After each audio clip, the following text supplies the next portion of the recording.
The following programs were originally aired live, long before the advent of high fidelity, and they were recorded using a variety of means, from direct recording onto early audio tape and glass records, to simply placing the microphone of a wire recorder in front of the speakers of a radio playing the program. I hope, however, that any variance in audio quality will not take away from your pleasure in listening to these, some of the all-time favorite shows.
Good evening. Welcome to the August the 25th, 2024 edition of Nightly Old Time Radio Shows. Here is what happened on this day in history. In 1609, Galileo demonstrates his first telescope to Venetian lawmakers, including the Doge, ruler of Venice, Leonardo Donato. In 1718, hundreds of French colonists arrive in Louisiana, New Orleans founded. And they've been drunk ever since. In 1768, Captain James Cook departs from Plymouth, England on his first voyage on board the Endeavour, bound for the Pacific Ocean. In 1894, Japanese scientist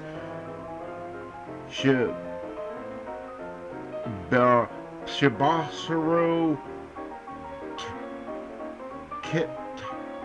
Kitasto discovers the infectious agent of the bubonic plague and publishes his findings in the Lancet. In 1944, Commander Dietrich von Schultitz surrenders Paris to the Free French forces of Philippe Leclerc, disobeying Adolf Hitler's orders to destroy the city. President of the Provisional Government of the French Republic, Charles de Gaulle, gives a famous speech at the Hotel de Ville. In 1990, UN Security Council authorizes military action against Iraq.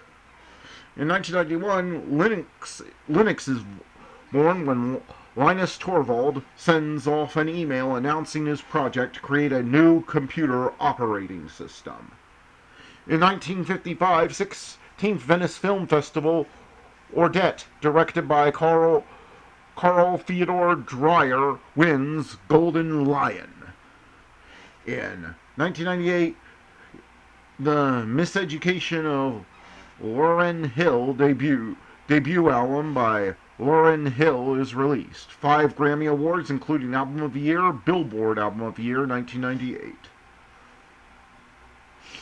In 1875, Captain Matthew Webb makes first observed and unassisted swim across the English Channel in 21 hours and 45 minutes.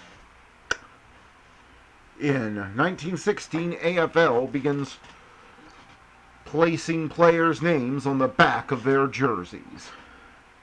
Well, that was this day in history. Now we'll get on with the shows. Hey, Matt, who's on first? Why, it's Bud Abbott and Lou Costello who are up next. Hey, Abbott, what time is it? It's time for the Abbott and Costello Show. We're on the air for ABC here in Hollywood. Well, what are we waiting for? Let's go with the Abbott and Costello Show.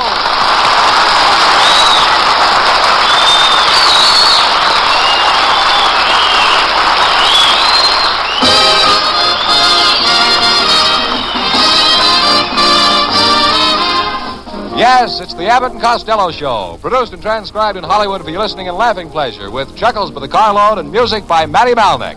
So hold on to your chairs, folks, for here they are, Bud Abbott and Lou Costello. Hey, Abbott! All right. Stop that noise. I saw you rushing down to the studio tonight. Why were you pushing your bicycle? Oh, Abbott, I was so late I didn't have time to get on.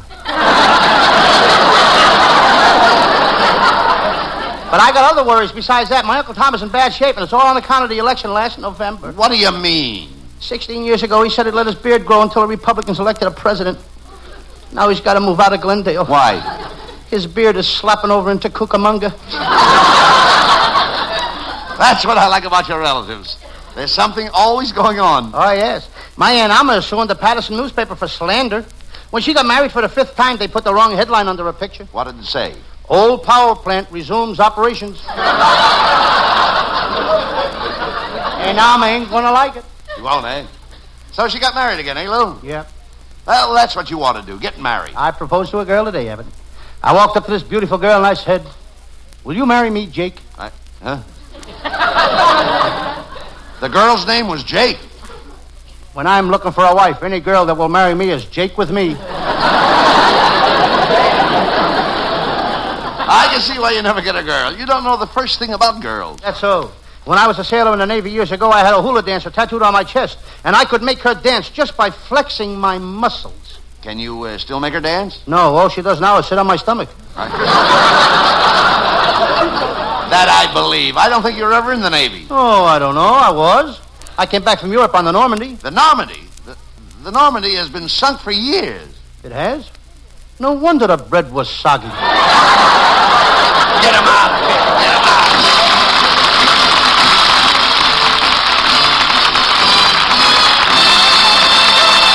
We're in for some real laughs with our zany stars tonight. But before they continue, listen to this. See if you can answer this question. The motion picture Summer Holiday, which starred Mickey Rooney and Marilyn Maxwell, is adapted from a comedy which was a hit on Broadway 15 years ago. What comedy was it? Well, on Break the Bank, heard Friday nights over most ABC stations, a jockey's wife was asked that same question. And when she correctly answered "Ah, Wilderness," she won the largest cash prize ever offered on a radio quiz program, $9,020. You can well imagine what an exciting moment it was for the contestant, for the people in the studio, and for the folks listening. You can enjoy the same excitement each week as contestants try to break the bank, a bank that's always worth at least $1,000 and often much more. Yes, you can be sure of the tops in quiz entertainment when you listen to Break the Bank, emceed by personable Bert Parks. Hear it again tomorrow night when it's broadcast over most ABC stations. And now back to ABC's Abbott and Costello Show.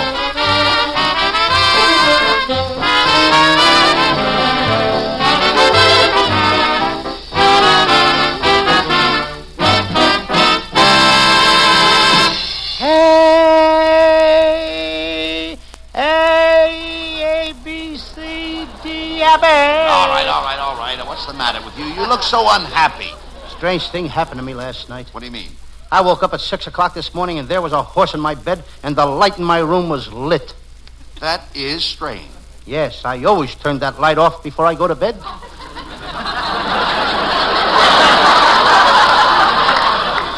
Well, never mind that. Why were you arguing with that traffic cop outside the studio? He gave me a ticket and took away my driver's license. What for? Driving my car 15 miles an hour. He can't give you a ticket and take away your driver's license for that. You're allowed to drive 15 miles an hour. Through the lobby of the Roosevelt Hotel? What were you doing in the lobby of the Roosevelt Hotel? I live there, in the lobby of the Roosevelt Hotel. But I don't like the room they gave me, so now I'm thinking of moving over to the YWCA. YWCA? There's nothing but girls at the YWCA. Anything will be better than the room I got. Costello, they have very nice rooms at the Roosevelt Hotel. Yes, but they gave me one of those rooms with an adjoining. An adjoining what? I don't know. I've never been able to get the other door open. Oh, never mind that. Wait a minute. What have you got in that big package under your arm? A waffle iron I got for Christmas, and it's no good. I'm taking it back. What's the matter with it? Well, I ironed a waffle with it this morning for 3 hours. It still had wrinkles in it. There's what? I said I ironed a waffle with it this morning. And for 3 hours, it still had wrinkles in it. What are you, dummy? Wrinkles were still in a waffle. Right, I heard. Wouldn't iron it. What's the matter with you? Ever try to iron a waffle? Well, wait a minute. Waffles What are you making a big thing out of ironing Will a you waffle? wait a minute? Don't shout at me. I ironed a waffle this morning and couldn't get the wrinkles. All right. But there's supposed to be wrinkles in them. That waffle iron is all right. You just don't understand anything about machinery, that's all. How can you say that? I've invented plenty of machines. Right now, I'm working on a machine to make a new type of shower curtain. What kind of a shower curtain? I call it the hostess shower curtain. How does it work? Well, if the hostess is entertaining and she wants to take a shower, she just pushes a button. The shower curtain becomes transparent, and she can see how the guests are getting along in the living room. Don't laugh. Don't laugh. Don't laugh now. There's only one thing wrong with it. What's that? The guests can also see how you are getting along in the shower.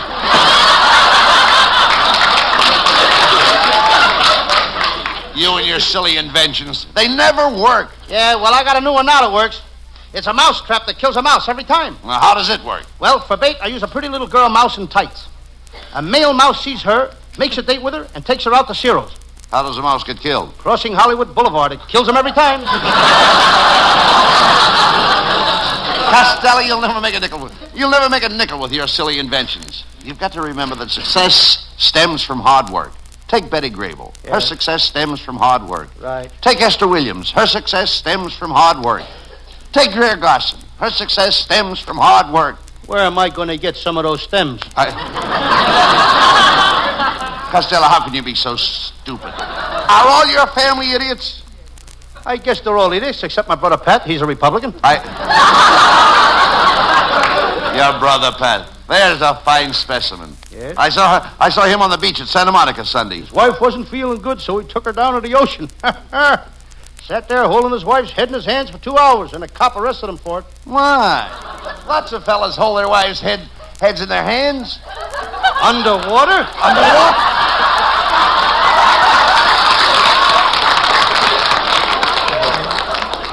Well, never mind that. Where did you go Sunday? Where did I go Sunday? Yeah. I went to Cucamonga to see my new girlfriend, Messy Myrtle. Messy Myrtle. What a girl. Every time I go to see her, she gives me peanut butter. Sandwiches? No, just peanut butter. That's why they call her Messy Myrtle. Messy Myrtle. What do you see in that girl anyway? Well, she's a very brilliant girl, Abbott. She's studying chemistry in college. She invented a drug that will stop a man from smoking, make him quit biting his nails, make him quit drinking, and make him quit going out with girls and cure all his bad habits. Well, that's marvelous. What is the drug called? Poison.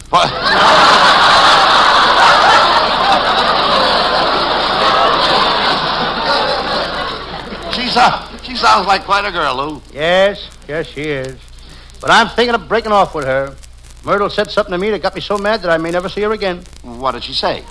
She said she never wanted to see me again.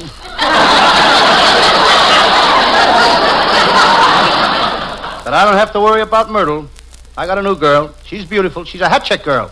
But I'm kind of suspicious of this one. What do you mean? I think she's going out with another guy. Oh, now what makes you think that your hat check girl is going out with other guys? Last night, when I left the house, she handed me the wrong hat. Wait a minute. Was it a brown fedora with a little green feather in the band? Yes. Well, here's the check, Costello. Give me back my hat. Okay, and I'll give you back that joke, too. Why don't you stop chasing around, find a beautiful woman like my wife, and get married? Your wife is beautiful. Sure, she has shoulders. Her shoulders are 23. Her waist is 24.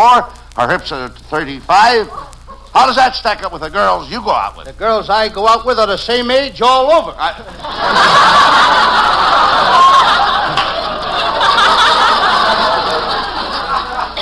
No girl who had any sense would go out with you at all. You don't know how to treat a girl, Lou. Maybe not, but I'll say one thing. When I kiss a girl, she knows she's been kissed. How does she know? I leave a note.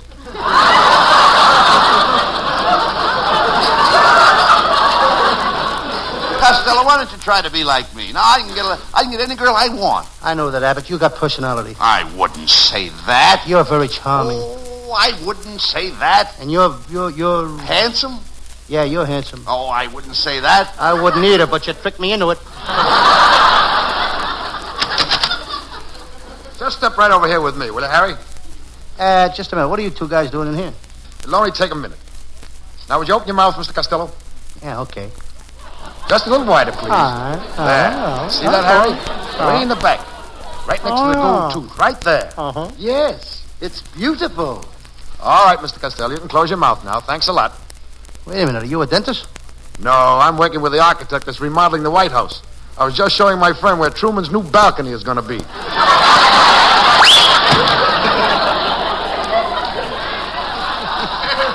You know, Abbott, I'm the guy they need in Washington. I've got a scheme to get all the nations in Washington together. How can you do that? With the stuff we're shipping abroad. Why, we'll ship all our potatoes to Germany, all our carrots to France, all our onions to Russia, and all our meat to Italy. Well, wait a minute, Lou. How will that get the countries of Europe together? If they want a beef stew, brother, they'll have to get together. Well, hello, boys. Well, look, Costello, it's our lovely secretary, Viola Vaughn. Viola, you look wonderful tonight. Oh, and you look nice, too, Bud. Thanks. Say, Costello, you look very pretty tonight. I've never seen you so dressed up. Wait a minute. Isn't that smoke coming out of your coat? Yes. I ran out of cologne, so I'm burning incense in my vest pocket.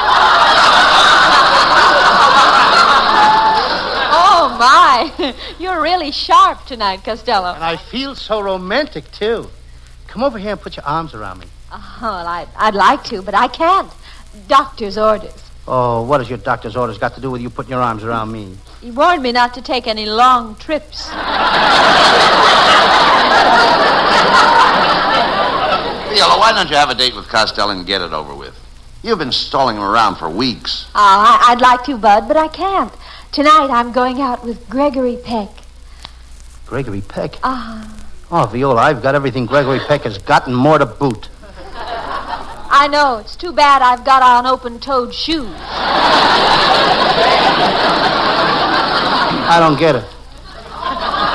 You don't get it? No, I don't get it. You would if she didn't have on those open-toed shoes. Now I get it. Viola, what do you see in that guy, Gregory Peck? Oh, just thinking of him makes me feel good. Why, once when I had the hives, I thought of Gregory Peck, and that made me well. Don't you ever think of me? What do you think gave me the hives? That Gregory Peck must be quite a man. Oh, he is, Mr. Abbott. He takes you out, buys you a 7-course dinner, takes you to 3 or 4 nightclubs, and then gives you $20 for cab fare home. Looks like I'll have to get a date tonight. With Viola? No, with Gregory Peck. Costello. Yes? Costello, if you'll go out with me tonight, I'll give you cab fare home. How dare you? What's the matter, Costello? Viola, do I look like the type of man that would accept money from a beautiful girl like you? Do you think that I, Lou Costello, would allow a gorgeous creature like yourself to pay my cab fare? I do. And you're so right.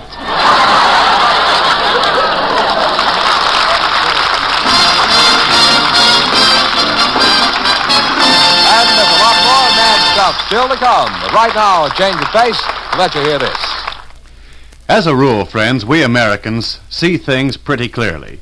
We should. We live under a self-imposed government, the most enlightened in history. We enjoy an extensive system of free education.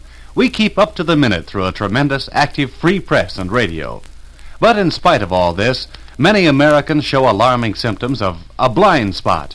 Sometimes it's just talk, so-called harmless talk about fellow Americans of another race or color. But talk often becomes discrimination. People suffer, are denied economic opportunities, subjected to indignities and insults, and sometimes reason gives way altogether. Emotions take over, and the result is violence. See through this blind spot. It's un-American. It doesn't make sense to judge a whole group by the failings of one or two individuals. The only fair way to judge each individual is as an individual by his actions and by his character. See through these blind spots. They're un-American. And now back to Abbot and Costello.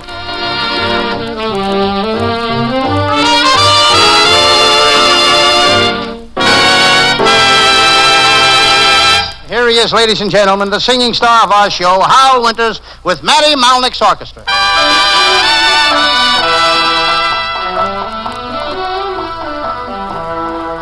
There's a far land, I'm told, where I'll find a field of gold. But here I'll stay with you. And they say there's an isle deep with clover, where your heart wears a smile all day through. But I know well they're wrong, and I know where I belong. And here I'll stay with you. For that land is a sandy illusion. It's the theme of a dream gone astray. And the world others woo, I can find loving you. And so here I'll stay.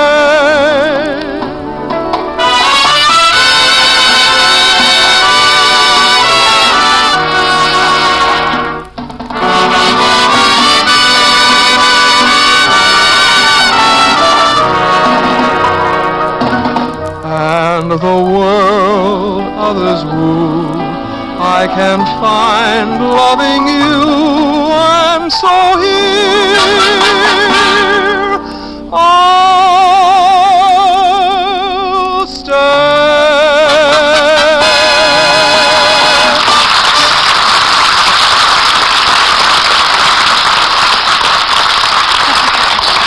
Costello, what have you got in that box you brought in here tonight? My Sam Shovel detective disguises. I worked on a case last night and I wore a disguise. You did? Yes. You should have seen me. I had a big bandage on my head, one arm in a sling, bandage. I had Band-Aids plastered all over my eyes. My left leg is in a cast, and I hobbled along on crutches. What were you disguised as? A California pedestrian.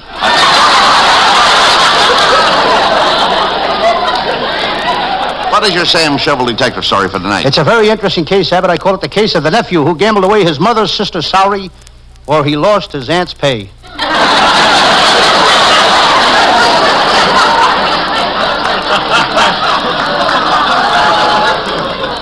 Well, let's get on with the case.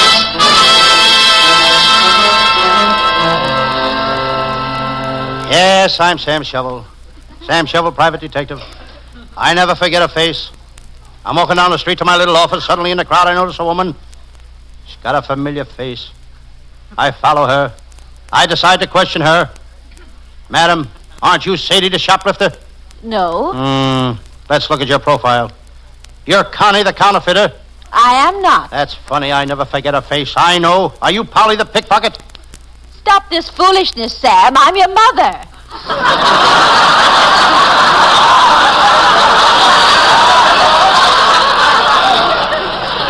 And don't forget to come home for dinner. I knew I seen her someplace.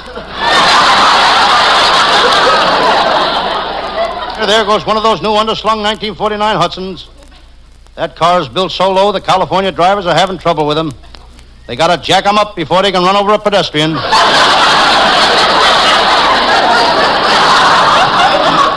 This detective business is no cinch. It took me 5 years to get a toe hole on this business. I still ain't making any money. After all, how much business can you toe hole? I spent a lot of money on equipment. I just bought a new Silencer for my gun. I think I'll put it on the gun and try it out. Perfect. Best silencer I ever had. Suddenly my phone rings.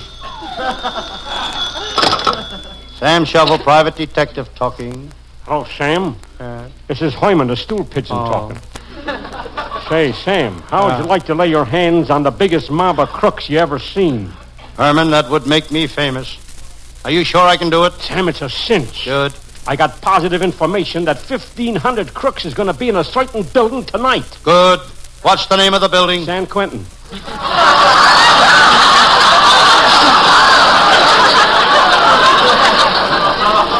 So long, copper. It's times like this that I wish my pal, Lieutenant Abbott of the Homicide Squad, was here. Abbott is a real cop. Even his father was connected with the police department for years. He was connected with the police department the hard way. The hard way. By handcuffs. Lieutenant Abbott is no fool. He knows how to get promoted. Ever since he joined the department 5 years ago, he's been licking the captain's boots. He never got promoted, but now the captain has the cleanest boots and Abbott has the muddiest tongue in town. Abbott is a shrewd cop. He always keeps his eyes peeled. He has to keep his eyes peeled. His head looks like an Idaho potato. Abbott is carefree. He's really carefree. He don't care for nothing unless it's free. Hello, Sam. It's my pal, Lieutenant Abbott. And I dare say you look very pleased with yourself, Lieutenant Abbott. Yep. I just did a good deed. I captured an old crook. He's 97 years old. The judge gave him life. But I felt sorry for him, Sam. What did you do? I had his sentence cut to 20 years. That's my pal, Abbott. Square shooter. His motto was an eye for an eye and a tooth for a tooth. But it don't do him no good. Very few people want to trade eyes and teeth. Sam, my wife wants you to come to our house for breakfast tomorrow morning. I'll have to get out of this. Abbott's wife is the worst cook in the world. I had breakfast there yesterday, and it was the first time I ever tasted burnt orange juice. Sam,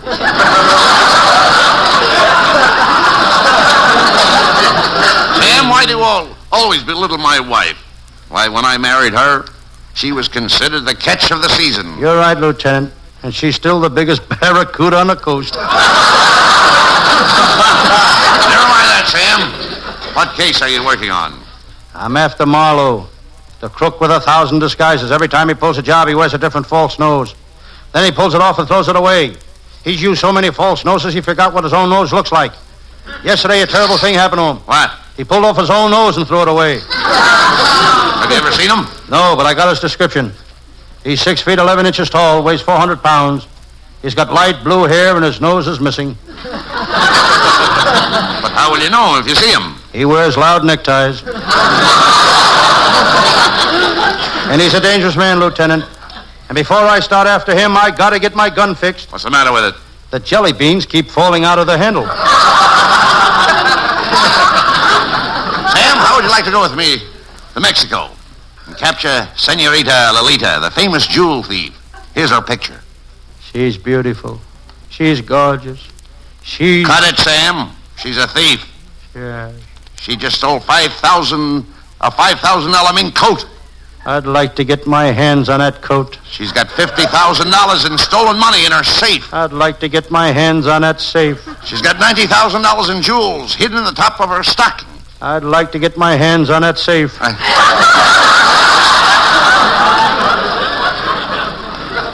Sam, this trip to Mexico will be dangerous. Have you ever been to Mexico? I used to fight bulls in Mexico. I was an out-of-door. You mean a matador? I took one look at the bull and I was out the door. Sam, you'll find that Mexico is different from California. There the people drink tequila instead of whiskey. That's different from California? They wear serapes instead of coats. That's different from California? They take siestas in the afternoon, and you can see people lying all over the streets. Same as California. Let's go, Sam. We're off for Mexico to capture Senorita Lolita. Good.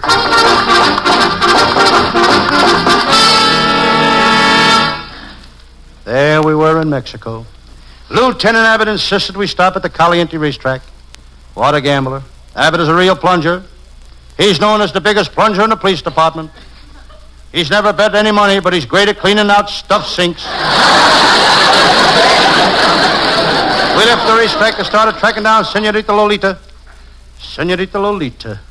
We walked for hours. Sam, we're lost. Knock on that hacienda door and find out where we are. Oh, I knocked on the hacienda door. The door opened, and there stood the most beautiful senorita I've ever seen. She spoke. Saludos, amigas. Hey, little fat one. Would you like a kiss?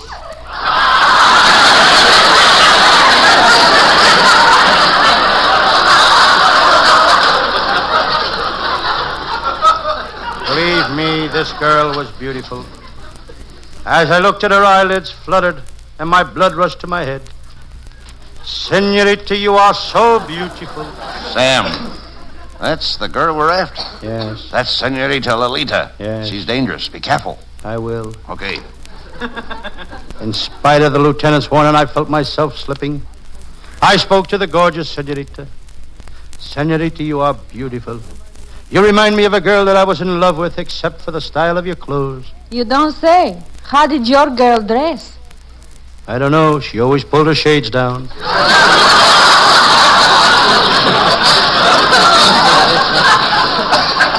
you are more lovelier than she was. I think you're the most gorgeous creature. Sam, please. I tell you, this woman is dangerous. The department has already sent 3 detectives down here to arrest her. Not one of them have ever returned. Senorita, where are all those 3 detectives? What have you done with them? I had them locked in my patio. What have you done to them? Nothing. I feed them good. I kiss them and I hug them. And then I lock them back up in the patio. Sam, we've got to save those men. I'll save them, Lieutenant. I'll break down that patio door. Men, I'm Sam Shovel, a detective. I've come to take you out of here, away from Senorita Lolita. You're free, men. You're free. Now, what have you got to say? Hit the road, Sam. Go on, get lost, you smo. Hit the dirt, you squirt. Get me out of here.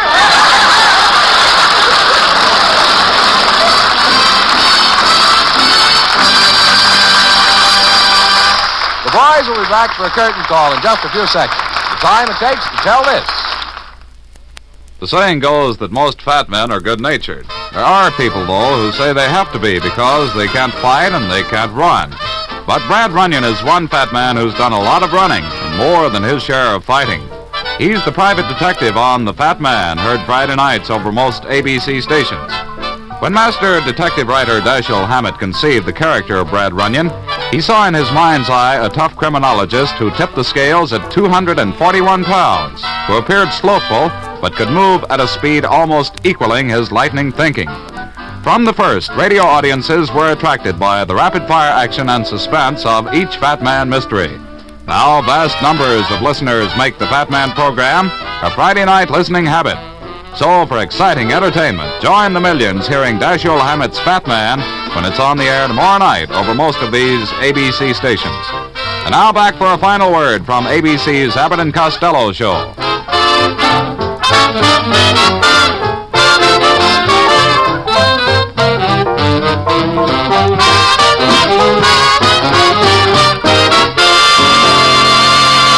Well, Costello, what will be your Sam Shovel detective case be for next Thursday night? Well, it's a very gruesome case, Abbott. I call it the case of the drowned crook who, when he held up a saloon to get some beer, or the bartender gave him both barrels.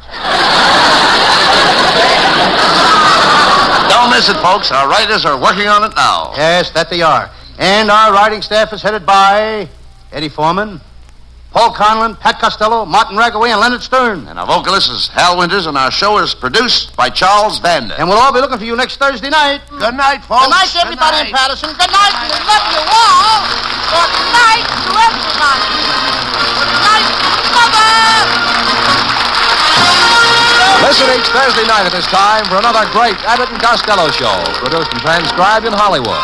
Be sure to stay tuned for the outstanding entertainment which follows throughout the evening on this ABC station.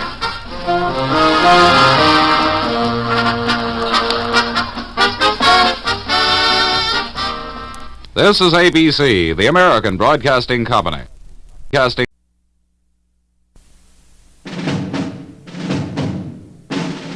Star Wars, Butch Cassidy and the Sundance Kid, The Sound of Music. In the tradition of these great films about fighting back against the odds, 20th Century Fox presents another milestone in motion picture history. Revenge of the Nerds. Nerds? Nerds. Nerds! What is a nerd? They've been laughed at, picked on, There's a roommate, pal! and put down. I'm not kissing a nerd. They don't have the moves or the muscle, You know karate? No. Good. but they've got the brains. I know what we're gonna do. It's time for the odd to get even. Their action tonight demands an immediate retaliation. How many cameras do we have left? This should do it. Oh, here she comes. Go up, go up. Oh, no. Oh! That nerd saw me naked! Are all nerds as good as you? Revenge of the Nerds. Their time has come. I drink to that.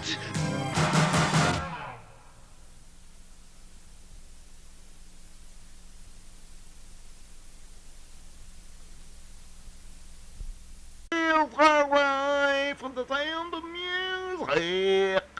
And Bing Crosby is up next. Thank you, D. Kirby. Here we go. Any special plans for beginning the week? Well, I suppose we should begin with music of some sort. Now, that's what I call a real bright idea for Monday. Well, you know how Mondays are, Rosie. Who's going to grab the bull by the horn here? Well, I'm all ready. Grab it. I feel a song coming on, and I'm warning you, it's a victorious, happy and glorious new strain. I feel a song coming on.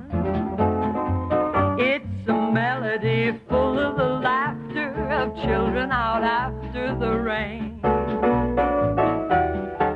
You'll hear a tuneful story ringing through you, love and glory, hallelujah. Now that my troubles are gone, let those heavenly drums go on drumming, 'cause I feel a song coming on.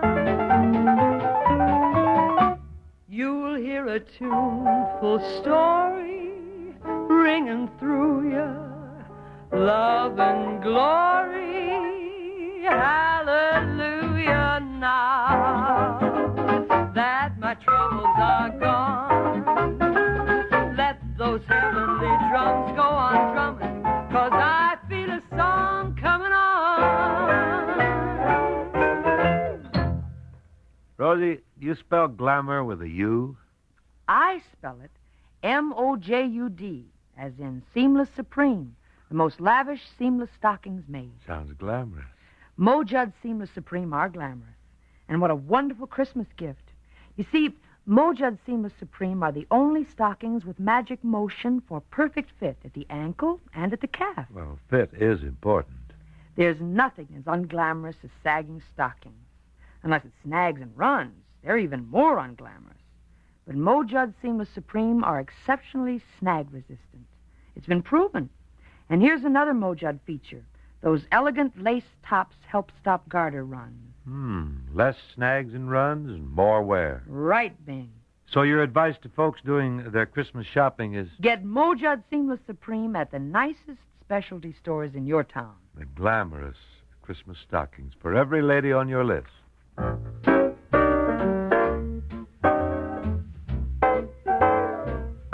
When whippoorwills call and evening is nigh, I hurry to my blue heaven.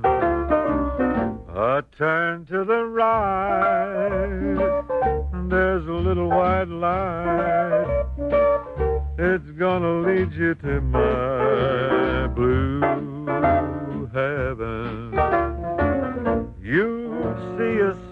smiling face, a fireplace, a cozy room, a little nest that's nestled where the roses bloom. Just Molly and me,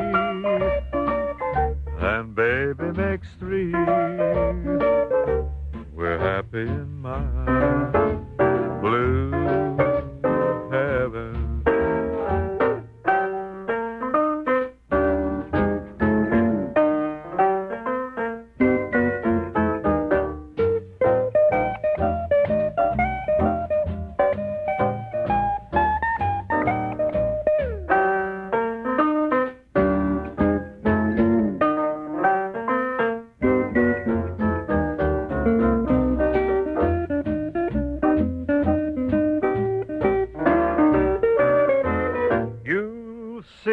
Smiling face, a fireplace, a cozy room, just a little nest that's nestled where the roses bloom. Just Molly and me, and baby makes three. We're happy in my blue heaven. Well, turn to the right, dig the little white light. It's gonna lead you to my blue heaven.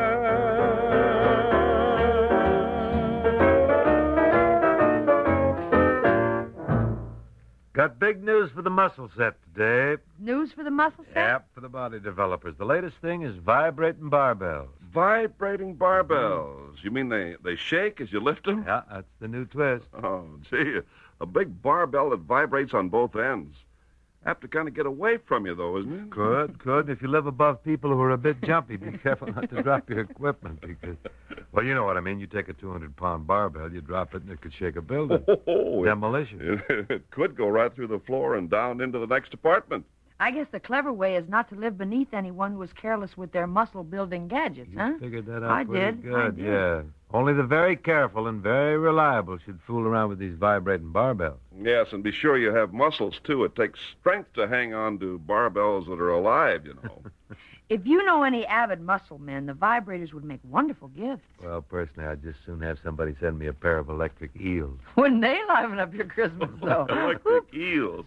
You dance around with them for a while, Bing, and then use them to light the trees. Why not? Why ever not? A fellow with an electric eel in each hand could break into a Tahitian war dance, couldn't he? At least. Might be a great form of exercise, you know, electric eels. Latch onto a pair, you got to shake right from the tip of your toes to the top of your head. More of a reducing machine than a muscle builder, though. It's not necessary to plug in an electric eel, is it? Oh, they're charged. No, they're ready to go when they arrive. Make wonderful pets. If you like eels. If you don't like eels, you might as well forget the whole thing. Well, of course, at the end, if you tire of them, you can always have them smoked. Sure. You can always have them smoked. Sent to someone who likes eels. Smoked eels. Mm-hmm.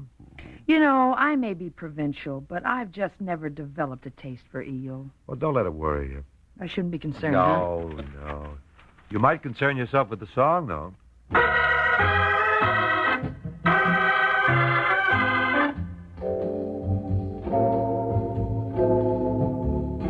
I got a right to sing the blues.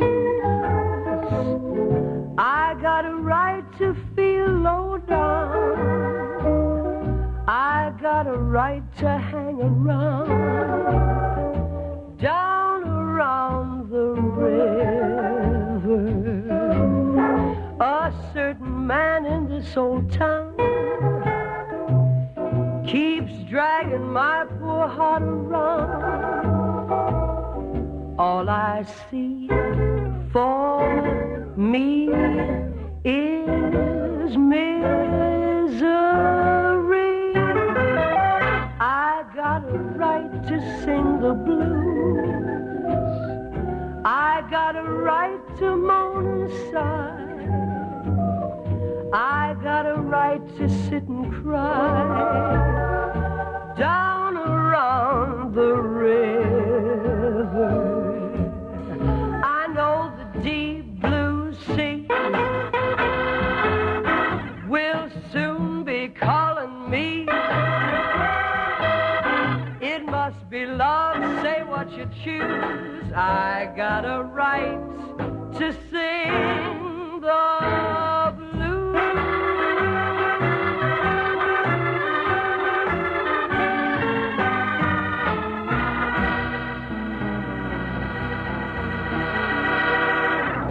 Say, neighbors, how you feeling today? Hope you're fine.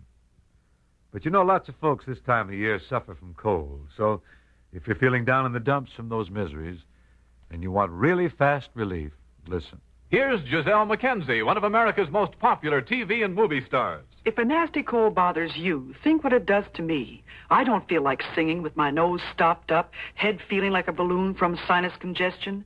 To feel better fast, I take the newest medicine, new improved 4-way cold tablets.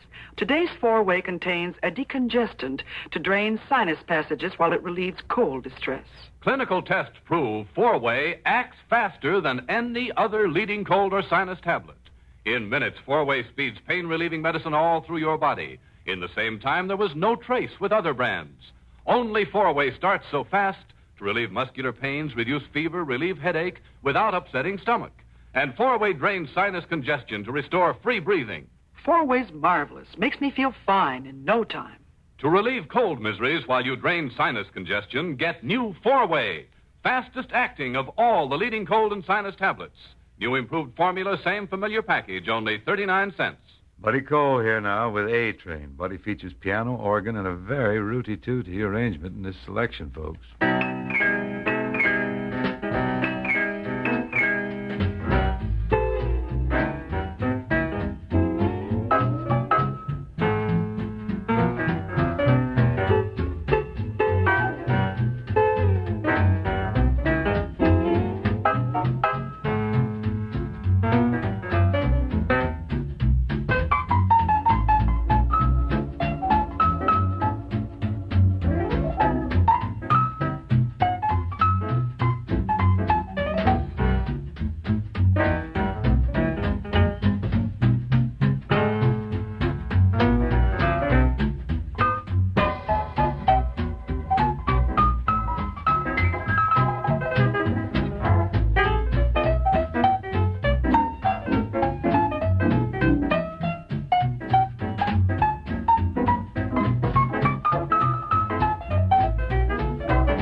Very important love song now, ladies and gentlemen. And what makes this particular love song so important, Bing? Well, I tell you, we rehearsed it. We know it. Yeah. Buddy Cole's got the downbeat standing by there. Wait till I get a glass of water. Later, women.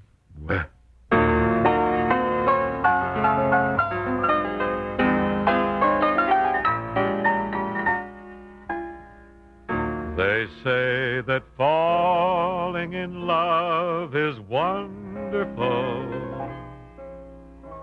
It's wonderful, so they say. And with the moon up above, it's wonderful. It's wonderful, so they tell me. I can't recall who said it. I know I never read it. I only know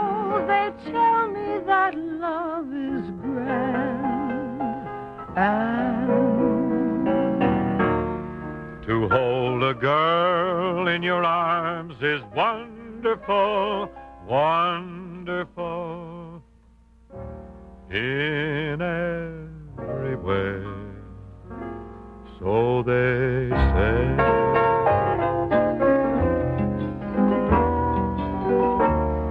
You'll find that falling in love is wonderful. It's wonderful, so they say.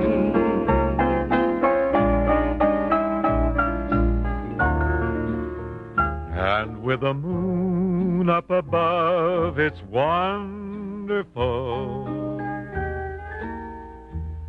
It's wonderful, so they tell me.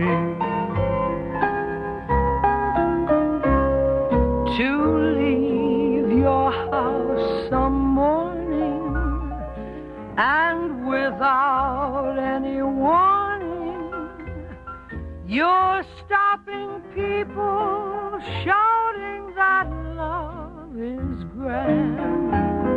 And the thing that's known as romance is wonderful, wonderful in every way, so they say.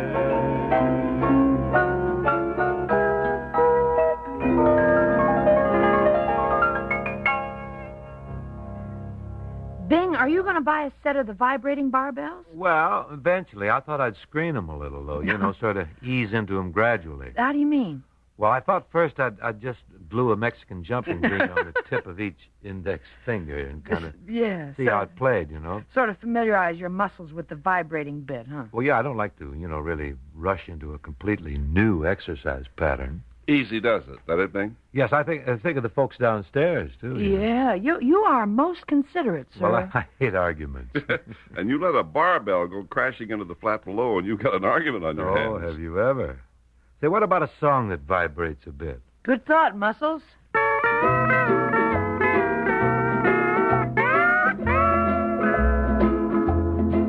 I want to go back to my little grass shack in Calico, Hawaii. I want to be with all the commies and wahinis that I knew long ago. I can hear old guitars playing on the beaches, oh, now, now. I can hear Hawaiians saying, Como mano kaua ika hale wale kahau. It won't be long till my ship will be sailing back to Kona. Such a grand old place, always fair to see. I'm just a little Hawaiian and a homesick island boy. I wanna go back to my fishing port. I wanna go back to my little grass shack in Kealakahua, Hawaii. Where the huma huma nuka nuku apua go swimming by.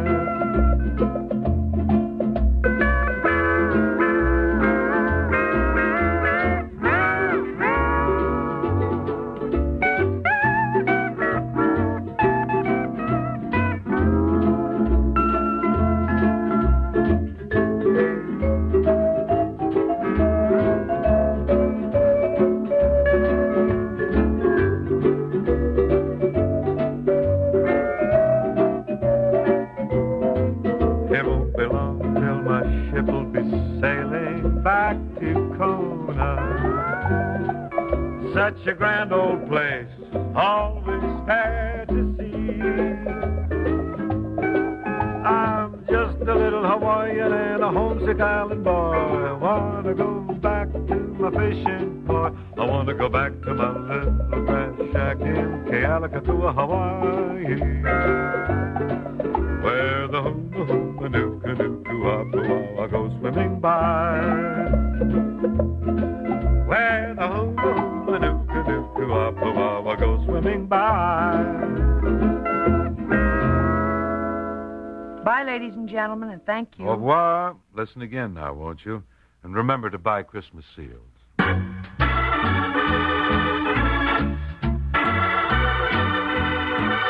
We may live in a machine age, but most news is still man-made, man-reported, too, over the CBS radio network every hour on the hour weekdays.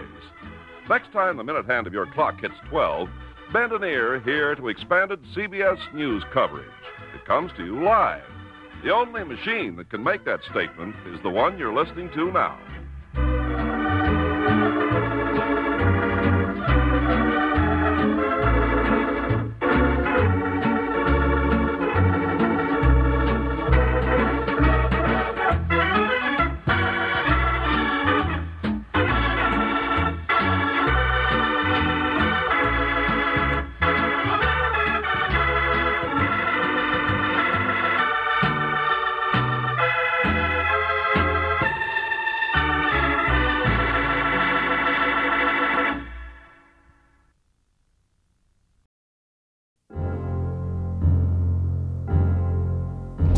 A deadly experiment. A freak accident.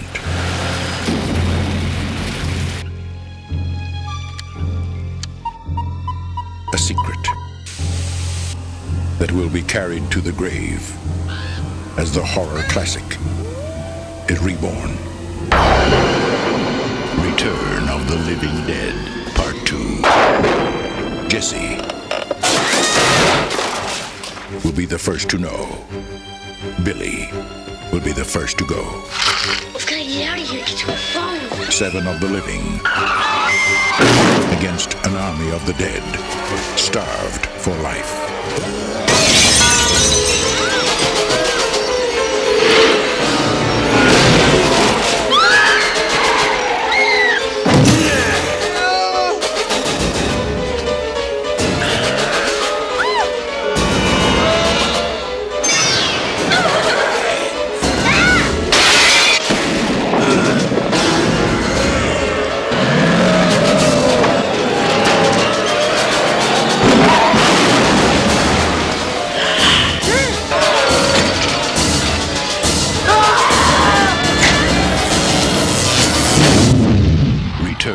The Living Dead, Part 2. Just when you thought it was safe to be dead.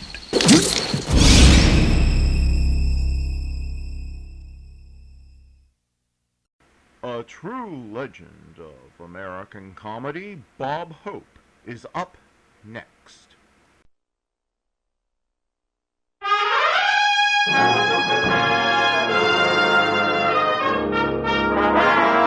The American Dairy Association, the nation's dairy farmers, present The Bob Hope Show, transcribed direct from Hollywood with Les Brown and his band of renown. For the American Dairy Association, whose dairy farmers produce the world's finest family of delicious, healthful foods, yours truly, Bill Goodwin. Our singing star, Margaret Whiting. Our special guest, Burt Lancaster. And here he is, Bob Hope.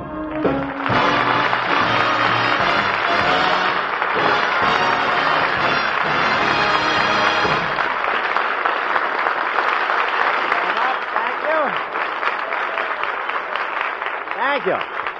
Thank you very, very much, ladies and gentlemen. Here I am again for my new sponsor, the American Dairy Association.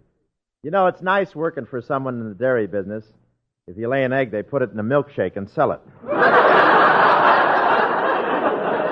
Yes, sir, and today is Friday the 13th. And if nothing unlucky has happened to you so far, here I am. Personally, I don't believe in superstition, not since the time a fortune teller told me I was going to meet someone who was tall, dark, and musical. Then I found out Liberace was coming to dinner.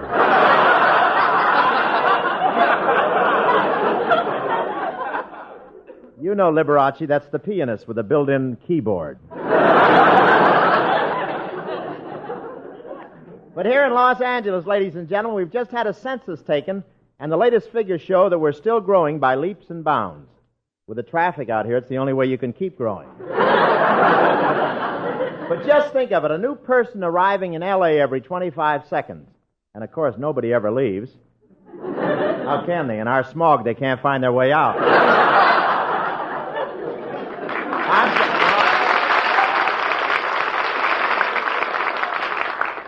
figure that's pretty good for an audience on instruments, but I'm sorry.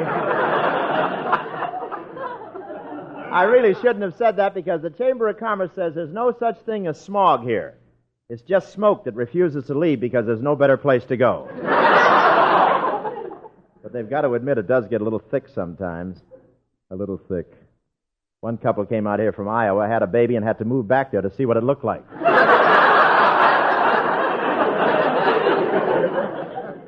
But still, people are moving out here to California in droves. In fact, everybody's making money off the newcomers.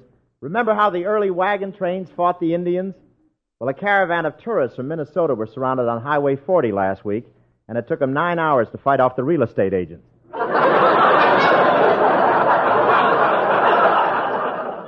Real estate agent, that's a well-dressed octopus. The minute he smells a down payment, he starts squirting ink in all directions.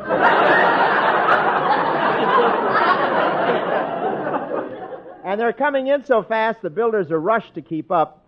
In fact, they don't bother with floors anymore. They just put up 4 walls and a roof and sell it. It's the only place in the world where the houses have wall-to-wall grass. And more the people aren't bothering with houses. They just live in trailers. In fact, I saw an ad in the paper the other day. Lady with trailer wants to meet man with car. Object to get hitched.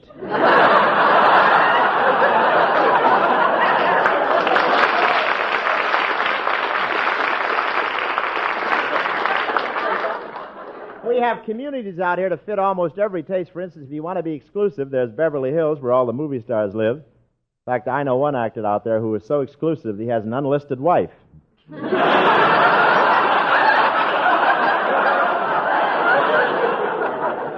And they're all sun worshippers there. Even the pigeons fly upside down so they can get an even tan. And no one is ever allowed to die in Beverly Hills. When you're ready to go, they just put you on a bus for Pasadena.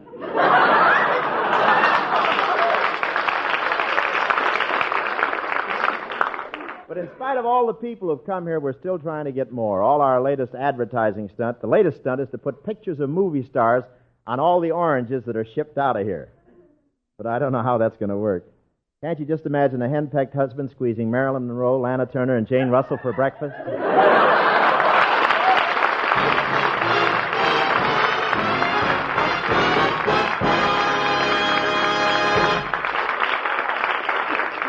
Say, Bill Goodman, what are those notes you have scrawled there? Looks like feeding of babies? Well, it's babies and older folks, too, Bob. I'd like to talk for a minute about evaporated milk.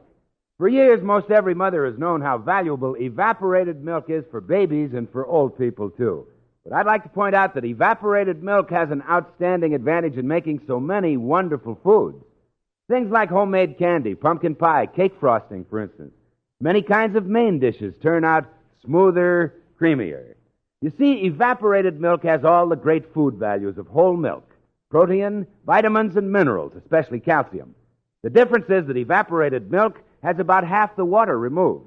And thrifty homemakers everywhere know that evaporated milk is a money saver. This great dairy product is mighty convenient, too. You'll want to keep evaporated milk on your pantry shelves to use when you need extra milk for cooking and when you've unexpected guests to feed.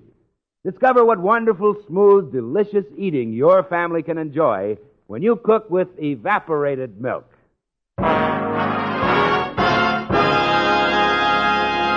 Well, ladies and gentlemen, you never can tell what'll start your day off on the wrong foot. Now, with Bob, it was the arrival of the mailman at his home in North Hollywood this morning.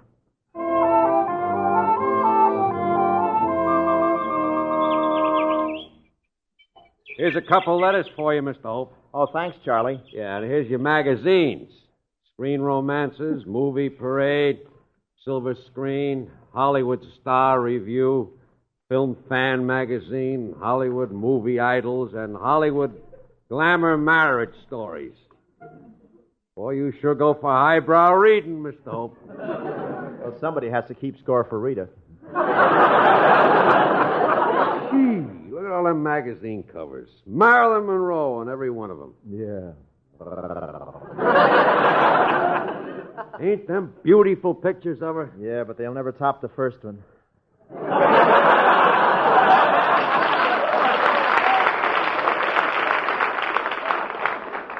Anything else for me, Charlie? No, that's a load. Coming out on a bus, I was reading a swell article in one of them magazines about you. An article about me? Yeah, I'll show you. Let's see. Yeah, here it is. It's called Bob Hope, Kind, Generous, Humble, and Full of Humility. You're sure it's an article about me? Sounds like an application to get on the Arthur Godfrey show.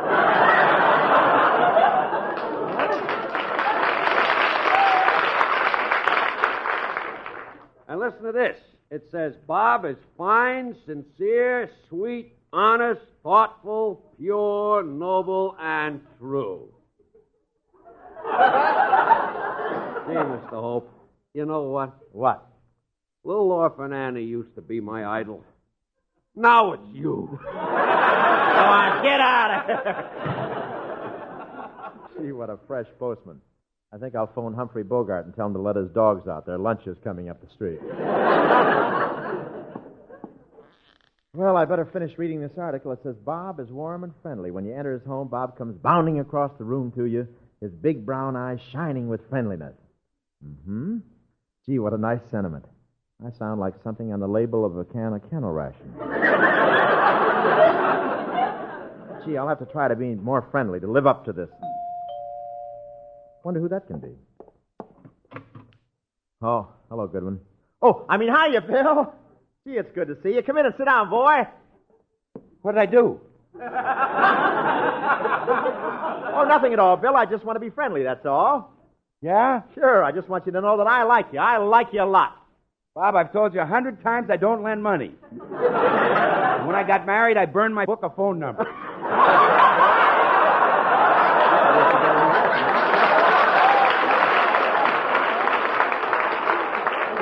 Look, Bill, I don't want a thing from you. I just want to know how you're getting along. Are you happy on the radio show? Say, what are you driving at? I'm just asking, that's all. Because I can get other jobs, you know.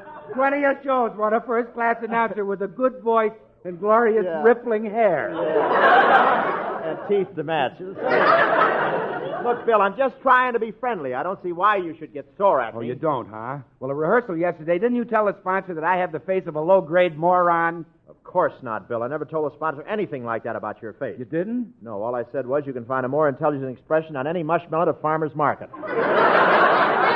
Well, that does it. Goodbye. What do you mean, goodbye? I knew when you started that sweet talk what you were leading up to. What I'm leading up to? That's right, and I'm not going to give you the chance to fire me. I quit. Now, wait a minute. What about our contract? Well, I don't know about your copy, but I haven't got mine anymore. What became of it? We ran out of paper in our towel machine. Goodbye.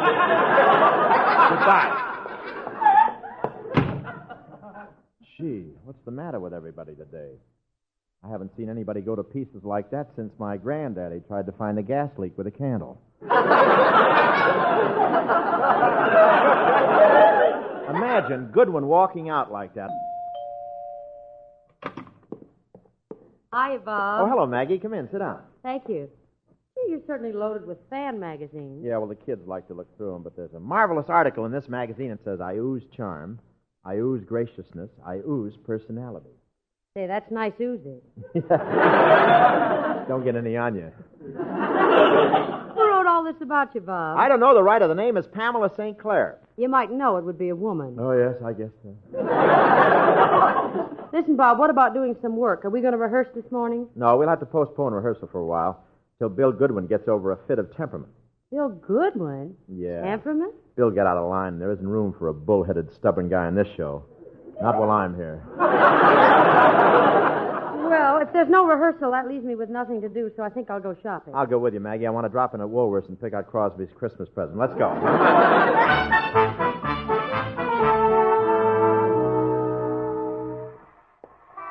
Here, give me those bundles, too.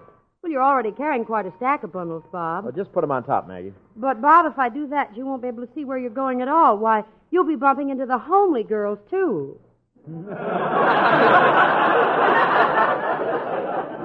Well, I'm only practicing for the holiday crowds. Really, Maggie, I can carry all this stuff for you. Gee, Bob, why are you so sweet today? Well, confidentially, it's that magazine article by Pamela St. Clair. I'm turning over a new leaf. Says you. No, I mean it. I'm going to help people. Be considerate. At lunch, it was the new Bob Hope that held your chair for you. When you dropped your napkin, it was the new Bob Hope who picked it up for you. Yeah, and then the check came, and the old Bob Hope made me pay my half. Well, I left a tip. I I never did care much for the asparagus anyway.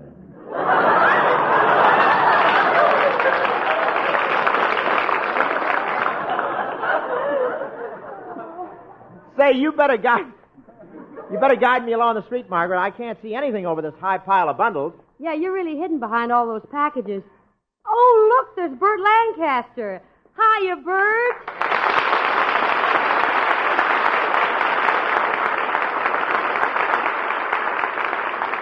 Hello, Maggie. How are you, honey? Oh, I'm just fine, thanks. What show you singing with now, Maggie? Well, I'm on the Hope Show. You mean you're still working for that Bob Hope guy? That's right. Boy, you must be a glutton for punishment. Bob's not so bad. Ah. He's a slave driver. He makes everyone who works on his show do all the chores around his house. Well, Listen, I happen to know it's true. I drive by Bob's house every day, and I see Bill Goodwin and Les Brown mowing the lawn and clipping the hedges. Although, come to think of it, I haven't seen him for the past couple of weeks. Oh, wait till we get the well dug. We'll all be above the ground again.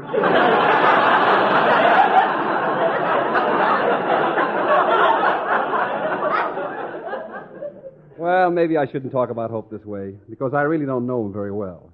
I used to see him around the country club once in a while, till he got thrown out for cheating at poker. Bob was cheating? No, we're pretty sure of it. Well, what made you think so? Oh, little things, the way he handled the cards, the way he shuffled them. One night, the spring in his coat went haywire, and his left sleeve rained aces for 10 minutes. Gee, I didn't know Bob would do anything like that. Yeah, that boss of yours is full of tricks. Bob is a snake in the grass, a real snake in the grass. And by the way, Maggie, who's the gentleman behind with all the bundles? Aren't you going to introduce me to him? He doesn't have to. You know me better than she does. Bob! I didn't realize that was you standing there. Yeah, this is me, the old dartboard. How are you? Well, for goodness sakes, why didn't you say something? Well, if you'd given me the chance, I'd have shaken my rattles.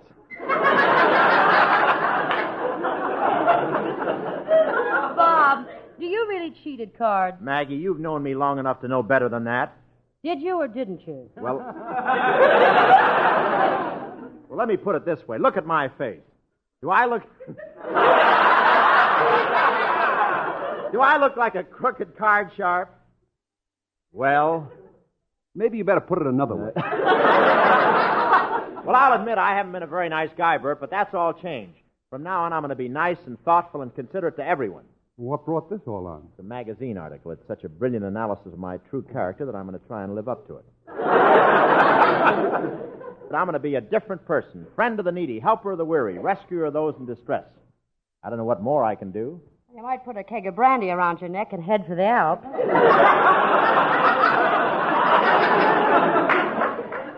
Come on, Bob. I got to finish my shopping. Okay, so long, Bert. So long, folks. Oh, by the way, Bert. Say, how about doing a guest shot on my show this week? Fine, Bob. I'd be glad to make a little extra loot. You know, my family's beginning to show me up. Your family show, yeah. I got to tell you about this. This is really cute. My little daughter just sold a piece to a magazine. She got $20 for it, and she's only 7 years old. Little Susan Ben? Yeah, and she uses a pen name, too. A pen name? What's it called? Pamela St. Clair. Oh, no!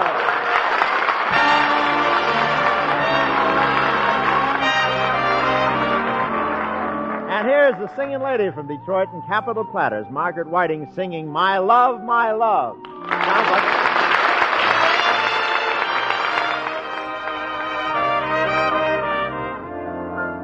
Who makes the robin sing? My love, my love. Who brings the joy to spring? Who else but you, my love, who makes my poor heart cry? My love, whose eyes are stars on high, none else but you, my love. as sweet as morning mist are the lips that heaven kissed, as endless as the sea is the love that you gave to me. And what have I to give? My love,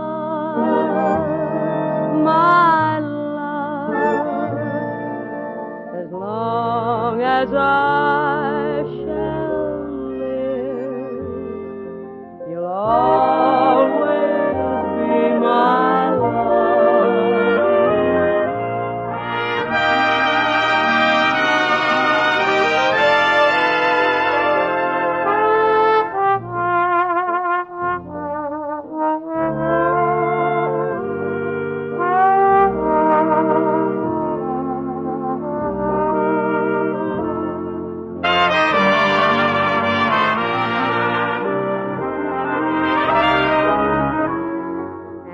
What have I to give? My love,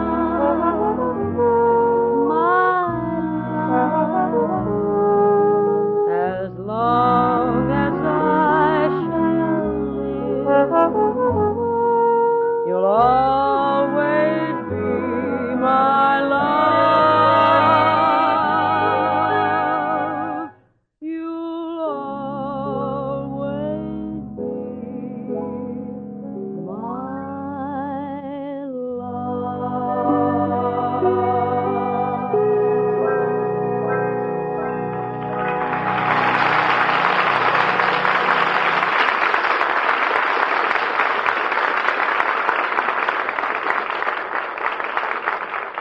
We often hear about the good old days when a dozen or so relatives would descend on Grandma all at the same time, and she'd entertain them for days.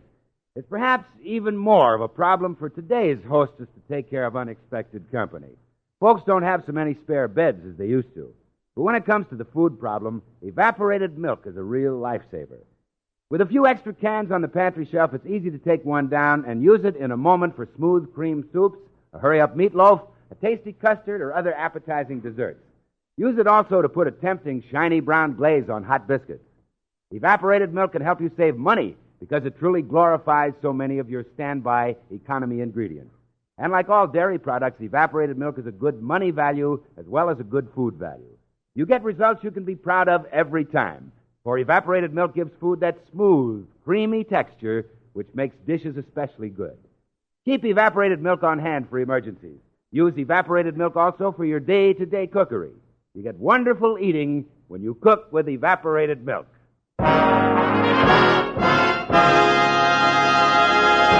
Hey, that's well done, Bill. You really live those commercials, don't you? Thanks. Well, have you gotten over your little flare-up? Oh, yes, sure. I feel fine now. Why should I have feelings about anything on this show? I'm only the announcer.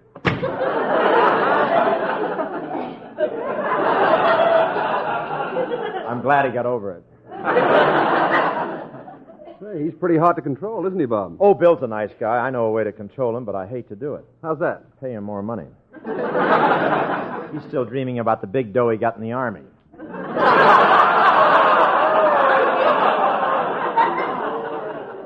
In the Army, you're kidding. Yeah, but that leads us into talking about your picture, Bert, about Army life from here to eternity. Oh, have you seen it, Bob? Oh, boy, I caught it the other night at a drive-in theater. It was a wonderful double feature. Say, wait a minute. That picture's playing all alone. I know. The other feature was in my car. I see. I happened to take Jane Russell, but don't get the wrong idea. It was just a matter of having someone to talk to. Now, wait a minute. Wait a minute. You spent an evening in a drive-in theater with Jane Russell, and you talked to her? Yeah, it's a wonderful place to play 20 questions. And Jane Russell's such a nice partner, too. Well, tell me, Bob, how did you like From Here to Eternity, huh? Oh, wonderful, Bert. What power, what impact. I was breathless, shaken, dazed, lifted right out of my seat. You mean the picture affected you that much? What picture? Waterfield caught us.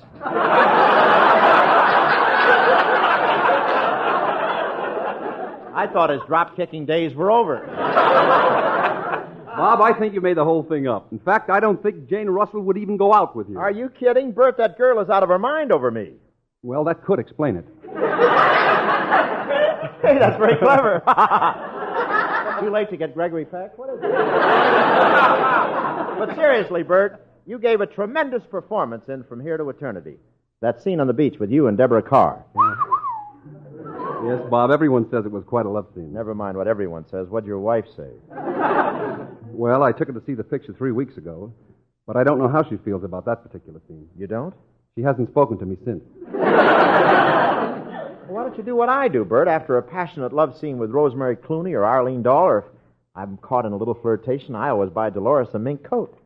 How is Dolores, Bob? Warm.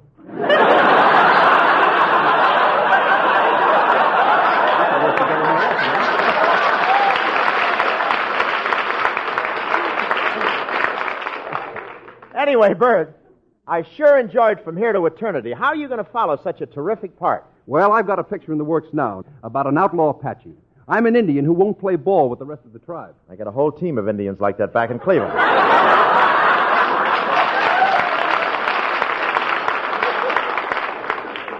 Bert, I understand even in rugged action pictures you never use a stuntman. Well, not very often, Bob. You see, I used to be an acrobat with the circus. Yeah, that was my ambition too, Bert. Did you ever try to get a job with the circus? Yes, I did, Bert. I'll never forget the day the circus came to our town.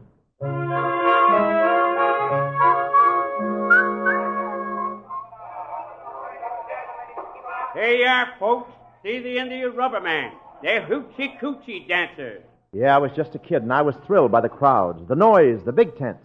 And then I saw a sign on one of the wagons. Acrobat wanted. I climbed the steps and knocked on the door. Come in. What do you want, son? Hey, did you put up that sign, Acrobat wanted? That's right. My last assistant fell 100 feet and broke his neck. The one before him slipped off a trapeze and broke his back. The one before him fell into the tiger cage and was torn to pieces. What's on your mind? You need anyone to sell the cotton candy? You're just like a million other kids, son. I suppose you just can't wait to join the circus. Yes, huh? sir. That's the life for me, boy. Well, let me tell you, you don't know what you're getting into. It's tough work and long hours, and you'll never get rich. I still want to do it, sir. I'd make it a good acrobat. I'll do a lot of work on the farm, you know, and I'm very strong. You are, huh? Take off your shirt. Let's have a look at you. Okay, I'll take off my shirt. There, well, that's fine. There. Holy smoke, is that you? What's the matter? Didn't you ever see muscles before? Yeah, but not hanging in bunches like grapes. When I flex them, they get bigger. Looks like an orange tree. Well, we're in a tight spot. Maybe we can use you anyway. You're going to give me a job? Yeah. One of the tightrope walkers just left us. What happened? He was tight. The rope wasn't. Gee, a fella could get killed around here. What's the matter, kid? Don't you want the job? I'll think it over and let you know. Hiya, Bert. We go on in 10 minutes. Gee, who are you? Who am I? Yeah, gosh. You sure look pretty in them long silk tights and all them red and gold spangles. You work here in the circus? Oh, no, these are my regular clothes. Something I just whipped up. You better whip them again. They still ain't behaving.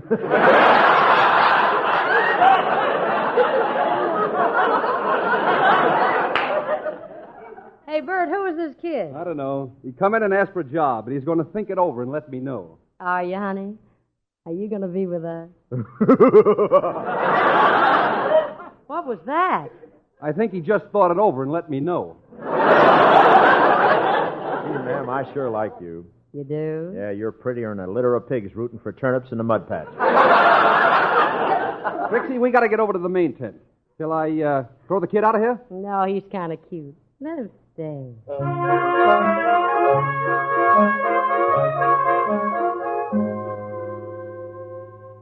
Gee, Trixie, this last 6 months has been wonderful, working in the circus and being with you. I like being with you, too. Hey, you. Trixie's my girl. So what? Every time I see her, you're hugging her, squeezing her, kissing her. Did I tell you not to fool around with her? Who's fooling? Come on, the ringmaster's announcing our act. And, kid, we're through. I'm going to send you back to your ma on the farm. I'm never going back to ma on the farm. Attention, ladies and gentlemen, in the main top above the center ring, the flying Lancasters. In their death-defying trapeze act, the 500-foot Giants win. Here I go!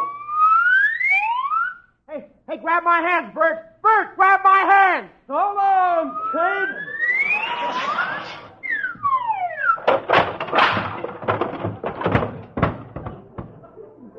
Oh. Pull up a chair, son. Supper's ready.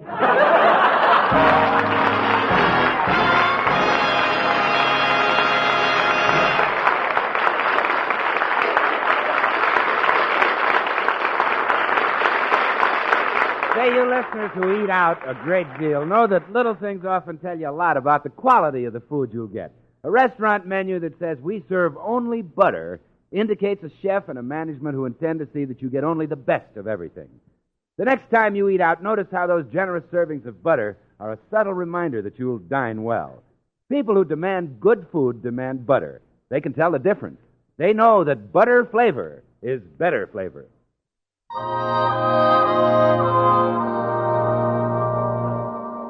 Oh, thanks for the memory. I want to thank Burt Lancaster very much for adding talent to this show.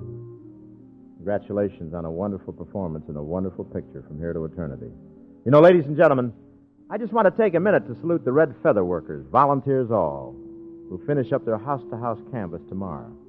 We're all well acquainted with the many activities of the community chest and know of its work with our youngsters, the Boy Scouts, Girl Scouts, Y's, and other groups, as well as about its work in family welfare, national emergencies, and with our boys overseas. During the past 2 weeks, these wonderful volunteer workers have covered many, many miles and have rung many, many doorbells. I hope you've been at home and been able to give in support of this great campaign. If not, maybe you'll take a minute now to send in a contribution to your local headquarters of the Community Chest. Please do. Thank you very much.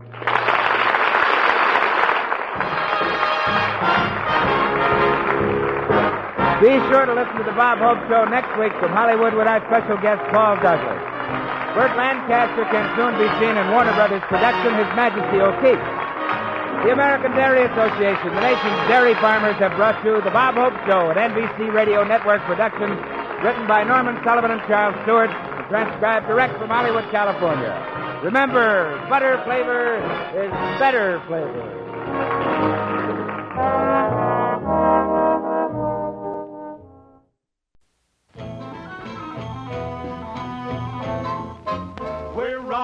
On the road to Morocco. This taxi is tough on the spine. Where we're going, why we're going, how can we be sure? I'll lay you 8 to 5 that we meet Dorothy Lamour. Like Webster's dictionary, we're Morocco bound.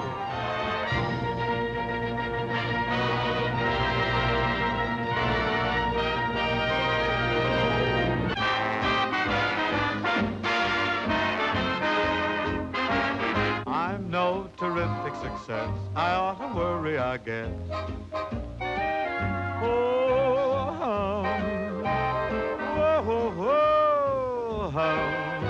Not just tonight, but constantly. Turkey, this is me, your friend, Jeff. Say something. Oh, the fellow is mad. Take him away. Toss him to the crocodiles. Say, we got crocodiles, ain't we? Although moonlight becomes you so.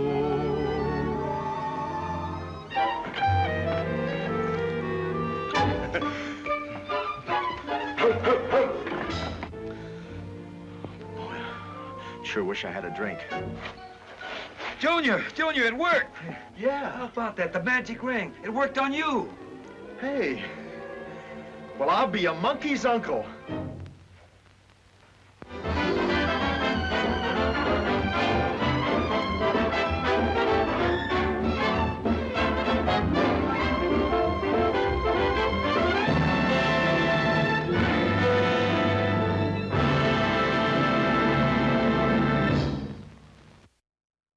True crime stories of the LAPD are up next with Jack Webb's Dragnet.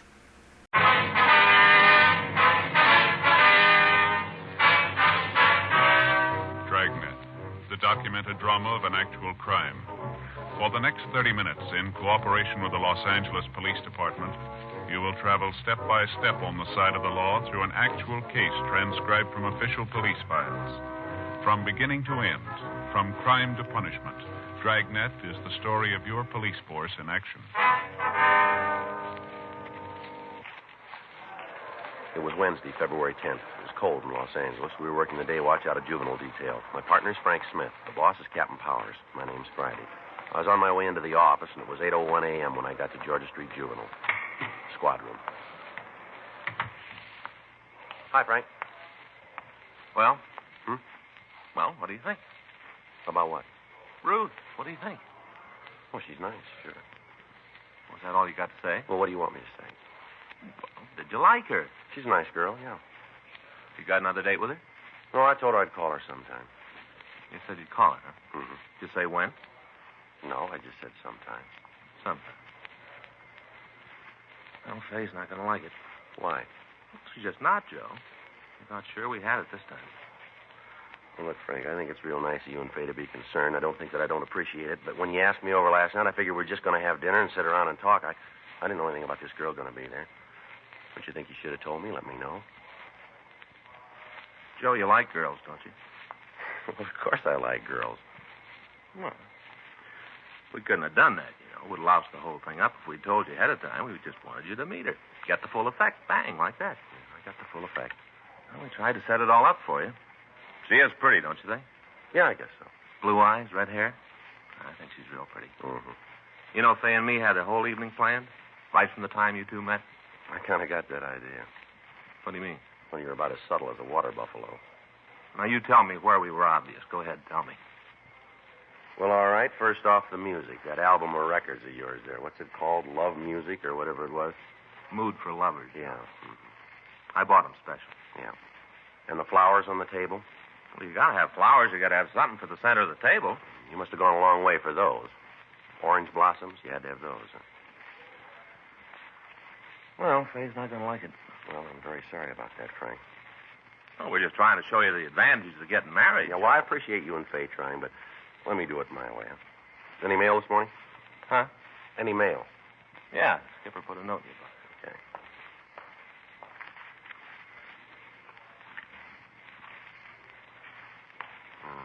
Tickets for the police show. You got to sell tickets, huh? Yeah, so do you. Here's your book.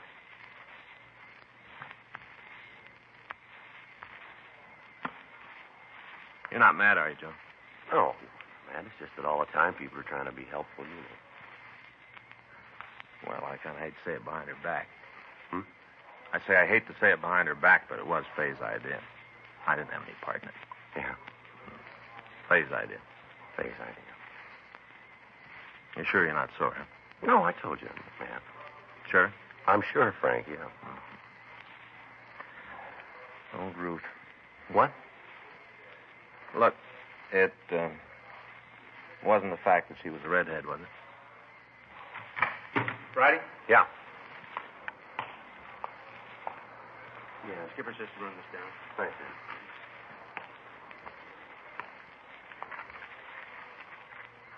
What do you got? Take a look at this. Huh? Dear sir, I have some information for you about a big dope ring. It's important I talk to you. I'll meet you at the streetcar stop at 7th and Broadway on the east side after 3:45 p.m. tomorrow afternoon, Wednesday. That's today, huh? Yeah. Read the rest of it. I can't tell you my name now, but I'll be wearing a green skirt and a plaid sweater. I'll be standing right by the streetcar stop. What do you think? I don't know. No signature. You got anything in the envelope? No. It's postmarked L.A., addressed to Juvenile Division. No way of telling where it came from. Think it's from McCrae? Well, there's one place we can find out. Yeah. 7th and Broadway.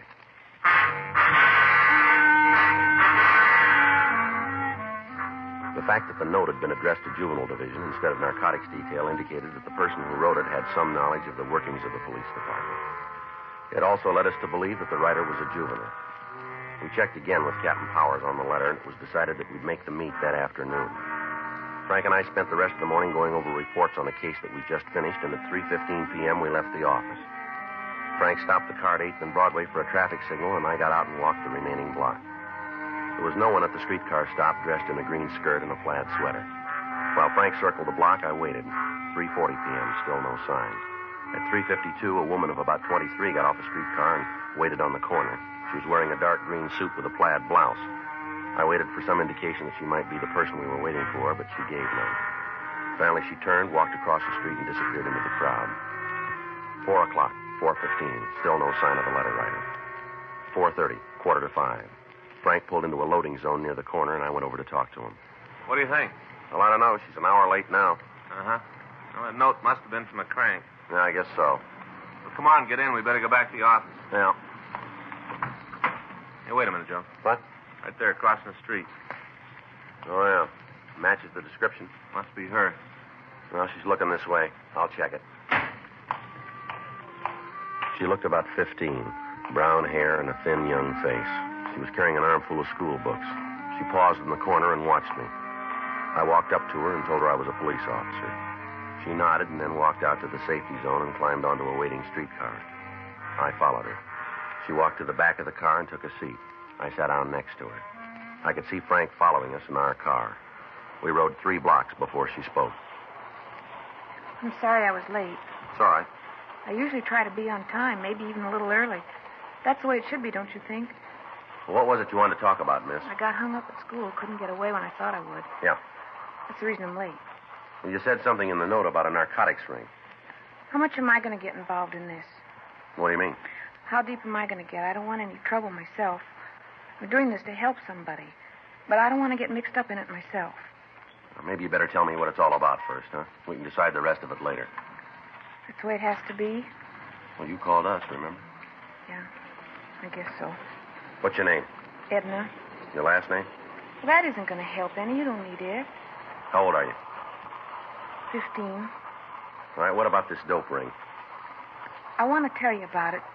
A friend of mine is in pretty deep. I think she's hooked bad. I want to help her. What's your friend's name? You have to have that? Well, we're not going to be able to do very much without it, are we? Catherine.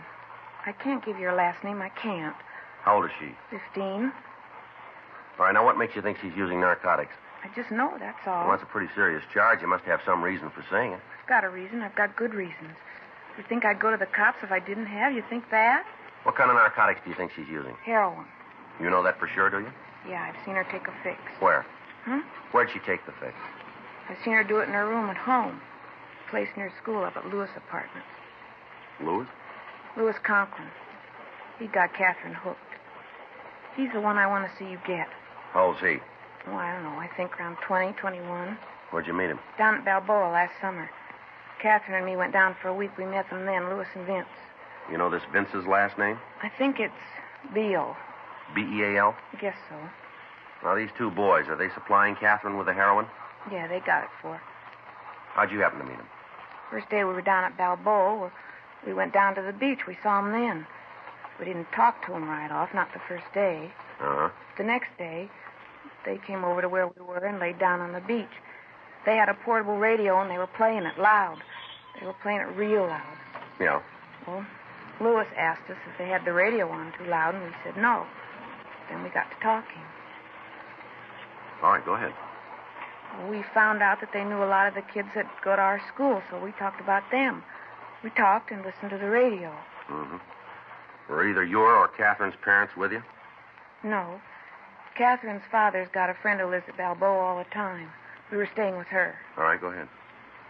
After we knew them a week, one night, they suggested that we go for a ride down the coast toward San Diego. No. They'd never given us any trouble, so Catherine and me talked it over and decided to go. They'd never gotten fresh or anything, so we thought it'd be all right. Mm-hmm. We drove down the beach, and then we stopped. Boys had some beer in the car, and we drank some of it, just a little. We didn't think it would hurt, just a little. All right. I guess we drank more than we thought, because we both got a little drunk. First time I ever got drunk. All I wanted to do was go home and go to sleep. That's all I wanted to do. I didn't feel good. I remember that. I didn't feel good. Go ahead. I got out of the car, and I walked around for a while. After I walked, I felt better, and I went back to the car. Catherine and the two boys were smoking. I could smell it when I got in the car. Real sweet. Sickening. Marijuana? Yeah. Vince asked me if I wanted some. I told him I didn't, and they all laughed again. Said I was just a little kid, called me chicken. So I did. You smoked the marijuana, did you? Yeah, but not very much. Got sick again, and I threw the stick away. That made Vince sore because I hadn't smoked very much. He got out of the car and found what was left of the cigarette and put it in a box he had. Then he got in the car, and the three of them all drank some more of the beer and smoked the rest of the marijuana. They were all laughing and yelling. Catherine was smoking, too? Yes, she was having a great time, laughing it up. Seemed like everything that happened was just about the funniest thing she ever heard. They were all laughing and telling me what a square I was. Finally, I couldn't stand it anymore. So I said if they wouldn't take me home, I'd walk. And what'd they say to that? Told me to go ahead. Said I was a drag anyway, and they'd be glad to get rid of me. You left then? Yeah. I tried to get Catherine to go with me. She said she was having too good a time and she wasn't leaving. She told me to go home and to expect her when she walked in. Yeah. So I left. Got out of the car and walked up the highway. Was going to catch a ride back to town. Pretty scared, but I wanted to get back. I didn't feel very good. Mm-hmm. I waited for the car, but the ones that went by wouldn't stop. Then Vince and Louis and Catherine came by. They told me to get into the car, and we drove home. I had to wait out in front with Catherine until she sobered up. She said she was too drunk to go into the house. What time did you get home? Oh, it must have been 3 or 3:30. Did you see Vince and Louis again? Well, I didn't, but Catherine did. Every night we were there, she went out with them. I didn't want to have anything more to do with them. She told me if I said anything to the people we were staying with, she'd cause me a lot of trouble. I like Catherine. She's my best friend.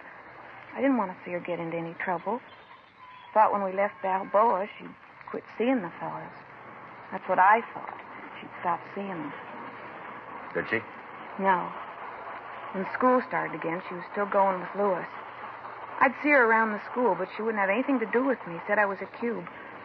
Talking all the time about how she didn't know they grew corners like me anymore. How'd you find out she was on heroin? One day I saw her take a pop. She was at her house, and I came over to talk to her. She was pretty sick, and she went into her room. I went in after her to see if I could help, and I saw her taking a fix.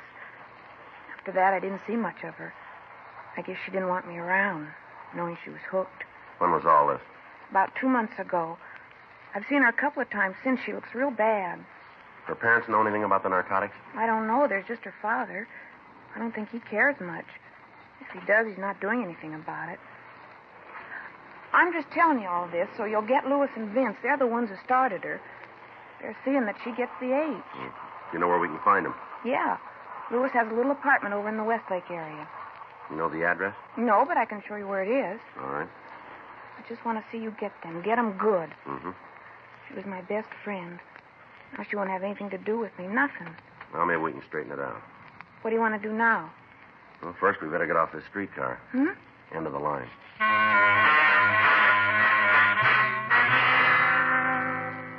Edna and I got off the streetcar, and Frank picked us up.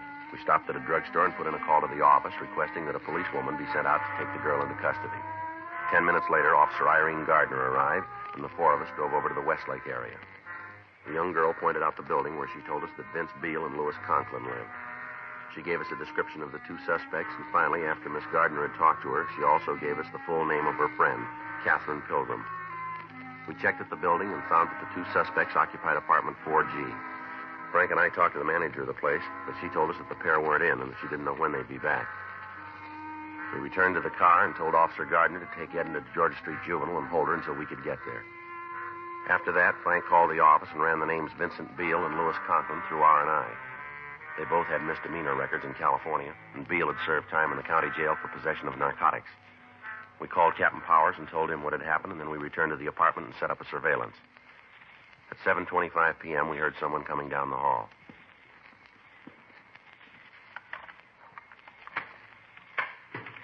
Don't worry about a thing, honey. It's all going to be all right. I'm sick, Vince. Real sick. I know. I'll make a call, get you fixed up. Just calm All down. right, hold it right there, police officers.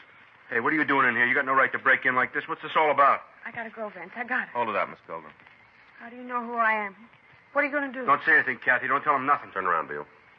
What for? What are you shoving me around Turn around. for? Here, turn around. I'll shake him, Joe. Stand You still. won't find nothing, cop. I'm clean. calling. Nothing. Where's Conklin? You got it figured so good, you tell me. You better watch that mouth, kid. It's going to get you into trouble. You tell me all about it, cop. I got no problem. What are you taking us in on? What's the charge? Violation of the Narcotics Act and contributing. Yeah? You didn't find anything on me. You didn't find anything in the pad. You've been on the spike, cop, and you know it. Now, why don't you run along, and I'll forget all about you being All right, let's go. Where are you taking me? Downtown. To jail? Juvenile hall. You're going to call my father? That's right. Well, he won't tell you anything. He won't tell you a word. Keep your mouth shut. Why? I got nothing to hide. I'm not a hype. You ask my father. Let me see your arms, Beale. Huh? Your sleeves. Roll them up. Come on, quick. Here. Where'd you get those marks? You tell me. Let me see your arms, Miss Pilgrim. It's not going to prove anything. Not a thing. Let me see them. Go ahead, honey. If you don't go along with them, they bring out the rubber hose. Somebody messed with you a long time ago. Come on, Miss Pilgrim. Let me see your arms. Well, all right, here. How about it, Joe? Take a look. Yeah. Fresh needle marks. We called Narcotics Division and asked them to come out and go over the room in an attempt to find a trace of narcotics. We put in a call to the office, and Irene Gardner came out and took the Pilgrim girl into custody. A stakeout was set up on the apartment to apprehend the other suspect, Louis Conklin. Frank and I took Vince Beale to the office and questioned him for over an hour, but he failed to come up with his source of supply for the heroin. He was turned over to officers from Narcotics Detail and booked in at the main jail on suspicion of violation of the State Narcotic Act, a felony. A call had been put into the father of Catherine Pilgrim, and at 9:37 p.m. he arrived at the office. Friday and Smith, where are they? My name's Friday. What can I do for you? I'm Robert Pilgrim. I want my daughter. She's downstairs right now. A doctor's taking care of her. What for? Well, she's pretty sick, Mr. Pilgrim. Sick. What's the matter? You've got no right to give her any kind of medication without my approval. We couldn't reach you. How hard did you try? We called your home and your place of business. We got no answer. Our doctor thought it was best to give the girl something right away. What's wrong with her? What are you doing to her? Your daughter's a narcotic addict, Mr. Pilgrim. That is a lie. Now, you get her up here right now. You hear me? You get on that phone and have her brought to this office right now. I'm taking her home. Afraid we can't do that. Who are you to tell me what's going to happen? I pay your salary, officer. Don't forget it. If you don't get on that phone and have my daughter brought up here right now, I'll make some calls and you'll be pounding the beat out in the Toolies. I've got a lot of friends in this town. And you've got a daughter who's hooked bad. Has she told you that? No, sir. But all the tests point that way. She's got needle marks all up and down her arm. Well, you better get out and find a lawyer fast because I'm going to pull that tin badge right off you. That's so. You bet it is. How do I get a line here? Dial 9.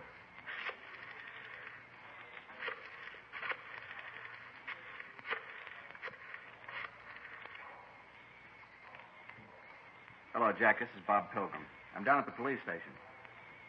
Yeah, Kathy's here. The cop says she's a hophead. I want you to tell him. Here, you talk to him. Yes, sir. Who am I speaking with? Mm-hmm. Yes, sir. Yes, sir. Well, we did find hypodermic marks. I see.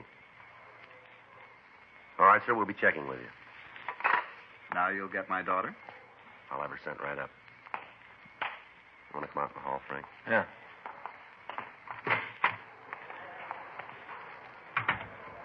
Who'd he call? This is a family doctor.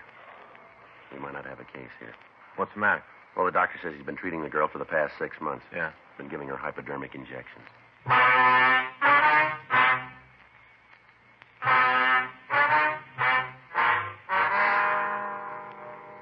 With the doctor's statement, there was nothing we could do but release the girl to her father pending further investigation.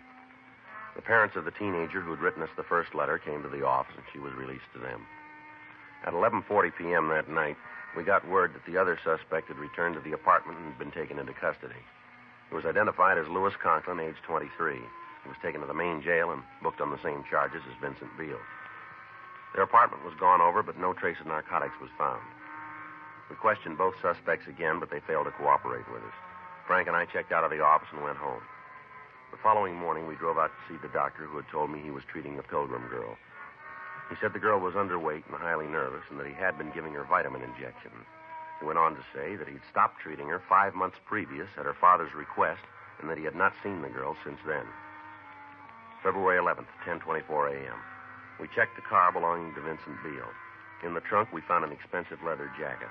It looked too expensive to be worn by a man who had the reputation of never holding a job. We took the jacket over to the crime lab and had it checked. From a cleaning tag, we got the name of the cleaner who'd serviced the jacket. We contacted him, and he remembered the jacket as having been among several stolen from his store. With this information, we went back to the main jail and had the Conklin boy brought from his cell. He told us that the jacket belonged to Vincent Beale. He was brought into the interview room. This leather jacket belong to you, Vince? No, I never saw it before. Conklin says it's yours. I don't know. Maybe it is. What difference does it make? Take a look. We want to know.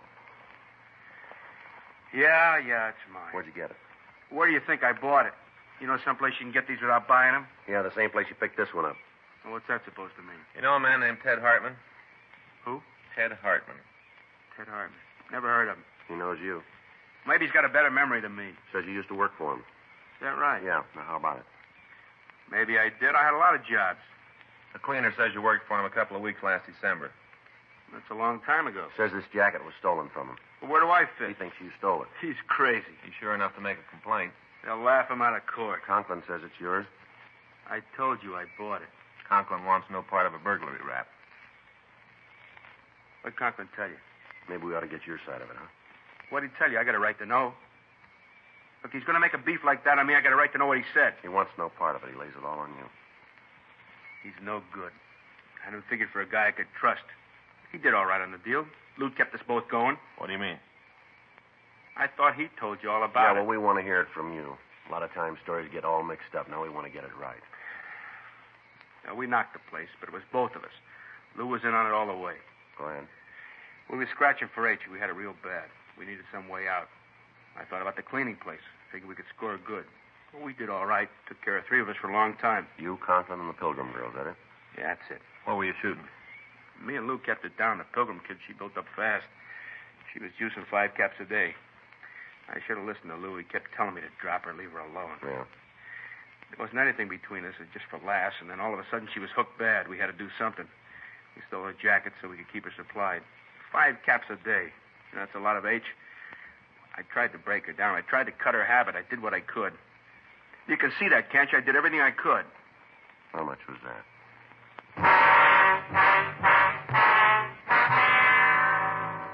$5:23 p.m. Frank and I, along with policewoman Irene Gardner, drove out to the Pilgrim residence.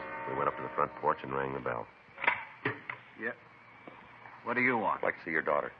Now, you get out of here. You get out of here right now. I've had enough of this shoving around from you. It's about time you learned your place. It might be better if we came in. Anything you got to say to me, you can say here. I don't want any cops in my house. You want to get your daughter? What for? We're going to have to take her down to juvenile hall. You guys just don't give up, do you? You want me to call my doctor again? We talked to him this afternoon. Then you know the story. Now get out of here. You want to get your daughter? Look, I've got a gun inside. If you're still here when I come back, I'm going to Now, you listen to me, mister. You've been acting like a big man long enough. You can play the part of the outraged parent with your family, but don't try it with us. I'm not going to have you talk to me like that. Not much you can do about it. We got the boys been supplying your daughter with narcotics. It's pretty clear that this home isn't the place for her. She's a good girl. We didn't say she wasn't. Then why don't you leave her alone? You know better than that. Can do you boys some good downtown. I got a lot of friends. You're going to need them. All right, you want to make a case out of this? I'll fight you in every court in the country before I let you take my daughter away from me. Now, you just try it. Your daughter's a drug addict. She's sick. She's got to be straightened out. She needs help. Who are you to set yourself up as the jury? You got a fine girl in there. She's got all the breaks except somebody who thinks enough of her to stand by her. There isn't anything she wants she doesn't have. What about the things she needed? You let her run all over the town by herself. She gets in trouble, and you won't take the time to care for her. What about those 2 men who got her started?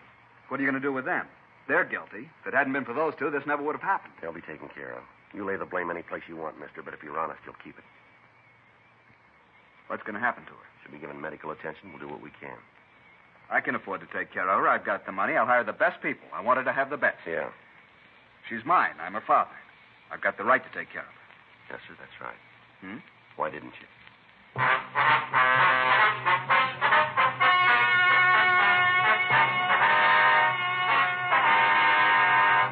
Vincent Norman Beale and Louis Shellman Conklin were tried and convicted of 1 count of burglary and additional charges of violation of the State Narcotic Act of felony and contributing to the delinquency of a minor. They received sentences as prescribed by law. Burglary is punishable by imprisonment for a period of not less than 5 years in the state prison. Catherine Noreen Pilgrim had a hearing in juvenile court and was made a ward of that court. You have just heard Dragnet, the authentic story of your police force in action, and starring Jack Webb, a presentation of the United States Armed Forces Radio Service.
his head off. He's deserving of it. I'll get him. Oh, boy. You shot an arrow through the heart of her teepee.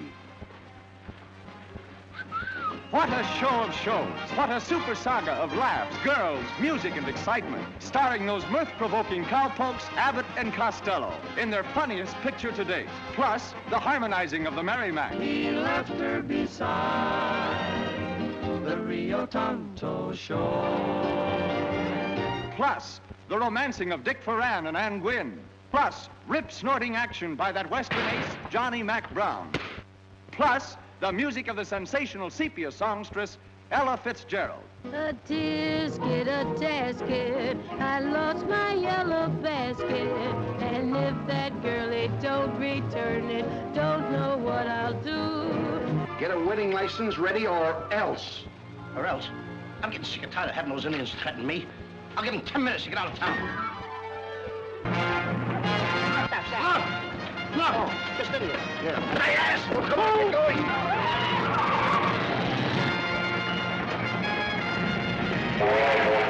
Ride 'em, cowboy, ride. We're all together, side by side. We'll be off to take the town to sail 'em up and make 'em down. Come on and ride 'em, cowboy, ride. And now, let's drop in to Duffy's Tavern. So we take you now to Duffy's Tavern, starring Archie himself, Ed Gardner.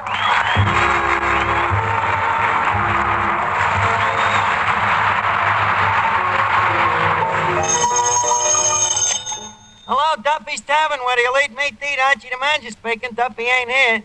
Oh, hello, Duffy. What's the matter? You sound like you got a cold. Well, are you doing anything for it? Taking shots, huh? Are they doing you any good? Oh, they were until Mrs. Duffy took away the bottle. Well, tell me, how'd you catch the cold? You took a bath naked? Well, tell me, what do you usually wear for the tub, Duffy? Long underwear, huh? Well, why didn't you wear it this time? It wasn't dirty. Well, look, Duffy, you better watch that cold. You know, there's a lot of that testimonial flu going around. Yeah, you ought to drink a lot of water. Water. Yeah, the shock treatment. Well, look, Duffy, I'm busy. I'll call you back, huh? Okay. Hey, Mr. Duffy got a bad cold? Yeah, there just seems to be an epidemic going around. And we gotta be careful around here, too. You know, them germs is pretty tricky. We got nothing to worry about. What do you mean? Do you think any healthy germ in his right mind would leave a nice, clean sewer to come into this place? It's been done, Eddie. Just because Duffy's Tavern is filthy don't mean it can't be sanitary. Now, leave us take all precautions. The first thing we gotta do is put something over the free lunch. What do you suggest? A skull and crossbones? No, we can't come up to free lunch, Mr. Archie. Why not? Well, you can't get close enough to it. Well, then at least leave us squirt some DDT on it. Another thing, we got to be extremely careful about the kitchen. I want you to see that the dishes are clean enough to eat off of. Very good, Dr. Gillespie. Oh, by the way, I almost forgot. There's a couple of letters that just came for you. Oh, thanks. Let's see. Hey, Eddie, get a load of the color of this stationery. Heliotrope.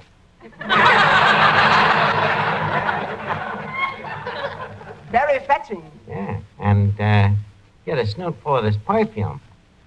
Smells like Machiavelli's Irregardless.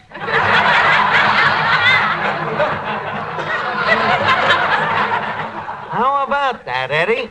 How do you do it? Oh, it's easy when you're irresistible. Leave us open this little Billy Doo and see what she has to say. Why, that sneaky finance company.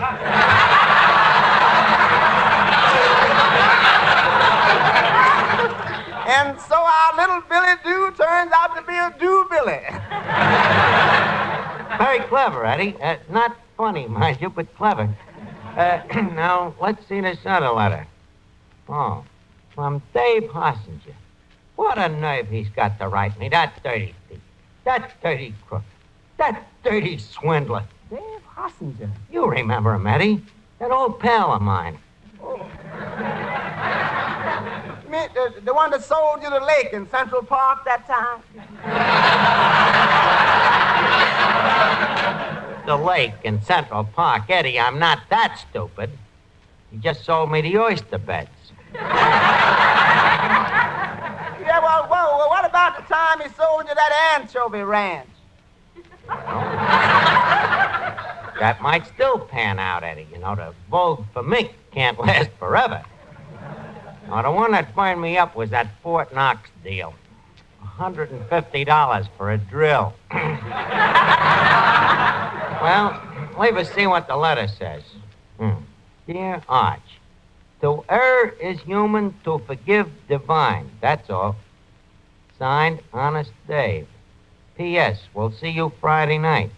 Eddie, so help me, if he sticks his face in here tonight, I'm gonna slip him a Mickey. Arch. Oh, look, Finnegan, how's things? Oh, terrible, Arch. I can't seem to find an apartment. Do you know of any vacancies? Eddie, this is a new one. A vacancy, looking for a vacancy. What do you want an apartment for? What'd you do, get kicked out of your house? I beg your pardon, Arch.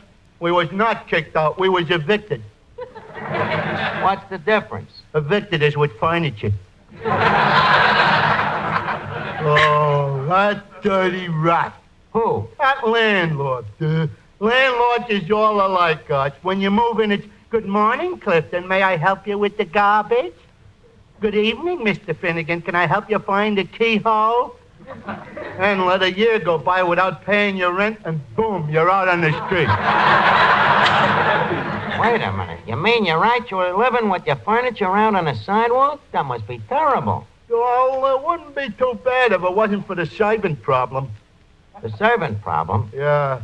The street cleaner ain't been around in 3 days. Oh, that must be horrible. With so many people tramping through the house all day, it must get rather untidy. So I don't mind them tramping through, Arch. It's the way they throw their cigar butts in the living room. Me old man's getting curvature of the spine, picking them up. But, Finnegan, how do you manage to get any sleep out there on the sidewalk? I don't. I get to bed and start snoring, and before I know it, every dog in the neighborhood's in bed with me. Yeah, all night them trucks and buses going back and forth and back and forth. Well, why don't you move to a one-way street? You'll have more privacy. Go on. Every time I walk out of the house, I have to walk all the way around the block to get home again? Yeah, that would be a little inconvenient. Well, let's hope you find an apartment soon, Finnegan. I hope so. Me father went up to see about a place today that he thinks we can get for $600 a month. But, Finnegan, your family can't afford $600 a month. I know, but it's better than living in the street, ain't it? Well, yes, that's a fallacy. Oh, Finnegan, I have a message for you from your mother. What? She wants you to stop at the hardware store on your way home and get a long electric cord. She says the toaster don't reach the lamppost. Oh, still. Okay, Miss Duffy. Well, so long, Arch. If you happen to be driving through the house anytime, be sure to drop in, will you?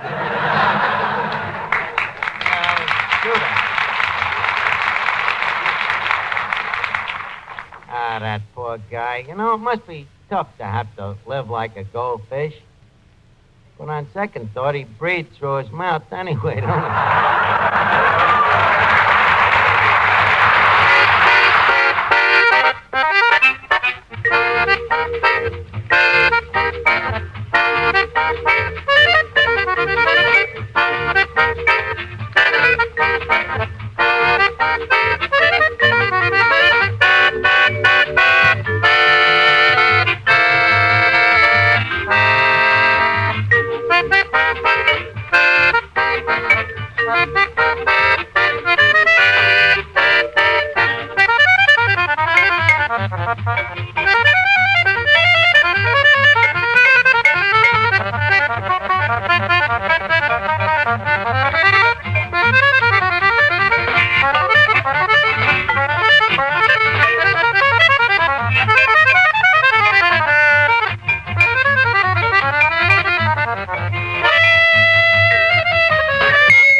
Eddie, I've been thinking. I wonder what that hostage could be after this time. I don't know. Have you kept up your payments on the Holland Tunnel?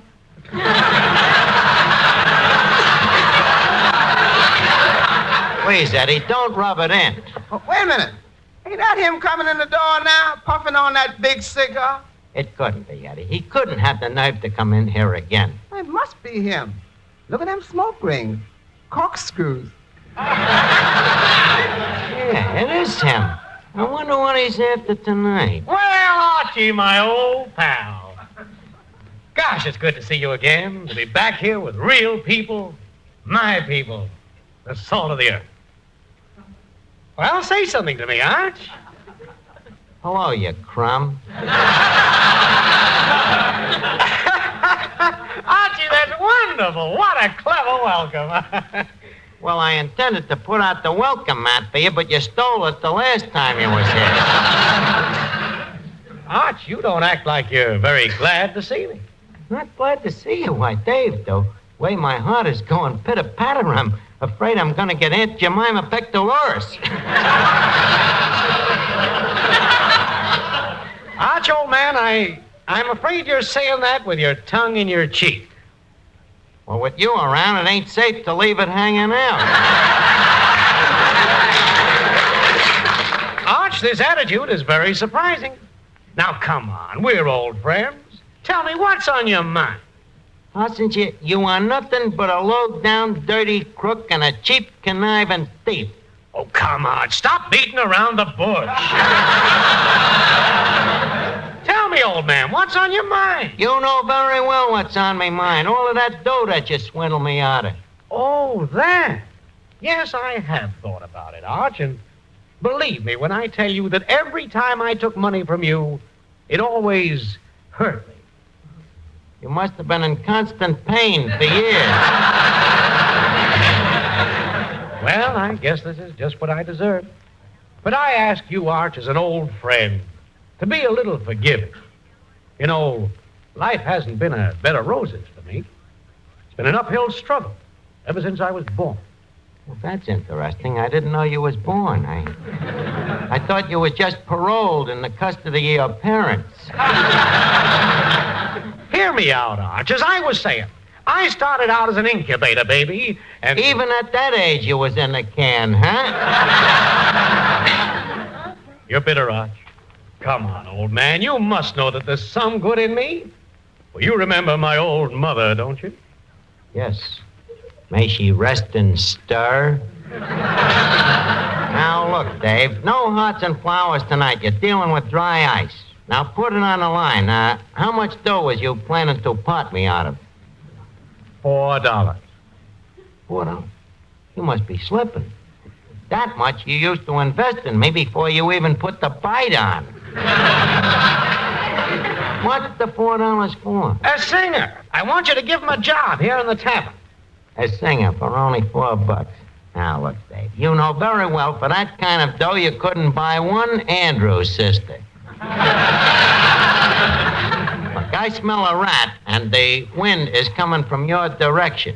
Look, Arch, figure it out. I give you a singer. He goes to work here, and you pay him $4. Now, what could be crooked about that? There could be such a thing as a singing pickpocket. Arch, I'll tell you what I'll do. I'll let him sing handcuffed. Does that satisfy you? Well, where is this kid? Oh, that's the kid over there. Hey, Ricky, come here, will you? Archie, this is Ricky Jordan.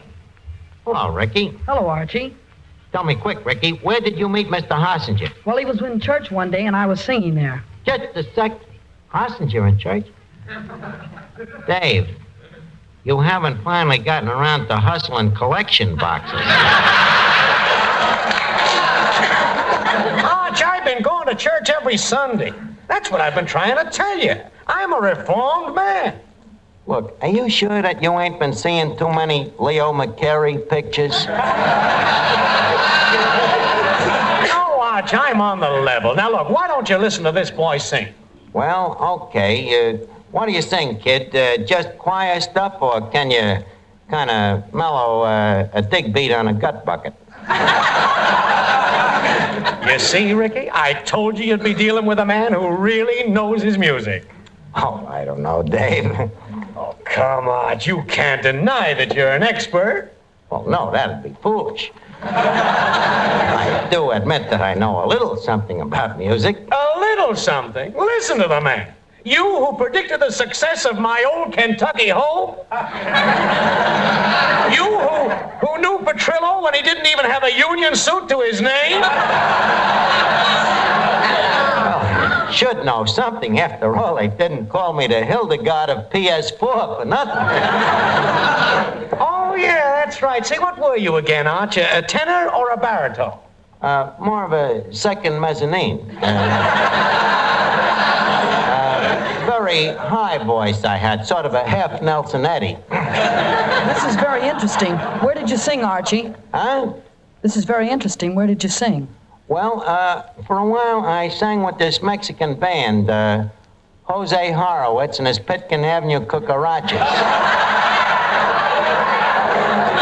Funny, but I've never heard of them. You never heard of them? You heard of Swing and Sway with Sammy Kaye? Yes. With the Cucarachas, it was come on and get jolly and shake your tamale. Well, anyway, what would you like to sing, kid? How about Stormy Weather? Stormy Weather. Oh, boy, does that bring back memories.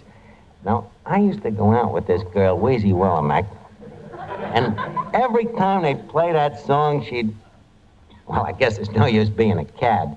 Go ahead, kid. Sing it. Hit it on the upbeat, huh? Don't know why there ain't no sun up in the sky. Stormy weather since my gal and I ain't together. Keeps raining all the time. The time life is bare, there's gloom and misery everywhere. Stormy weather can't get my poor aching self together. I'm weary all the time, so weary all the time. When she went away, the blues walked in and met me. But if she stays away, a rocking chair will get me. All I do is pray the Lord above will let me walk in the sun once more and go on. All I have in life is some stormy weather. Can't get myself together, baby. Keeps raining all the time. The time keeps raining all the time.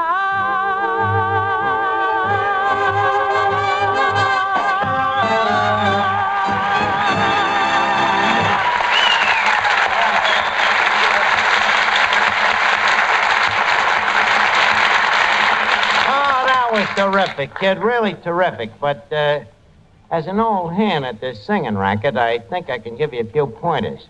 Now, the first thing you ought to do is have your tonsils taken out. But I've already had them taken out. You've already had them? Well, then you better have them put back in. Now, another thing, Ricky, your breathing is all wrong. You got to relax your nostrils a little more. What does that do? What does it do? It's obvious. It gives you more cleft in your palate. Of course, on the other hand, you can overbreathe, too, you know. I don't follow you. Well, I'll show you what I mean. Now, take a song like Tchaikovsky's Valgaboten. Are you familiar with the movement? Yes, I am. Well, sing a few bars, kid, and I'll show you what I mean. Oink. Oink.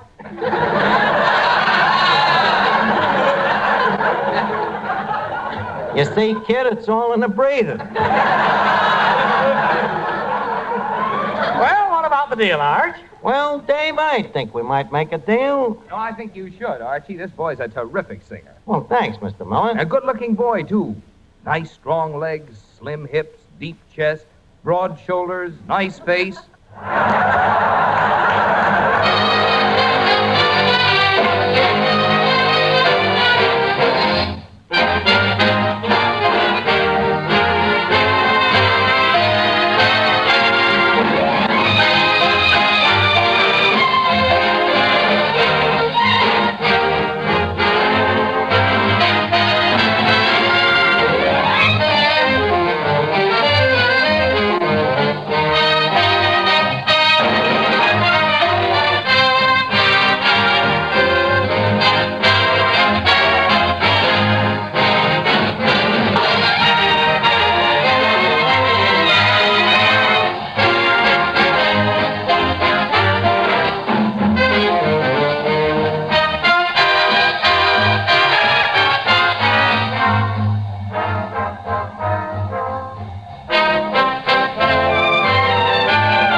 I like to buy this, kid, but that price, it still bothers me. Arch, I'm telling you, it's a steal. Don't mention that word. Now, look, leave us figure it out. The kid gets $4 a day. That would make it... Just a second, Doc. We're not asking $4 a day. It's $4 a week. $4 a week? For that kind of dough, you couldn't even bribe Senator Claghorn. Passenger, now I know there's something crooked with this deal. Well, this forces me to get back in harness. Huh?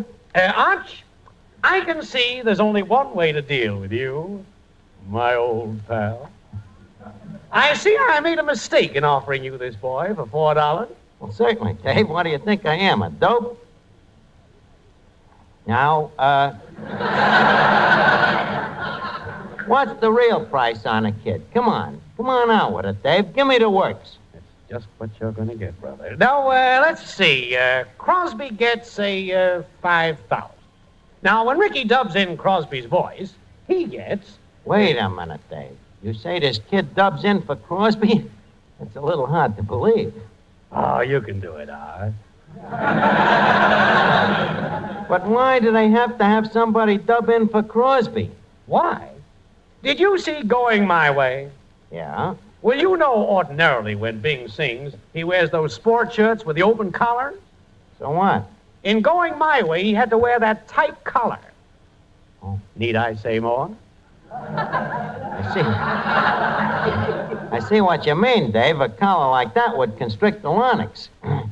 Now, how much did you say the kid got when he sang for Crosby? I think it was $2,000. Well, that would be a little high for us. You see, we got a lot of overhead here, Dave. Well, I'm not sure of that price, Arch. Let's verify it. Give me the phone, will you? Okay, here you are. Thank you. Hello, operator? Paramount Studios, please. Paramount? Hey, that's where I made me picture. Yeah, I know, Arch, but they're still in business. Paramount? Bing Crosby, please. Thank you. Oh, hello. Hello, der Bingo. Der Hase. Look, Bing, confidentially, what did you pay Ricky Jordan that time he dubbed in your voice? It's okay. I'm all alone in a booth. Huh? Yeah, that's what I thought. $2,000. Well, in that case, what do you think he should get for a nightclub job? Uh-huh. Well, thanks, Bing. See you in church. Well, Arch, you were right. That $4 a week was ridiculous. I told you, Dave. Now, what's the real price?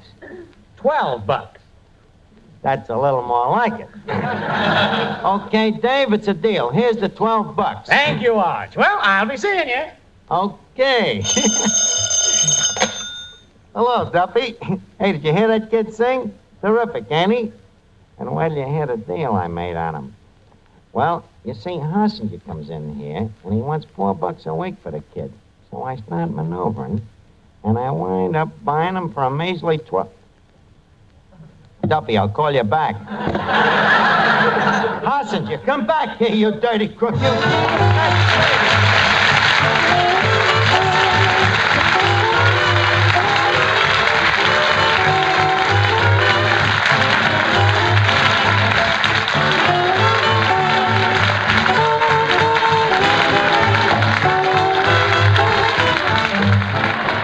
Before we leave Duffy's, leave us put a couple of nickels in Duffy's jukebox.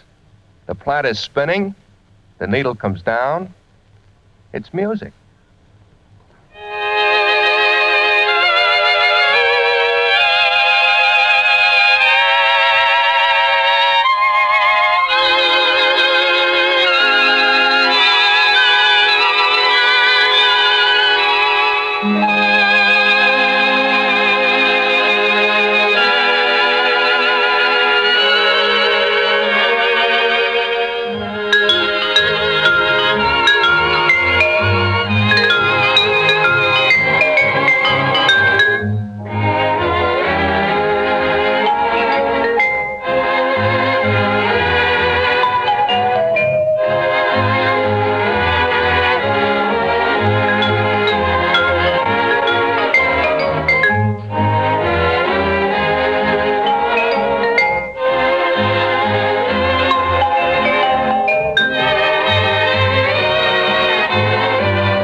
In all the stirring legends of the frontier West, there is none as exciting as the reckless saga of the men who pushed the last outposts of civilization across the Sierra Nevadas. The men who ride the high country.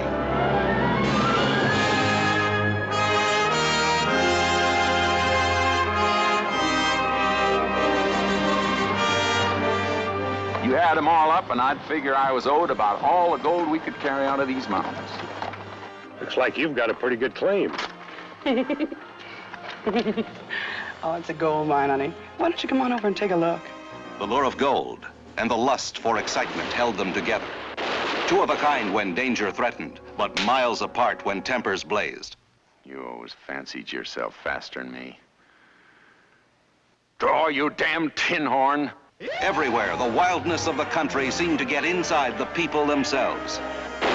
Even hard-bitten adventurers like Randolph Scott and Joel McRae were as rash as the younger generation, represented by two of Hollywood's fastest rising young stars. When I questioned you about that boy, I should have gone a bit deeper into the subject of character. I came to Corps School to be married, and that's what I'm going to be, married. Mariette Hartley, refreshingly different with her red hair and freckles, recklessly pitted one suitor against another. Looks like the girl he's been going down the mountain to see. I'll say one thing, she's sure worth the trip. Looks like a warm one. Ronald Starr is the dynamic tenderfoot who'd rather fight than love.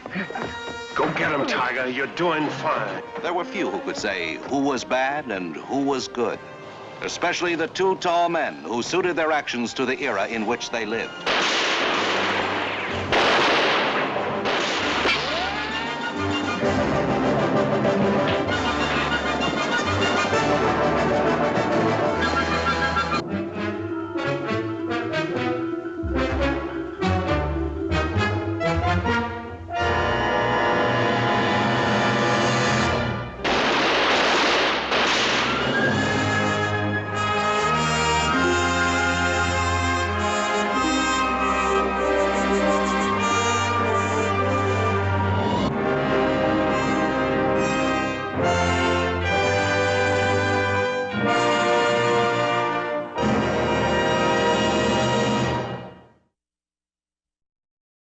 Fasten your seatbelts. Classic Adventure is coming your way with the air adventures of Jimmy Allen up next. The air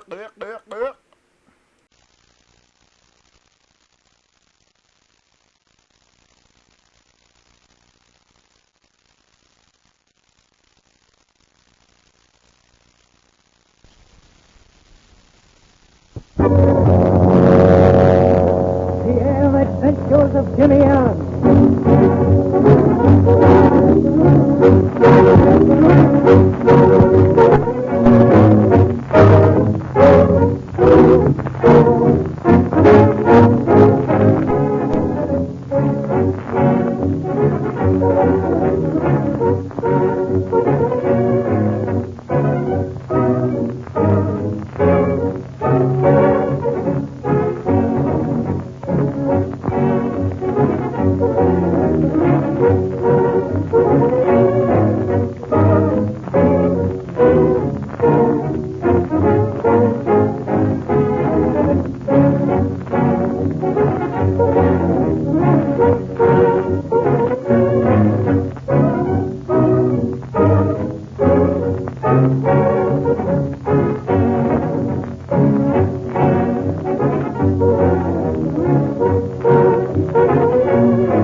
Unable to get any evidence which would help to clear up the mysterious death of Quackenbush, Jimmy Allen and Speed Robertson returned to Cleveland to attend the official inquest.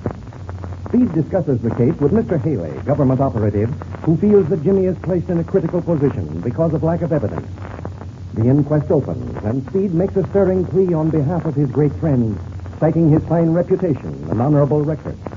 The coroner agrees that the young pilot's record speaks for itself and brings out the fact that no motive has been established as evidence that Jimmy committed the crime.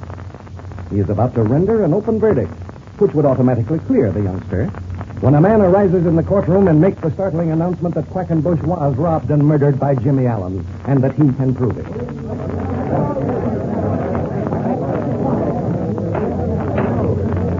Quiet, please, quiet. We'll have to have order here. Jimmy, we've heard that voice somewhere. I know it. We met him someplace. Am I to understand that you wish to present some new evidence which has a bearing on this case? I mean just what I said. Quackenbush was a good friend of mine, and he was robbed, I tell you. Robbed and knocked off for his money. And the only guy who could have done it is the pilot who brought him here. The guy who was in the ship with him. Please, quiet, please. We'll have to have order in here, or I'll ask all the spectators to leave. My friend was murdered for his dough, and I want to see justice done. The guy that knocked him off is this here pilot, Jimmy Allen. That's a lie, a deliberate lie. Here. Take it easy, Robertson. If this man has some evidence, let's hear it. All right, my good man. We'll qualify you as a witness and listen to your evidence. Okay, I got plenty to tell. When I get through, you'll know who done this job and why he knocked him off. Speed, I know now. I remember. He's a... Quiet, let's hear what he has to say. Your name, please? Dawson, Daniel Dawson. Where's your home, Mr. Dawson? I live in Australia. In Australia, eh? Yeah, that's right. Tell us what you know about this case. About 6 months ago, I met this fella Quackenbush in Melbourne, Australia. He was over there looking for some mining property. That's right, boys. In my investigation of Quackenbush, I learned that he had just returned from Australia. I had some interest in a mine in New South Wales. Quackenbush come to me, and he wanted to buy an interest in it. I see. All right, go ahead with your story. Well, after a little dickering around, I agreed to sell him a share in the mine. We made a deal, and I turned over to him stock worth over $200,000. This was in Australia, was it? No. We made the deal in Australia, right there in Melbourne, but I delivered his stock to him just a few days ago in Los Angeles. In California, eh? Well, how does all that have a bearing on this case, Mr. Dawson? I'm coming to that. The day Quackenbush leaves Los Angeles, I go out to the flying field with him. He gets aboard one of these National Airways ships, and the last thing he says to me is that he has the mining stock in his Tavern bag. I tells him to be careful, for it's worth a lot of dough, see? But he says there ain't nothing to worry about. We shake hands, and the crate takes off. Well, please get to the point, Mr. Dawson. I'm getting to it right now. The next thing I know is my friend is croaked. They've searched his bags, and the stock is missing. Well, Mr. Haley, you made a search of the dead man's effect. Did you find any securities of the type described by Mr. Dawson? There were no securities of any kind found in his traveling bag. What do you think happened to these stocks, Mr. Dawson? I ain't going to be satisfied till the pilot of that ship is searched and any baggage he had with him is searched. Oh, that's utterly ridiculous. That's okay with me. My traveling bag hasn't been touched since I put it in the ship at Kansas City. And so far as I know, it is still there. Call his bluff. I demand it to be searched. He's the guy that knocked off my friend, and he done it to steal them stock. So of all the brazen out-and-out lies... Quiet, gentlemen. Mr. Haley, will you bring Jimmy Allen's traveling bag into the inquest? We'll have a brief adjournment until you return. Yes, sir. I'll be back with it in a few minutes. Speed. I know who he is. Oh, the man's crazy. But, Jim, we've heard that voice somewhere. I'll tell you. Right here, wait. Let's slip into the anteroom until Haley gets back. All right. Yeah, that's better. Listen, Speed. I never could forget that voice. It's the voice of the pilot who flew the amphibian. The man Black Pete called the Digger. Jumping catfish, you're right, kid. The Digger. So, and I racked my brain trying to recall where I'd heard it. And he's about the same size. Yeah, I know. But we never did get a good look at his face. No, we didn't. He's wearing helmet and goggles. But I'm sure he's the same man. I never could mistake that voice. Yeah, but what big object in coming here with such a wild story? Oh, the man's plumb crazy. Oh, sure he is. Listen, let's have Haley arrested. And then we can run down... No, wait. Wait just a minute. Let's not get excited and make any stupid moves. He'd naturally deny the charge. And we couldn't prove it. Let's just sit tight and see what his next move is. Tip Haley off with what we think, and then we can have him shadowed. He's bound to meet up with Black Pete sooner or later, and then it'll be... Oh, it's Dawson. Yeah, Dawson. I want to have a little chewing match with you guys. I believe we've met before, haven't we, Digger? What do you mean, Digger? Oh, you got any place for somebody else. What do you take us for? A couple of fools? What are you up to, anyway? Now, listen to me, boys. We can do some trading, but we got to do it quick. You're in a bad fix, Alan, and I'm the only guy that can get you out of it. Don't be silly. That story you told in there is wilder than a March hare. What is this trade you're talking about? This guy's got some sense. All right, here's what I'll do. You guys know where Ezra Whitcomb is. Slip me the dope, and I'll withdraw my charges against Alan. Now I know you're crazy. You know about Ezra Whitcomb, and yet you say you're not the digger. I'm Daniel Dawson, and I can prove it. Now, you guys ain't got a thing on me. You or nobody else. Are we going to make this trade? Remember, Alan, you're staring a murder charge right in the face. I've known guys to get behind them bars and go crazy. Why, you fool, Dawson. Do you believe that... Hold it, Jim. Hold it. Now, look here, Dawson. Why do you want to find Whitcomb? Never mind that. Come on, think fast. You tell me where I can find Whitcomb, and I'll get the kid out of this crack he's in. Not a chance, Dawson. No one believes that cock and bull story about the mining stock. Your bluff doesn't work. Oh, you think not, eh? Look here, wise guy. That G-man is bringing your bag into the courtroom. He's going to pull out of it a lot of mining stock. And if you don't think so, you're crazy. Dawson, I don't want to even talk to you. Give me Whitcomb's address or you'll swing, I'm telling you. You rotten crook. Get out of here before I lose my temper. Oh, you won't do business, eh? No, we won't do business. And let me tell you something. Before we're through with this, you and your pal Black Pete are going to wish you'd never heard the name of Jimmy Allen. Okay, you mug. Now you'll get the work. That rotten crook. I'm afraid, Jim. Afraid we're in for him. Oh, but Speed, the whole story is... Oh, yeah, I know. But we're not dealing with white men. Dawson and Black Pete are a couple of rats. All right, come on, boys. Get back in here. All right, Mr. Haley. I don't like the looks of this, Jim. Get ready for most anything. Gentlemen, we will now continue with the inquest. Mr. Haley, I believe you have the traveling bag. Yes, sir, I do. Mr. Allen, is this your traveling bag? Yes, sir, it is. Where did you find the bag, Mr. Haley? Under the front seat of the airplane which Jimmy Allen flew from Kansas City to Cleveland, and in which Quackenbush was found murdered. Tell us what you found in the bag. The usual articles any man would take and make him a short trip. Pickles any man would take and make him a short trip. Pickles any man would take and make him a short trip. Anything else? Yes, sir. A block of shares in a mining company. What did I tell you? There's the guy who murdered him. That guy, Jimmy Allen. It's a frame-up. I never saw it. Steady, kid. Steady. Oh, of course it's a frame-up. Order. Just sit Please. tight and see what develops. I'll have to insist on absolute quiet. Now then, Mr. Dawson, can you prove that you sold these shares to the deceased, Mr. Quackenbush? Absolutely. I got a receipt for it right here, signed by Quackenbush himself. Let's see it. Here, Mr. Haley, you've seen some specimens of the dead man's handwriting. Would you say this is his signature? They don't really believe that I actually... Sit tight, kid. Sit tight. This signature is similar to some specimens I have of those made by Quackenbush. However, I'm no handwriting expert. And I'd want our department to authenticate the signature before making a statement. There ain't no question about it. I sold those stocks to Quackenbush, and this guy Allen got wise to it. And when they was flying up here, he knocked him off. I'd like to ask a question, if I may. Go ahead, Mr. Robertson. You say you gave these stocks to Mr. Quackenbush in Los Angeles. Is that right, Mr. Dawson? Why, yeah, I'll say it is.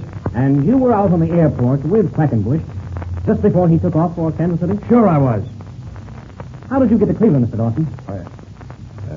I was coming east, and I flew here. That's how I got here. Oh, so you flew here, eh?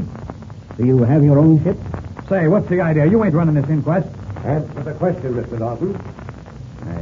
I came on United. That's how I got here. That's all I want to know. May I ask the purpose of your questions, Mr. Robertson? Certainly. If Dawson was in California when Quackenbush left, the only way he could reach here in time for the inquest, is by airplane. Mr. Allen, do you know anything about these mining stocks found in your bag? No, sir. I never saw or heard of them until a few minutes ago. I'll take an oath that those stocks were not in my bag when I landed here in Cleveland. Gentlemen, this is very damaging evidence. It is not within my power to render any decisions or express any opinions. But in view of the evidence just produced by Mr. Dawson, I am forced to recommend that Jimmy Allen, a pilot for National Airways, be held to the grand jury under an indictment in connection with the murder Just a minute, please. Before you make your recommendation, I should like to introduce another witness. Nothing doing. It's a stall, a big stall. I says that Jimmy Allen is a murderer and he ought to be behind the bar. Order! I'm conducting this inquest. Sit down, Mr. Dawson. Continue, Mr. Robertson. Before this inquest is closed, I'd like to introduce another witness. A man who has an amazing piece of evidence. Jimmy Allen finds himself trapped by the unscrupulous Dawson. Who is the new witness, and what surprising bit of evidence will he introduce? Follow this mystery in Jimmy Allen's next Air Adventure.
This program has come to you through the facilities of the World Broadcasting System.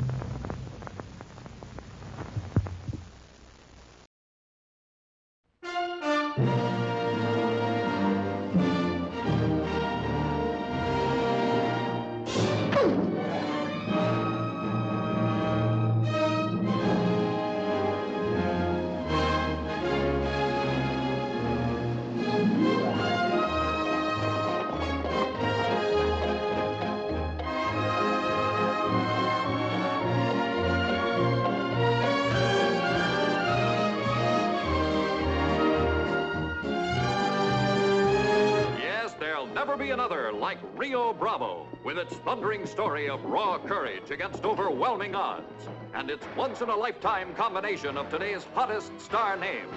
You've seen nothing like them together, and here at Rio Bravo, nothing can tear them apart. Not even a thank you do I get. Maybe you're right, Stumpy. Huh? You're a treasure. Well, I don't know what I'd do without you. Yeah, well, Tired, aren't you, John T? I can fix you a nice hot bath. All I want is a drink. Then, this is all I can do for you? I told him you were one of the best. I'll tell you what I'm a lot better at, Mr. Wheeler. That's minding my own business. No offense, Sheriff. Where are you going? get your hands off. I said, where are you going? You got no use for a man you can't depend on. One bad night and I'm done for. Better go easy on that stuff. That makes 3 you had. Yep. You'd be lying, because that's what I am, a soft-headed idiot. There isn't any other explanation for staying around here and inviting myself into this. Round the bend, she'll be waiting for my rifle, pony, and me. For my rifle, my pony, and me. This has been one of the few peaceful scenes from the picture Rio Bravo, with John Wayne, Dean Martin, and Walter Brennan here. And a new girl, Angie Dickinson. Tell him about Ricky Nelson. Oh, yeah, that's me. Come and see us.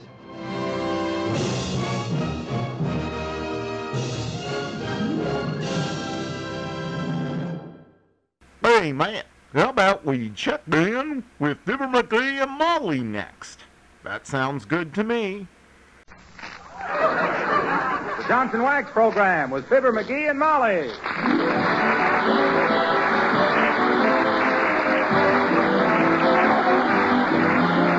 The makers of Johnson Wax products for home and industry present Fibber, Magee, and Molly, written by Don Quinn and Phil Leslie, with music by the King's Men and Billy Mills Orchestra.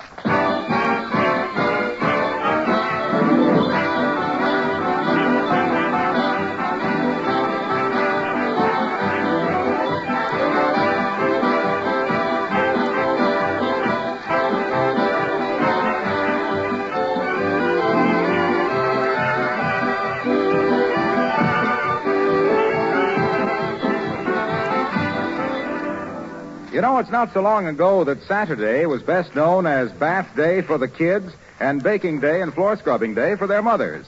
But now you mothers are more fortunate on that floor business. Johnson's Glow Coat has moved that unpleasant chore back with the antiques. You'd never think of doing all that hard work again, when with Glow Coat it's a cinch to have linoleum floors clean and sparkling all the time.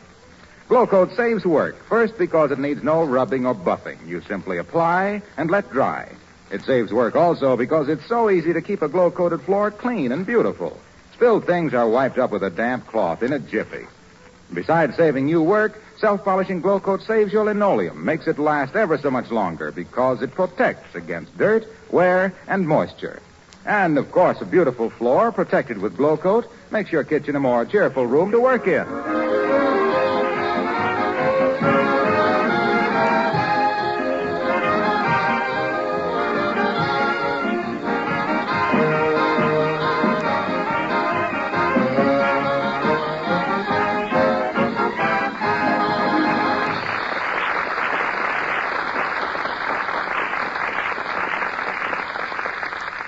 People at 79 Wistful Vista have been having a little trouble with their radio.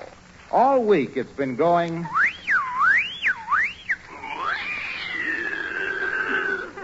This morning, however, Mr. Magee made a couple of minor adjustments, and now it goes...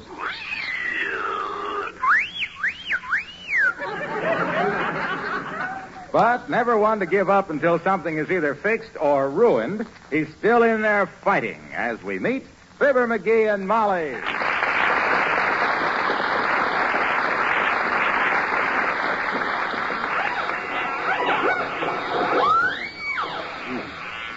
Sound any better now, Molly?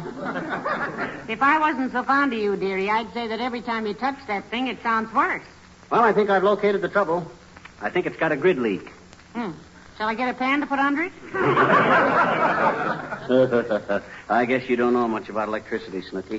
What I mean is the AC is draining off into the DC. Now, let me see if I put this... What on earth are you doing? Well, just feeling around inside this radio. I think possibly the condenser is... No! What are you dancing around for? I don't hear any music. Got a shock. My gosh, I just absorbed enough juice to light the city of Akron. Hey, you got any rubber gloves? No, I haven't. I sent the only pair I had to Cousin Letty. She's going to work on a farm this summer, you know. What does she need rubber gloves for to work on a farm? Well, she punches little holes in the ends of the fingers with a needle. Yeah? Fills the glove with warm water and practices milking. It's going to be a little confusing when she finds out a cow only has 4 fingers.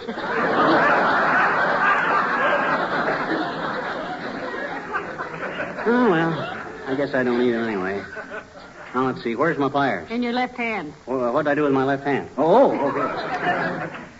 Now, let's see. If I tighten this little dingus here. I'll bet that did it. Now, listen.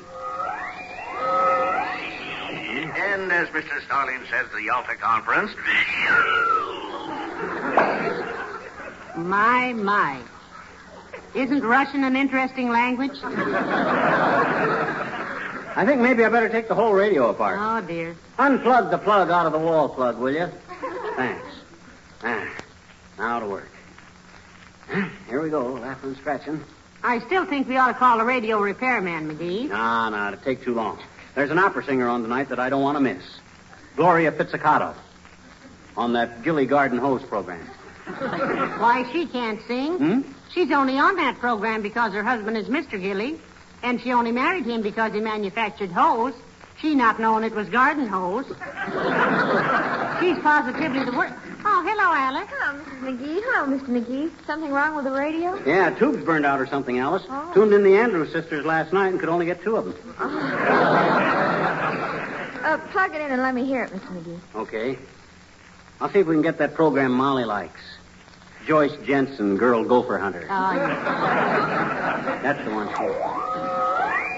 And as we leave Joyce Jensen, Girl Gopher Hunter... That's it. ...trapped in the blazing reptile house at the zoo, where she has been lured by Ben Baxter, who is secretly trying to break the will of the dying Mortimer Bixby, because he is secretly infatuated with Tracy Lammermoor, whose father has been missing since the blueprints of the new battleship was stolen by Siegfried Schoenfeld, the Nazi spy, who is secretly in love with Alice Grigfeather, who is Ben Baxter's secret mother. We wonder how it will all come out. Tune in all day tomorrow and let your housework go straight to...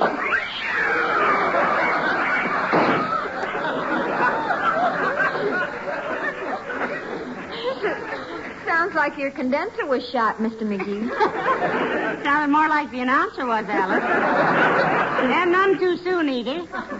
One of these days, John's other wife is going to fall secretly in love with one of the quiz kids, and Clem McCarthy will get so excited he'll bite H.B. Kaltenborn in the ankle. Well, I'll just check this radio all over, I guess. If I can help you any, Mr. McGee, I have my toolkit upstairs, and I'll be glad to run up... No, thanks, kid. I'll make out okay. This is man's work. Mm-hmm. I used to build radios, you know, back in Peoria. Indeed, he did, Alice. Betcha. Many's the oatmeal box I've held while he wrapped wire around it, and then held again while he unwrapped the wire and got his thumb out of it. I built the first GA set in Peoria, Alice. What's a GA set? Get anything. Had 12 dials on that baby. Took up the whole mantle. My father used to be a great radio fan in the early days. He'd sit there night after night with those headphones glued to his ears. Mm-hmm. Mother finally had to do something about it. What'd she do, Alice? She had to spank my little brother and hide the glue. Well, this isn't getting the radio fixed, girls. One side, please, while I make a mug out of Marconi. I'll be glad to help you, Mr. McGee, if you want me to. I'm very handy. No. Thanks anyway. This is no job for a bent hairpin, kid. Well, all right. Just call me if there's anything I can do. Call her if there's anything she can do. I never saw a woman yet that didn't think a shingle nail was something to scratch yourself with when you had the shingles. Now, let me see. Where's my tire tape? Well, I think I saw it. Oh, I know. It's right here in the hall closet.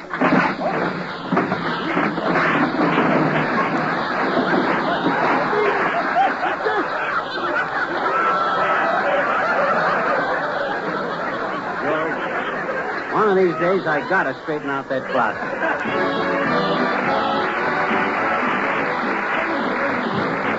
Billy Mills and the orchestra and Sleigh Ride in July.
Always kept scratching because he was full of energy.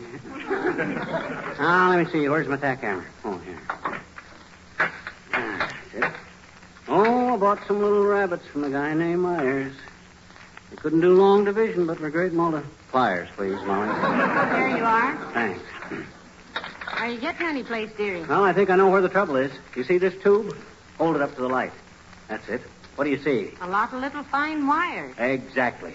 And naked as a boiled potato. No insulation on them. Pretty shoddy workmanship, if you ask me.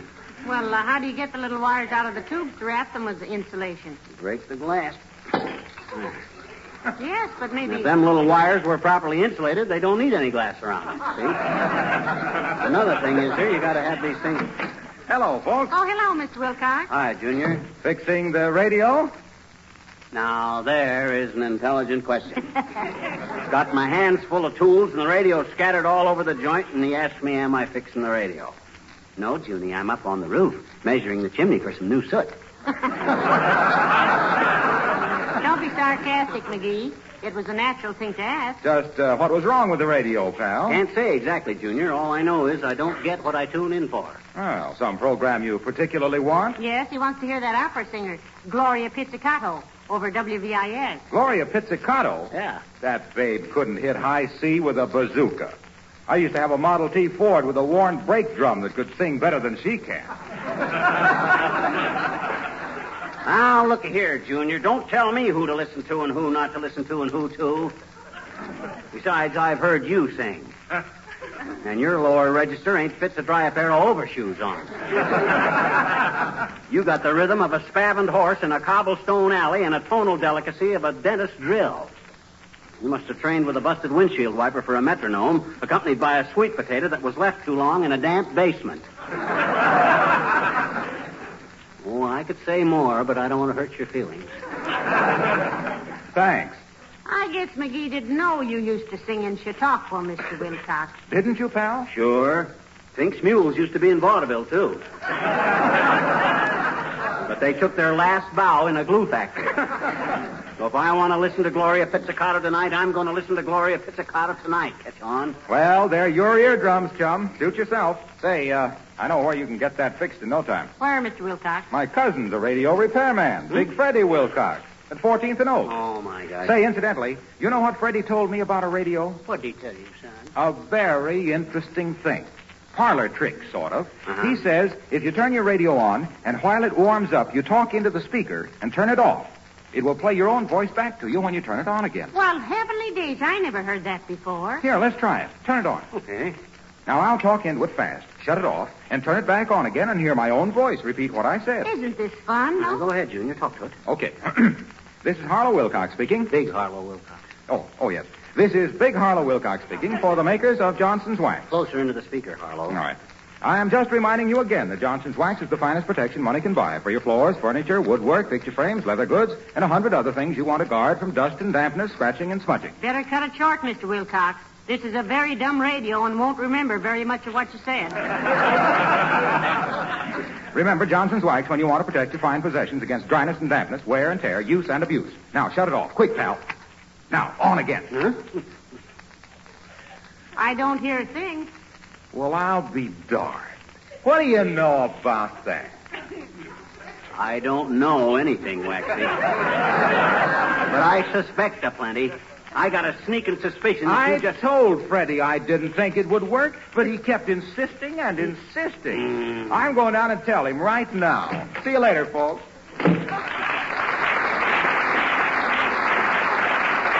And I never caught on. I never caught on. After all these years, I never caught on. Well, now, look, dearie, if you intend to hear Gloria Pizzicato on that radio tonight, you'd better start getting the Rio Snook wired back into the audio hoosis or something. Oh, my gosh, I guess I better have it that. Hey, I just got an idea what might be wrong with this thing. What's that? This wire here is marked ground. You see? Yeah? Well, all the time we've had it fastened to the radiator. That radiator is 8 feet off of the ground if it's an inch. No wonder the darn Well, thing... you do it your own way, sweetheart. But I hope you get the radio fixed before Roosevelt's next inauguration. I haven't missed one since I was a child.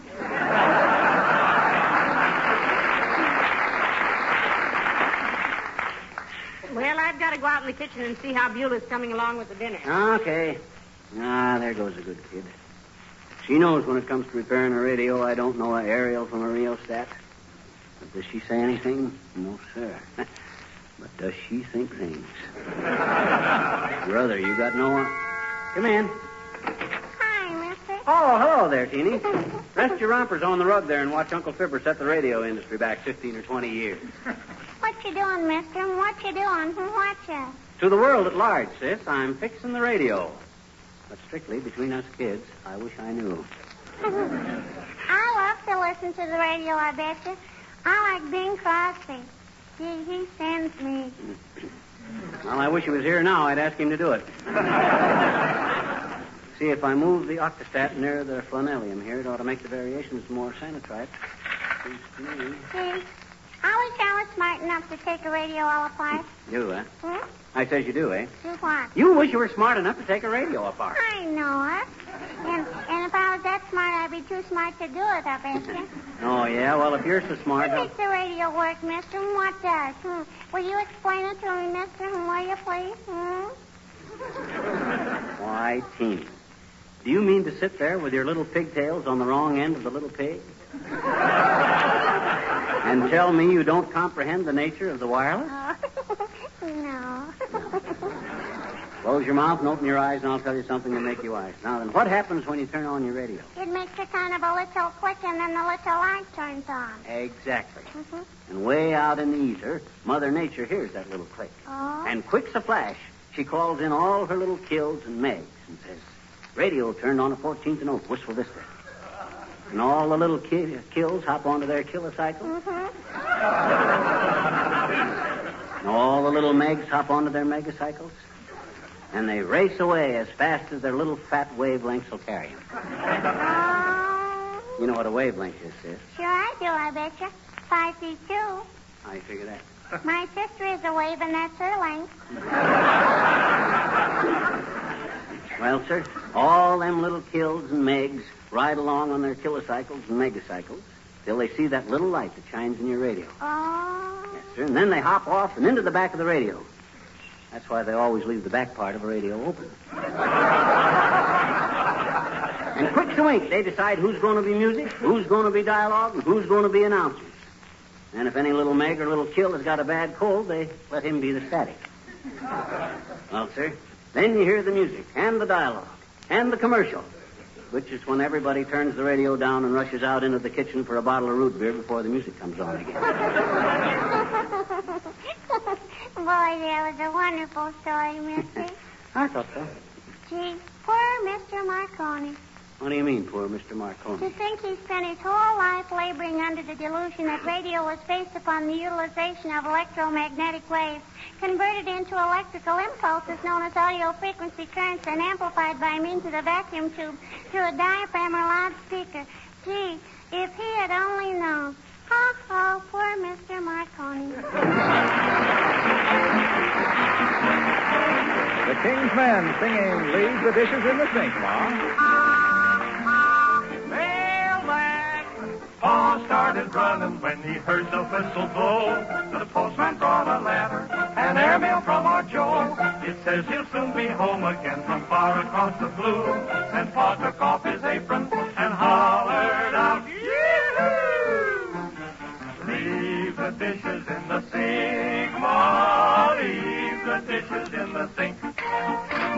Every place will have to wait. Tonight we're gonna celebrate. Leave the dishes in the sink."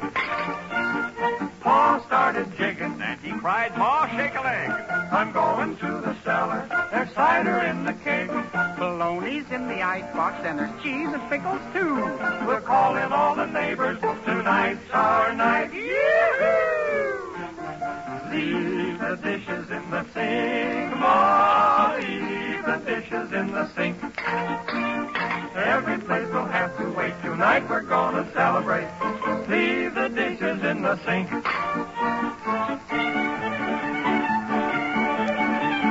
I began a fiddling and the dancing was begun. Grandpa started shouting, "Grab your partners, everyone!" Each one grabbed a partner, oh, the party, it was gay. And Ma, she looked so pretty, they hollered out, "Hooray!"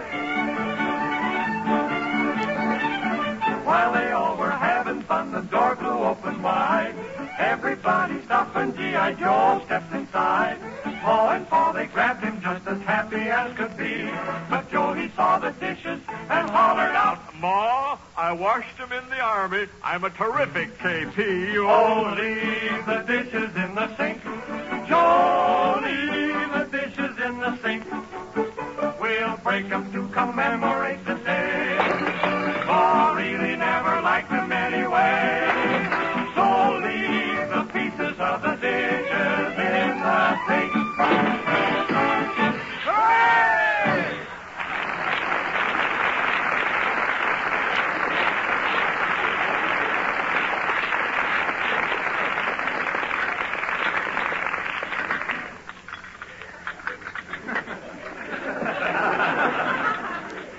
Oh, I had a little goat and his name was Slim. It was worth your life to turn your back on him.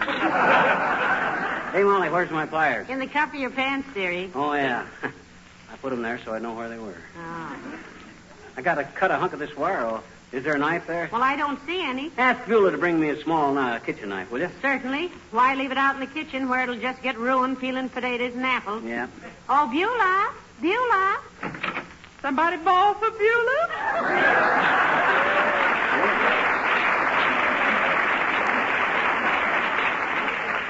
Hey, Beulah, bring me a small knife, will you? I got to slice some wire. Is there something go bluey with the radio focus? Yes, Beulah, and Mr. Magee wants to get it fixed in time to hear Gloria Pizzicato tonight. Gloria Pizzicato? Oh, man, that gal got a voice like making a bed with broken fingernails. When she's singing, makes her hair stand up on a scrub brush.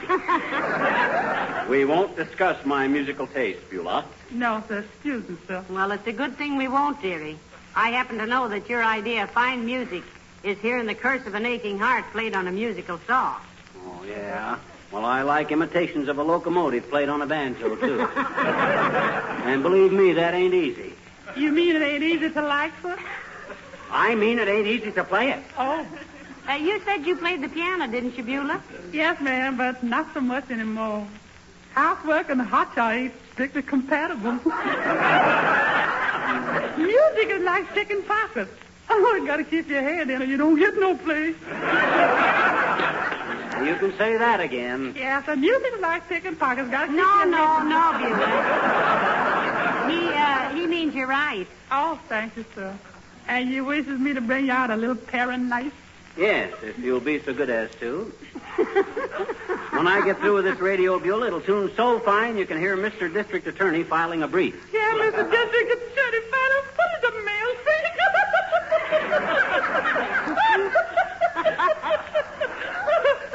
I love that man.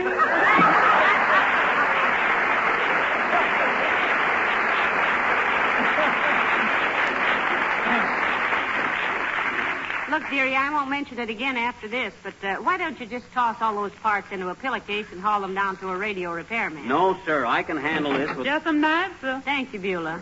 Ah, now I can get someplace. Let's see. Oh, my gosh. When were these things sharpened last? I'd hate to be trapped in a cobweb with only these knives on me. Well, I'm glad you noticed that, Pet. You've been promising to sharpen those knives ever since we... Come in.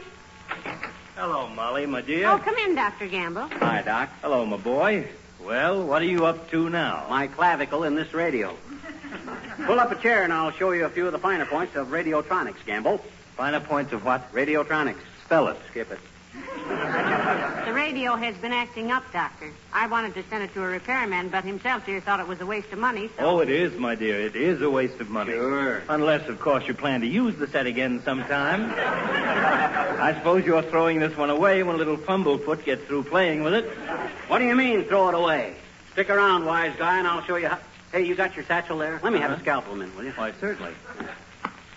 There you are, my boy. Yeah. Although if you're planning on cutting your throat in despair, let me do it. I'm a doctor, you know. We learn how to do those things neatly. And besides, Hey, what are you doing with that? Give me that scalpel. Okay. Take it, Indian giver. I was just trimming those wires down to fit. My best scalpel. Of all the unmitigated, colossal... My $12 scalpel. Well, that's what you get for lending your stuff around promiscuously, you big stoop. You're not supposed to lend your surgical tools to a guy who's not a doctor anyhow. You know how septic people are. You could get in trouble with the AMA for that. Why, of all the... I ought to... Oh, all right, I asked for it. Anybody who lends you anything without keeping one hand on it ought to have it ruined. That's what... Huh? Listen. To what? Oh, plug it in over there, Doc. Okay. Now get a load of how a radio ought to sound after a good overhaul. Get a load of this reception. Very good. That's the same kind of reception he gets when he walks into the Elks Club, Molly. Oh, take it easy, you old buckethead. My gosh, I just got to... Mr. McGee. Oh, hello, Dr. Gamble. hello, I'd say, Mr. McGee, maybe I could help a little with that radio if you want me to. Don't worry about it, Alice. We can get a repairman. Oh, I don't mind, Mrs. McGee. I just thought maybe I could help. Sounded to me a little while ago like the condenser is improperly wired. Maybe it's crossed with a transformer. Condenser? You're thinking of an icebox, Alice. This is a radio. Oh, you're thinking of a compressor on an icebox, Mr. McGee. I said the condenser. Yeah, but I don't think... Why don't you let her look at it, you noisy little feedback? She at least knows more than you do about it. Which would be nothing at all. Okay, Doc. Go right ahead, Alice. You two know all about radios. Go ahead, fix it up. I'm through. Well, jeepers, I don't want to... I mean... Go ahead. Go ahead. I'll just sit over here. Well, I'm sure it won't take but a minute. I work on radio sets all day long at the airplane plant. I think you've got the condenser hooked into series with the amplifier tube. Huh? What that does is build up a charge in the resistor tubes. And screwdriver, please. Huh? Oh, here. Thank you. And when it attains sufficient ohmage, it develops a squeal. So I'm changing the wiring so that the grids alternate with the resistors, and so the condenser can function properly. And there we are. Now try it.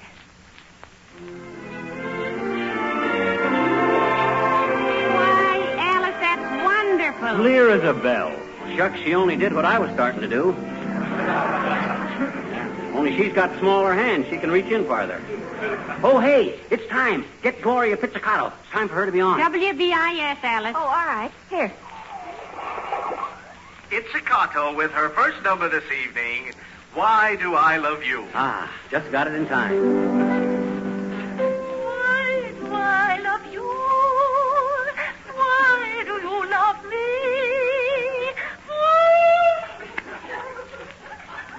What's the idea, McGee? I thought you wanted to hear Gloria Pizzicato. Of course I did. If I didn't hear her, how would I know when to shut her off? I hate that woman. I shut her off every night. Thanks very much, Alice. Don't mention it, ever.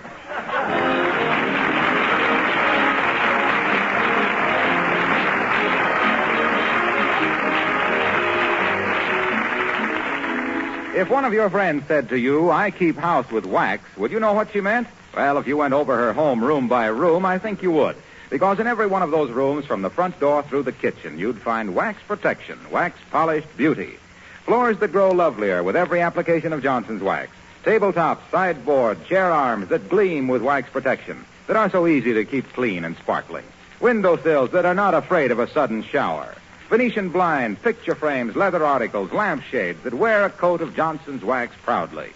Yes, you'd find in every room evidence of regular applications of Johnson's wax to all kinds of surfaces, protecting them, preserving them, adding beauty and length of life, and saving hours of housework. That's what we mean by protective housekeeping with Johnson's wax. And believe me, it pays big dividends.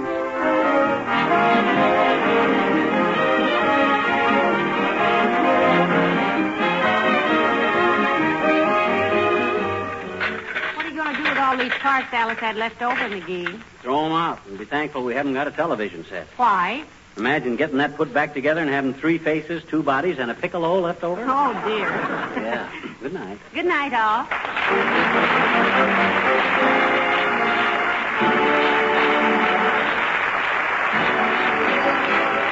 This is Harlow Wilcox speaking for the makers of Johnson Wax Finishes for Home and Industry, inviting you all to be with us again next Tuesday night. Good night. This is the National Broadcasting Company.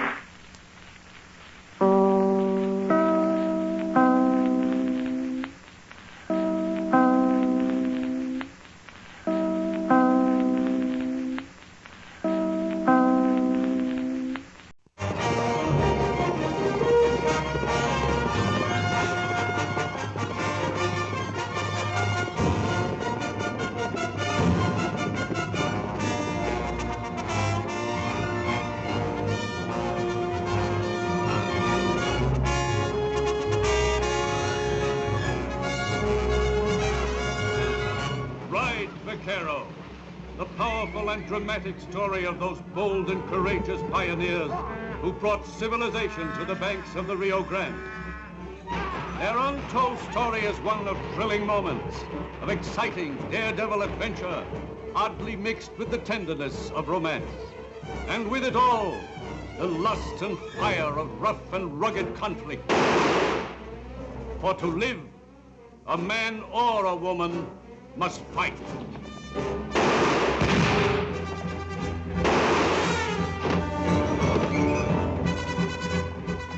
Suspense and shocking surprise with MGM's dynamic starring team.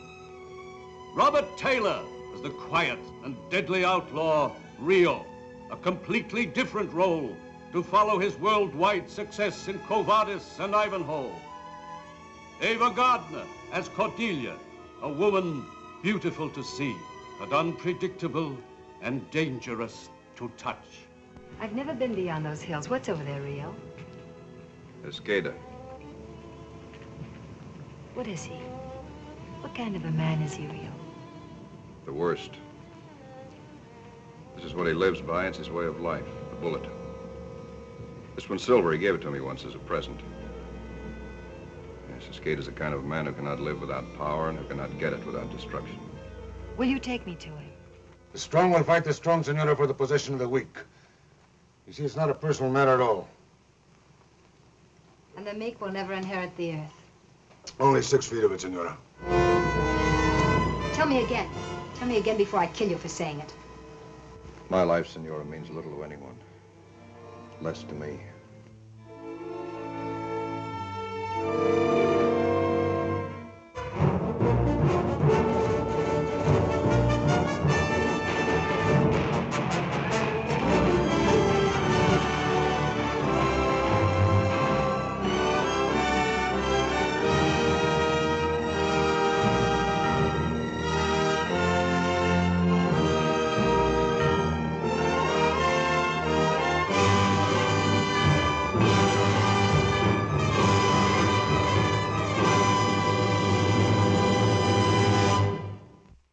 I sure hope Jack Benny doesn't mind that Fred Allen is our next show.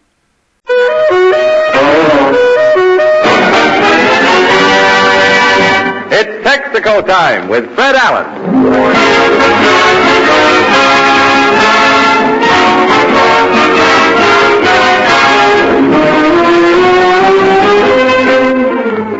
Texaco dealers from coast to coast present the Texaco Star Theater, starring Fred Allen with Georgia Jessel, Broadway's new literary light, Hilo Jack and the Dane, Portland Hopper, the Texaco Workshop Players, Al Goodman, and his orchestra.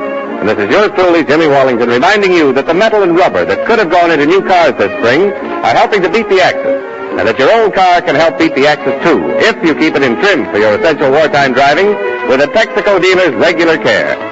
So take your car to your neighborhood Texaco dealer tomorrow for a Texaco Spring Tonic.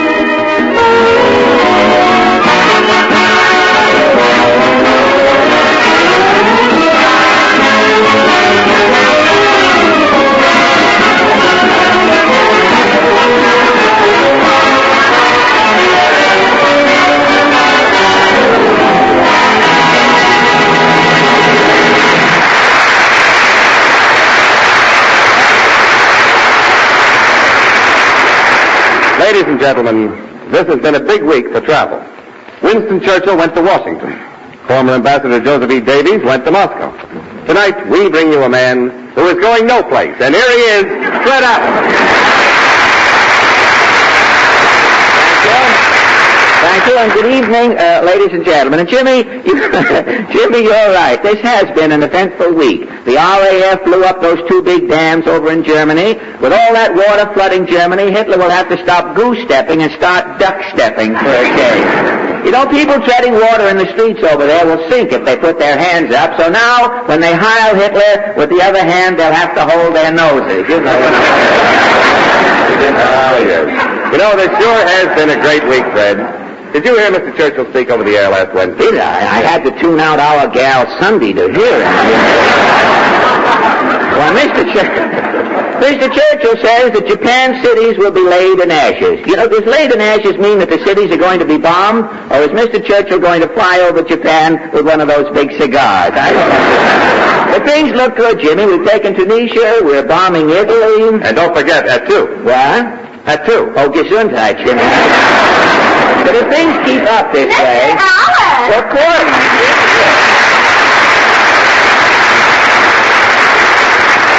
Well, Portland, you look all tired out, if you don't mind my saying so. What's up? Well, I've been running around with Mama all week trying to find potatoes. Potatoes? Yes, potatoes have been scarce, haven't they? The nearest I came to seeing a potato last week, I passed a man on the street smoking a Spud cigarette. Man, what's wrong? How do you think oak trees grow? From little acorns. That's the way laughs start. A person fitters. Mayor LaGuardia found 17,000 pounds of potatoes in a barber shop. Without his glasses, too. I saw that in the paper. There was a sign in the barber shop window. It said, haircut and shave, 65 cents, with French fried potatoes, 10 cents extra. Did the mayor take the potatoes? I believe he did. Why? Well, the next time he goes to a fire, he can bake them. Yes.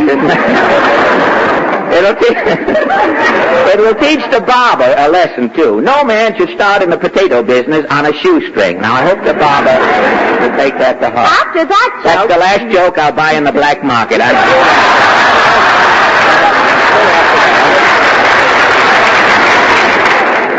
that joke, we better get down to Allen's Alley. Right.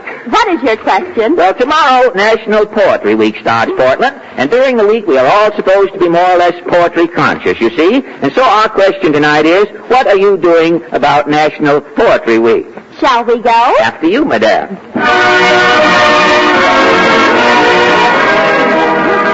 Well, here we are, back in Allen's Alley, Portland. Mr. Doe's cat is in the front yard. Oh, his cat? Well, if John has put the cat out, he must be going to bed. I better hurry up and nod. Oh, it's you again. Yes, Mr. Doe. Tell me, do you observe National Poetry Week? Well, as a boy, my father wouldn't let me fool with no poetry. He was sore at all poets. Mad at all poets? Why? The complete works of Henry Wadsworth Longfellow once fell off a table and broke 2 of my father's toes. I see. And that played him against all poets. And are you are you mad at poets, too? Yeah, I don't like my father. So every year during National Poetry Week, I write a poem for spite. For spite, you write a poem. Well, what poem did you write this year for spite? It's called The $64 Question. Well, how does it go? Guess what I am? I'll give you a clue. I'm not something old. I'm not something new. I've been cheered. I've been hissed, condemned, and approved. I've been lauded. I've been praised, accepted, and removed. I've been esteemed, rejected, sanctioned, and banned, hailed again, welcomed, and finally canned. I ain't vegetable or mineral. I ain't woman or man. I'm just a football for Congress, the poor Rummel player.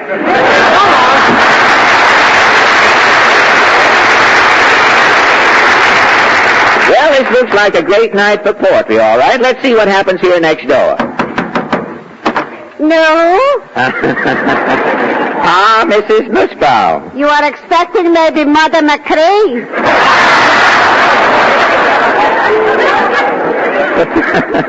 Tell me, Mrs. Nussbaum, are you doing anything about National Poetry Week? Only once in my life I'm writing a poem. Only once? When? When I'm a little girl, Mumsy is sending me to a store. I shall bring back for 10 cents a salmon head.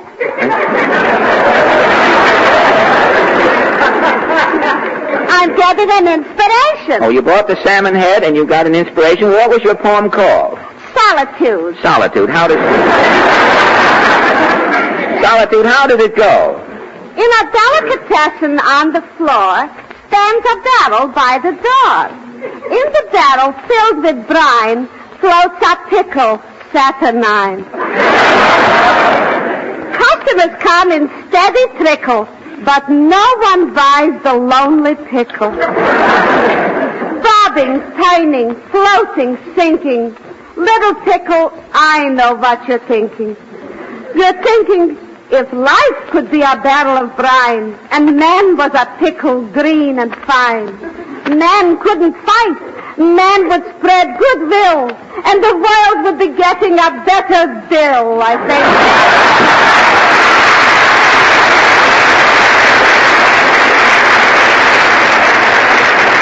Well, Mrs. Newsbound has a sour outlook. Perhaps we'll have better luck in here.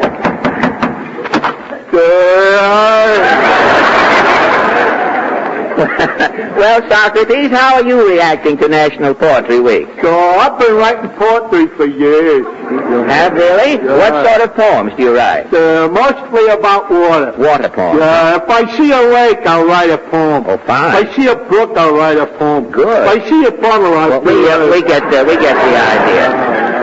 What is your favorite water poem, Socrates? It's called The Sea. May we hear it tonight?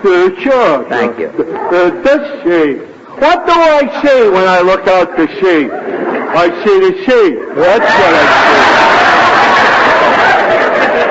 see. Frigates and brigs, rowboats and rigs, catboats and launches, sailors with paunches. That's what I see when I look out to sea. Well, thank you. Mackerel and pickerel, people see sickerel, jetsam and flotsam, whalers who catch them. That's what I see when I look at it. Well, thank you very much.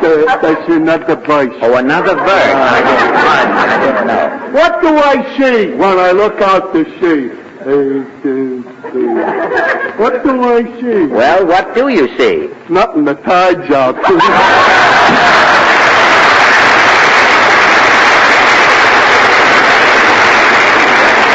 That brings us once again to a little poison ivy-covered cottage at the end of the alley. Greetings, merry gentlemen. Falstaff joins you once again. I hope you have come sans dactyl tonight, Falstaff. Au contraire. Have you heard rabbits aren't babbits, but they do have babbits' habits? No. Or said the big bull whale to the little sardine, brother, I've been necking a submarine. Sounds familiar. I heard it with a minnow once, I think, in a rowboat. I'm not sure. Have you heard this? Mother put arsenic on the cinnamon toast. A few minutes later, father gave up the ghost. Now you've finally done it. Tonight we are discussing poetry here. Why else would I be here? I have done it again. What is your poem called? The Muse has come to the alley. Carry on, sir. This evening, National Poetry Week was observed in Allen's Alley. You've heard assorted rhyme and quip and rondelay and sally. John Doe regaled you with refrain on the Rummelplan's decline. Mrs. Nussbaum's ode to the gherkin praised the pickle saturnine. Socrates looked out to sea, and the ocean did malign. These double-crossers have ruined my racket. They've left me naught to recite. So I'll fold my tent like the Arab and steal back into the night. Well, thank you, sir.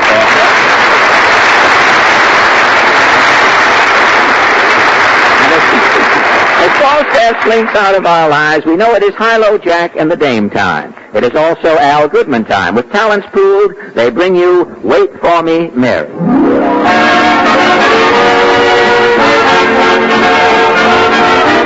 Wait for me, Mary, till the world is smile again, till the smiles will smile again, and the dreams will smile again. Wait for me, Mary, by the moonlit garden gate, where my heart and I would wait for you. There are so many things I want to tell you, little words that I never told before, and I hope that it won't be hard to tell you all the dreams I have in store. Oh, wait for me, Mary, till the world will sing again, till I bring my love again to you. Wait for me, Mary, till the world will smile again, till the smile then start again, and the dreams will smile again. Oh, wait for me, Mary, by the moonlit garden gate, where my heart and I would wait for you. There are so many things I want to tell you, little words that I never told before, and I hope that it won't be hard to tell you all the dreams I have in store. Oh, wait for me, Mary, till the world will sing again, till I bring my love again to you. When the world will will sing again, dear. I will come back to you. So I can hurry to you. Wait for me.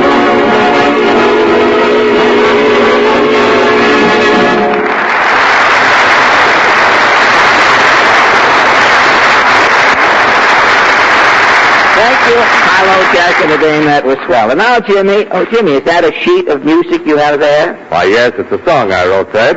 Serenade to an Aging Sedan. Oh, an aging sedan. Anyone we know? Oh, I think everybody knows this old sedan, Fred. It's just the average family car, getting along in years, but still willing to do its job. And my song shows how a Texaco Spring Tonic, complete Marfax chassis lubrication, a crankcase refill with the right grade of insulated Haviland, and a stem-to-stern Texaco checkup can put a song in the heart of any car. So, Jimmy Wallington, if you could make a song out of that, you are another Stephen Foster. I do it. You do it, huh? Yes, sir. Mr. Goodman, if you please. My auto is ancient, but it runs like new because I'm one driver who knows what to do. As regular as clockwork, I drive around too. There's a sign on the Texaco Star. A Texaco checkup's a mighty fine thing. It's extra important in this wartime spring. It's a tonic to make your old car want to sing. At the sign of the Texaco Star. So take our suggestion and make your old car feel full of new vigor, all set to go far. Give it a spring tonic, bring it up to par. At the sign of the Texaco Star.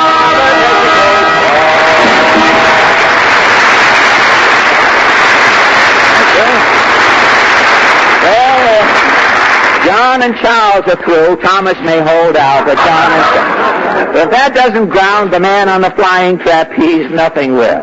Mr. Wallington, ladies and gentlemen, Mr. Wallington and I are available for smokers, stags, barbecues, lunchtime follies, or other stuff. Now look, Portland, stop reading that magazine while I'm talking here. I was just looking at these new styles in Esquire. Oh, the new men's styles? Yes. Gosh, Mr. Allen, you sure dress corny. Who is corny? Why, Barney made this suit personally. Look at it. He made it in the window himself. The lapels are detachable. If a man from the finance company grabs you, the lapel comes off in his hand. It's a new idea. As the little boy whose head came to a point said, "Sister, I am sharp." Well, so much for fun, Portland, and people with pointed heads. We'd better, present company accepted, of course, we'd better get ready. Who are we having as our guest tonight? Portland, not who, it's whom. Whom are we having? Why, our guest is a great author. If he hears a grammatical error in his presence, he'll swoon, and it's 2 miles to water from here. This man is an English perfectionist. You mean Red Skelton? Oh, no. Our guest is Georgie Jessel. He has just written his autobiography. It's called So Help Me. George Jessel wrote a book? Yes. In English? Yes, in English. He had a little punctuation left over. He's using it for astigmatism till he gets his letter. And that's why I want to see him tonight. I'm going to write the story of my life, and I think that perhaps Jessel can help me. But how can you write your life when you haven't finished living it yet? Well, Jessel will know. Jessel will know what to do. He isn't dead yet as far as I know, and he wrote his life. Maybe on the last page of my book I can put, "To be continued." And then as I live, I can keep mailing out episodes to people who have bought the book. They can keep up. Well, this may be Jessel now. Come in. I'll step a little closer, brother. I have an item here no man can afford to be without. Wait a minute. What is Look, it? brother, under my coat. Where? Next to the postcards. Yeah, Georgie Jessel's book. Right. This racy volume, called So Help Me, contains all the facts, figures, hits, runs, and errors of George Jessel's career. This volume is worth $15. To eliminate the middleman, I'm selling it for $2.50. Well, who... You say that ain't enough? All right. You want more for your money? With each and every copy of Jessel's book, I have given away absolutely free a genuine Easter lily bulb bookmark. You put the lily bulb in the book, it leaves a lump, you can't lose your place. Now, wait a minute. You say that ain't enough? You lost your place. Right. Now, you lost your place. You put a lily bulb in. You should have the lily bulb with you for occasions like this. You say that ain't enough? All right. Along with each and every copy of Mr. Jessel's book, I'm throwing in a little dandy vest pocket orange juice squeezer and a Boy Scout jackknife with 340 cents. Now, wait a minute. You say that ain't enough? All right. With each and every copy of Mr. Jessel's book, I give you the author himself. And here he is. Meet Mr. George Jessel.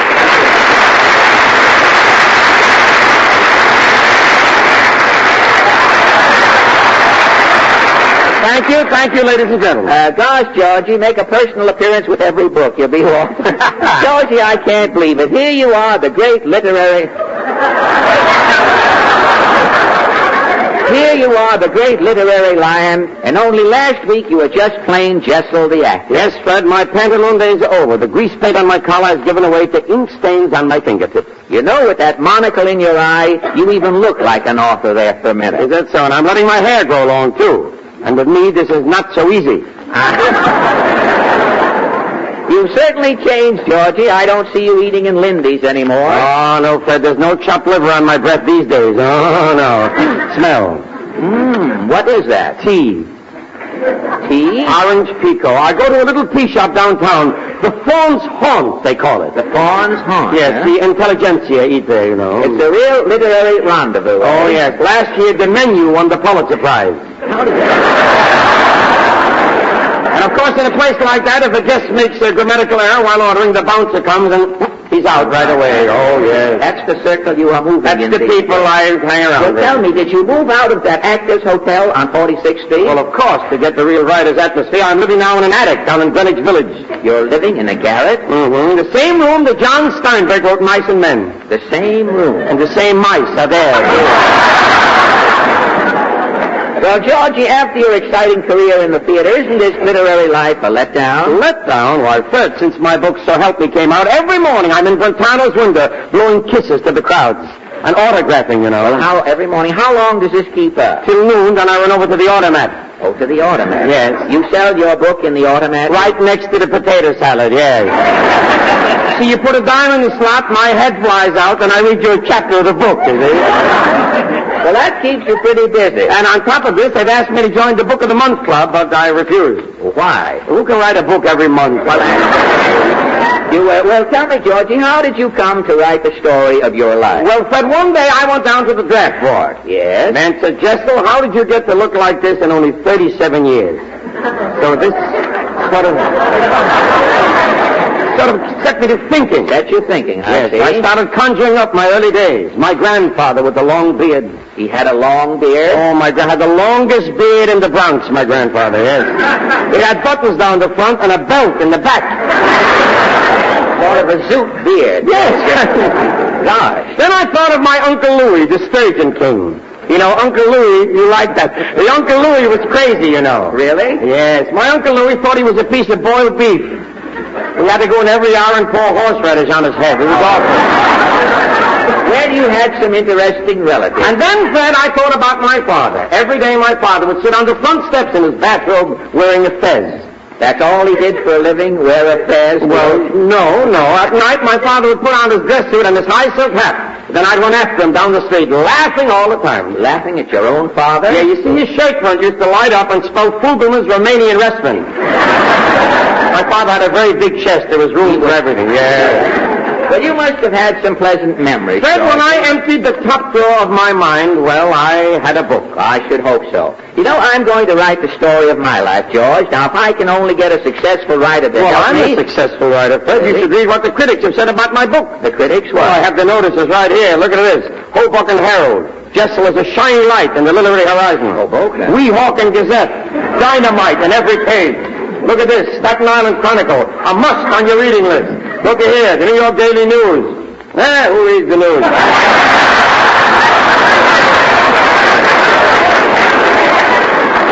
Well, the critics, they had to read your book, Georgie. That's their business. Who else is... Everybody is reading my book, Fred. Oh, now, don't overdo it. Oh, no. Well, all right. You've got 1,000 people here in your audience right in the studio. Ask any one of these people. Oh, that's ridiculous. Is it? Well, I'll pick any one at random. Now, that lady over there, that is saying in the third row. And, madam, would you step up here, please?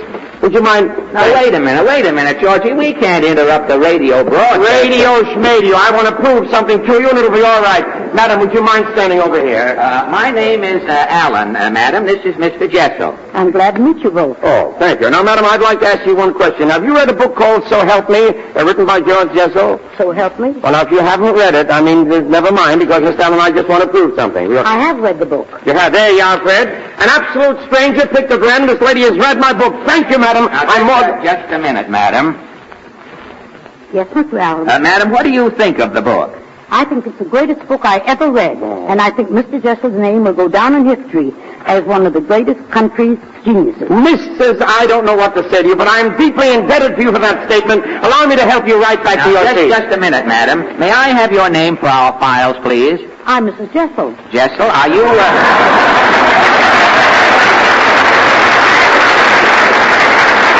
Are you by any chance related to this gentleman here? I'm his mother. I thought so. His mother. What a coincidence, Fred. Isn't it?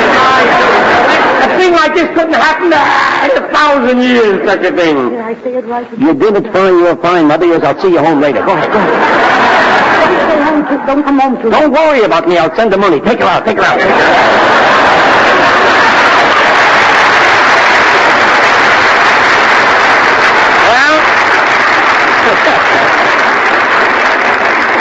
You got to pay her. She won't take it from me. Now, look, everything is all settled. Let's get going. Now, I want to write the story of your life. Well, all right. I think I can trust you, Georgie. Before we start, how much will you charge to ghostwrite my book? Well, to write like a ghost, I'll have to wear a clean sheet every day. This runs into money, you know.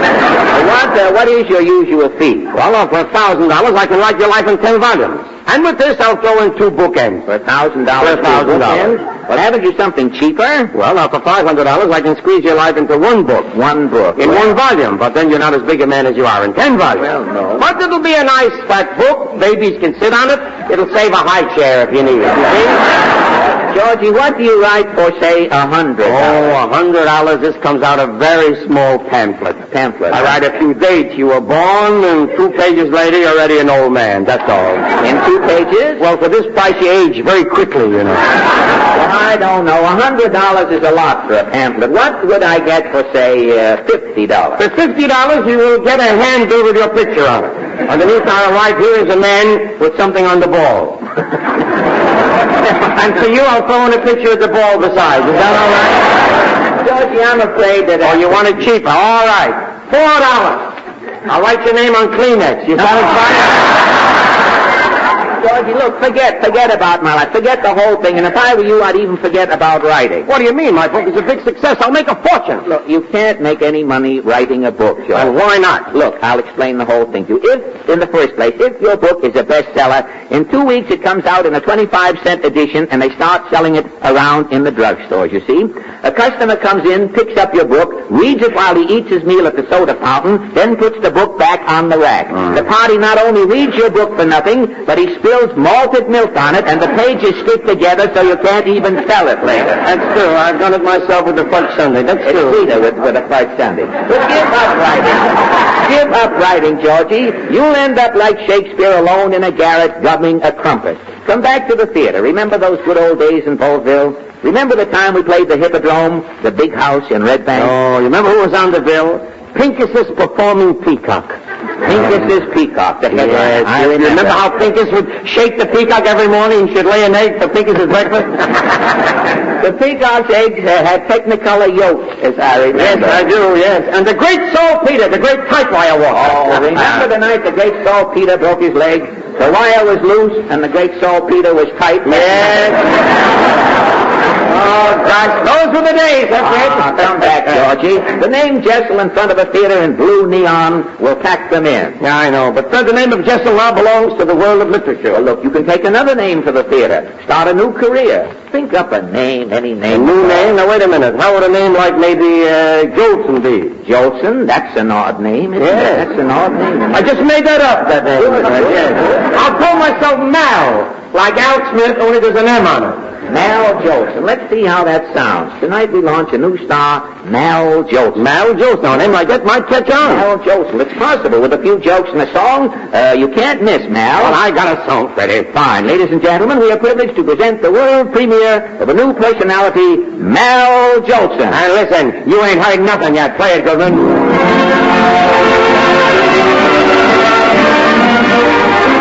I lost my heart in Avalon. Besides, the Bay Woolly, take that beat away. I lost my love in Avalon and sailed away.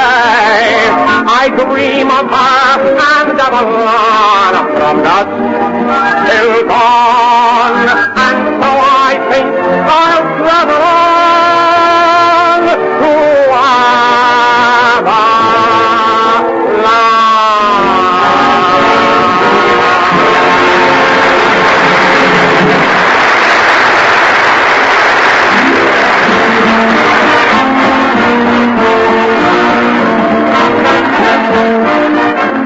Before we close the Texaco Star Theater, I want to thank Mal Jolson and Georgie Jessel for dropping in tonight. Next week, we bring you Dr. Rockwell, Maine's ambassador of goodwill, in his only radio appearance this season. And here's Jimmy Wallington with a poppy in his lapel and a message from all Texaco dealers. Yes, Fred, Texaco dealers ask you to remember that buying a poppy is a way we can help needy veterans, their families, and the families of men now in service. So buy a poppy and wear it as a tribute to America's fighting men. An excellent suggestion, Jimmy. This is Fred Allen speaking for Texaco dealers from coast to coast, inviting you to tune in again next Sunday and to drive in at any time. Remember, you're welcome. Thank you. Good night. Thank you. Thank you. Good night.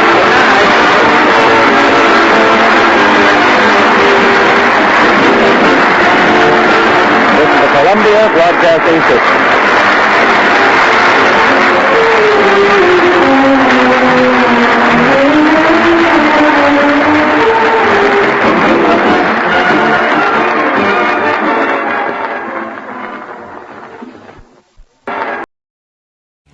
Roadie, starring Meatloaf as Travis W. Redfish.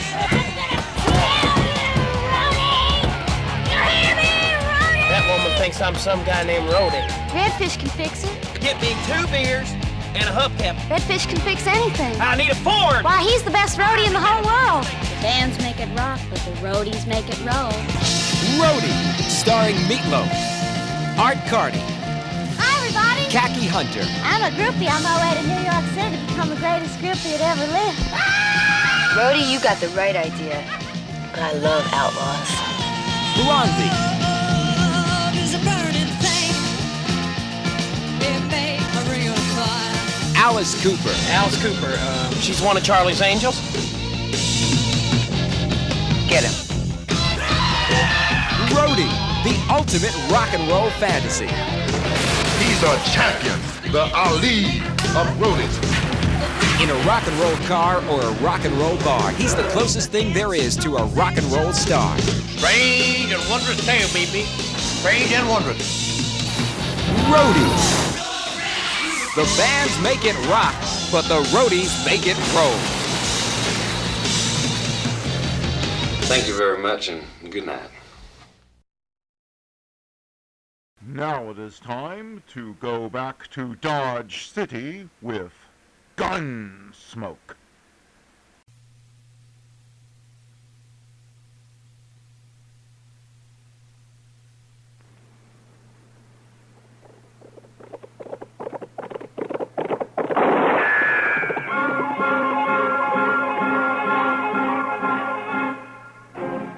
Around Dodge City and in the territory on West, there's just one way to handle the killers and the spoilers, and that's with a U.S. Marshal and the smell of Gunsmoke.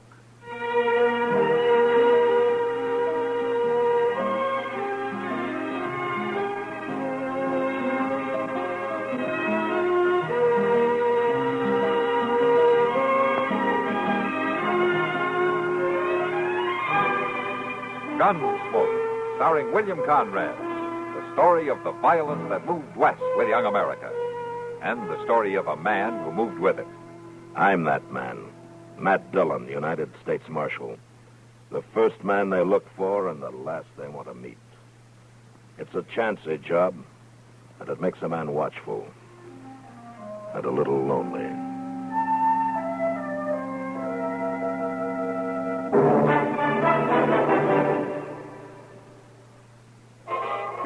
People today think young, make more time for fun at home, family style. This is the life for Pepsi-Cola. Light, bracing, clean-tasting Pepsi. So think young, say, Pepsi, please. So go ahead and fix a drink that lets you drink young as you think. Yes, get the right one, the modern light one. Now it's Pepsi for those who think young.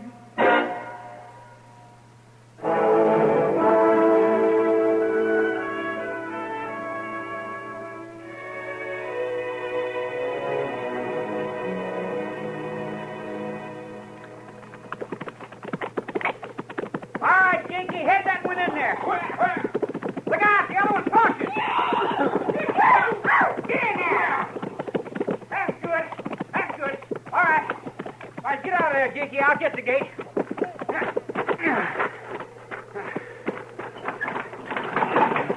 There. We got him, Reed. We got him. Right from under them slowed noses. Leave your horse here, Dickie. We'll tell them off. Yeah. We just rode them wild horses right away from them. Didn't we, Reed? They're probably still looking for them. Well, we got two, Ma. 2 wild horses in the corral. I seen you drive them in. Yeah, they'll bring good money. That's right, Ma. They're sound. Any trouble? No, we just rode away from them. Rode away from who? Old man Sloat and his second boy, that Jas. You take them away from the float? No, we just outrode them. Now, Reed, you tell me straight. That's right, Ma. They was out on open range. We got them rounded up first. Yeah, and we got away first, too. I don't want no trouble. Oh, we can handle it, Ma. We can always handle them I Sloats. don't want nothing to handle. Now, Ma, there ain't no cause to worry. That's what your pa said, and he lays dead. Pa was alone that day, Ma. Hey, somebody's coming. It's them. Yep. Jas and his old man. Well, leave him come. They'll take the colts we brought in. Come on, Jakey. Reed. Jakey! In the corral, Jas. Get him. Sure, Pa. Set your horses. We're taking the coats. Go on, Jas. You better hold on. We roped them. They're our coats. Ain't they, Reed? They're ours, right enough. There ain't never no call for you Sloats riding onto our place. And there sure ain't no call for you trying to take them colts. I'm ordering you off our land right now. He's talking big like his paw did. Go on, Jas. Go gather up them coats. Sure, Pa, I'll get 'em. Not likely you won't. Jakey! Oh, it wasn't no call to shoot him. Mister, that was my brother you shot. You hold it, boy. Right where you are. You don't want the same. You murdering off! He drawed too late, just like his paw. Well, go on, Jas. Get the coats. You just gonna leave them alive, Pa? If they need burying, their ma can do it. Will you get them coats? All right,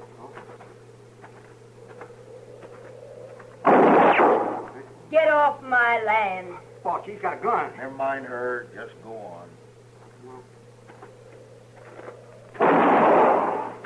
Pa!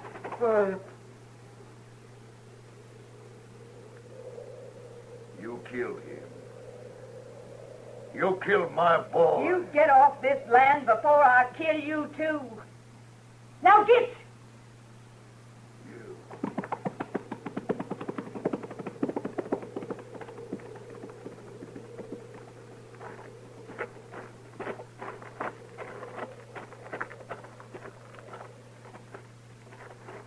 Jakey? Ma. You sure drove him off, Ma. Oh, no credit to that. You're right, Jakey. Can you stand? Sure so, Ma. Yeah, just got my head creased, I guess. Well, let's look to your brother.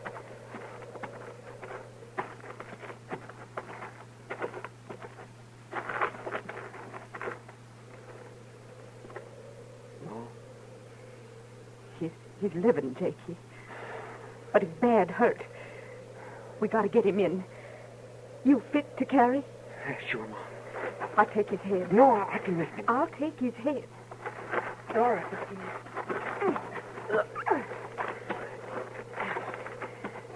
Soon as we get him down, you ride right off to Dodge. Sure, Ma. Yeah, I'll bring the doc right back. The doc and the marshal. The marshal? We ain't never needed the law, Ma. We can handle them sloats. Pa said they never was Your pa ain't saying no more. You bring the marshal straight.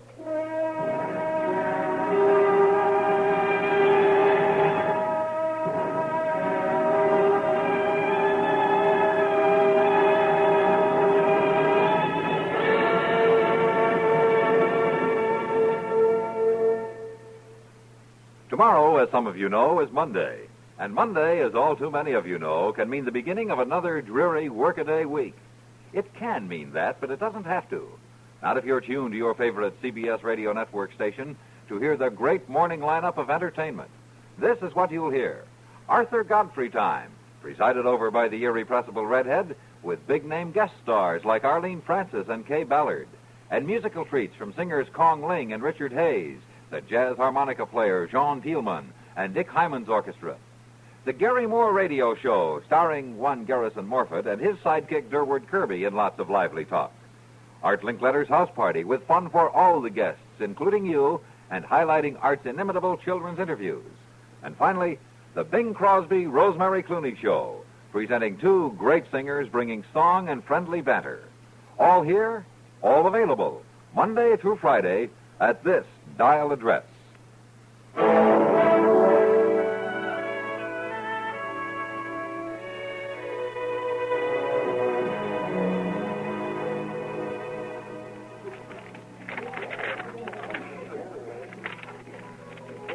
And you can see for yourself, Miss Kitty, we got rid of 3 cases last week.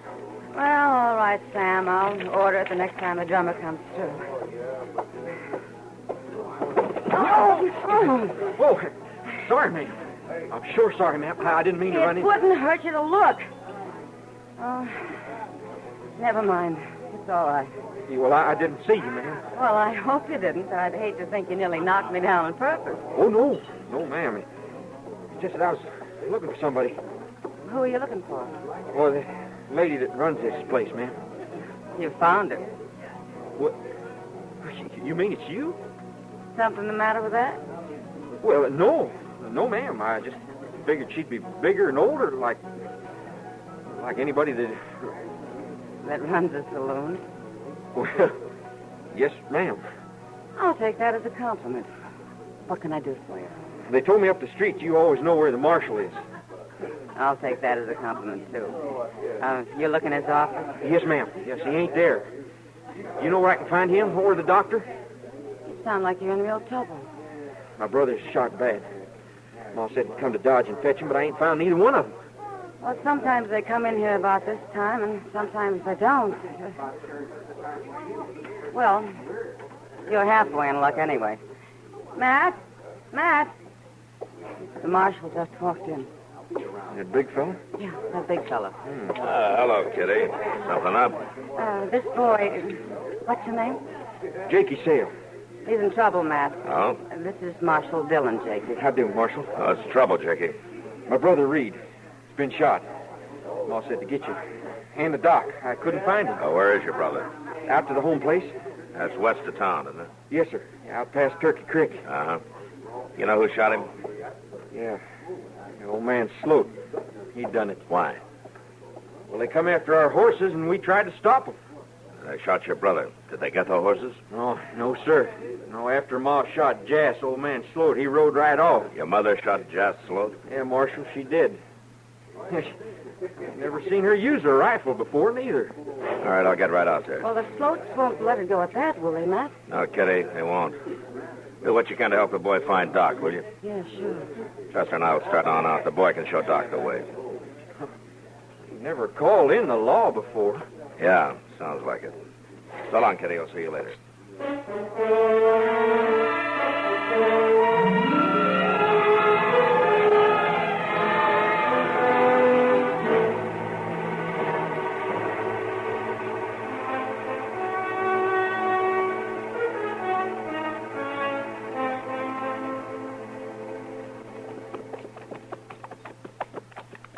I declare, Mr. Dillon, I ain't been this far west since I was calling on Miss Ruthie Face Workpager. Whatever happened to that romance, Chester? Well, I wouldn't exactly call it no romance, Mr. Dillon. Though she did let me kiss her one time when we was both out to the barn. Oh, well, I'm glad you were both there. Well, of course we was both there. How else in the world could I have kissed her? She married Sam Bigelow, didn't she, Chester? Yes, she did.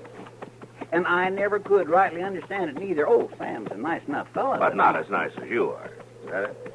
Well, Sir, Mr. Dillon, I don't think he's no nicer. I'll say that. Oh, Ruthie Fay must have thought so. Well, what does a woman know about men? Yeah. Ain't that the slope place just yonder there? Yes, it is. I didn't expect to find them here. There's 2 horses tied in front of the house. Yeah, you're right. Come on.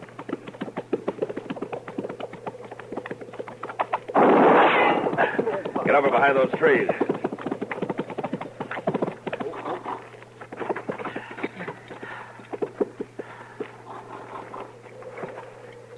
Mr. Dillon, seems like that shot came from back there. Yeah, watch the house, too. Yes, sir, I am. I'm the U.S. Marshal. I want to talk to you. Got nothing to say to the law. Well, I got something to say to you. It'll be easier if you put down your gun. I ain't aiming to make it easy. I see, Mr. Dillon. Over by the side of the barn. Yeah. I'm coming out, Sloat. I can shoot if I have to. I wouldn't try it, Marshal. There's 2 of us. We got the drop. You better ride off like you come. Put the gun down. You keep an eye out, Chester. I'm going to try to get closer behind that rock up there. Yes, sir.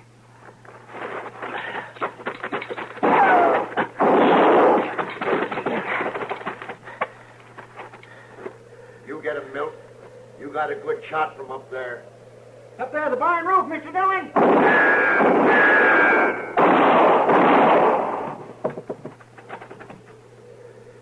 You got him.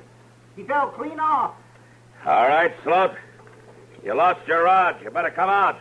I ain't coming out. Okay. Chester, work around to the other side, and then you'll have a clean shot at him. All right, sir. No, wait. Wait, I give up. Don't kill me. And throw your gun down. Yeah. You all right? Come on, Chester.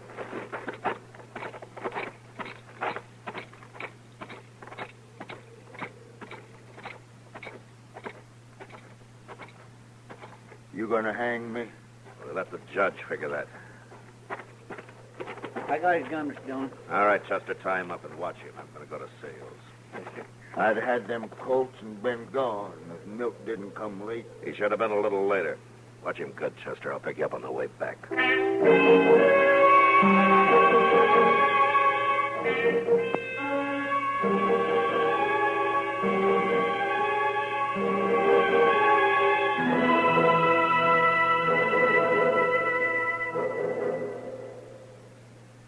Everybody likes good news. Since this is true, wouldn't expanded CBS News broadcasts find greater favor with the vast CBS radio listening audience if they simply omitted bad news? There's a pretty obvious answer to that one, and it goes like this. Of course not. Expanded CBS News has only one object, to present all the important global news swiftly and without bias. This takes more than just good intentions. It takes thousands upon thousands of miles of complex communications links, hundreds of skilled newsmen. There's that matter of experience, too, the kind of experience only years can create. In a sense, expanded CBS News is a network within a network, a service acting around the clock to meet your need to know, to keep you informed of important events, no matter where they happen. For longer, stronger coverage of world happenings, it's expanded CBS News on CBS Radio. You can depend on it.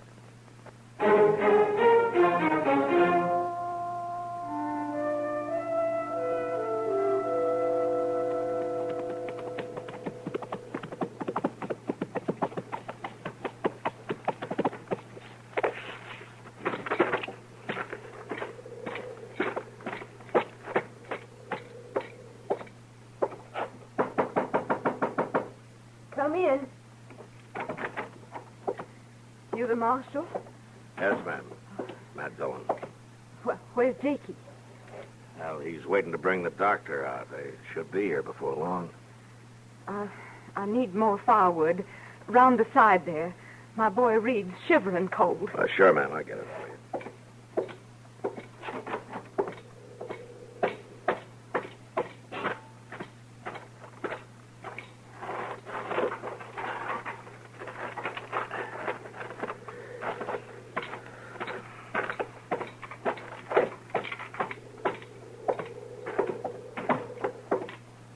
Here you are, ma'am. Thanks. The stove could use a stick or two. Yes, ma'am.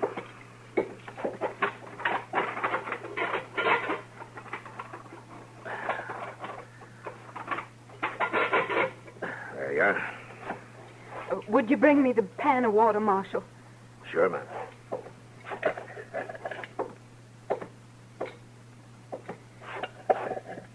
His bad took, Marshal. Yeah, I see he is. I don't know what to do but keep him warm and keep his head cool. I've been at it all day. Doc Adams will fix him up. We got to keep him going till he gets here. We'll sure try, ma'am. We'll sure try.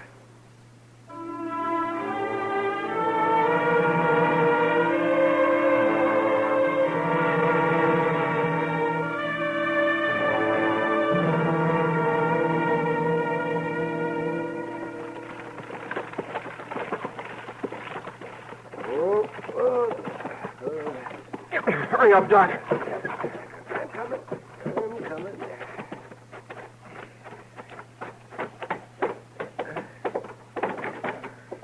Ma, I brought the doc. Oh, I'm sure relieved to see you, Doctor. Sorry I couldn't get here sooner, ma'am. Hello, Doc. Oh, hello, Matt. Let's have a look here. I missed him all I could. Mm-hmm. Hold that light over here, will you, Matt? Yeah, sure. Let's see. Bullet went in and came out. That's good. Then he won't have to do no cutting. No, I won't have to do any cutting. Is he all right, Doc? I'm trying to find out. His fever's breaking. That's good, ain't it? Yes, that's good. His heart's strong. Well, it looks to me like the worst is over, Mr. Sale. I think you'll make it all right. Oh, thank the Lord. I'll stay around and watch him for the next few hours, just to be sure. Well, I'd be beholden, Doctor. Can the boy put my horse up? Jakey. Right off, Ma. I'll do it right off. And rub it down good, too.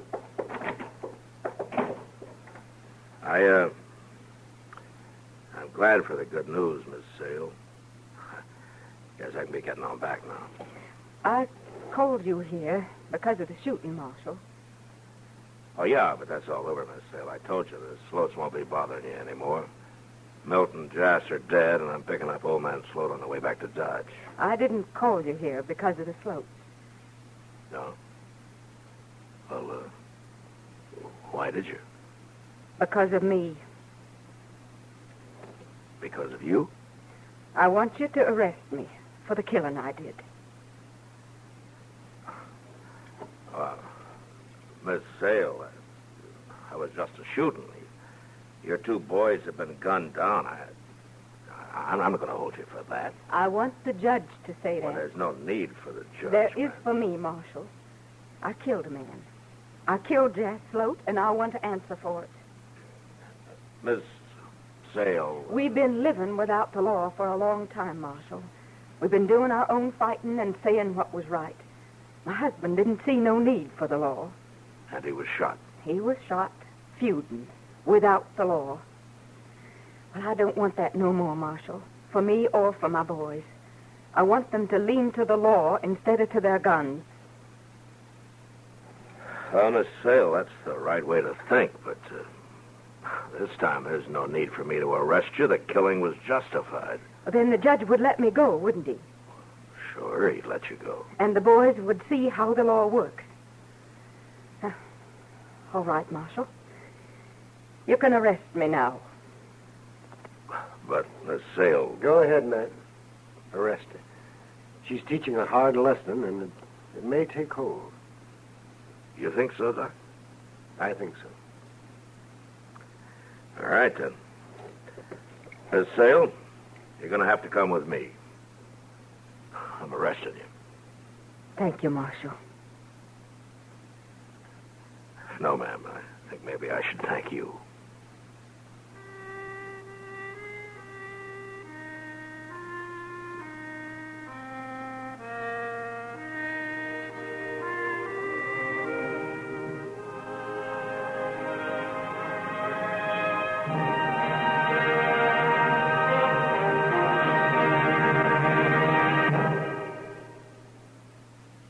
When you need someone to do a specific type of job, you hire someone specially trained to do that job. After all, this is an age of specialization. What you may not know is that right now, there are several 100,000 men and women who have received special training and are searching for employment.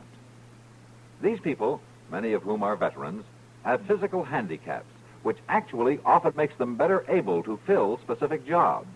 Sound strange? Maybe so. But here's the explanation. These men and women, recognizing their shortcomings, have sought and received special rehabilitation and training in specific areas of work. They are all highly skilled because they have been taught to make the best use of the physical and mental abilities they possess. Looking for help? Contact your state employment service and ask about physically handicapped workers. Employing the physically handicapped is good business.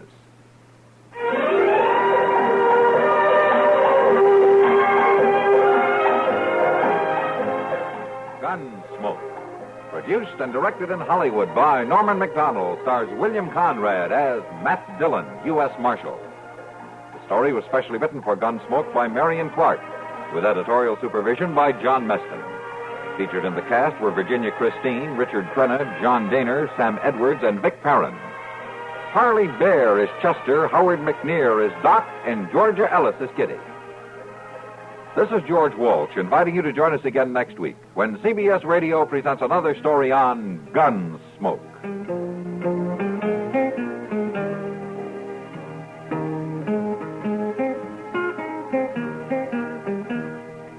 The Laughs are on Arthur Godfrey every weekday on the CBS Radio Network.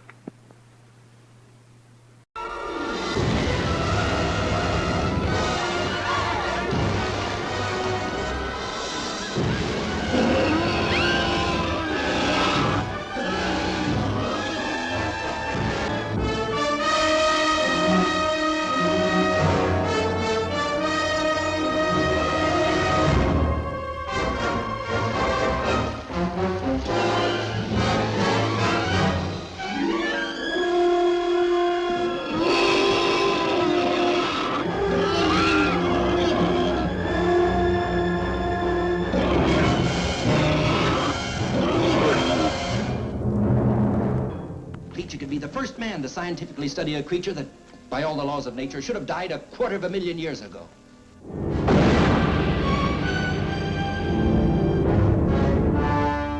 They dared to bring him back alive from his haunts deep in the jungles of the Amazon. They dared to put him on display with the other denizens of the deep, while thousands came to marvel and wonder.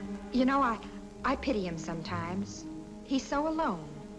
The only one of his kind in the world. If anything goes wrong, you head straight for the surface, you understand? All right, let's go.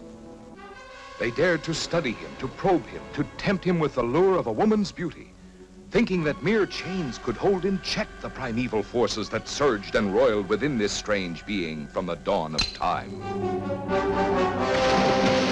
Hey, look! He broke the chain!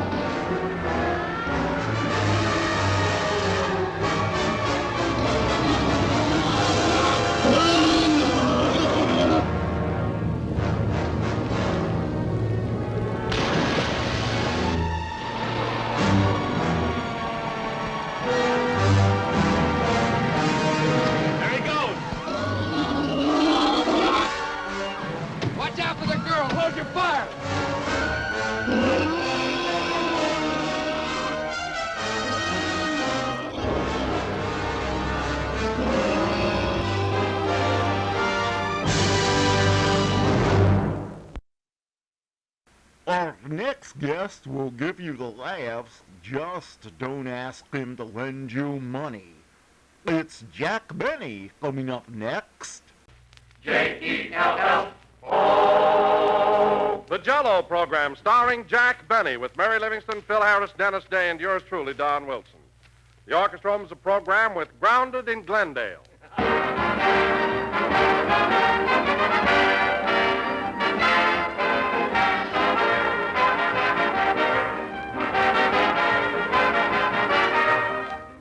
One way to describe Jell-O, ladies and gentlemen, would be to say it's a dessert that makes everybody sit up and take seconds. Because Jell-O is a grand, tempting treat that always looks and tastes like more. The clear, glowing colors of Jell-O carry a rich invitation, a promise of rare delight. And it's a promise that's always fulfilled by Jell-O's swell, refreshing flavor. We're sure you'll like Jell-O, sure that once you try... So start serving Jell-O real soon. Ask your grocer for several packages, choosing any or all of Jell-O's 6 delicious flavors: strawberry, raspberry, cherry, orange, lemon, and lime. By the way, strawberry and raspberry Jell-O both have a new, improved flavor, obtained by using a natural flavor base, artificially enhanced. And the result is a rich, unique goodness that's better than ever. Serve Jell-O tomorrow, friends, and discover for yourself why Jell-O is America's favorite gelatin dessert.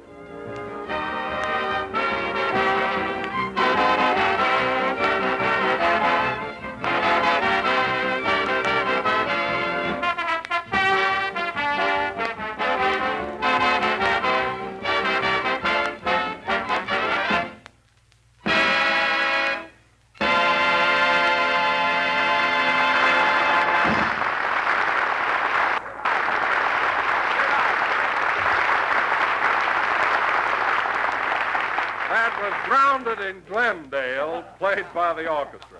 And now, ladies and gentlemen, it gives me great pleasure to bring you... Hold it, Don. Jack isn't here yet. I saw him just a few minutes ago. Where is he? He just went in the other room to talk to his riders. Oh, boy, is Jack burned up. Well, them 2 guys get away with murder. They never have a program writ till the last minute.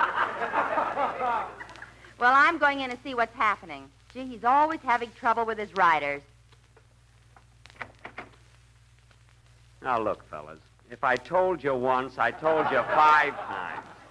You gotta have the program written before we go on the air. Every week we just barely make it. Now today, look what happened. No script at all. Well, what are you worried about? Yeah, it's only Friday.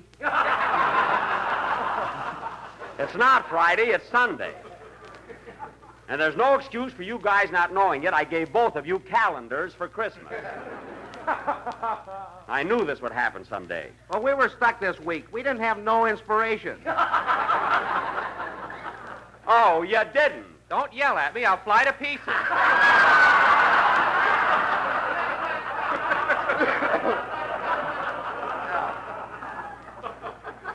I'm not yelling. I'm just asking you to work. That's all. I'm paying you to work. And that's another thing. We want more dough. Well, you certainly picked the right time to ask me. You're getting plenty now. What do you want more dough for? We want to get a room tonight. Now, cut that out. Fine team of writers I've got. I've been looking for you all week. Where were you? Saboba, Hot Springs. You're not supposed to be in Saboba. You're supposed to be here with me. Come on, Jack. We're waiting for you. Be there in a minute. Now, look, fellas. Hey, who's the dame? That's Mary Livingston. She's on the program. You've met her 400 times. Oh, yeah. That's the girl we write for, Eddie. You're Eddie. I'm Bill.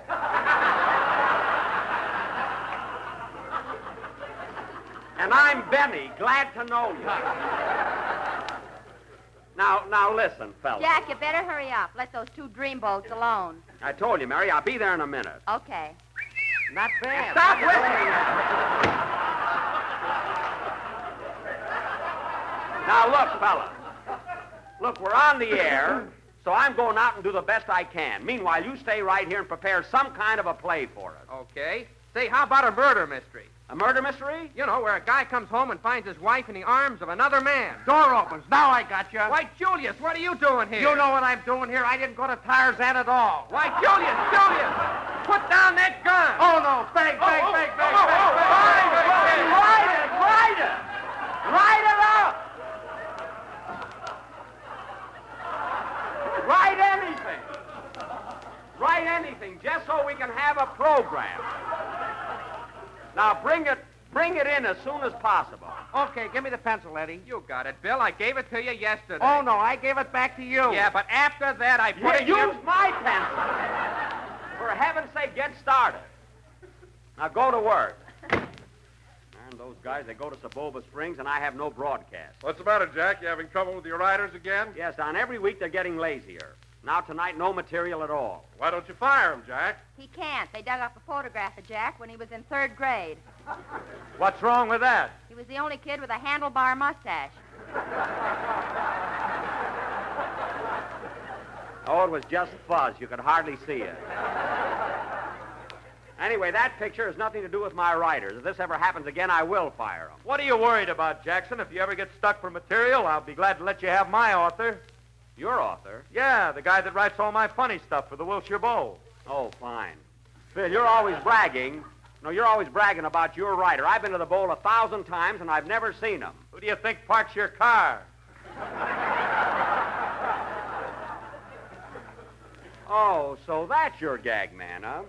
Well, the next time he points at my Maxwell and says, that does it, I'm going on the wagon, I'll run right over.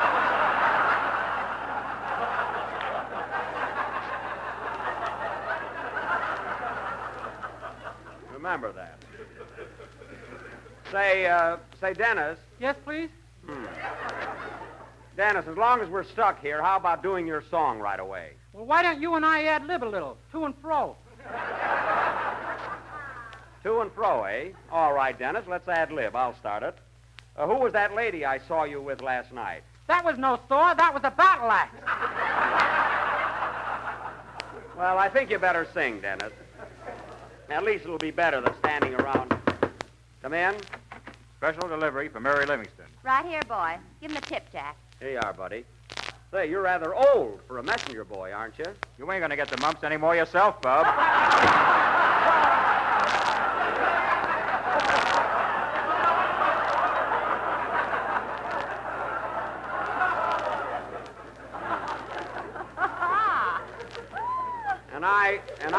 I had to give him a 50-cent tip. You gave him a dime. I gave him a quarter. I know what I gave him.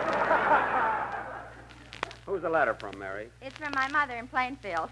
Well, listen, one time I'm glad to hear from the old lady. Yes, sir. What you got to say, Mary? Listen to this. My darling daughter, Mary. Just a few lines to say hello and thank you for the small check you sent me for Christmas. It looked like a refund from the gas company. Boy, is she mercenary. By the way, Mary, we have a new address now. We had to move from the old house on Elm Street as the landlord, who was engaged to your sister, found his glasses. I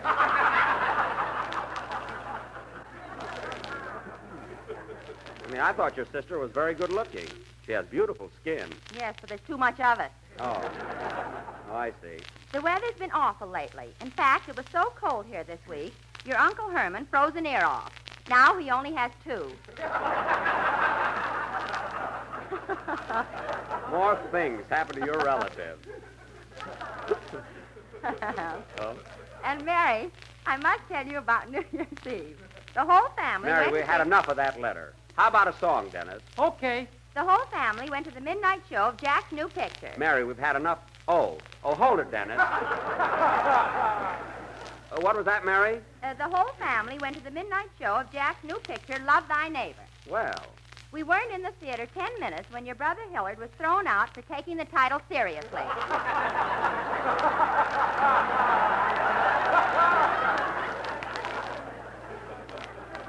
Well, he's just the type. No more news, so we'll close with love to all from your mother, Smiley Franking Livingston. Wish he had a program so I could write her a letter. Well, let's have your song, Dennis. I'm going out and see how my writers are coming along. If they're stalling, I'm going to give them...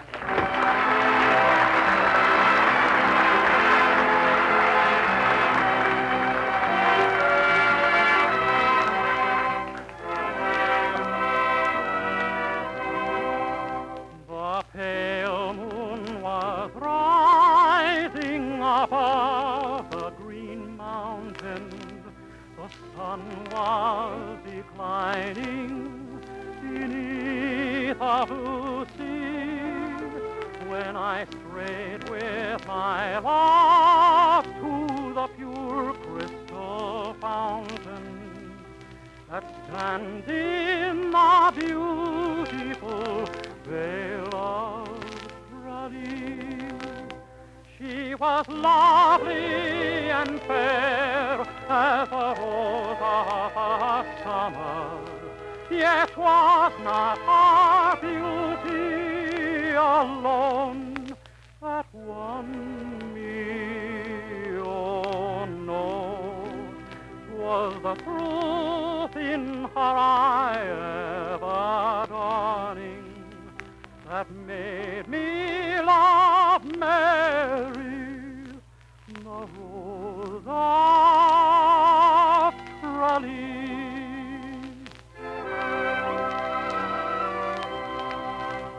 The cool shades of evening their mantle were spreading, and Mary, all smiling, was listening to me.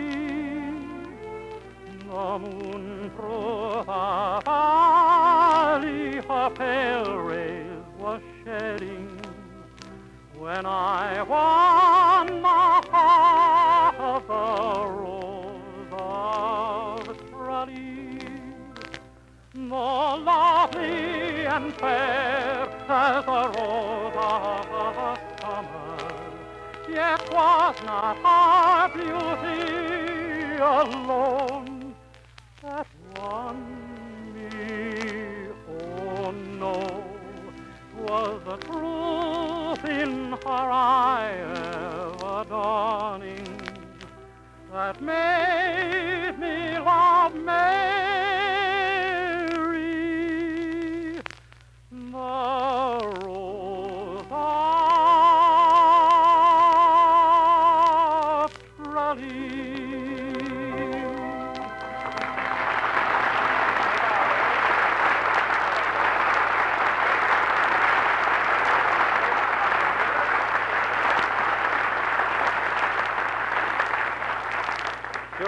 Sure, fellas. I know it's a good title for a murder mystery, but where's the play? Well, we got a lot of ideas, but we can't write them down. Why not? I gave you a pencil. Yeah, but there ain't no lead in it. See? Oh, there ain't no lead in it. Give me that pencil. Look, fellas, you turn this little knob here, and out comes the lead. It's an automatic pencil. Oh, yeah. Look, Bill, you turn this knob and the lead comes out. Say, that's good. Let me turn it. No, I want to turn it. Come on, just one. I've turned it already. Look, all you got to do is put the pencil on a piece of paper and push it a little. Now, please write that mystery play, will you, fellas? Okay.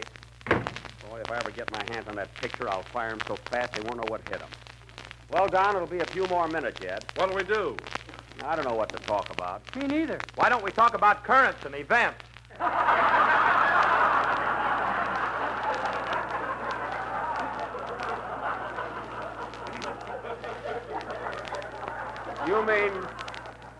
You mean current events?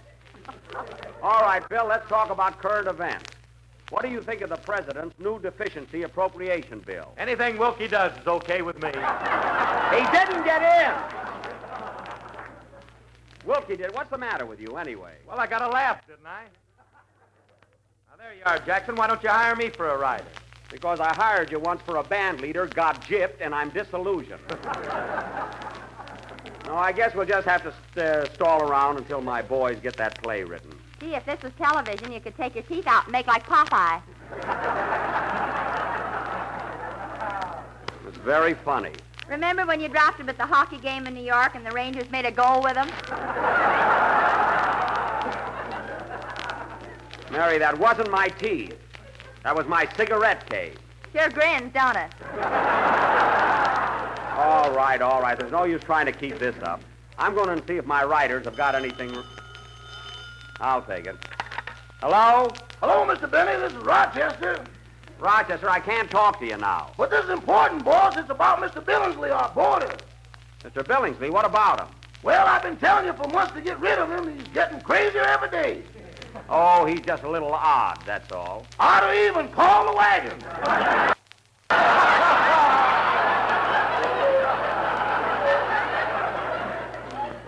Oh, you just don't like him. What's he done now? Well, you know that mechanical man he was building? Mechanical man?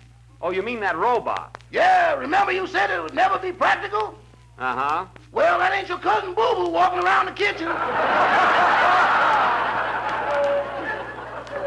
Oh, my goodness. What's the robot doing in the kitchen? He's making himself a sandwich. Axle grease on whole wheat. Now, Rochester, this is no time for joking. I don't want that big mechanical thing roaming around my house. Aren't there any buttons to control it? Yeah, there's 3 of them. When you press the first one, he knocks you down. Uh-huh. And when you press the second one, he picks you up. I see. Well, what happens when you press the 3rd button? He goes, woo!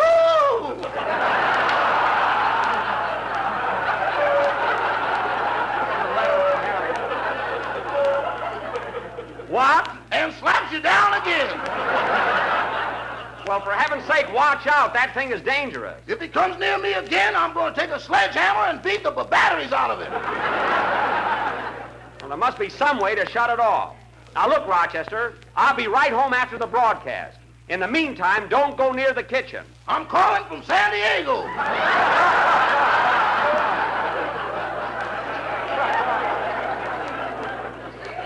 Well, you get right back and I'll wait up for you.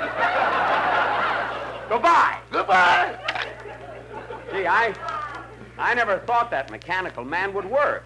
Well, I guess I'll have to raise Mr. Billingsley's rent. He's got a roommate now. Play something, Phil. I'm going in and beat the gags out of my rider.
Look, fellas, look at this page. That word is murderer, not moiterer. Well, a gangster would say moiterer. I'm not a gangster. I'm a police captain. Read your own script. Now, fellas, it's time for our play, so I'll take what you got and bring the rest in as soon as you can. Give me those pages. Please give me those pages. All right, please give me those pages. Now concentrate, will you, fellas? Fine thing. Drama on the installment plan. Well, how does it look, Jack? Are we going to do a play tonight? Yeah, but we'll have to do it without a rehearsal. Here are your parts, kids. Now, let's see. I'm going to be Captain O'Benny of Police Headquarters, and Dennis, you'll be my assistant, Sergeant O'Day. Oh, thanks. Oh, welcome. Now, Mary, you're going to be the widow, Mrs. J. Malcolm Smith. The widow? Yes. Your husband has been killed, leaving you $3 million, an estate on Long Island, and a yacht. And you're all broken up. Why, does the yacht leak? No, you loved your husband. Oh. Now, let's see. Phil, you'll be the family physician. And Don, you're going to be the bugler. Bugler? Oh, they must mean butler. You're the butler, Don. Well, so much for casting. And now, ladies and gentlemen, for the feature attraction this evening, the Benny, when we act, you better act like you enjoy it, players. We'll present an original mystery drama entitled The Murder of Malcolm Smith, or Although He Wasn't Drafted, He Was Drilled. Say, that's not a bad title. I think I'll get the boys a room tonight. Huh? Well, let's go, fellas. The opening scene is the office of Detective Captain O'Benny at Police Headquarters. Curtain. Music.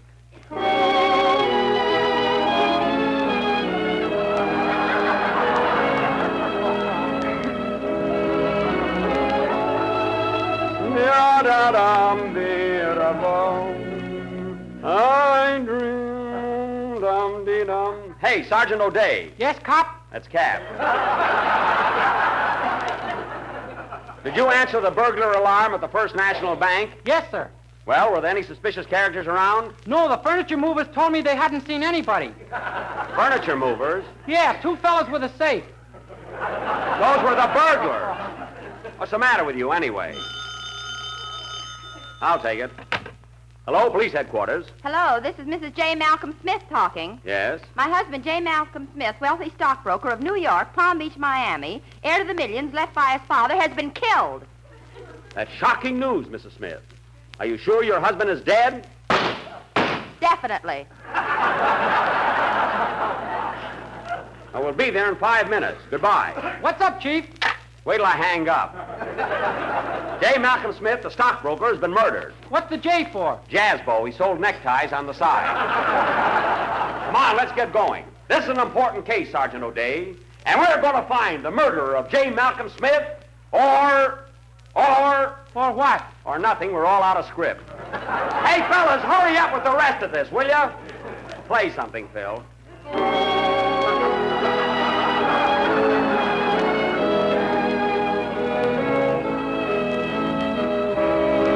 Fine writers. They couldn't even finish the sentence. Hold it, Phil. There's a few more pages, Jack. Thanks. Now go back and get to work. We got a union. We're going out to eat. Not until you finish the script. Okay, Blue Eyes. Even my writers notice them. Now, let's see. Oh, yes. This is an important case, Sergeant O'Day, and we're going to find the murderer of J. Malcolm Smith, or my name ain't Captain O'Benny. Heck, I could have thought of that myself. Let's go.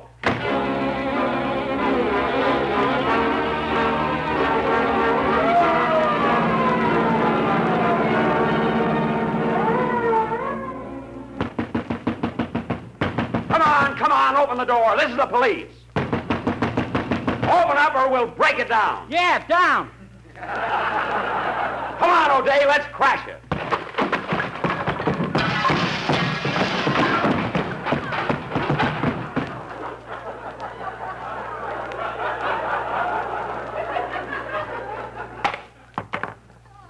There goes my cigarette case.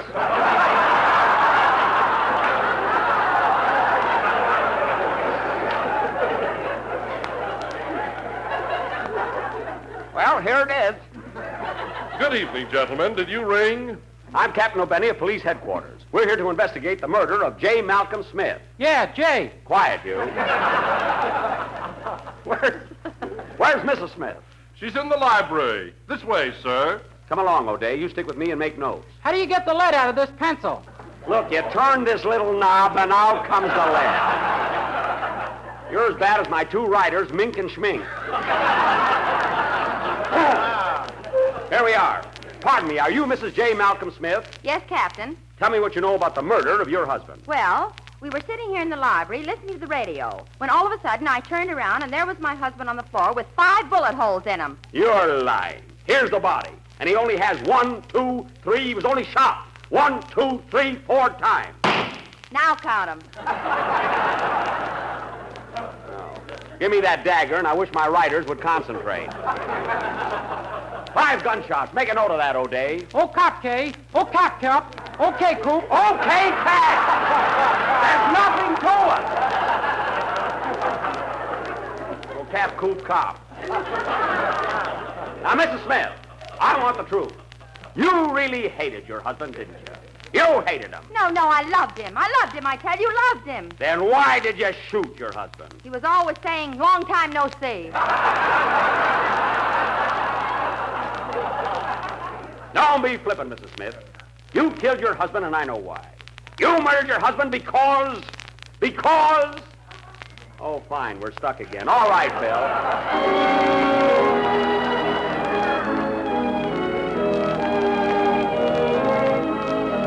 Embarrassing. Hold it, Phil. All right, boys, come on. Some more pages. Here you are, chum. Thanks. Let's see here. Oh, yes. Now, listen, Mrs. Smith. You murdered your husband because there's another man in the case. Now, tell me, who's your lover? Who is he? Well, what's going on here? Hello, darling. Hello, dear. Aha, the other man. What's your name? My card, sir. Dr. Philo Harrison, F.C.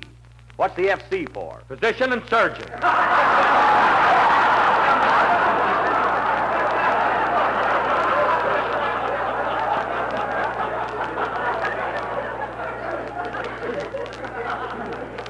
Also full of corn, and I like that better. Now, listen, Harrison, I don't think you're a doctor at all. Where did you study medicine? Medicine, Wisconsin. I thought so. Now, come clean, you. You're this woman's sweetheart, aren't you? Why, that's ridiculous. Preposterous. Incredible. Santa Hoodafim. Ralphafam. Cut that out! You two are responsible for the murder of J. Malcolm Smith. And you're under arrest. You can't arrest us. You can't prove we did it. Oh, yes, I can. I know your motive. You killed Mr. Smith because... Oh, nuts.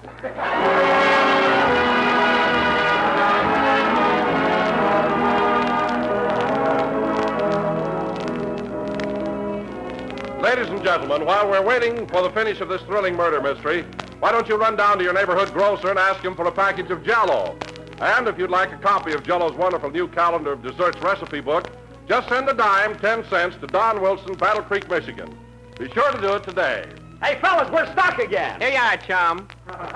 All right, let's finish this. I know your motive, Dr. Harrison. You killed Mr. Smith because you're in love with his wife. That's the truth now, isn't it? No, I didn't do it. I didn't kill him. Oh, yes, you did. You're guilty of murder, Harrison, murder. And you're going to hang for it. All right. I'll confess. I did it. I killed him. I killed him because I hated him. I'm glad he's dead, you understand? Glad.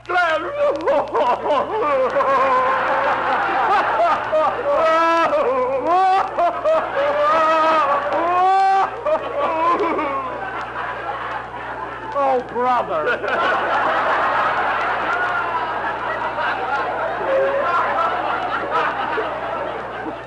Not bad, eh? I ought to get the Academy Award for this. You'll hang for it.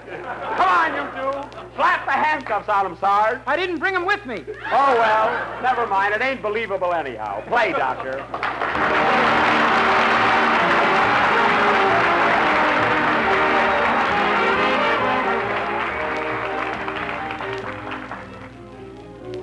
If you haven't yet sent in for your copy of that grand new recipe book, The Calendar of Desserts, do so real soon. It's a beautiful-looking book that you'll find a pleasure to own. And let me show you how downright convenient it is to use. Suppose, for example, that you're trying to think of an idea for tomorrow night's dessert. With this new recipe book, you'd simply open it to the pages that contain dessert suggestions for January. And there, under January 13th, you'd read about a delightful Jell-O treat called Raspberry Charlotte, a combination of luscious raspberry jam and rich crimson raspberry Jell-O. That's all there is to it. You simply name the date, and this clever book suggests the dessert. There are 365 dessert ideas in this swell book, a different one for every day in the year, including all kinds of pastries, puddings, cakes, and cookies, and many, many desserts made with bright, shimmering Jell-O. So send for your copy now. Mail 10 cents, just 10 cents in coin or stamps to me, Don Wilson, care of General Foods, Battle Creek, Michigan. Do it tonight. This is the last number of the 15th program in the current Jell-O series. We will be with you again next Sunday night at the same time. Say, boys, but next week, will you please try and have the program ready before we go on the air? Okay. Hello, Ma. Good night. Well, what can I do? Good night.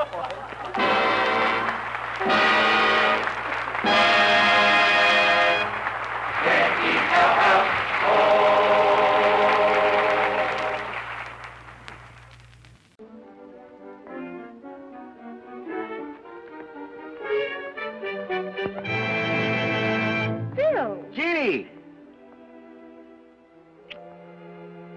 Going my way? Well, am I? When I'm in love, I'm reckless.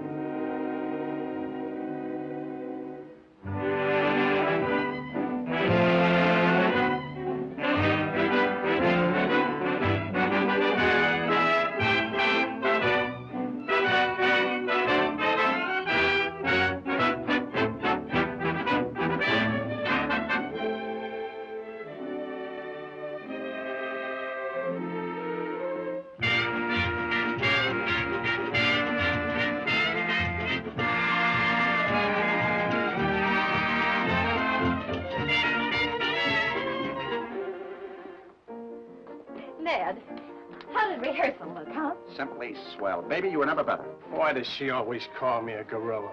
Ain't I a man like everybody else? No. Huh? Oh, Mona? Here's a dish of sherbet that's been looking for you. Oh, am I intruding? No, it was I that did the intruding. Ned, for the first time in my life, I'm scared. Now, baby, take it easy. Get out and stay out!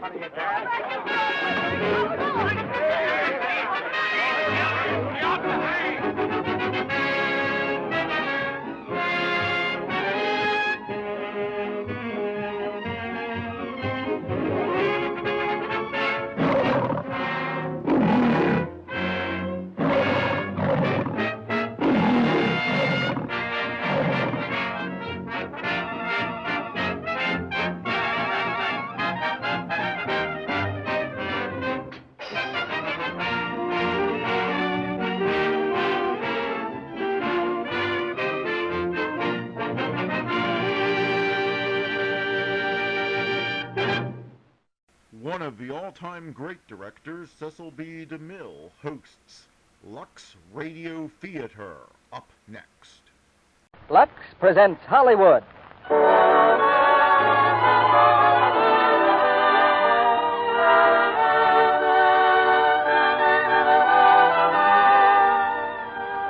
The Lux Radio Theater brings you Dark Waters, starring Merle Oberon, Preston Foster, and Thomas Mitchell. Ladies and gentlemen, your producer, Mr. Cecil B. DeMille.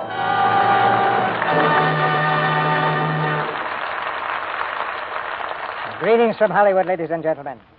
If you were asked to name the wettest state in the Union, and I'm referring now to natural water surfaces and not spirits, you would do well to settle on Louisiana. Over 3,000 square miles of that state are underwater. The southern part threaded by inland waterways called bayous. All through this bayou country are dark swamps and gaunt palmettos, eerie bogs and moss-draped cypress that have set the stage for so many mysterious legends.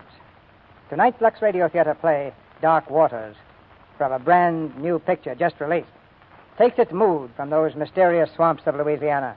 It's the story of a strong love haunted by a strange fear.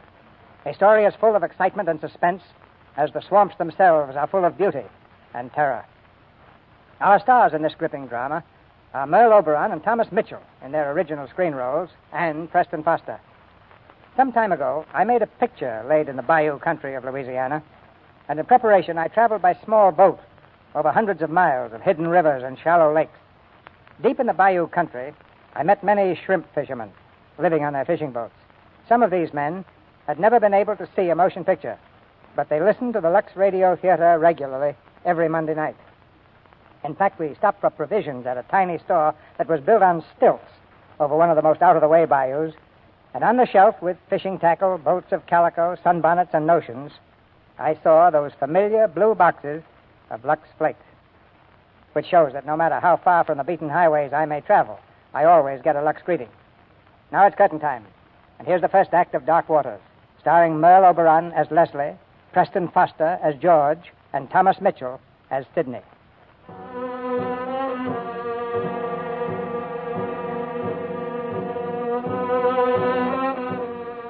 Did you ever go to a funeral where the minister forgot the service? And they threw the man next to you overboard and all you thought was, he's gone now. There'll be more water to drink. He'll have his share of the water. Somebody said, oh, God, we can sign the soul to your keeping. And he couldn't think of the rest because he was crazy. And I can't remember either. I can't remember either. Maybe you read about it a few months ago. The steamship Valdera torpedoed in mid-ocean. 500 lives lost. And later, maybe you also read that the 4 human beings who survived the disaster had been rescued and brought to New Orleans. Among them was a girl named Leslie Calvin. For 2 months now, she's been in the hospital. I can't remember anymore. My dear, there's no need to remember. You've suffered a horrible shock, but you're well again. It's time you thought about leaving here. I don't know where to go, Doctor. In all this country, there isn't a soul I know. I have an aunt and uncle, my mother's sister. They're in New York, but I've never seen them. Haven't you thought of writing them? I would have written a long time ago, but There's so much to explain, and I just haven't been able to do it. Tell you what, I'll do the explaining. You just write a note, and I'll put mine in with it. Now, what's your aunt's name? Mrs. Norbert Lamont. Address? 731 North Gillespie, New York City.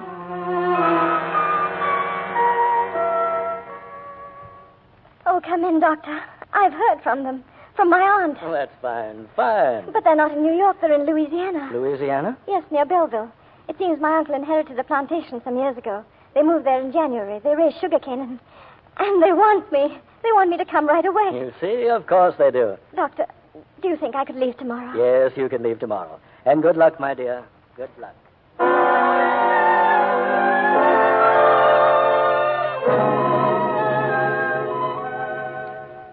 Excuse me, lady, but you've been standing here now. Are you looking for somebody? Yes, I'm the station agent. Got off the 210, didn't you? They said they'd meet me here. I'll wait. Oh, do you happen to know them, Mr. and Mrs. Lamont? Lamont? They have a plantation near here, Rossignol. Why don't you telephone them? I tried. They don't have a phone.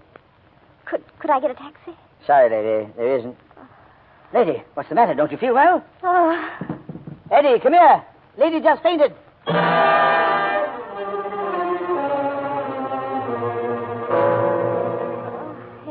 There, that's better now. Steady. Breathe deeply. I fainted. I don't feel upset about it. The heat's enough to flatten anyone. Oh, I'm Dr. Grover. The station agent sent for me. You rest here a while, and then I'll take you over to my office. No, I've got to go back to New Orleans. Aren't the Lamonts expecting you? I don't know. They don't know me. They don't want me. Okay, here now, drink this. And slowly. People who just come out of hospital should take everything slowly.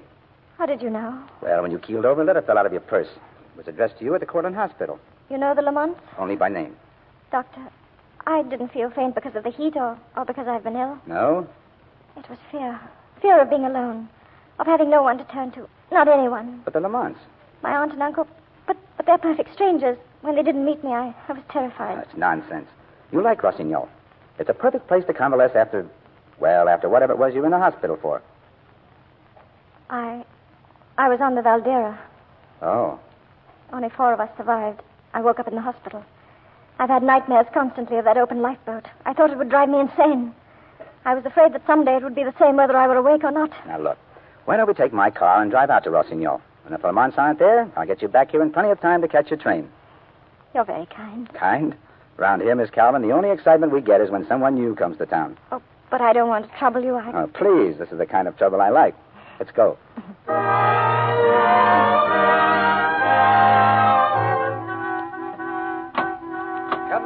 Come in. What a delightful surprise, Miss Calvin. Surprise? But I sent a telegram. Telegram? That's strange. They didn't mention it. Oh, I'm Mr. Sidney. I'm staying here.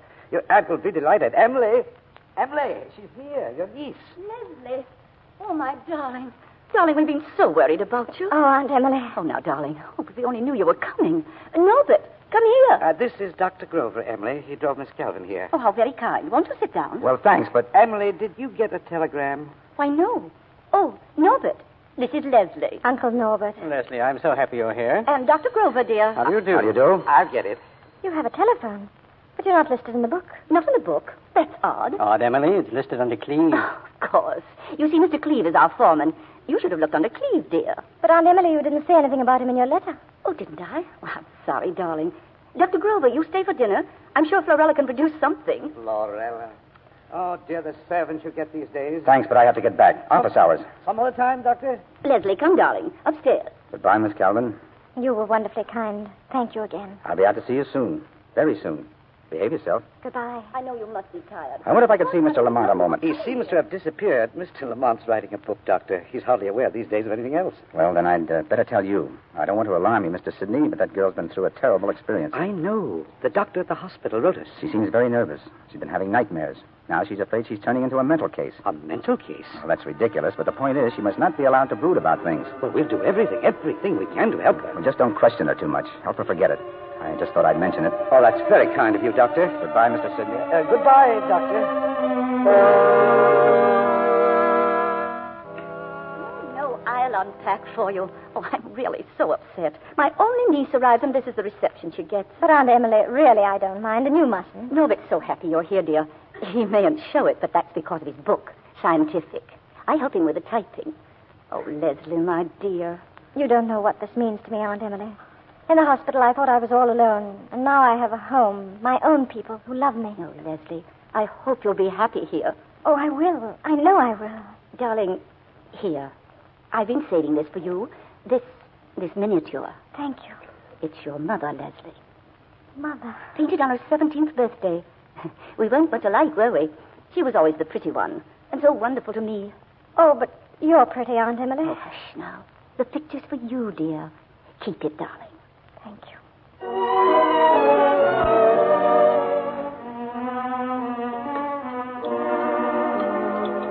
And this will be your place, my dear. Thank you, Uncle Norbert. Florella, Yes, sir? look at the dust in this room and those flowers. You know I've told you about these things 100 times. I'm sorry, Mr. Sidney. I just didn't get at it today. Well, evening, everybody. Oh, Cleve. Leslie, this is Mr. Cleve. How do you do, Miss Calvin? How'd you do? Sit down, please. Well, what's on the menu? Does it ever change? Fried chicken. I hope you forgive our funny silver, Leslie. As a matter of fact, all these furnishings, our own things, are still in New York. And you've decided to live here permanently? We talk about it, dear, but there are so many problems. Then why don't you sell Rossignon? Sell it. I only meant with sugar as scarce as it probably is, no doubt you could get a wonderful price. Emily, I hear someone in the kitchen. Florella. It's just Pearson, ma'am. Yes? Just came to help with the dishes. Pearson is not allowed up here anymore, Florella. Yes, sir. You must understand that, and so must Pearson. I guess you didn't know what the servant problems were, Leslie, over in the East Indies. East Indies? Miss Calvin's from the Tabby, I believe. Well, when'd you leave? Over a year ago. A year? But what have you been doing all that time? I mean... In any bombings? Yes. But you got out ahead of the Japs, huh? Yes. Ah, plenty lucky. How'd you do it? On a trading boat. Leslie, darling, you're not eating a thing. Say, I want to hear about this. Where'd you go? We went to Madagascar. Oh? And then what? It was Vichy French. They wouldn't give us our visa. We ran out of money for more. It was such a long time coming. Exasperating delays in wartime. I suppose you took passage from New Orleans from there. Yes. Yes, but the boat sank. Oh, what's the matter with us? Excuse me, Aunt Emily. Leslie, you want me to come with you, dear?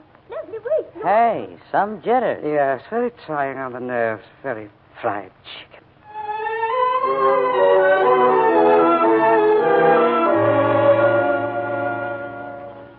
I must say, you look much better this morning, Miss Calvin. You rested well? Oh, yes, thanks. Good. And I know you'll enjoy this walk. You're sure you can spare the time? Oh, I'm delighted to. Sorry about the little unpleasantness last evening. Poor Emily was so upset. If we'd only realized. Please don't apologize, Mr. Sidney. It was very silly of me. Well, look about you, Miss Calvin. Over there is the swampland. Miles of it, unchanged for centuries. Below us, through that growth, is the bayou. And beyond is the river. And that old building there? That's the sugar house. And it's on a sort of creek, you see. Oh, there's Cleve. Morning. Morning. In the old days, they made the sugar right here on the place. The water here is very treacherous, Miss Calvin. Apart from reptiles, it's full of sudden depths and shallows. One never knows quite what to expect. Showing you around, is he, Miss Calvin? Good morning. Yes. I was just explaining to Miss Calvin that nature here is not always benevolent. It's fascinating, though. Dark and mysterious. You see in there, Miss Calvin? By that cypress stand? Last year, a woman disappeared in there. Quicksand. We heard her hollering, but when we got there, she was gone. You make it seem really dangerous. It's dangerous only if you're not familiar with it. That's why I'd appreciate it if you don't try to go around by yourself as yet. Cleve and I will join you. You know, it must be awful drowning in quicksand. Much worse than water. Cleve, for heaven's sake. Oh, I'm sorry. It's all right. I wish you wouldn't feel that you have to weigh every word when I'm around. You're a brave girl, Miss Calvin. Yes? Telephone. It's long distance. I'm coming. Excuse me, please. Well, now that we finally got rid of that walking phonograph, I'll show you around. If you don't mind, I'd rather not walk anymore. Well, these old tumble-down places bore me, too. And we're both still young enough to have other interests, aren't we? For instance? Well, I mean we could have some laughs together. How about going into town some night? Dance, maybe? A movie? I think that would be fine some night. Well, let's ride around the boat. See the rest of the place. Get your bearings. Please. I really don't like boats. Oh, but that's foolish. Best way to see Rossignols by water. Still, I'd rather not. It's for your own good, Miss Calvin. You can't go on being a coward. She's not a coward. Oh, Dr. Grover. Morning. You see, she's following my orders. I told her to stay away from boats for a while. Your orders? Mr. Cleve, this is Dr. Grover. Glad to know you. I didn't mean to say the wrong thing. Now, forget it. Perhaps later on. I didn't expect you this soon, Doctor. Well, I have a patient nearby. I thought you might like to take a ride. Oh, I'd love to. Okay with you, Cleve? Sure. You go right ahead, Miss Calvin. Goodbye.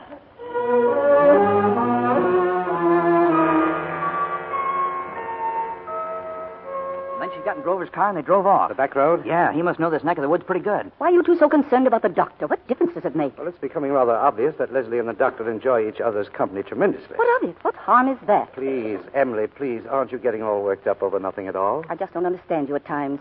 And that long-distance call from New Orleans. Yeah, what about that? Don't be inquisitive, Cleve. There was no call. For some reason, he just wanted to leave Leslie alone with you. Oh. We have loads of time, all the time in the world. What are you talking about? Nothing. Suppose we all just relax, huh? Emily, my dear, what do we have for lunch?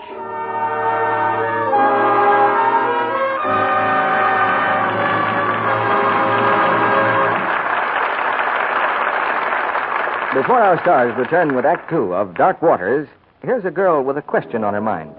Why did I get that run? Why did I get that run? Isn't that the darndest luck? I can't think what I've done. Well, if you want to cut down those costly runs, stop blaming luck and change to Lux. Luxing stockings cuts down runs, helps you to get double wear. You see, stockings must be able to stretch under strain, then spring back into place without breaking. That's elasticity. Lux saves this vital elasticity. Wrong washing methods weaken it. If you use a strong soap or rub stockings with cake soap, the threads snap easily into runs. Now, millions of girls know how Lux cuts down runs, but this has also been proved by a famous laboratory. They made strain tests on dozens of stockings, and those washed with Lux Flakes didn't go into runs nearly so quickly as the ones washed with a strong soap or rubbed with cake soap. In fact, they lasted twice as long. So be sure to Lux your stockings every night. And a hint about rayons. Let them dry thoroughly before wearing them. At least 24 hours. Now, Mr. DeMille returns to the microphone. Act Two of Dark Waters, starring Merle Oberon as Leslie, Thomas Mitchell as Sidney, and Preston Foster as George.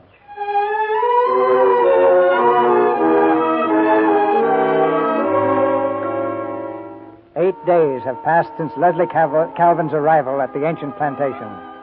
But 8 days had added little to her knowledge of the people there, or of the bewildering countryside, where scenery changes with a turn of the head from breathtaking beauty to black and reeking swamplands.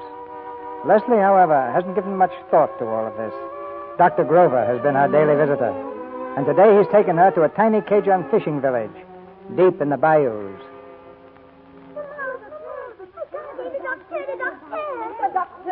Quel plaisir de vous voir. Hello, Mama. Oh, Miss Calvin, Madame Boudreau. How do you do? Such a pleasure, mademoiselle. And over there, Leslie. Now, let me see. There's Cecile, Yvette, Pierre, and Telmac. You kids, allons, dis quelque chose au docteur. Well. Now, which one's my patient? Patient, doctor? Napoleon Dugas told me a Boudreau had fallen out of a tree. Oh, I did. All the way from the top, doctor. Oh, a very small tree. He wasn't hurt. A very high tree, Mama. I knocked out myself, too. And when did that happen? Oh, last week, I think, mademoiselle. Well, still, I'd better prescribe something. Candy. Wait, doctor. I climbed the tree again. Hey, an epidemic. Well, I'll pass it around. Oh, look, doctor. See? For the fait dodo. Oh, look, Leslie. That platform over there. That means dancing here tomorrow night. Dancing? But what's a fait dodo? Fait dodo means go to sleep. You're not making much sense, you know. Perfect sense. The grown-ups yell fait dodo to the kids. The kids go to sleep and the grown-ups dance. Oui, mademoiselle. Fine music, too. Violin, a big fiddle, accordion. Oh, but you have never seen fait dodo. No, I'm afraid I haven't. Doctor. Oh, by all means.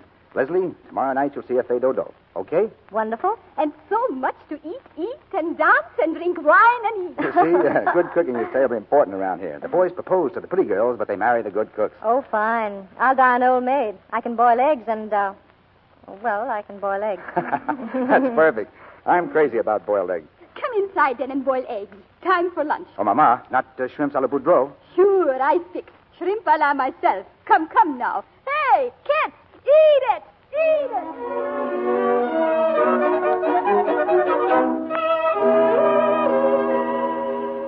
Well, back home again. The whole day's gone. I can't believe it. Well, evening, Leslie. Hello, Doctor. Hello. Have a good day. Oh, yes. I hope you haven't been waiting for me. Oh, no, but we're dining early. We're all going to the movies. Well, I'd better say goodbye.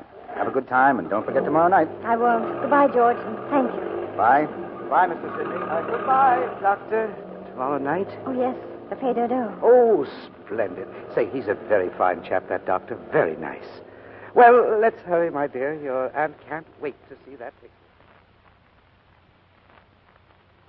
Good dog. One child. Well, here we are, Leslie. Belleville's only theater. Get the tickets, Cleve. Sure. Mr. Sidney, did Aunt Emily say why she couldn't come? Didn't she tell you? No. Oh, that's right. You were waiting out in the car. Poor woman. She was so set on coming. But it was Norbert. Oh? Yes. He suddenly made up his mind to work tonight. He's helpless without Emily. Really, he should be more considerate. Well, let's go. Tickets, please. First time to the right, please.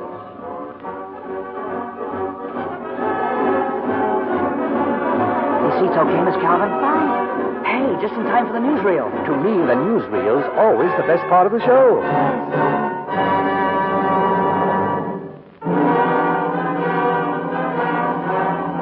These films, taken from a captured German U-boat, reveal beyond all doubt the wanton slaughter of ruthless submarine warfare. In the background, a British merchantman bursts aflame. Lifeboats are being lowered into the oil-drenched sea. The women and children on deck indicate the ship is carrying refugees. The submarine now reaches the position for the kill. And the second and third torpedoes are fired. Oh, no. Death sweeps through the sea, and with a blinding flash, the ship disintegrates. The waters blazing with oil are filled with the helpless victims. Candy? The submarine surfaces, but the murderers are not content. A machine gun is trained on the lifeboat. Excuse The me. German officer near the conning tower I can't is look at it apparently anymore. operating a second motion picture camera. I can't. Where are you going? Leslie. Leslie, wait a moment. I'll come with you. Leslie.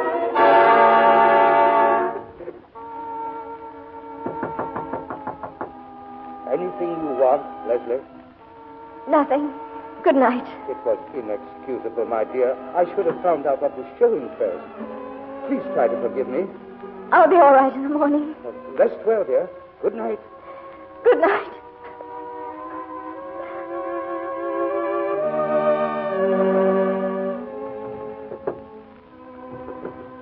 Who is it? Who is it? Lamp.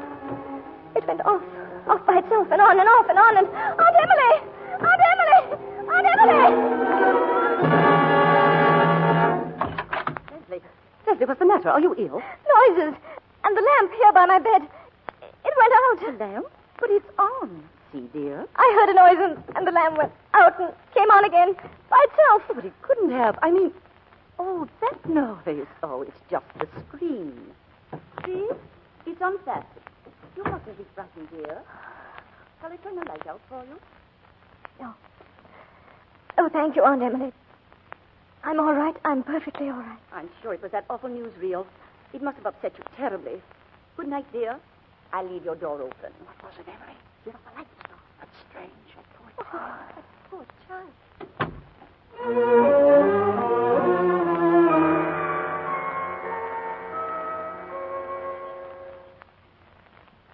Miss Calvin. Miss Calvin. Who is it? Who's calling? It's me, Miss Calvin. Pearson. Pearson? Can I come in the garden, miss? Of course, but who are you? I used to work here, miss. Florella, she said you was nice and kind. I've been trying to get you alone all day. Why? What for? Well, Mr. Cleve won't let me around here no more. I got to talk fast, miss. Why won't he let you here? I don't know. I worked here 12 years, miss. 12 years. And just after your aunt and uncle come down from up north, well, Mr. Cleve give me my pay and say never come back. I don't know why. I'll try to find out, Pearson. I'll ask my aunt. Thank you, miss. I ain't done nothing wrong, miss. Nothing in this world wrong. I'm sure of that, Pearson. Yes, sir. Well, the day Mr. Cleve tells me to get, well, I ask could I see Mr. Lamont, and he says no, he feeling poorly. And every time I come back, he drive me off. I remember... Oh, somebody coming, miss. I got to get away. Leslie. Yes? There you are. Emily said you had a headache. I was just resting here in the garden. I think I'll go to my room, though. It's still so warm. I can't forgive myself for last night. Thank goodness you're no worse. Your uncle mentioned getting a psychiatrist, but I told him... Psychiatrist? Well, your disturbance in the night, my dear. Anyway, there's certainly no need for a psychiatrist. I told him that. You just get all the sleep you can and have patience. Psychiatrist.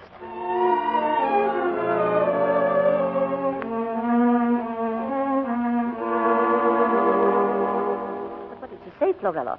She said she just couldn't eat, ma'am. There was nothing she wanted? No, ma'am. I guess she just don't feel well. Dr. Grover has come. Of course, she won't want to go to the dance, but maybe she'd like to see him. Yes, ma'am. I'll go after. Yes, Leslie's been under the weather all day. I'm just wondering, Doctor, is she up to a night out? Oh? What's the matter? To tell the truth, we're not quite sure. Why didn't you call me? Because you have ill people to take care of, and I'm not ill. Leslie, my dear. Darling, you're feeling better? Hello, Leslie. What's all this I hear? Oh, just nonsense. Leslie, you're not going out. Maybe it will do her good, Mr. Sidney. Oh, I think it's really out of the question. Well, let's hear what Leslie has to say. Would you like to go? Yes, I think I would. This is most ill-advised. I'll prescribe for Leslie, Mr. Sidney. I'll go up now and change. I'll be down in a minute. I'm sorry if I seemed abrupt, but as I told you, what she needs is cheering up. Go ahead.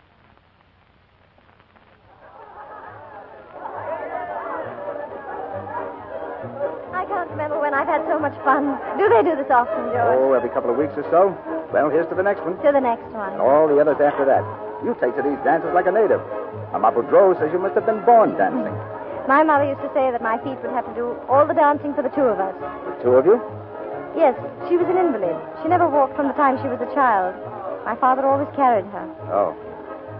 George, would you mind if we left now? If you wish. I'll say goodbye to the Boudreaux, and I'll take you home.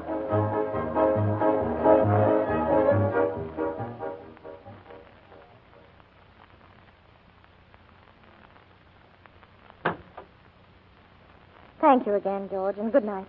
Leslie, wait. Yes? Leslie, being a country doctor's wife isn't much of a future for a girl, but if you tried to overlook the bad parts, well... George. I'd try as hard as I know how to make it worth the trouble. Oh, no, George, no. I love you, darling. Don't say that, please. Leslie, what I'm trying to do is ask you to marry me. And you mustn't. Well, what's wrong, Leslie? I can't tell you. I can't ever tell you. And I mustn't see you like this. I must never see you again, George. Goodbye. Leslie.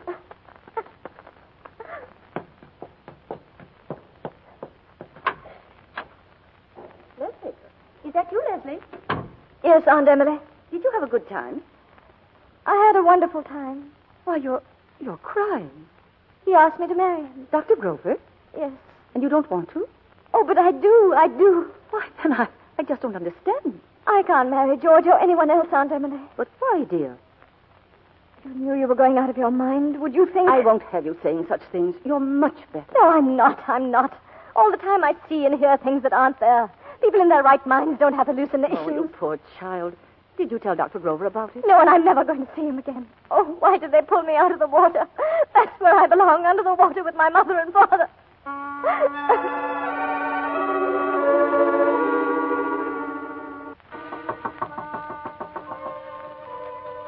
Aunt Emily. Yes? Did you call? Did you call me? Why, no, dear. It's funny. I thought I heard you. I'm sorry. Go back to bed, dear. Good night. Good night. Leslie Calvin. No.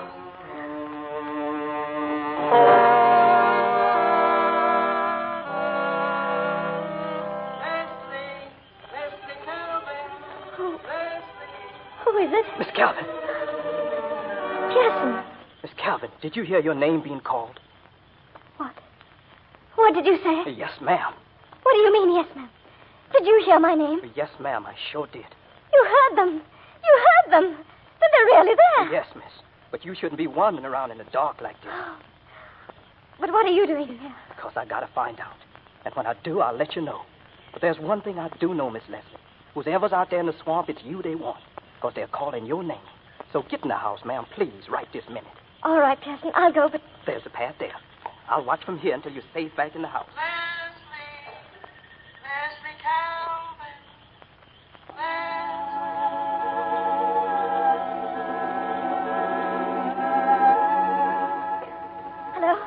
Hello? Dr. George Grover, please. Yes? Oh, when will he be back? Well, would you please give him a message? Would you ask him to call Leslie Calvin? Yes, it's very important. Thank you.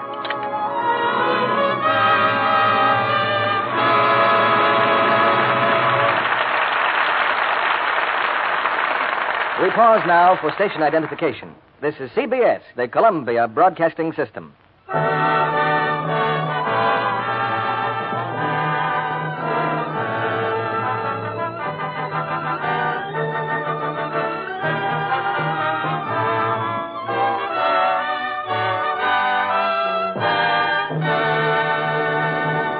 Mr. DeMille and our stars will return with Act 3 of Dark Waters in a moment.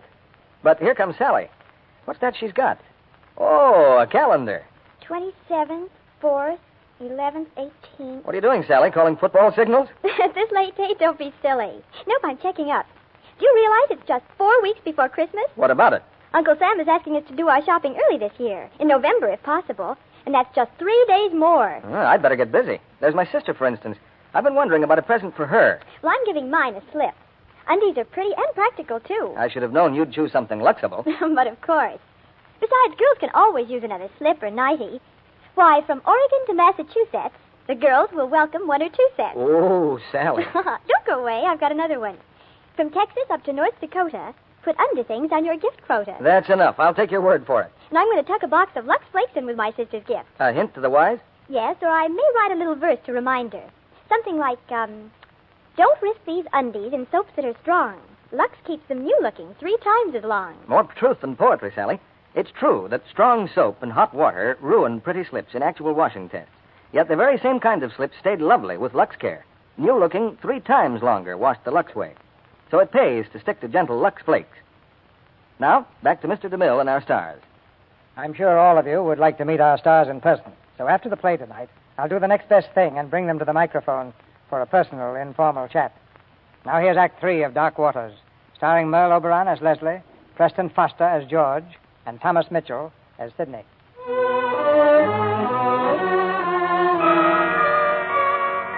The long hours of the night are sleepless hours for Leslie Calvin.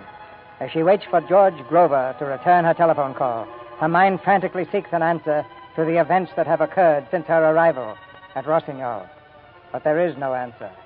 And now, in the gray hours of early morning, she rouses her Aunt Emily and leads her to her room. Somehow I feel there's no time to lose, and I must know. Oh, I wish Dr. Grover would call. I'm sure he could prescribe something for your nerves. There's nothing I need, Aunt Emily. Right now, for the first time in months, I feel well again.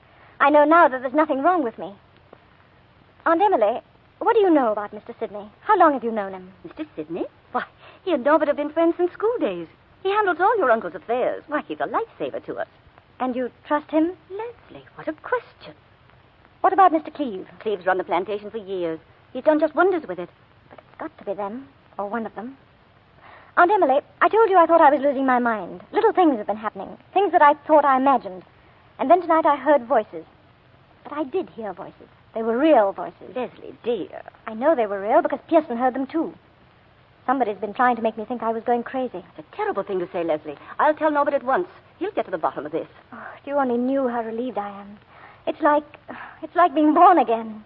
And to think only a few hours ago I told George I never wanted to see him. I thought I never dared fall in love, ever.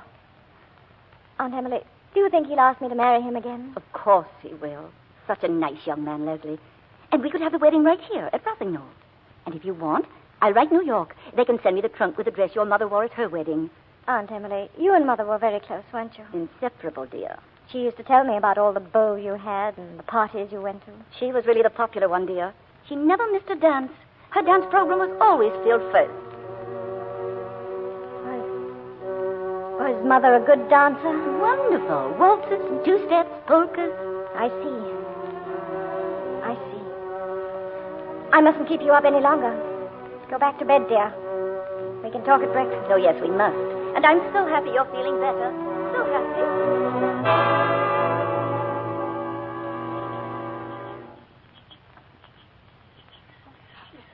Miss Leslie. Sorella, what are you doing out here? I was praying you'd come outside. I was praying you would. I got up so early I thought I'd take a little walk before breakfast.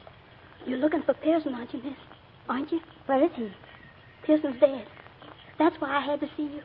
Pearson is dead? Last night, miss, he was murdered.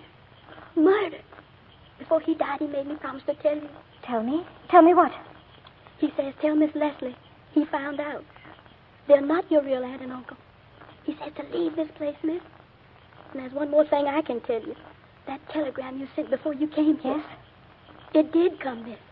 I've seen Mr. Sidney take it. I'm going now, miss. You go, too. Please go. Please, before it's too late. Morning, Miss Calvin. Good morning. Sit down, dear. I'll have your breakfast in a minute. No, thank you, Aunt Emily. I can get it. Florella didn't come this morning. She simply didn't come. That's obvious. Emily, just look at these chicken livers. Oh, dear, I'm sorry. Wonder what's happened to Florella. I'll get it. Oh, no. It may be for me. Oh. I'll be right back. Norbert, Leslie woke me very early this morning. Told me the strangest thing. Hello? Leslie? Oh, George.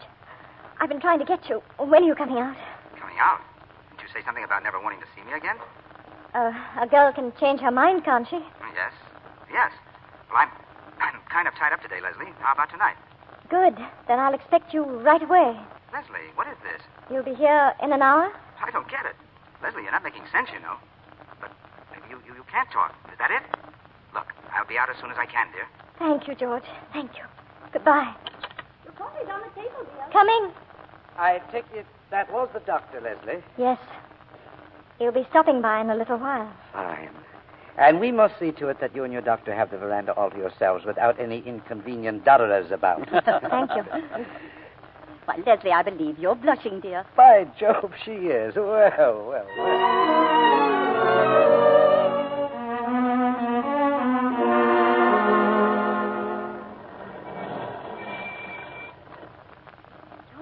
George, thank God you're here. Leslie, what's the matter? I don't know how much time I'll have. I'll tell you as quickly as I can. Well, let's go up on the porch. I thought I was going mad. Really mad. It wasn't like that. I mean, I did hear voices, but they weren't just in my mind. Pearson heard them, too. He's dead. They killed him. Now, wait a minute. They killed him because he saw my real aunt and uncle before they came. They aren't. They're imposters. They wanted me to think I was losing my mind. Noises, lights, on and off, and my name. They called my name. Oh, George, that's why I said I couldn't marry you. That's why I... Now, Leslie, try to be calm, please. George, take me away. Quickly, please, take me away. Of course, darling, but... Now, you must listen to me. What you need is a few more hours' sleep. George, you don't know what you're saying. They'll kill me like they did Pearson. Why would they? You don't believe me? George, you don't believe me. Look, darling, your trouble is simply a bad case of jitters. Now, listen. I'll be back here tomorrow afternoon. Tomorrow will be too late. Meanwhile, I want you to take these capsules. I'll write the directions down. You follow the directions and please go to bed. Now, will you do that much for me? Yes, thank you. Now, take one of the capsules right away. But before you do, read what's on the paper. I'll phone later and see how you are. I'm sorry to have bothered you, George. Goodbye. That you, Mr. Sidney? Oh, yes, doctor. Something I can do? I'm worried about Leslie. She's just been telling me some pretty fantastic things. Her aunt and uncle are imposters. Somebody's going to kill her. Is this a joke, Doctor? Please. Leslie's very ill. That's awful. What can we do? Well, I want to get hold of a psychiatrist. I'll make all arrangements and bring him out here as soon as I can. All we can do, I suppose, is wait. Yes. I've given her a sedative. Just see that she isn't disturbed. No, we'll do everything we can. Oh, Doctor, would you mind dropping me by the sugar house on your way out? Glad to. Hop in. Where are you, dear? I'm in my room. George gave me some medicine. I've got to lie down. The directions. Read the directions. I'll be up in a moment, dear. Take the capsules right away. But before you do, read what's on the paper. What's on the paper? Stay in your room. Sidney is listening to everything we are saying. I believe you. We'll come back with help right away. Throw the capsules away and remember I love you. Oh, George!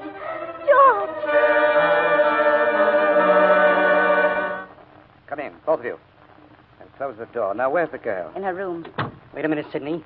We heard you talking to the doctor, so he's going for a psychiatrist. You know what that means? Certainly I know. He said psychiatrist.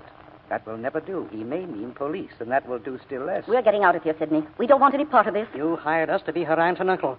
But we didn't bargain for anything like murder, and you know it. Nothing's going to happen to that girl. Do you hear? Nothing. I'm afraid all sentimental considerations must be put aside. I've got a pretty good idea what you're up to, Sidney. And we are leaving. You can keep the money. All of it.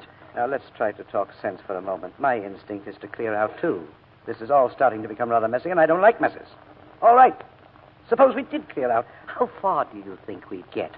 To the state line. You can stop using we. This is your problem, Sidney, not ours. You're in it just as deeply as I am. Surely you've guessed by now what became of the real Lamonts. The less said, the better, but still, a fact is a fact. They're dead. You killed them. Cleve killed them. We never saw the Lamonts. What you and Cleve did went on before we ever got here. And if you were sitting on a jury, would you believe that?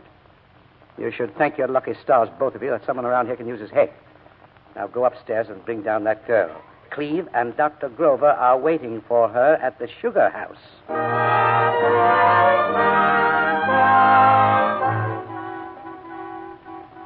Hey, you awake, Doc? Yeah. Want a drink? Coke and rum. Thanks. If I was you, I'd get cockeyed, too. Here. But just don't get any more ideas of playing rough, and you'll get slugged again, as per Mr. Sidney's instructions. You do everything you're told, don't you, Cleve? I got a mind of my own. What's happened to Leslie? Forget it, sport. I can guess. The same thing that happened to her real aunt and uncle. Sidney figured you was wise. They're out in the bayou, under the water hyacinth. That's where they are, all right. But not the girl. Not yet. Sidney phoned down a few minutes ago. They'll be here any minute. Nice and dark now. Cleve, why are you afraid of Sidney? Me? Afraid? Well, you do all the dirty work, don't you? You don't see him pulling the trigger or using the knife? Oh, no. Not with you around to do it for him. Get wise, will you? Open up, please. Okay. You see, sport, I told you they were coming. Oh, hello, Miss Calvin. Leslie. George, darling. Try not to worry, dear. We're not dead yet. Start the boat, Cleve, if you please, Doctor. This way. Cleve, wait, come here. Yeah? Cleve, Just a minute. you've been drinking. You got no right to do that, Mr. Sidney. No impudence now, young man. Now, look. I don't like being ordered around like dirt under somebody's feet, see? Ask me please to do something, and maybe I will and maybe I won't.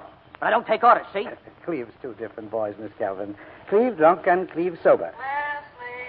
Leslie Calvin. Well, Miss Calvin, now you understand how you heard voices calling you. A recording. Exactly. Operated by an electric clock. And the lamp? That was no accident either. Simple devices, really, but they both failed their purpose. Too bad, but they did. You see, we intended only to make you leave here. We had no violence in mind. Yes, we did everything we could for Leslie, Doctor. And tell me, Sidney, what's so important that it's worth killing the Lamonts and Pearson and now us? Why, money, of course. What else? Cleve, get that motor started. I got 2 hands, and that's all. How much money? Well, bearing in mind we had no time to dicker, about $300,000. The plantation could bring much more, but after all, we're not greedy. I can see what a nuisance I must have been arriving when I did. By the way, people are bound to ask questions about George. We'll tell them you eloped. They'll believe it long enough for us to consummate the sale and be off. What do you mean, us? You're not trying to tell me that you intend to cut an auntie and uncle and Cleve. I beg your pardon? 5 murders, Mr. Sidney. Why not 8? Take Cleve now. What's going to keep you from disposing of Cleve after Cleve's disposed of us? That'd be only business according to your standards. And then after Cleve come the aunt and uncle. The boat's ready. Good lad. Untie him. Don't turn your back on him, Cleve, and keep that gun of yours off safety. Shut up, you. Oh, darling, here we go. I'll try to be brave, George. I'll try to be brave. Circle around, Cleve. The hyacinths are getting thicker now. I tell you, this is the place. They're so thick here, nothing would ever float to the surface. It's too dark to tell anything. I want to make sure. And I was going to be brave. I can't help it, George.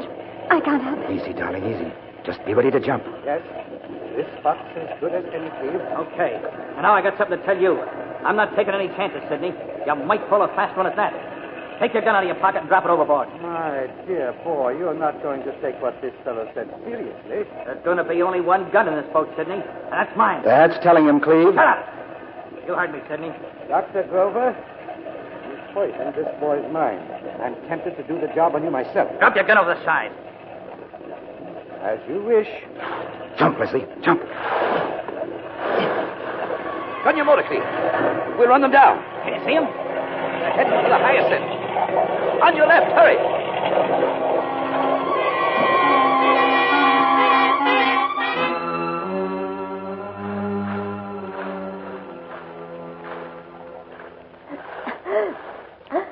George, are you all right? My arm.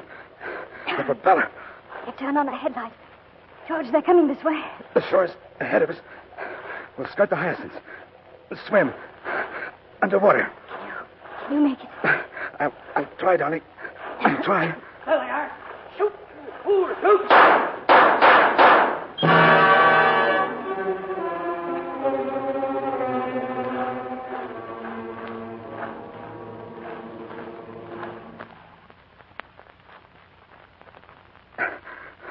We're out of the water. At least that's something. George, they're out of the boat. They're coming. They're coming. Wait for you. Get out of there. Get out of there. Keep down, darling. They've got a flashlight. But we can't stay here. But there's quicksand around here. We've got to stay here. They may not spot us. It's black as pitch. Your arm, George. It's all right. Quiet, dear. Please. Where are you? Right ahead of you. Wait a moment. They're here somewhere. I saw them. Of course they're here. take the flashlight and give me your gun. What? I said give me your gun. You've wasted 4 shots already. Here. That's better. Now go straight ahead. I'll circle around. We're wasting time. Where are they going to go, please? You tell me that. Where are they going to go? Come out of there. Come on out. I'll find you. Please. He's coming towards us. Hold tight, darling. And quiet. What chance have you got?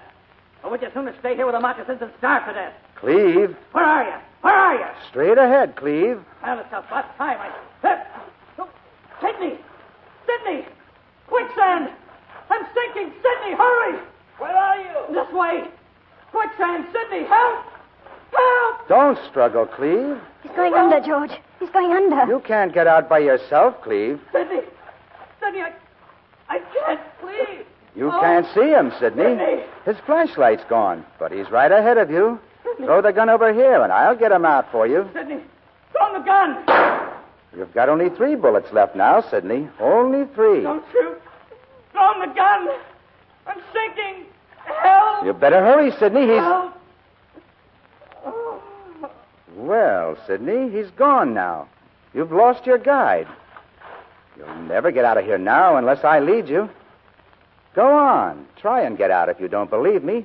Cleve knew the swamps, and look what happened to Cleve. No, not that way, Sidney. It looks solid enough, but it's quicksand. What are you waiting for? You've got your choice of 2 things. You can... Oh. Your choice of 2 things. George! Stay down, darling. Down. There's only 1 bullet left now. Well, come and get us, Sidney. Or just turn around and get back to the boat if you can. But I won't pull you out, Sidney. I'll let you sink as you let Cleve sink. 1 bullet. And after that's gone, you'll stay here forever, too.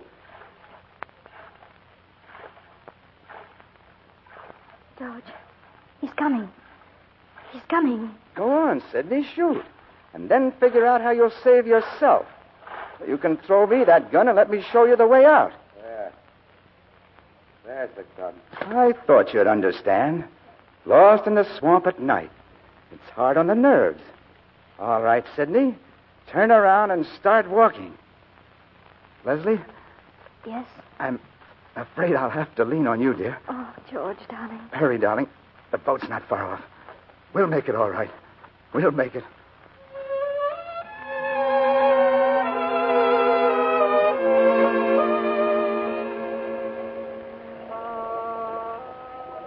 Leslie, do you think you can take the wheel, darling? Yes, I'll try, George. Good girl.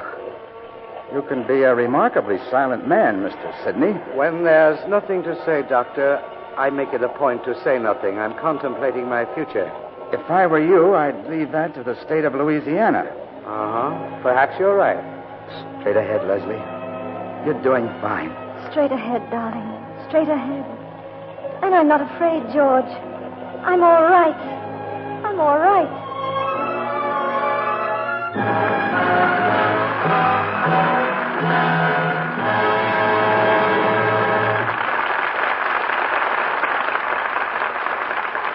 Our stars will be back for a curtain call in just a moment. Meanwhile, listen. Which one of these scenes might happen in your kitchen? This one? I'm Nancy. And I'm the strong soap she uses in her dishpan. I hate washing dishes. It leaves my hands so red and rough. That's my work. Every time Nancy puts her hands in the dishpan, I go for 'em. I sting 'em and roughen 'em and make 'em red. You should have seen her husband's face last night when he introduced her to his captain. Or in your kitchen, is it this scene? I'm Jane, and I'm Gentle Lux Flakes, the soap she uses for dishes. My hands don't get that dishpan look. Why, they're just as nice after washing dishes as before. That's because I take such good care of Jane's hands. I don't make them red and rough. I keep them soft and smooth and lovely. Jim was so proud of her when she pinned on his wings. Prettiest hands I've ever seen, he said. If your hands are dishpan red like Nancy's, you can change them. Yes, change them to lovely Lux hands like Jane's. Just change from strong soaps to Lux Flakes for dishes. And I'll tell you another secret. Lux is thrifty. It does more dishes than ordinary soap. Tests proved it. Ounce for ounce, Lux does up to twice as many dishes as any of 10 other leading soaps. Get a big box for dishes today. Now, Mr. DeMille returns to the microphone. And now our stars. having settled their problems, for better or worse, return to happier surroundings for their curtain calls. And I expect all three of you are glad to be back on solid ground. Well, I'm sort of sorry to leave Louisiana CB. There's wonderful duck hunting in those marshes. And if you mention the name Foster to a duck, he ducks. Oh. Yes, so I hear. A few weeks ago, we had Frank Morgan on the stage, Preston. He gave us a sample of hog calling. I hear you're pretty good at duck calling. No fooling. How do you do it, Press? Sure. Well, first you have to put out your decoys. Decoys? Yeah, that's a stand-in for a duck. You know what a duck is. Yes, a chicken on snowshoes. Well, you you put out your decoys, and then you give them the old come-on like this. Whack, whack, whack, whack, whack, whack, whack, whack, whack, whack, whack. That's very good, Preston, but how about geese? Well, geese are a little bit different. Now, for geese, it's something like this. Preston, I wouldn't talk like that even to a goose. Tommy, how are you with a shotgun, Tommy? Well, I once got a duck at 75 yards. He dropped from over 100 feet. Why did you waste your shells? The fall alone would have killed him. Well, I'm not sure you've had the right experience to go duck hunting. Of course I have. I shot a duck once. Hit him in the head and foot. Foot and head, both? Mm-hmm. How'd that happen? Don't ask me. He must have been scratching his head. Oh, no. Well, I think you're safer at home listening to the Lux Radio Theater. What will you have for us on Lux next week, CB? Well, I spent one of the most absorbing evenings the other night watching Metro-Goldwyn-Mayer's motion picture hit, The Unguarded Hour. The next morning, I hastened to secure it for the Lux Radio Theater, and that's our play for next Monday night. It's a story full of suspense, involving a woman who, in trying to save her husband from disgrace, becomes trapped in a mystery that even Scotland Yard can't solve. And for our stars, we have a very special treat in the handsome shape of Robert Montgomery. His first appearance on the Lux Radio Theater after 4 years in the Navy.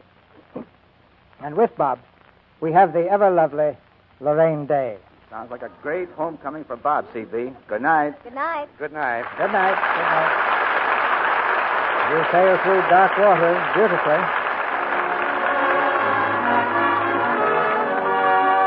Our sponsors, the makers of Lux Flakes, join me in inviting you to be with us again next Monday night when the Lux Radio Theater presents Robert Montgomery and Lorraine Day in The Unguarded Hour.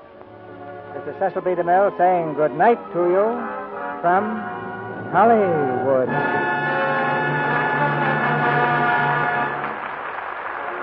American housewives have a vitally important job, saving kitchen fats and greases that are desperately needed in our final drive for victory.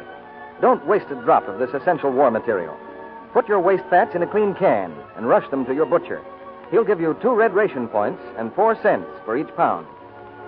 The motion picture Dark Waters, starring Merle Oberon, Frank Otone, and Thomas Mitchell, was produced by Benedict Bogus and released through United Artists.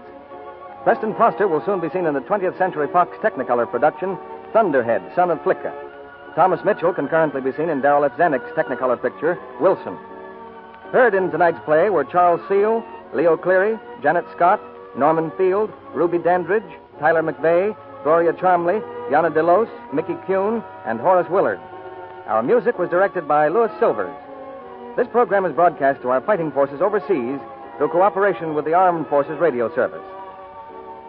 And this is your announcer, John M. Kennedy, reminding you to tune in again next Monday night to hear The Unguarded Hour with Robert Montgomery and Lorraine Day.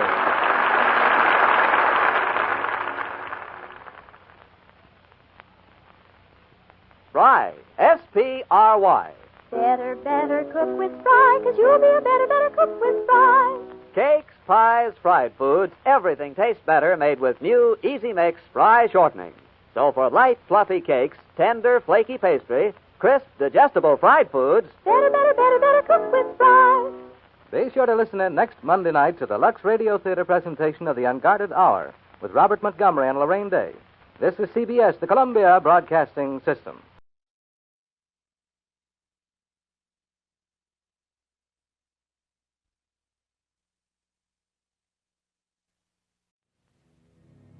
Return for the climactic clash between the forces of good and evil Return to a galaxy far, far away.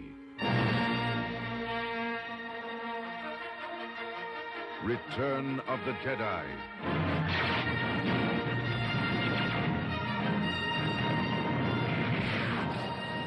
The next chapter in the continuing Star Wars saga.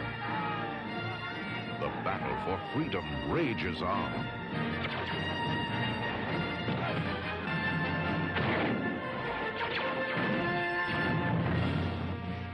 The heart of a hero. The courage of a rebel. The strength of a leader. The loyalty of comrades. The power of the Force. The cunning of the enemy.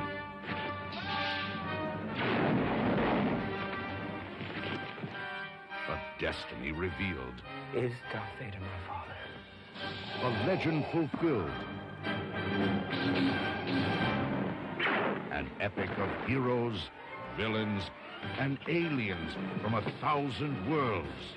It's a trap. The quest continues. The circle closes. The saga lives on. Return of the Jedi begins May 25th at a theater in your galaxy.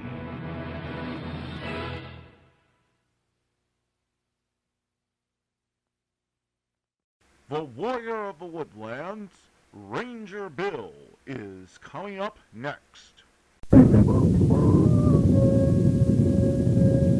Ranger Bill, Warrior of the Woodland. Ranger Bill, Warrior of the Woodland, struggling against extreme odds, traveling dangerous trails, showing rare courage in the face of disaster. In the air,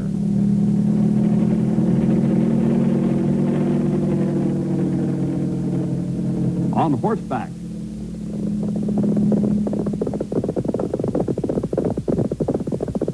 or in a screaming squad car.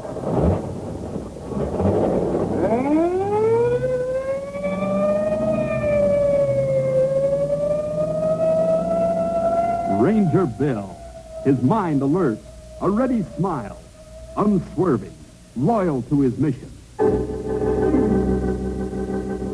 And all this in exchange for the satisfaction and pride of a job well done.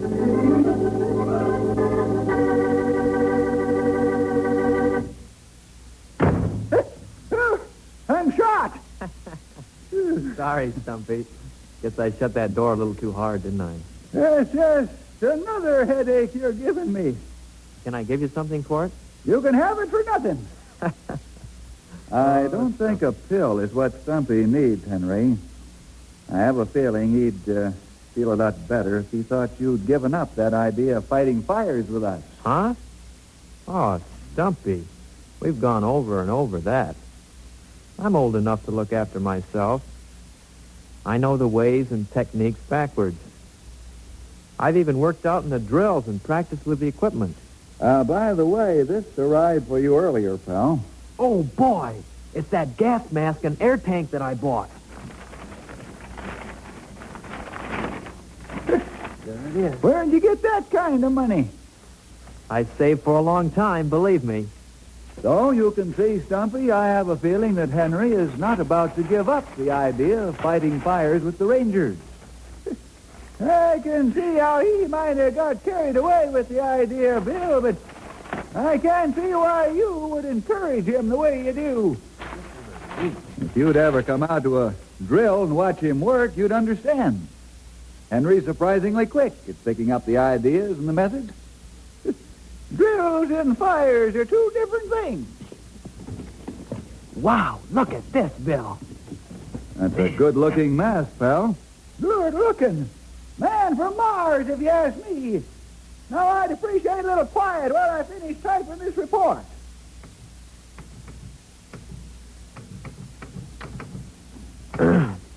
Well, Bill, did you say you had some filing for me to do? And how, pal? The reports for last month are all in now from the tower station, just waiting to be taken care of.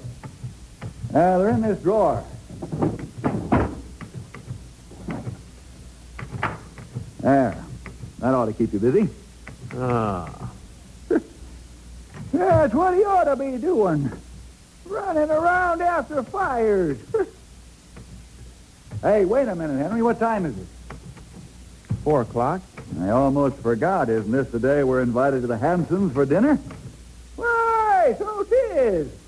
Best news I've heard all day. Yeah. I think we better close up early and clean up a bit.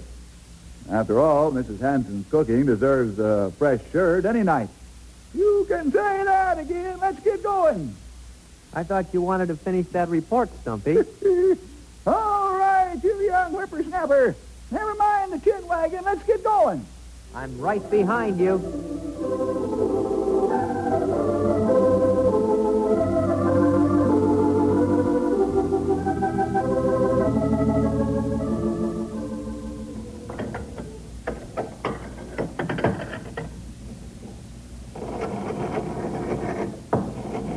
I can't get over you just dropping in on us like you did, Claire. It's been so long since we've seen you. Well, I had an extra day off this week, and I've been meaning to come for months. Besides, I hadn't seen Susan's new dog. New? Goodness, we've had him so long now, he's a member of the family. I'll tell you, Claire, I don't know what Susan would do without him. Seeing eye dogs really are wonderful. I see them occasionally when I'm on duty at the hospital. Prince is her eyes, Claire. He never leaves her side. There. The salad is done. Now what can I do? Let's see. Everything seems to be just about done now. Oh, I know. If you like, you could start the coffee. Sure. Has the doctor said anything more about Susan's sight? The last time I saw you, you said that he wanted you to come for another examination. It was the same thing, no change. He says there isn't likely to be any change from now on either. It's so good to see how you and Ted are taking all this.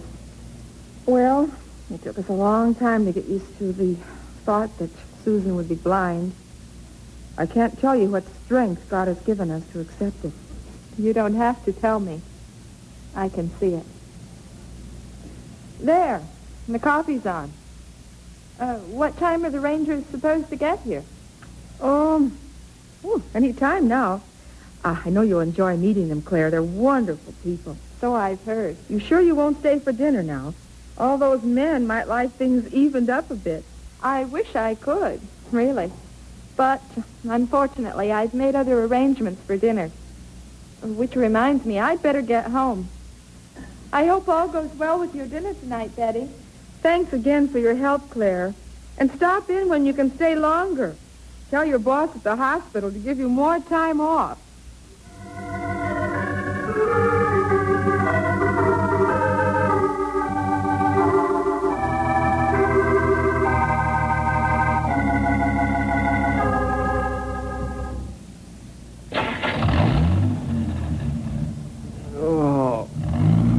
I always eat way too much when we go to the Hansons. Me too. And I'm ready to turn in. I know what you mean. Hey, you two will be putting me to sleep with all that talk. You better stay awake, Bill. Somebody's got to drive. Boy. What is it, pal? I was just thinking of little Susan Hanson and that seeing-eye dog of hers. It's amazing, isn't it? It sure is. I've seen pets that, followed their masters around and were real loving and all. But that dog... It's almost as though the dog knows he's Susan's eyes. Do dogs and other animals have any intelligence, Bill? Do they really think? That's a good question, pal. You saw tonight how much a dog can be taught. Almost to the point of making decisions. Sure seemed like it. I suppose most people would say it was just training, or what they call conditioning. But the problem in all this is the question about how we learn. If we learn things basically the same way a dog does, I guess you'd have to say that animals have intelligence. Boy, I never stop being amazed at how much you know, Bill. Stay in school, Henry, and pretty soon you can start telling me things. I'm surprised you didn't have some comment about us learning things like animals, Stumpy. Stumpy?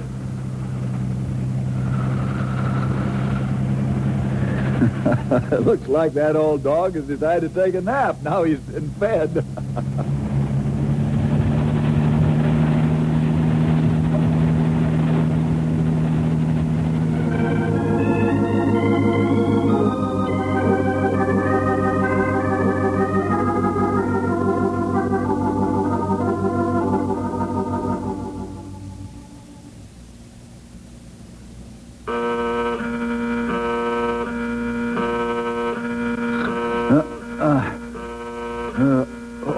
That's the fire buzzer.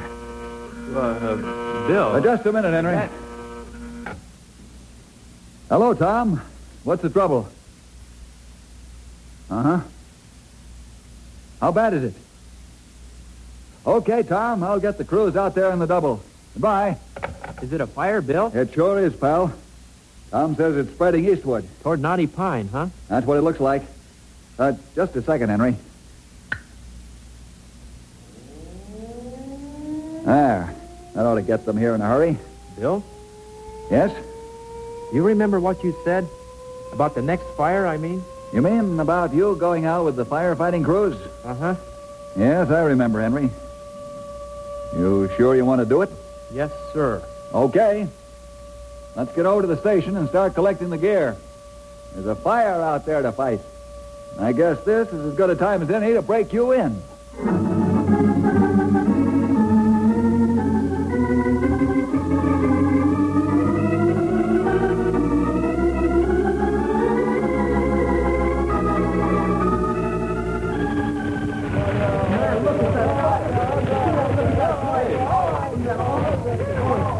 That wind is too strong. Can't seem to get ahead of the fire. You had a mouthful there, Sonny. He's getting closer to Knotty Pine all the time. Let's pull back, then. We'll set up a stand right at the edge of town.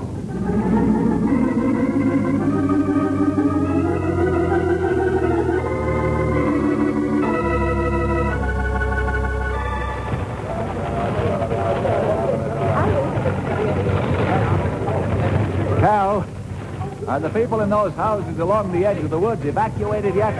No, the last of them are on their way, Bill. I got a small group of them in from the homes organized to spray their houses with water. Good. Bill, Mrs. Hanson, what are you doing here? we live right over there, Bill. Oh, of course. I've been so busy trying to figure out what to do with this fire that I didn't even notice where we were. You'd better get away from here while you can, Mrs. Hanson. That fire is roaring this way. There doesn't seem to be a lot we can do to stop it. Well, that's why I'm here, Bill. We can't leave. Can't? Yes, that's right. It's Susan's dog, Prince. He seems to know there's danger outside, and he won't let Susan leave the house. Wow. Excuse me for listening, but I was just coming over. Henry, you can help out. Me? Go back to the Hansons and help them get Prince out of the house. You can take the dog over to the ranger car and keep him in there until the danger's passed. But, Bill, You can be the most help doing that, Henry. This fire is too tricky to have to worry about you. Go on now. Whatever you say. Come on, Mrs. Hanson. What's the matter, Henry? Oh, nothing. Prince seems to know so much you almost forget he can't understand things like this. Uh-huh. Isn't Mr. Hanson home tonight? No, Henry. He's been put into a group who are spraying the homes in the area with water in case the fire gets this close. I think it will get this close, Mrs. Hanson. That little wind is pushing through the woods in this direction. Oh, well, we'll have time to get away, won't we, Henry? Oh, sure, lots of time. As long as we keep right at it. Huh. That's funny. What is? There's a car there in front of our house. Now, I wonder who... Betty, is that you? Oh, Claire, it's so good to see you. I heard about the fire coming this way, so I came to see if I could help. Susan told me you'd gone for someone. I suppose she told you about Prince. Yes. Oh, this is Henry Scott. He's Ranger Bill Jefferson's ward. He's come to help us get Susan out. How are you going to go about it? I don't know. Henry? I thought maybe I could take Prince into another room while you carried Susan out. After you were gone, I'd take him out. He'd probably come out a lot easier if Susan was gone. Mm-hmm. Yes, that sounds like as good an idea as Henry. We should wait for you and Prince in the car. We'd better hurry. That fire is getting closer all the time.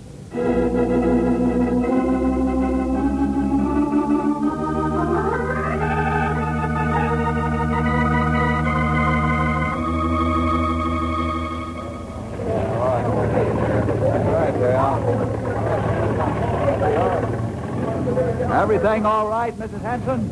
Yes, Phil. We're just waiting here for Henry to bring Prince out. Then we're driving... Bill, you haven't met my friend Claire, have you? I'd like to when we have more time. Right now, I don't think you'd better wait here for Prince. But Henry will bring him right out, Bill. He said he'd just be a minute. No time. That fire's about to jump out of those woods. I don't want even one civilian here when that happens. But what about Prince? We'll take care of him. Bring him over as soon as we can. Now, please get moving. Let's go, Betty. The Rangers know what they're doing. Prince will be okay. No, all right. Thanks, Bill. Do watch Prince. I'll keep Henry with him every minute. Now, hurry.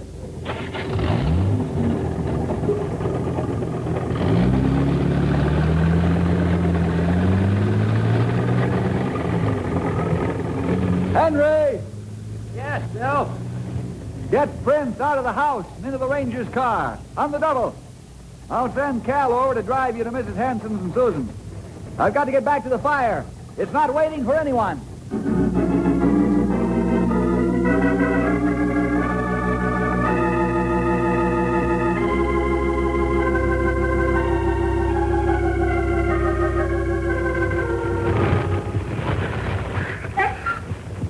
I know, Prince.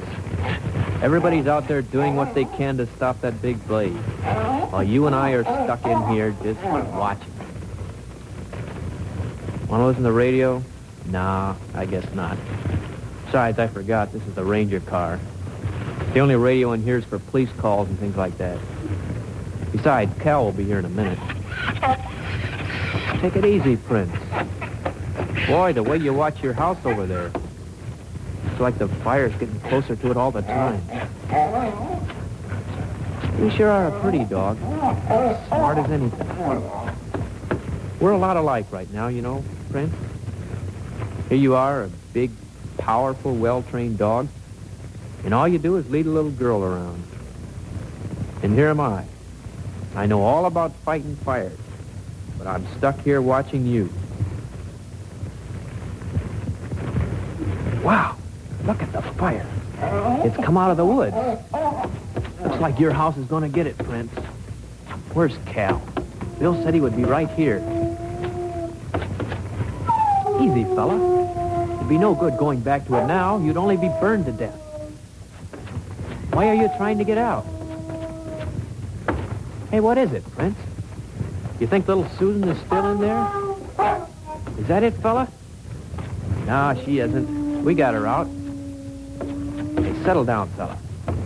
Take it easy. Cal will drive us to Susan any minute now. Hey, Prince! Hey, come back here. Hey, don't go into that house. It's starting to burn. I've got to get him out of here. Wow, the whole house is exploding into flames. Prince, come out of there. Hey, maybe I can get in there. Hard to breathe this close to the fire.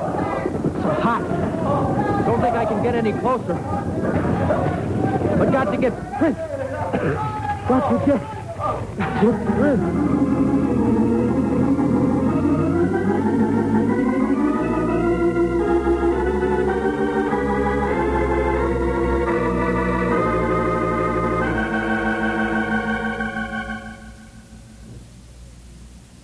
Henry! Where are you, Henry? Oh. Henry! Now you check over in that direction, Duffy. I'll look over here. Okay, Bill! Henry! Oh, where am I? This field. How did I get here? Henry! Henry! That sounds like... Bill! He's over here, Stumpy!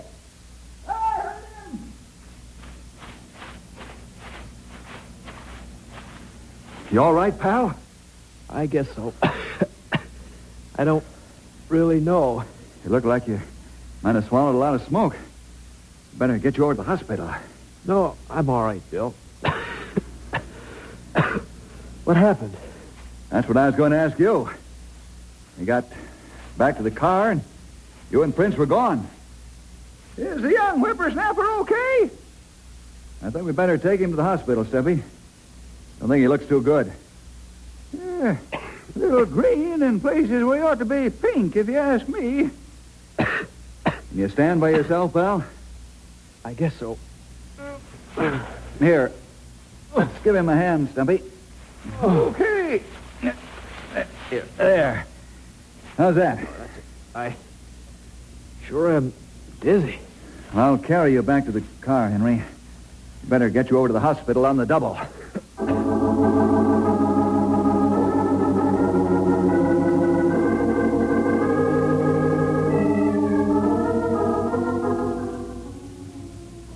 That's right, Betty. They brought the boy in just a few minutes ago. No, I haven't heard a thing about Prince. But I don't think you'd better get your hopes up. Where? Oh, they found the boy in a field about a block away from your home. It looks like he got scared when the fire swept out of the woods and ran, leaving Prince on his own. Sure, Betty. I'll keep you up on whatever develops here.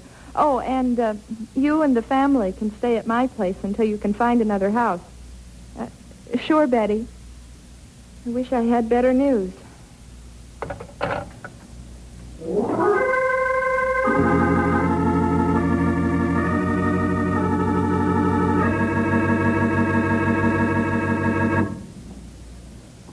Doctor says, other than a little smoke, you're in good shape, Henry. Want you to rest up here for a few days. Okay, Bill. I don't know if this is the time to ask you or not, Henry. About Prince? If the dog was just a house pet, I wouldn't be so concerned, but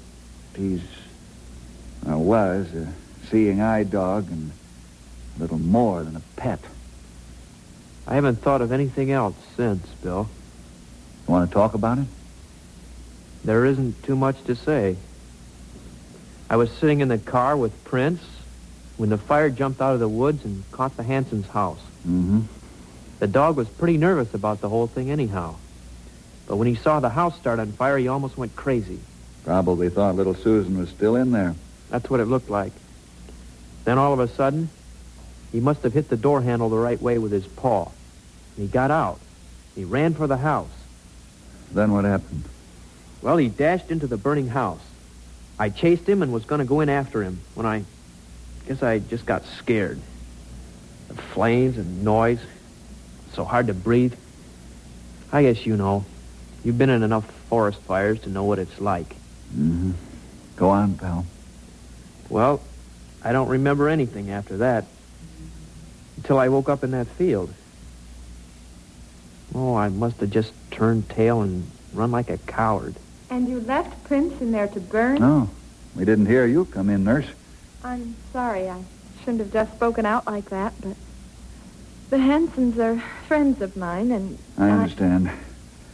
They're friends of ours, too. The dog, he's dead?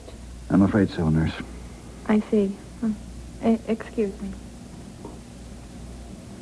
Bill? Yes, Henry?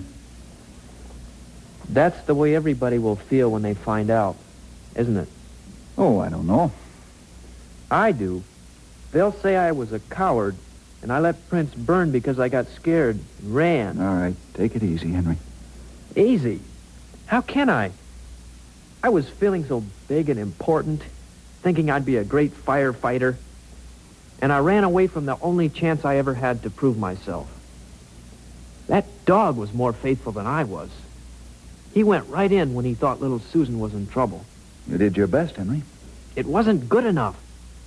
I just let Prince die.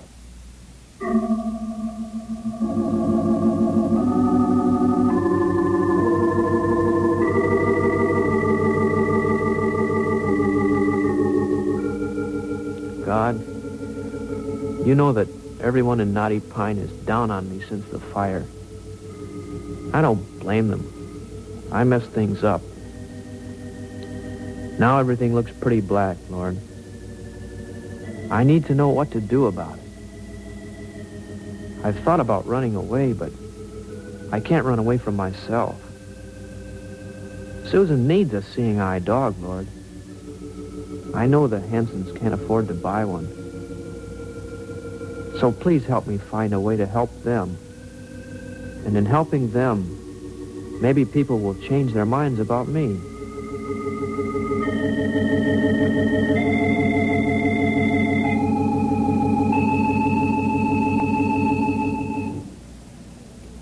How are you feeling these days, Henry? Haven't heard you say too much. Oh, pretty good, Stumpy. I still have that funny cough sometimes. I noticed. What you got there? Oh, my gas mask and air tank. Looks like you got it all back in the box, the way it came. What are you fixing on doing? Gonna sell it. Sell it? But I thought... I don't think I'll need it anymore. So I thought I'd sell it.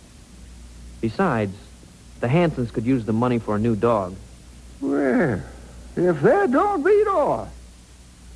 You really feel bad about that dog being burned, don't you? It was my fault. See, maybe I can try to make it up to them a little. I don't know if I could do that if I was you. What do you mean? Well, knowing how the Hansons will probably feel toward you, I don't think I'd have the nerve to go over to them and hand them some money. I'm pretty scared to face them myself. But, Stumpy, I have to. That does it. I didn't believe it before, and I don't believe it now. In fact, I'm more sure of it than ever. What are you talking about, Stumpy? I'm talking about you, Henry. Any feller that would do what you're about to do, straight, hard, honest thing like that, well, I just don't believe you got scared and ran away from the fire like folks think you did. But you know where you found me. I don't care what it looks like. I don't think you acted like the coward you think you did. I really appreciate the way you feel, Stumpy. But facts are facts. What facts? You know, it just occurred to me that we don't have any idea at all what you did from the time you sort of blacked out till the time we found you in the field. It's pretty clear, Stumpy. Oh, good. He's here. Come on in, folks. Mrs. Hanson. Hello, Henry. Stumpy. Howdy. Hi, Bill. How are you? You too, Cal. I know Henry will be interested in what you have to say. Oh, I believe you're right, Bill. Oh, hi, Henry. Excuse me, Cal, but maybe I should say something right away before the rest of you get started. Mrs. Hanson, the only reason I haven't come over and told you how sorry I was about Prince, because I've been trying to figure out a way to get some money for you to buy a new dog. I don't think I can tell you how... Yes? Very sweet of you, Henry, but I don't think it'll be necessary. We've found out a few things that you maybe ought to know, Henry. Huh? Maybe you ought to tell him, Cal. I don't know whether I ought to tell him or punch him in the nose. What? You see this bruise on my cheek, Henry Scott? Well, you gave it to me. Me? When? I mean, how? While I was fighting with you to get you out of Hanson's house. You see, the way I figure it, when you went in after the dog, you almost got us both killed. But the field, how did I... Well, there was a whole lot going on about that time, so I didn't have time to do much more than take you out of the house and leave you far enough away from danger. I knew it! Now I hear tell, I think you ran out on things. I even hear you think so, too. We're awfully sorry to have lost Prince Henry, but we're even more sorry to have blamed you wrongly for the whole thing. Say, what's this, pal? Looks like your gas mask and tank. That's what it is, all right. He was going out to sell that equipment so as he'd have some money to give Mrs. Hanson here. I have a feeling you'll need it one of these days now, Henry. You see, you never can tell when a fire's going to break out. And I've increased the number of firefighters by one experienced man.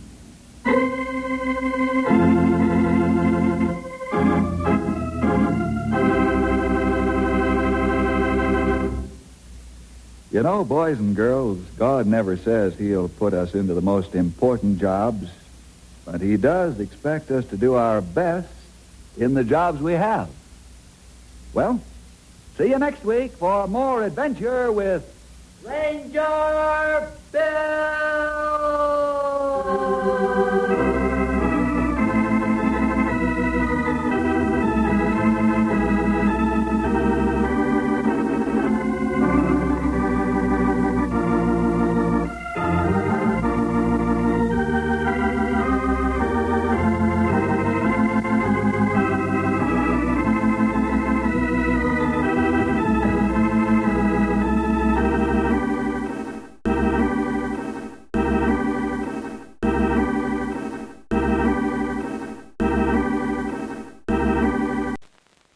This is the scene of the crime.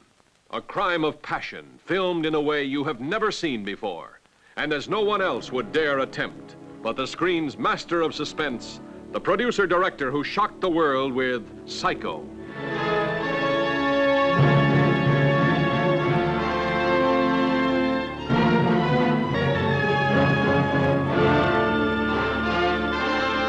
This is the apartment of a man named Jeffries, a news photographer whose beat used to be the world. Right now, his world has shrunk down to the size of this window. He's been watching the people across the way. Nobody seems to pull their blinds during a hot spell like this. He knows a lot about them by now. Too much, perhaps. For instance, down there on the second floor, the woman pacing about. He calls her Miss Lonely Hearts. So lonely that even death seems like a friend. These are the newlyweds on a honeymoon no one will ever forget. He calls her Miss Hearing Aid, an artist of a very odd and strange art. The songwriter who plays the same melody over and over again. A genius or insane?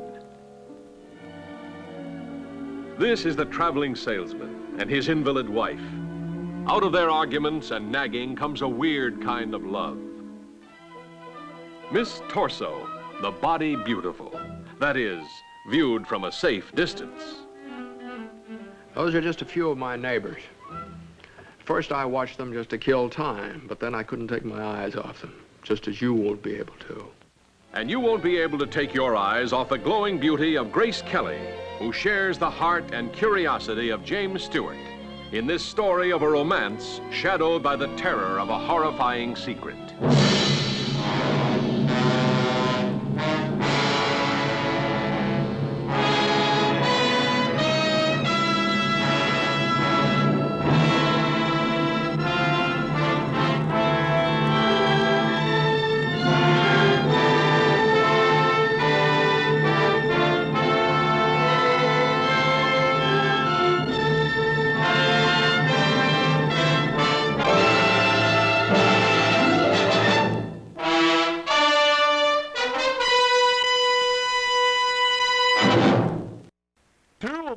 Personal favorites, George Burns and Gracie Allen are up next in our lineup.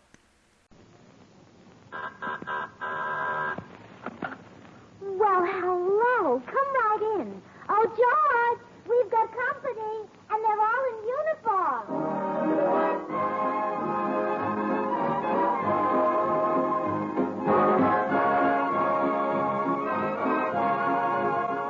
This is Bill Goodwin, inviting all you servicemen and women to enjoy another pleasant visit with George Burns and Gracie Allen, our tenor Jimmy Cash, and Felix Mills and his orchestra. And now, meet the people who live in the Burns house, George and Gracie.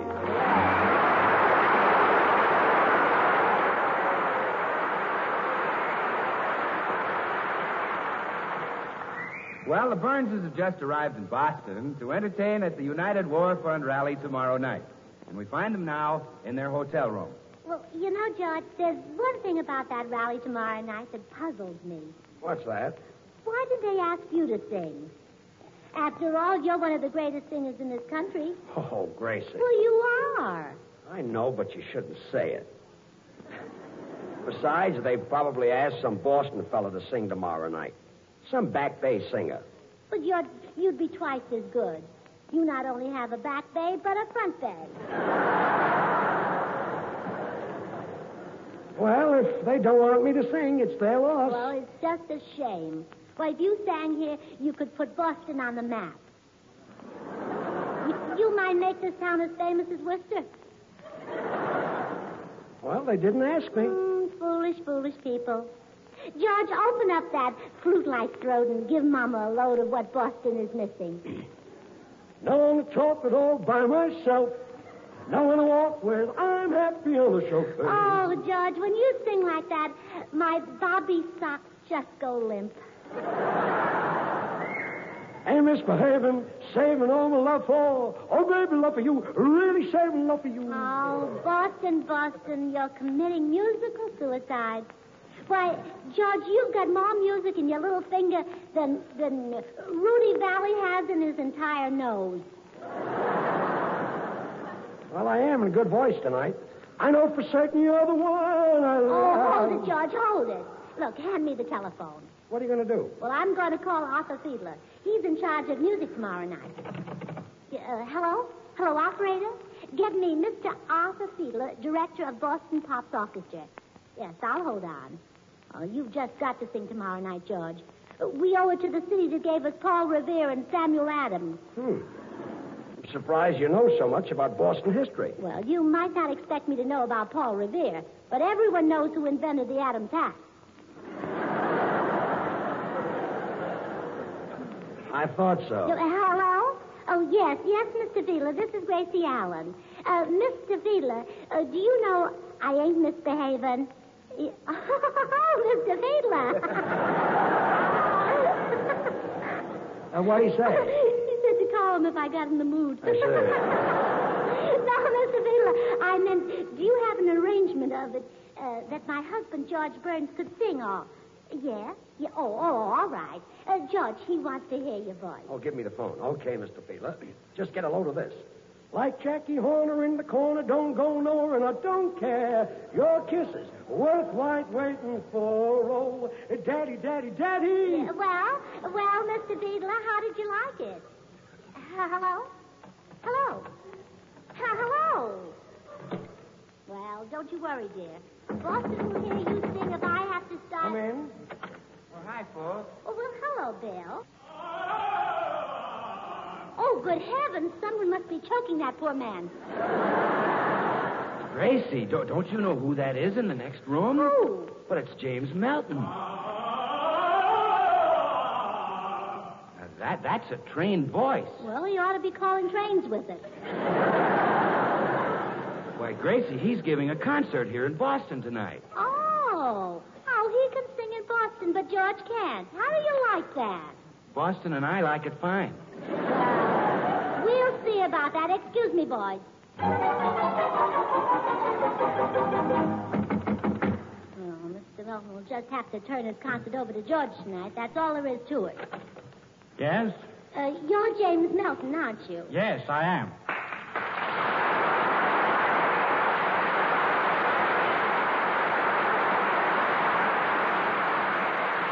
Well, Mr. Melton, I'm Gracie Allen, and I have something very serious to say to you. Yes, I knew you were Gracie Allen. I'd know that beautiful face anywhere. Well, you've just simply got to... You would? Sure. And every time I see you, you look younger. Oh, Mr. Melton. Younger and more charming. Oh, James. And more chic. Oh, Jimmy. But enough of this. I believe you had something to say. Oh, well, never mind that. Let's have some more of this.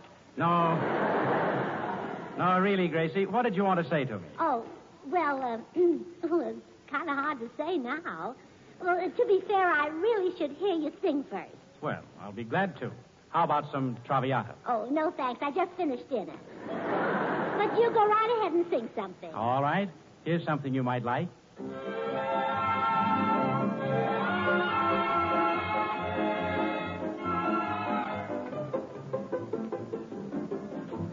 When I see you smile at me, I hear a haunting melody, and I surrender to the tender thrill it brings. A holiday for strings, sweet music all around me.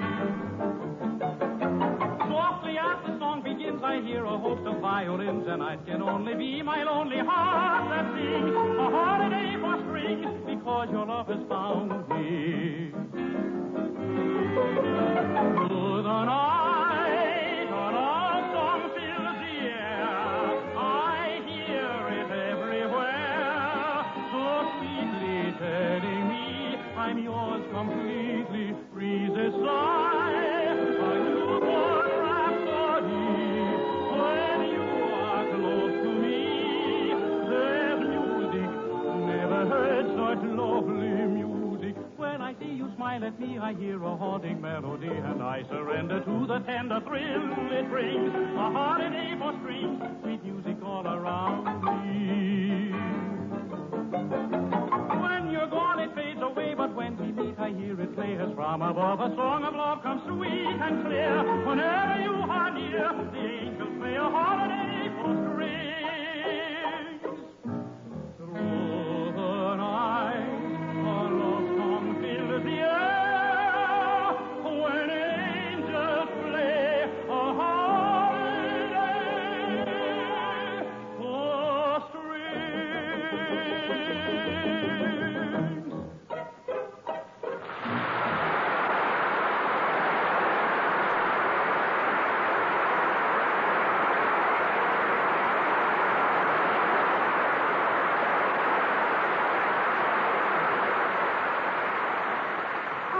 Mr. Melton, I came in here to ask you to let my husband, George, sing at your concert tonight, but now that I've heard your voice, I can't ask it. It's too ridiculous.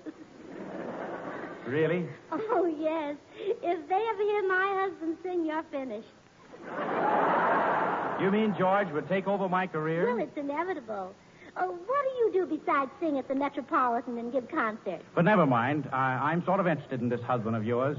I've just got to hear that man sing. Well, you'll hate yourself. He's glorious, simply glorious. Really a lot better than I am, huh? How high can you sing, Mr. Melton? Well, I can hit high C, Yeah, and how low? low A. Well, there you are, A to C, 2 notes. Now, wait a minute. There are 2 octaves in there. Oh, never mind the alibis. Now, George can hit an I below low Q. An I below low Q? Yes. Well, there are no such notes. Oh, I suppose Paul Whiteman doesn't know music. Whiteman? Mr. Whiteman said that George had the lowest IQ in music. Like Jackie Horner in the corner, don't go nowhere, and I don't care. Where's that coming from? Well, my room. Do you like it? Oh, yes, I love them all. What kind is it? A Cocker Spaniel? Well, that's my husband, George Burns. Oh. Oh, Cocker Spaniel. Well, a Cocker Spaniel has long ears and droopy eyes and wrinkles and... Well, anyway, he doesn't sound like one. I'm sorry, Gracie. I guess the war kind of muffled it. Well, I'll go get him and bring him in here. Excuse me a moment, Mr. Melton. Well, Gracie, did you ask Melton about me singing at his concert? Oh, George, I just didn't have the heart. Poor Mr. Melton. If the people hear you sing, you'll be all finished. Well, that's show business. A man is a big star one day, and then some young kid like me comes along, and he's finished. Dear, let's keep this discussion sensible, shall we? Well, what are we going to do? Oh, wait, I've got it. What? You and James Melton change places. You take over his singing career, and he'll work with me. You mean you'd create a new radio team? James Melton and Gracie Allen? Gracie Allen and James Melton, dear. This time I wouldn't be such a big fool. Well, I would like to have my own singing program like Melton's and give concerts and stuff. I guess it wouldn't hurt to try it for a week or so. Oh, good. Let's go see what Mr. Melton thinks of the idea.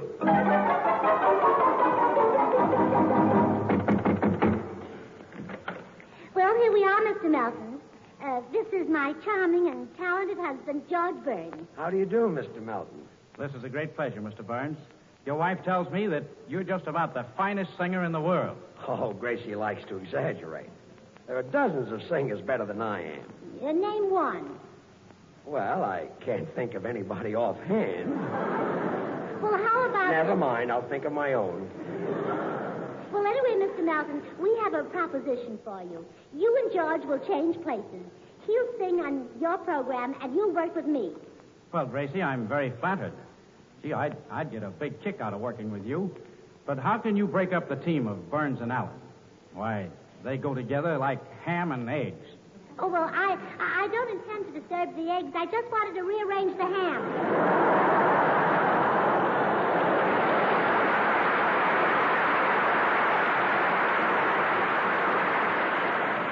How about it, Jimmy? Well, I don't know. I'd like to ask a few questions. Okay, I'll be glad to answer them. Oh, let me answer them, George.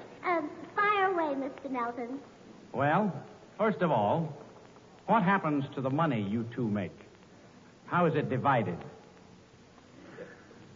Take it, George. Well, you'd come out pretty well on that deal, Jimmy. Any other questions? Yes, just one. Exactly what does George do? Take it, George. Never mind that. How about it, Jimmy? Are you interested? Yes, I am, in a way. But before I turn my singing career over to you, well, I'd like to hear your voice. Oh, that's right. You haven't heard George sing. Oh, he's magnificent. His voice melts people down like a red-hot smelter. Oh, Gracie. Why, when he sang at the canteen the other night, he smelted the entire place. Well, I can't wait to hear him. Well, unleash those twin nightingales in your throat, dear, and start melting. I don't stay out late, don't care to go. I'm home about 8, just me and my radio. Hey, wait a minute. Oh, Wait a minute. I've heard enough. Oh, you're convinced, huh? Well, let's just say that I've heard enough. Mr. Burns, I don't claim to be an authority, but your technique is wrong. You're not using your diaphragm. I'm not? No. No, you should practice breathing. Well, now, that's the silliest thing I ever heard. He's been breathing all his life. Why should he practice? No, but he's not singing properly. He's just using his throat. Well, what do you sing with, your elbow? Well, I sing with my diaphragm and my stomach. And then the notes come out nice and round. Well, how can they miss from that stomach? Gracie. Well, I can't help it, George. You know, I don't like these displays of professional jealousy. Well, he's trying to help me. He may not have my natural talent, but he has studied. Jimmy, how about a little demonstration? All right, George. I'll be glad to give it to you.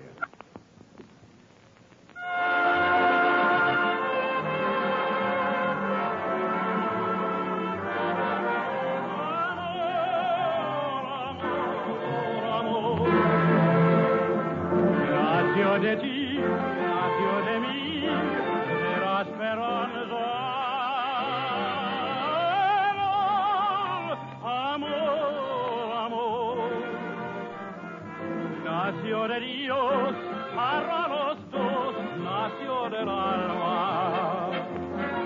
I can't find another word with meaning so clear. My lips try to whisper sweetest things in your ear, but somehow or other nothing sounds quite so dear as this soft caressing word I know you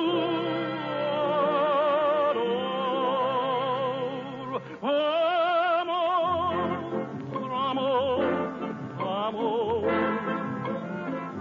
Nació de Dios, para vivir de la esperanza.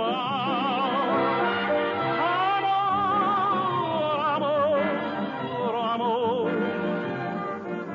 Nació de Dios, para los dos, nació en el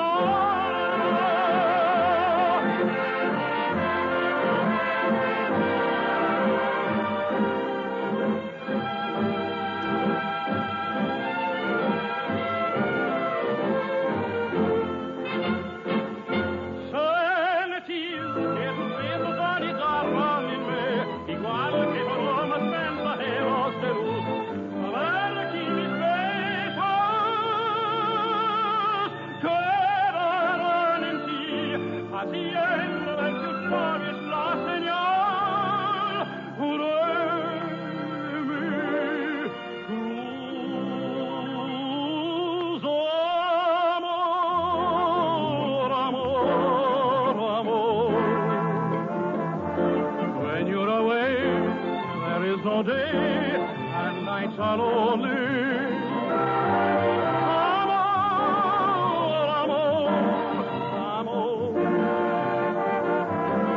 Life divine, say you'll be mine and love me only.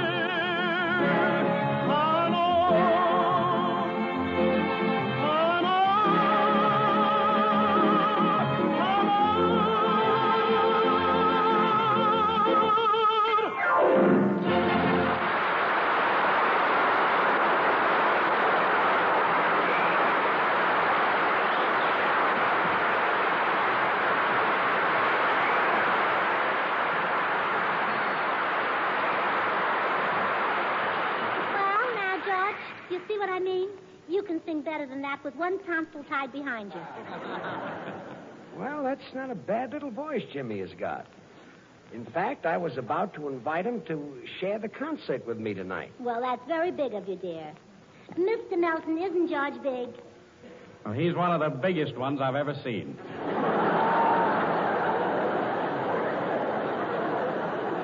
Imagine giving me part of my own concert. Generous, huh? Look, this has gone far enough, folks. I'm doing the concert tonight alone. Alone? Alone. Can't George have half? No. 2 songs? No. 1 song? No. The chorus? No. Can he sell popcorn? All right. That's enough, dear. No, it isn't. Boston will hear you sing if I have to appeal directly to Governor Saltonstall. Say, that's an idea. Where's your telephone, Mr. Melton? Right in that room. But surely you will... Oh, leave everything to me. Goodbye, George.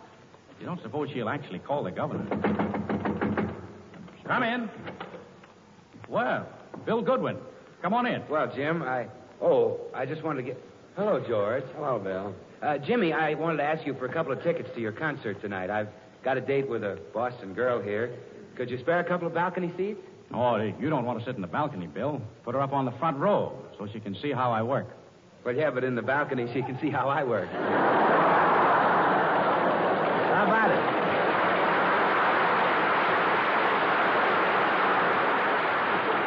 Well, Bill, I'll give you the tickets if you get George Burns out of my hair. He insists on appearing at my concert here tonight. Well, what's the matter with that? Thanks, Bill. Listen, Jim, you'd like to create a sensation tonight, wouldn't you? Sure. You'd like to hold that audience spellbound, wouldn't you? Why, of course. Well, then let George get up there. Bill, you're not going to talk at my concert, and George isn't going to sing. Now, come on, and I'll get you those tickets. Well, okay. So long, George. I did what I could for you, pal. Yeah, thanks, pal. I'll be back in about 10 minutes, George. I wonder if Gracie really telephoned Governor Saltonstall. I'd better see.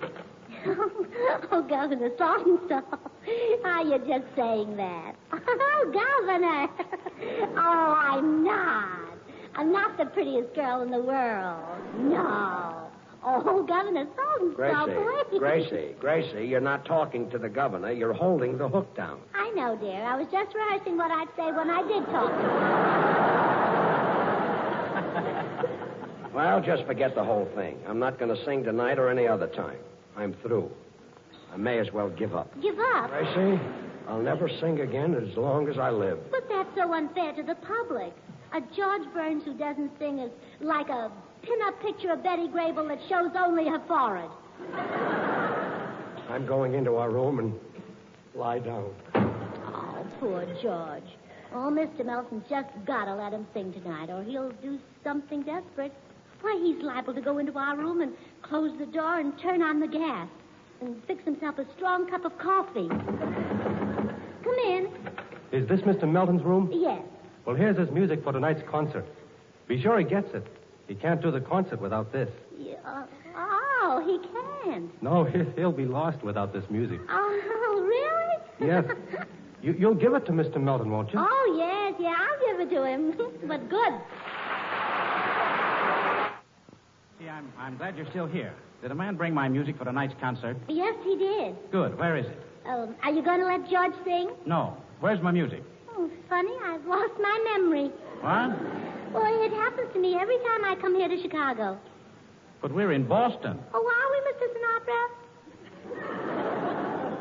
Now, Gracie, I can't do the concert without the music. Come on, where'd you put it? Well, wait, my memory's coming back. back. Good. Will you let George sing? No. Whoops, there it goes again. Oh, now, really, Gracie. Who? Gracie, that's your name. Then why does everybody call me Snowflake? All right, I give up. You've got me over a barrel. Give me the music, and George can sing to me. Oh, thank you, Mr. Melton. You know, for a minute I thought I'd have to resort to trickery. Well, goodbye. We'll see you at the concert.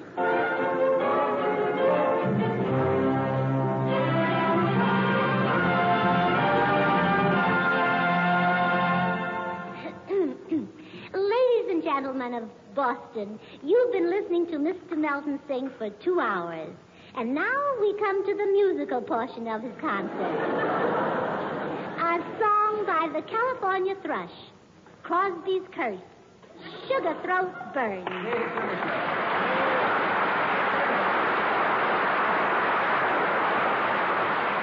Oh, by the way, George, the orchestra didn't have an arrangement of Ain't Misbehavin', so I'll back you up with a little obligato. Well, it's swell of you to play second fiddle to me this way, Jimmy. Oh, I'm glad to do it, George. Glad to do it.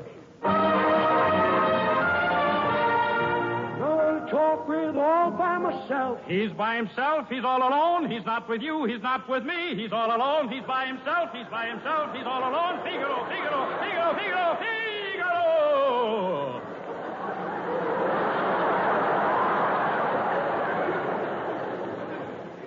That's an obligato? Oh, excuse me, George. I sort of got carried away. But not far enough. Go right ahead. Go right ahead and sing. No one to talk with all by myself. No one to walk with. I'm happy on the shelf. That man is happy. He's the happiest man. That man is happy. Happy upon whose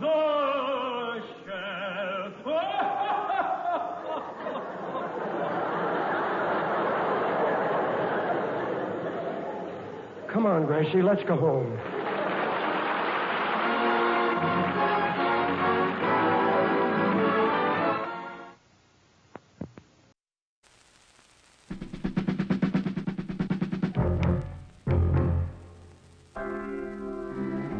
America's top security experts have chosen this man.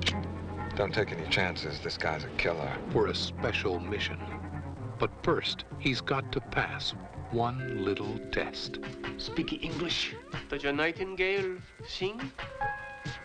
Hold it!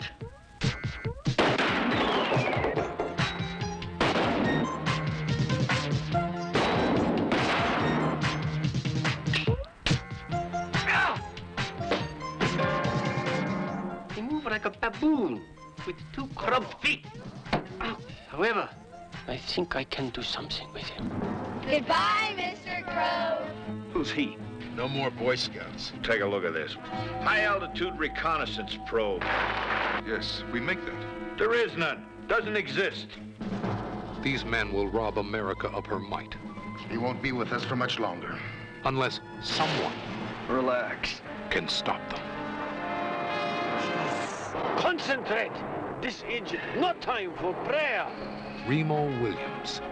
The adventure begins. What are you watching? Your country's one contribution to the art. It's a soap opera. It is apparent to me that you know less than nothing. Place your hands behind your head. I did not say keep them there. Before he's through, he'll learn to move faster than a bullet. Excellent. Not bad. Hear the heartbeat of an enemy. John, I need to borrow him for a while. And leave no footprints in the sand.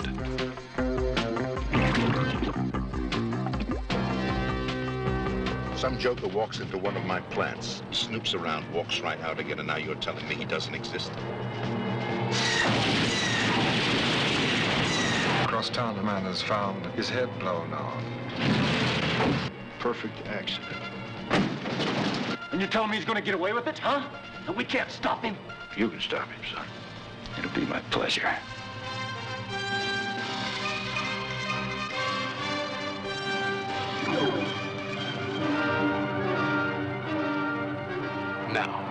based on the Destroyer novel series that sold over 30 million copies. America's favorite tough guy comes to the screen in a movie big enough to hold him. Remo Williams. The adventure begins. Hunt the Biggest of All game with the Green Hornet and Cato coming up next. The Green Hornet.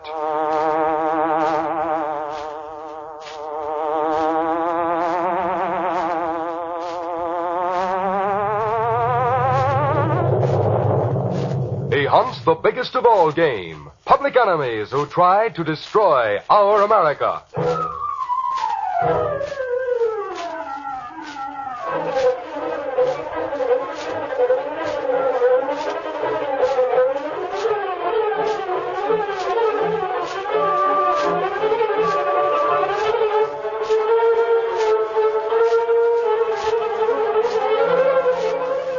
With his faithful valet Cato, Britt Reed, daring young publisher, matches wits with the underworld, risking his life that criminals and racketeers within the law may feel its weight by the sting of the Green Hornet.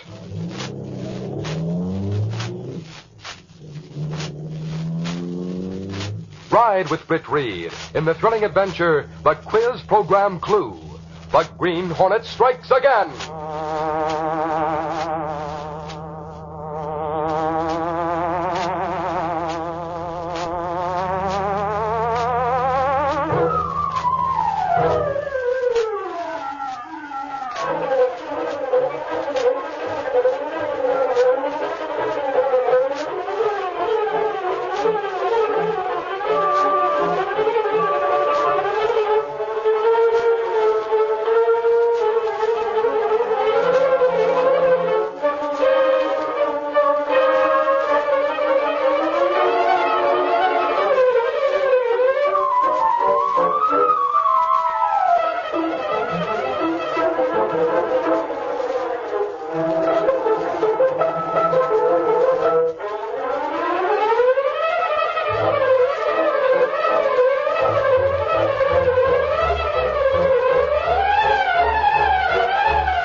Heavy auto transport truck rolled along the highway from the Ace Motor Car Factory, located several miles outside the city.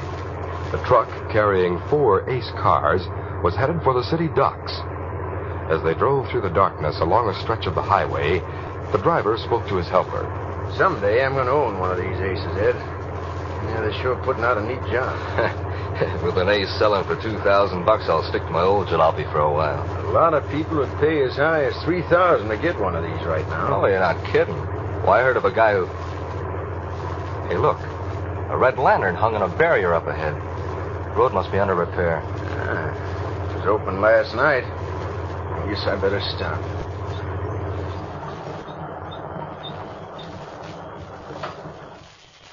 I was right, Joe. Says road under repair, detour. Well, that road to the left looks okay.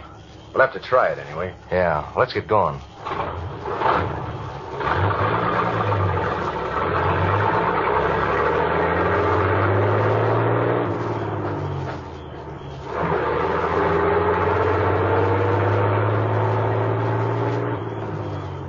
I wonder where this brings us out. I don't know. Better take it easy. It's kind of bumpy along here. This road don't look like it's been traveled much lately. Hey, look. There's another red lantern up ahead. Must be another detour sign. Maybe that's where we turn off onto a different highway that'll lead into the city. Hey, hold it, Joe. That lantern's hung on a board stretched right across the road. Well, I'll be...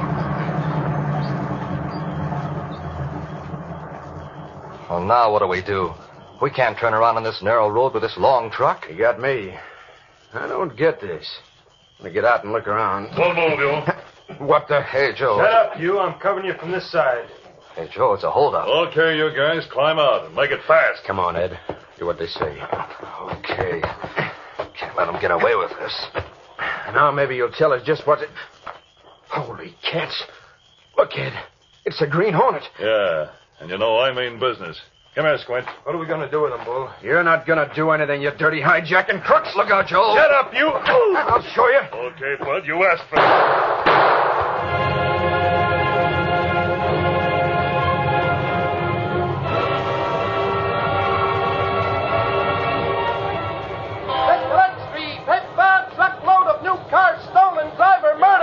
Hey, yes, sir. Helper accuses Green Hornet. Give me one of Hey, those, yes, boy. sir.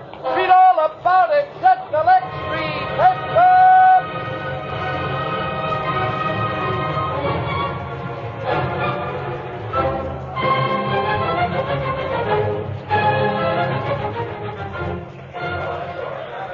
The following morning, in the city room of the Daily Sentinel, Britt Reed, young publisher of the paper, was discussing the holdup with Mike Axford and Gunnigan.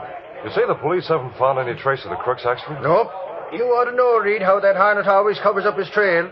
And they know he's the leader of the gang. The helper told him that. They left the truck trailer on the side road where they pulled the job. Must have run the new cars off under their own power. Sure. That's just about the way they did it. Believe me, Sarge says they'll do everything they can to run down that Hornet now, and they won't let up till they do.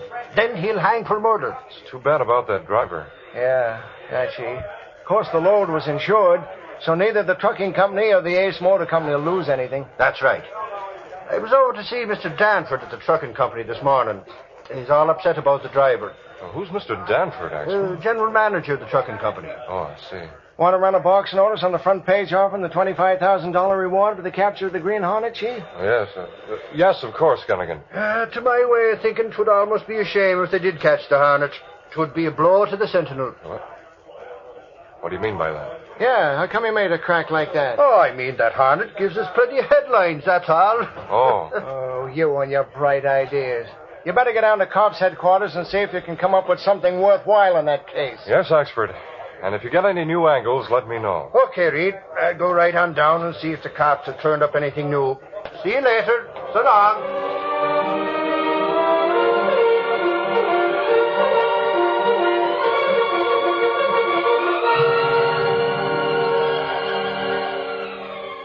Things were quiet around police headquarters until late in the afternoon. Then Sergeant Burke took a phone call. Police headquarters. This is Charles Renton. I'm assistant to Mr. Danford at the auto trucking company. Oh, yes, Mr. Renton. What can we do for you? I want to speak to Inspector Evans, please. Sorry, Inspector's out right now, but he'll be back soon. Oh, I see. Will you tell the inspector I have some vital information on the truck robbery and killing? You have? Yes. I can't talk over the phone. I'll come right down to see the inspector. Ask him to wait for me when he comes in. You bet I will, sir. Good. I'll leave in a few minutes. Goodbye. Goodbye, sir. Great day. Maybe we'll be getting a break. What's it all about, Sarge? Huh? Hey, Mike. Why don't you stay in the press room with the rest of them, instead of hanging around out here with your ears open? Can I help it? If I just happened to be here when Renton from the trucking company calls for the inspector, I'd like to know. You didn't miss much, did you? What's he want the inspector for, Sarge? Well, I guess I might as well tell you before you bust a button. Renton's coming down to see the inspector. Says he has vital information about the car robbery and killing. Suffering snakes. When's he coming? Said he's leaving right away. I'm just as curious as you are, Mike. The only thing we can do is wait and hope for a break.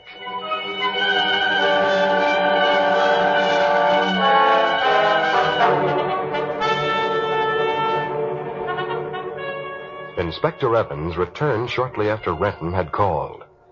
It was an hour later when Evans approached the desk and questioned Sergeant Burke. You sure Renton said he was coming right down here, Sergeant? Yes, sir, that's just what he said. That was over an hour ago. I tried to get his office on the phone like you told me to, but I guess the place is closed. There's no answer. Golly, he should have been here long ago. That's right, he should. I wonder if... Inspector, we just got a call from car 301 about a wreck out on the boulevard. What kind of a wreck? Private car ran off the road, smashed up in a ditch. Identified as a guy named Renton. Renton? Yeah, and that isn't all. He had a bullet hole in his head. The guy's dead.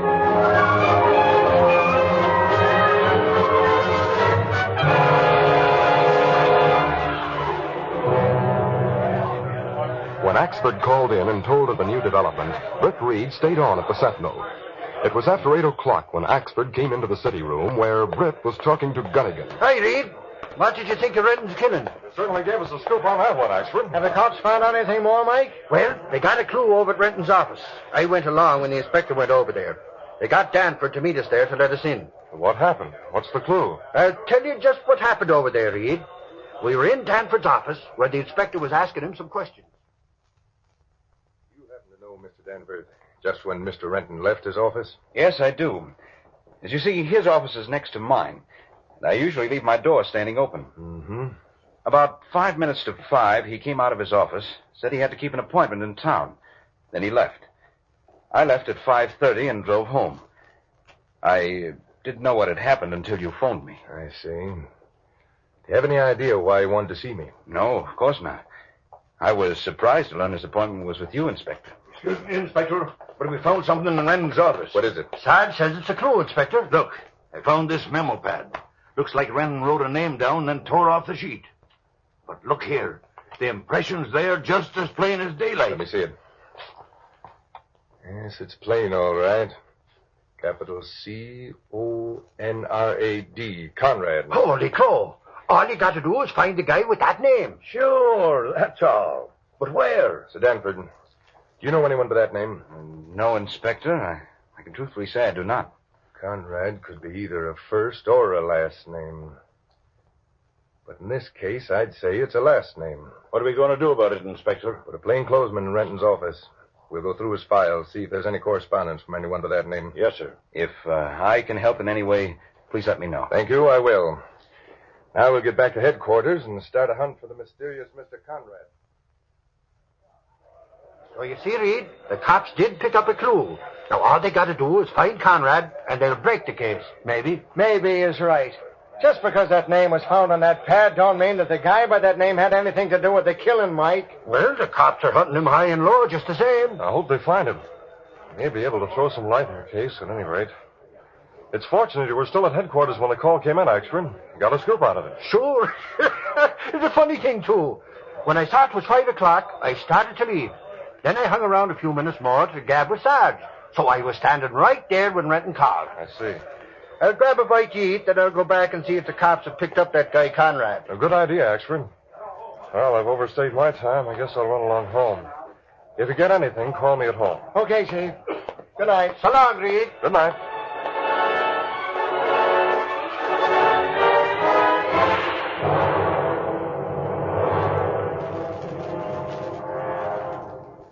Britt Reed left the Sentinel building and went to his apartment where Cato, his faithful Filipino valet, and the only person knowing his identity as the Green Hornet, was waiting.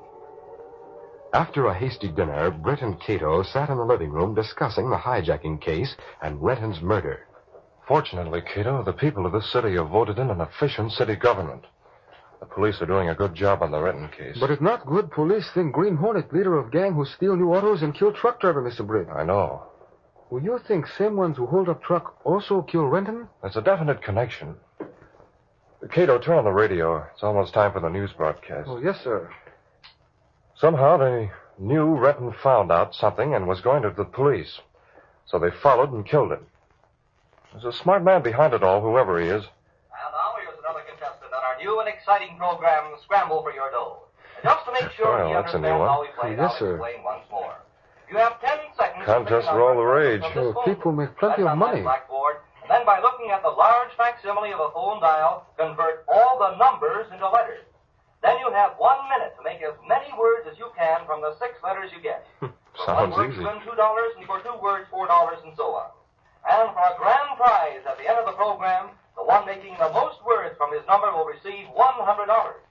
All right, now, when I Shut it say off, go, Cato. Oh, yes, sir. select your number. You not want to hear news, Mr. Britt? Cato, that program gave me an idea. And coupled with something else that came into my mind, it may lead to the solution of the hijacking case and to Renton's murderer.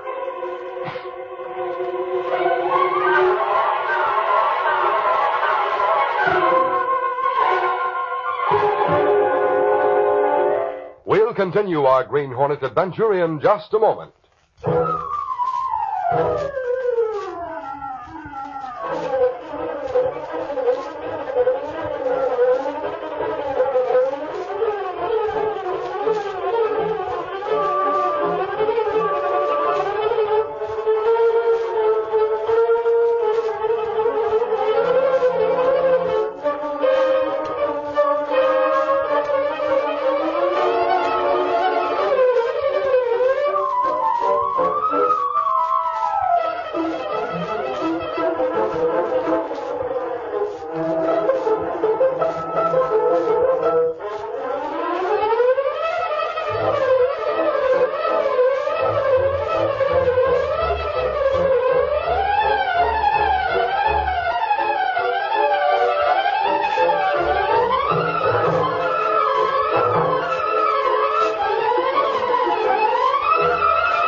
When, after hearing a quiz type of radio program, Britt said that it gave him an idea for solving a Renton case, Cato was puzzled. He thought a moment and then asked, Well, how a program give you such an idea, Mr. Britt? It set me thinking, Cato.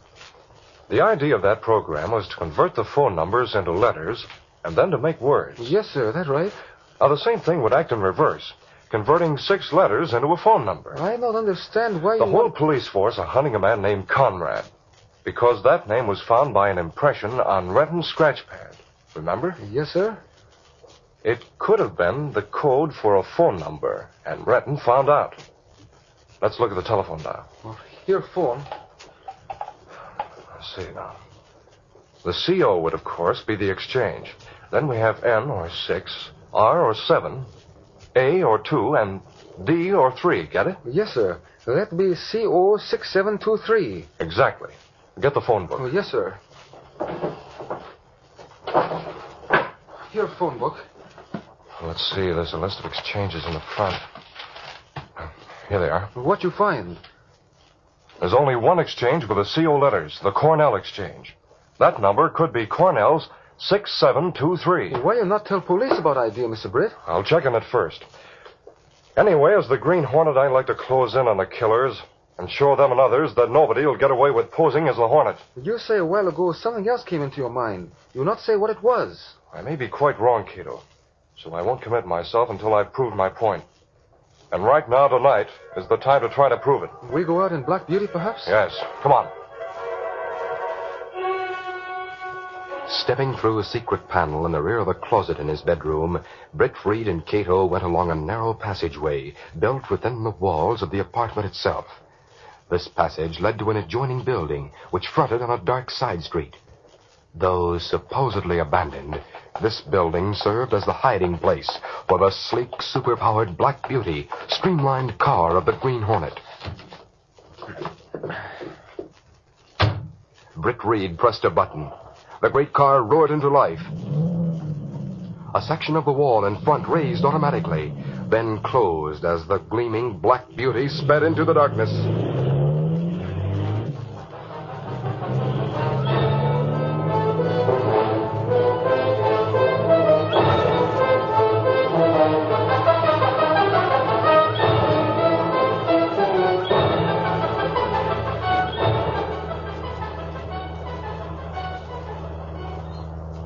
You not say where we're going, Mr. Britt? Before I know just where we are to go, Cato, I want to stop in the vicinity of a drugstore. Then I'm going to make a few phone calls. Yes, sir. What other calls you make besides one to number we find? The other calls will depend upon the outcome of my call to that number. We'll find a drugstore as quickly as you can. Yes, sir. I step on it.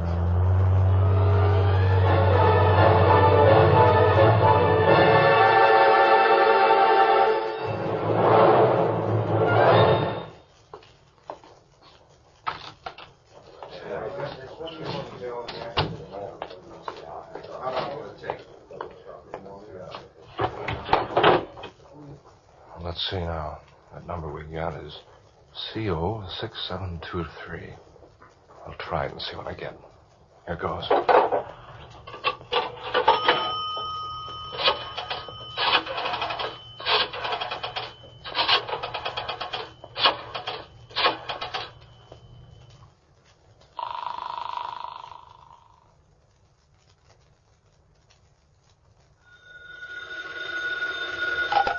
Hello. I got a message from the boss. Now, hold on a minute. Hey, Bull, come here. Yeah?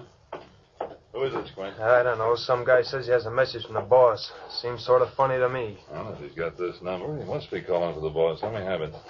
Hello? Who are you? What do you want? You can call me Green. I got a message, like I told that other guy. The boss wanted me to call.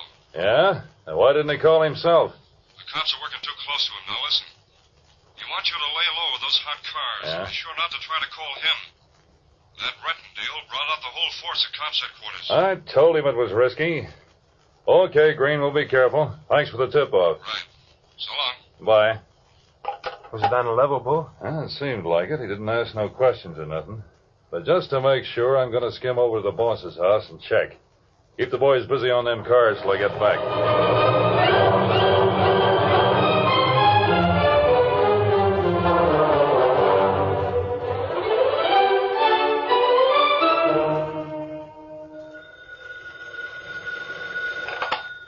Inspector Evans speaking.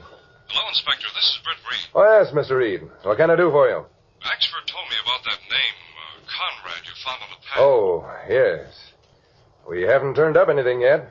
Listen, Inspector, I was listening to a quiz program on the radio a while ago, and it gave me an idea. I thought I'd pass it on to you for what it may be worth. Of course. Glad to hear about it. It gave me the idea that the word Conrad might be a code for a telephone number.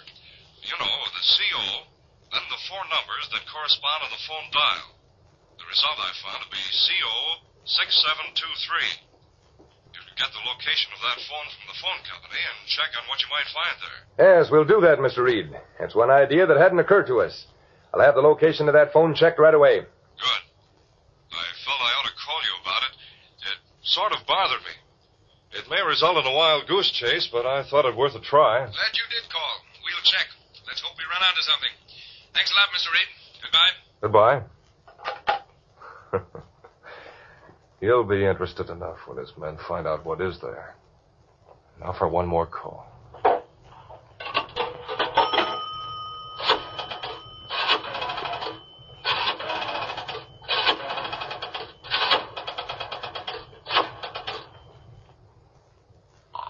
Hope he's at home now. Hello? Mr. Danford? Yes, who's calling? This is Britt Reed, publisher of the Daily Sentinel. Oh, yes, Mr. Reed. What can I do for you? I wondered if your company had a recent photograph of Mr. Renton. Something we could use in our paper. No, I'm sorry. The only picture I know of was the one on his desk. The police took that. I see. I was thinking of sending you over one of our reporters to interview you, perhaps tomorrow. How late are your offices open? The office force is here until 5. I usually leave in a hurry, right on the dot. You know what that is, I suppose. Yes, of course. By the way, perhaps you'd like to know the police think they've found out where the Hornet and his gang are hiding with the stolen cars. I expect to hear that they've closed in on them any time now. Well, that is news. Thanks for telling me. You're welcome, I'm sure. My reporter will be in to see you tomorrow, if you're willing. Yes. Yes, of course. Goodbye, Mr. Reed. Goodbye. Well, he sure was in a hurry to cut me off. Now for the wind-up.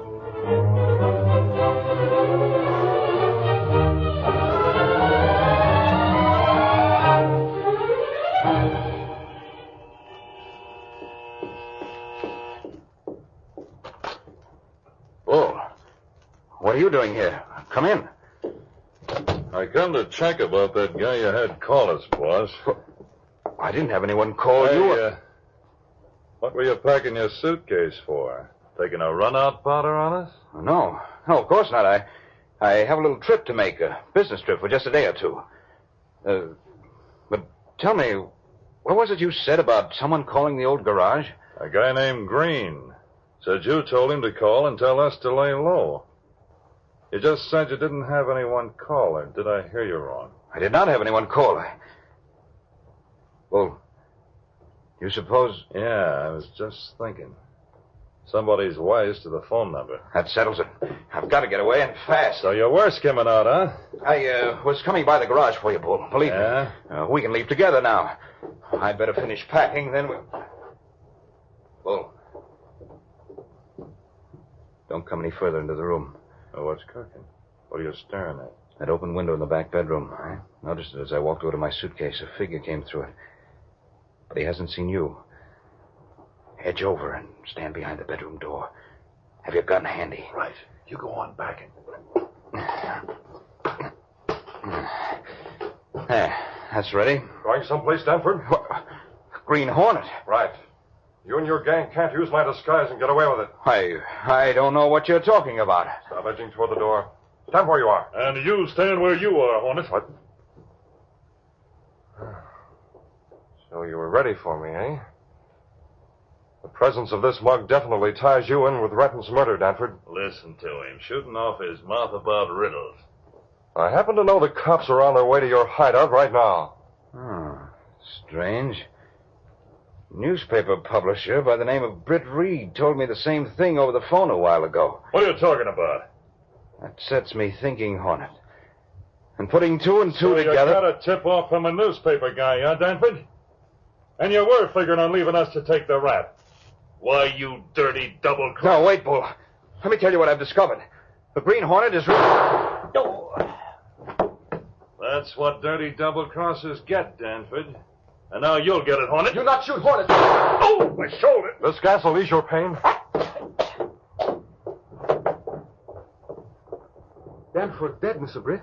Crook not wait to hear what Danford have to say. Lucky for me that he didn't. Danford was just about to expose me. He was smart enough to connect me with Britt Reed. Should have been more careful. Let's get away from here before the police come.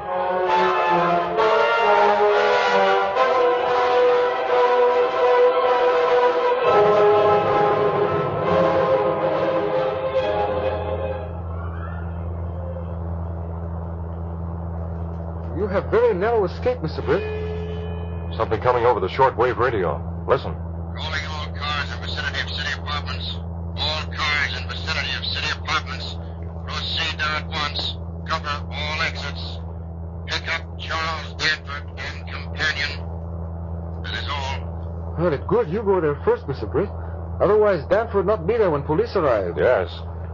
Evidently, they found the hideout and caught the others who squealed on Danford. How you come to suspect Danford? A slight matter of time, Cato. He said Renton left about 5 minutes before 5. Axford said it was after 5 o'clock when Renton phoned from his office. Oh, I see. Danford didn't want the police to know the office force had already left and that he was alone with Renton, showing that he was the only one who could have overheard his call to Inspector Evans. Well, all's well that ends well. Even if I did almost stick my neck in a noose by underrating Danford's smartness. Well, take me home, Cato. Britt Reed has to sleep off a case of nerves over the narrow escape of the Green Hornet.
Copyrighted dramas originate in the studios of WXYZ Detroit, and all characters, names, places, and incidents used are fictitious.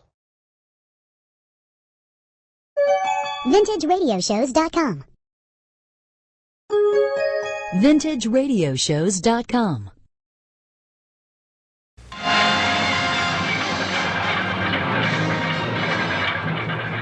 It's a piece of skin, like leather. From all corners of the earth, they gather to study the mystifying frozen fossil, a reptilian tale that grows into a giant of terror. It's alive! It's loose! You have been invited here to see for yourselves one of the most amazing events in the annals of scientific history.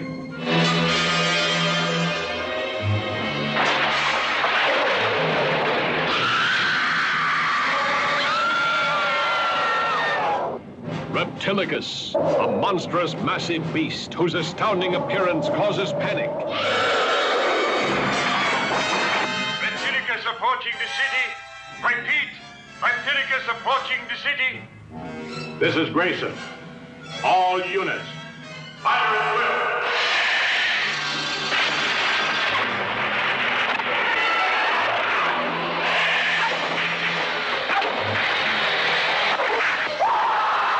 Reptilicus, an annihilating mastodon, immune to all known weapons of warfare, creating chaos such as mankind has never before known.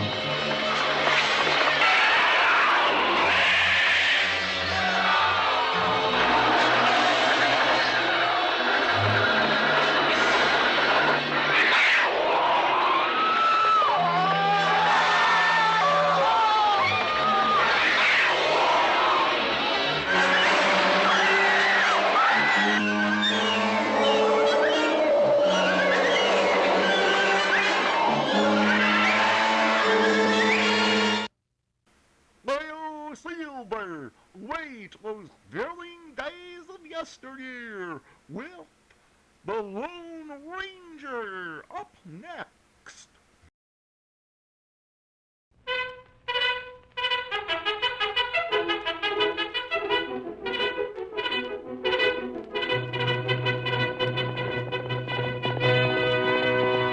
Hello, Silver! Away! A fiery horse with the speed of light, a cloud of dust, and a hearty hi-yo Silver, the Lone Ranger.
When the western United States was first opened to settlers, outlaws roamed the territory, and some of the bands became so powerful that they openly defied the local sheriffs.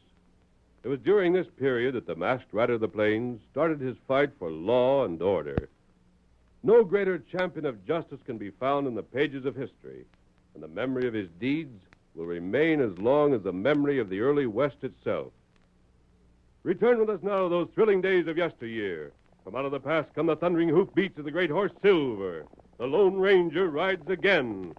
Come on, Silver! We're heading for Mesquite City! Hi-yo, Silver! Away!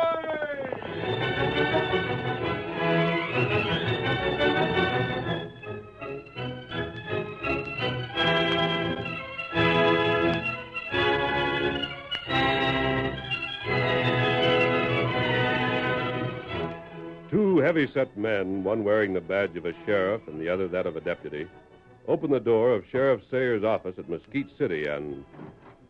Sheriff Sayers? Come in, come in. I reckon you're expecting me, Sheriff. Yeah?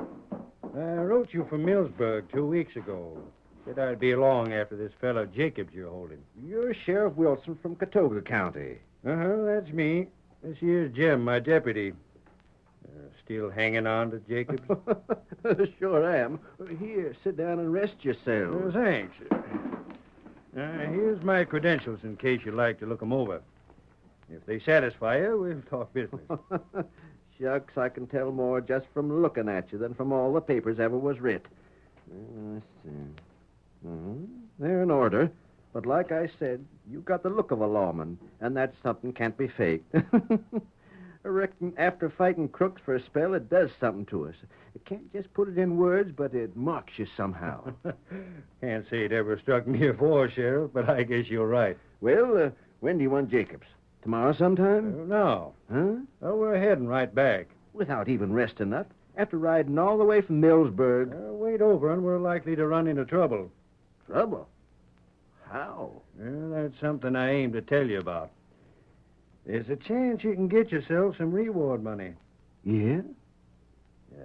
How'd you like to catch Buck Wheeler? Catch Buck? Hey, what's that you said? Thought that'd rouse you. Oh, you're joking. Like blazes I am. I meant just what I said. There's a good chance Buck will be calling on you for long. Calling on me? No, he will if Jem and me really tricked him like we figured we did. I don't savvy. Buck Wheeler tried to dry gulch you, Sheriff. No. Jem's telling the truth. He'd have got us, too, if his horse hadn't whinnied at the wrong time. But he didn't. And instead, we captured one of the men with him and made the fellow talk. So you seen Buck Wheeler? What's he look like? Is he as tough-looking as I've heard? You know what he reminds you of? What? A feller that'd jump at his own shadow. Well, he sure ain't got that reputation. He's short, and he's got a round red face with a nose set right in the middle of it that ain't no bigger than a button. He don't look like nothing at all, which just goes to show how looks can fool you. But how do you mean I got a chance to catch him? Well, I said we took one of his men prisoner. Well, we made him tell what Buck was scheming. You see, this fella you're holding, Jacobs, he's one of Buck's men. And Buck has made the boast that no man of his can ever be held by the law. So I've heard. Well, if Buck had dry gulched us like he planned, he'd have stole our papers and come here pretending to be us. Savvy? Well, of all the blasted crust. The fact is, Jacobs is expecting Buck. When he sees I got through, he's going to be plumb surprised. I'll bet he will. Now, when we captured Buck's man, we made as though we were heading back to Millsburg with him. Then when we got out of sight, I sent him on with another deputy I had along. Then me and Jem come here like we intended.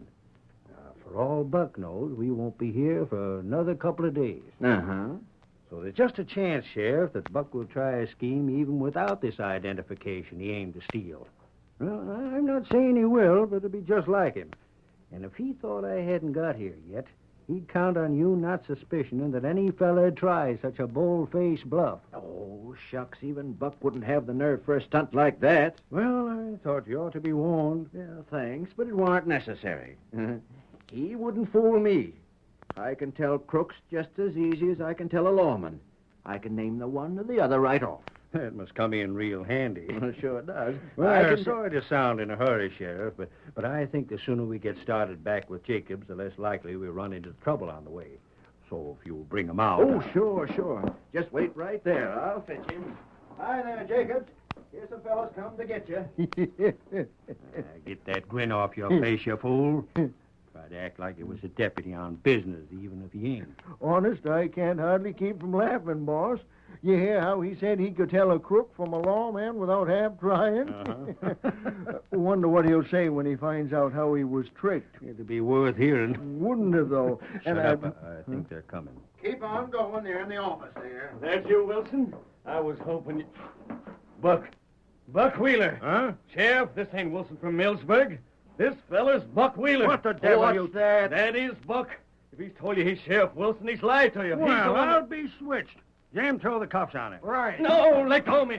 Players, grab these fellas. They're crooks, I tell you. They're crooks.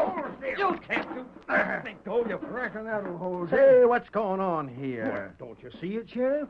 Don't you recollect I told you he'd be expecting Buck here instead of me? He's just claiming I'm Buck so as to stall for time. He wants to give his pards a chance to get here. No, Sayers, you gotta believe me. They're the ones that... Here, Sheriff. This fella's one of Buck's men, ain't he? Yeah. Then if I was Buck, he wouldn't be likely to say so, would he? No, by gravy, he wouldn't. But I ain't one of Buck's men. I just pretended to be to get the goods on his gang. I'm a United States Marshal. The Reeve Sheriff Wilson knows who I am. That's why he was going to come here to get me. Mighty thin. But you gotta believe me. Take him outside, Jim, and put him aboard the spare horse. Come along, Hill. Sayers! No, wait, they'll kill me. They'll kill me to keep me from telling what I know. Blaster, quit fight. They'll kill me. They'll kill me, Sheriff. They'll kill me. Well, I'll be blasted. You ever see a fella try to run a bluff like that before? If he was a marshal, he'd have told me about it before. Oh, you ain't thinking for 1 minute he is, are you? Well, I should say not. But I'll tell you one thing. Yeah? That polecat's slick. If you want to get him to Millsburg, you better watch him close. You think I won't? Don't you worry, Sheriff. You've seen Jacobs for the last time.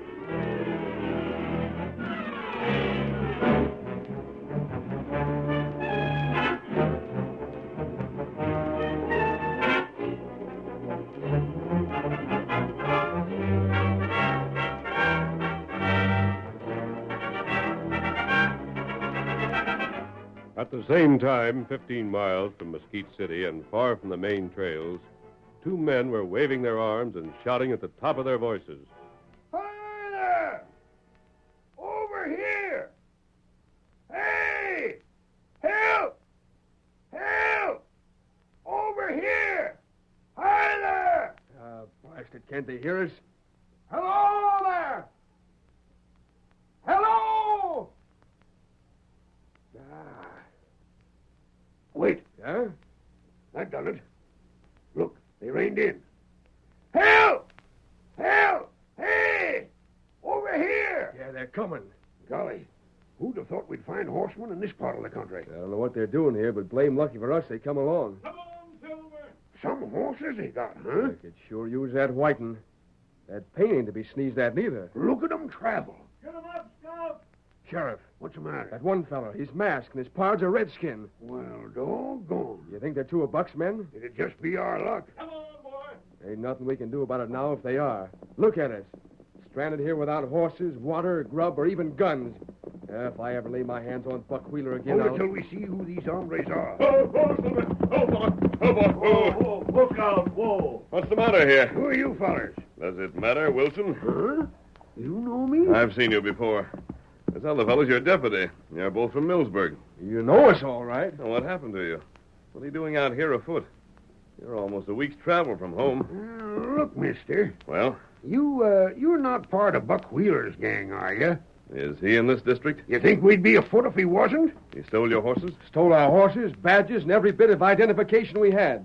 And he brought us clear over here and left us to walk. And if you ain't friends of his, we want to get to Mesquite City just as fast as we can. It'll maybe mean the life of a fellow in the Mesquite City jail. What's that? Stranger, there ain't time to argue. I'll make a bargain with you. You don't have to argue. Here, give me your hand. Huh? You have to get to Mesquite City. We'll take you there. You mean that? Come on, up with you. Chuck, you can ride behind Tonto. Come on, Sheriff. What are we waiting for? Stranger, outlaws are not your white. And you got my word for it, you won't lose by it. You can tell me what happened while we ride. Come on, Silver. Get him up. Silver, away!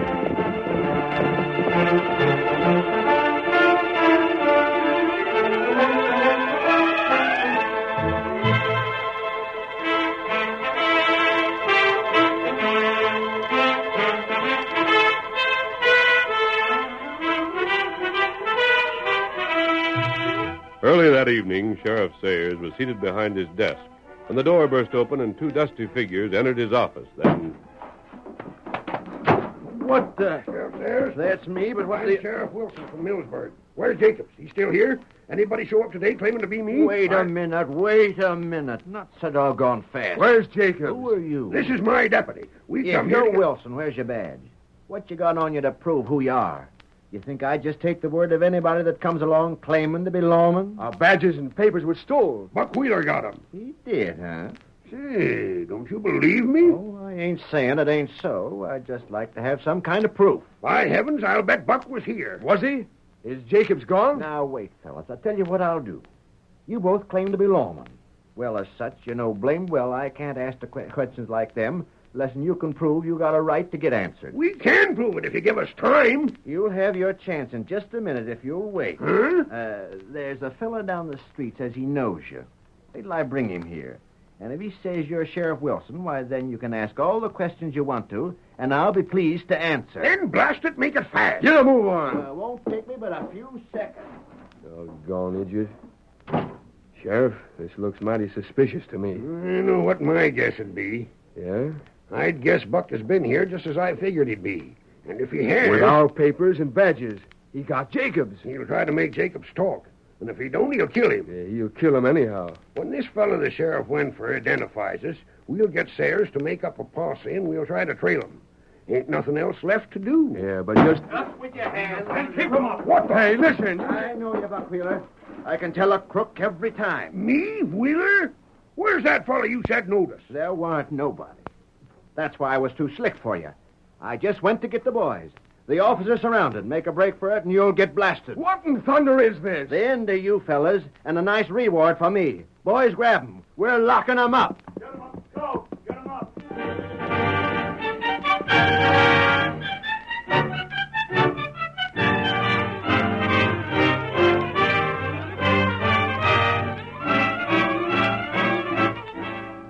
The curtain falls on the first act of our Lone Ranger story. Before the next exciting scenes, please permit us to pause for just a few moments.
Now to continue our story.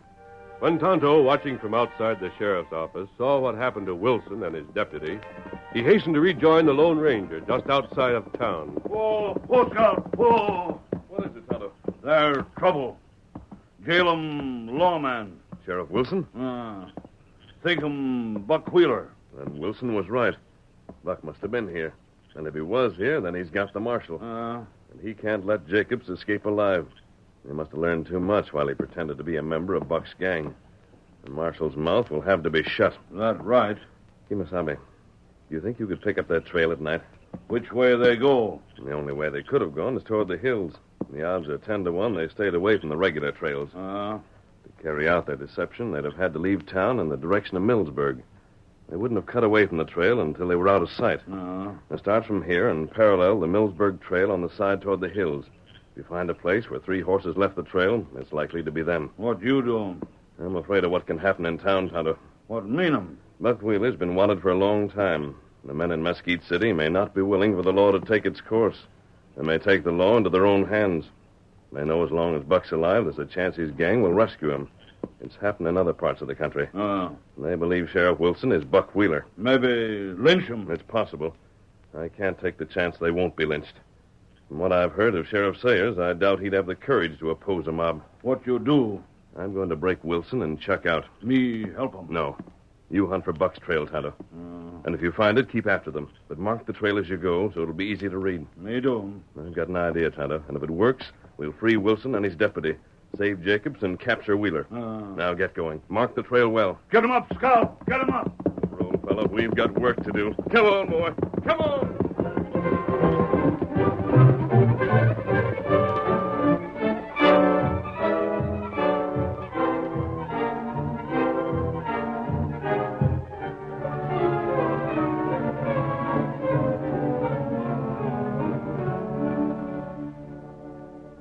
The jail in Mesquite City was well guarded. 4 men lounged outside, one at each corner of the building. While inside, the sheriff himself sat where he could keep the cells in view. Suddenly, one of the guards opened the rear door, calling to him. The sheriff walked past the cells, paying no attention to the protests of his prisoners. Doggone you, Sayers! You'll hear about this. Blast your talk to us, why don't you? Scared, are you? Hurry it up, Sheriff. What's the trouble? We've always been friends, ain't we, Sheriff? That's a fool question to ask. Of course we have. Now say what you have to say and get back to your post. Well, what I mean is, Sheriff, you wouldn't want to see me killed, would you? Say, what are you getting at? Well, then, if you don't want me killed, don't holler. There's a masked gent right behind me with a gun against my side. What in the world Keep are you... still, can't you? Take it easy, Sheriff. Masked. Step back. Close the door. Call out, and it'll be the worst for both of you. How'd you get the drop on my guard? Gosh, I couldn't help it, Sheriff. He sneaked up on me from the shadows just like an Injun. He was there before I knew it. You careless idiot. That's enough talk. Start walking. But now don't you... Keep going. What do you want? This is far enough. Unlock this cell. Hi, it's you. No noise, Wilson. I'll have you out of here in a moment. This ain't Wilson. This here's Buck Wheeler. Unlock the door. I tell Unlock you it. I'll hunt you down for this, mister. Nobody yet has ever got away with a stunt like this and not paid for it. You're being saved from the results of a bad mistake, Sayers, even though you don't know it. Come ahead, Wilson. You too, Chuck. All right. You there. Me? Get inside. One of the guards should look in. He'll see somebody in the cell. Oh, do something, Sheriff. You'll be released soon enough. Now, Sheriff, listen to me. Yeah? The four of us are going outside together. Head for that small grove of trees to the left of the rear door. I have horses waiting there. Now, look If here. anyone calls out, tell them everything's all right. To stay where he is. It's too dark in the rear of the jail for us to be recognized. I tell Obey you... orders, and you go free, Sheriff. Disobey, and we take you along. I ain't gonna make trouble yet. See that you don't. But I'm warning you, mister. I'll be on your trail. I hope that you are. Now start moving.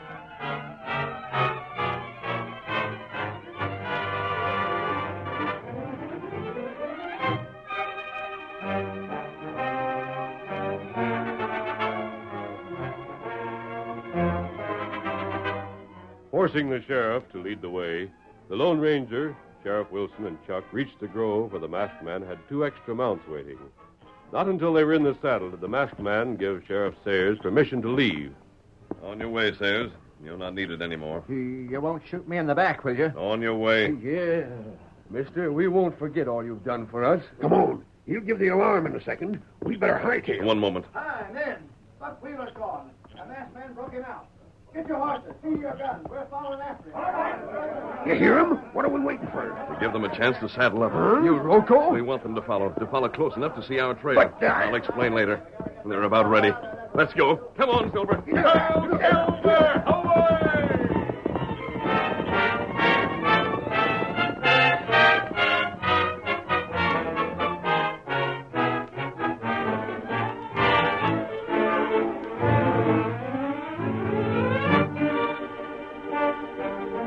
As the Lone Ranger had hoped, a posse was rapidly formed that swept out of Mesquite City, determined to catch the masked rider. In the meantime, the real Buck Wheeler, with Jem and their prisoner, rode on until they reached their hideout. There, Jacobs was tied against a tree, while Buck stood over him. You ain't got a chance, Jacobs. You might as well talk. We'll get everything out of you we want to know sooner or later. Go to blazes. We know you're a United States Marshal. You had us believing you was a crook long enough for you to find where we was hid out and who's in our bunch. Now, what I aim to know is who you've been reporting to. Nobody. Yeah? You expect us to believe that? I don't care what you believe. I'll call some of the boys over, boss. They'll work him over. No, leave him to me. I ain't never yet seen the hombre I couldn't handle when I put my mind to it. Well, I just... You know how I found out about you, Jacobs? How? The time we had that raid planned at Mesquite City. There was no reason for you letting yourself get caught. You not only got caught, but being caught, you spoiled our plans. Sort of sorry now that happened, ain't you? I said go to blazes. That's an idea. Hmm? Jem. Yeah, boss. Take a walk over there to the fire. Pick me out a nice blazing piece of wood. Bring it back with you. Yeah, I savvy, boss. Yeah, sure. I'll have it right away. What are you going to do? Can't you guess? You dirty skunk. You gonna talk? You had my answer. Well, you're stubborn now, but you won't be for long. You ain't the first fella to have the notion he wouldn't talk when I asked him. But I don't recollect that any of them stayed stubborn for long. Yeah. Thanks. Get that away from me. Changed your mind yet? No. Well, then. You wouldn't dare. You couldn't. Watch me. You stop him. What the? Redskin. Grab that fella. Get him. I got him. Give me a hand with that varmint, fella. The meddling ninja. Bring him here. Yeah. Well, it's a redskin, all right. What's your handle, Injun? Where'd you come from? Me not say him. You won't talk neither, huh? Now, that's just fine. I'm going to have more fun than I bargained for. Jim, tie the critter up. Yeah. Before I'm through, they'll both be trying to outshout the other.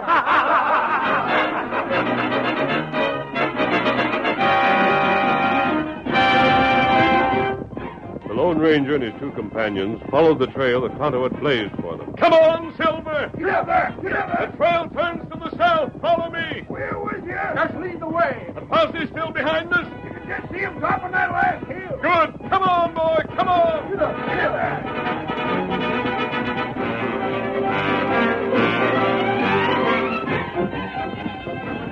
Never gaining but never losing ground, Sheriff Sayers' posse maintained its pursuit of the masked man.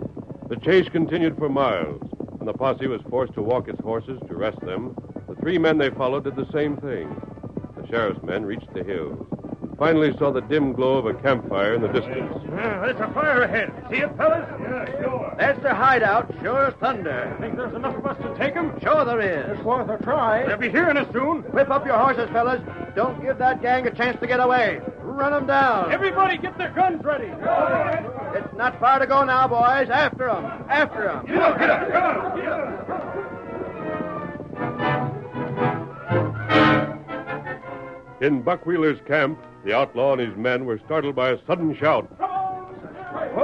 Who's this? A masked man. There's more with him. Shoot him down! Shoot him down! Watch out for the horses! They'll trample us! Stand clear. Watch out! Watch out!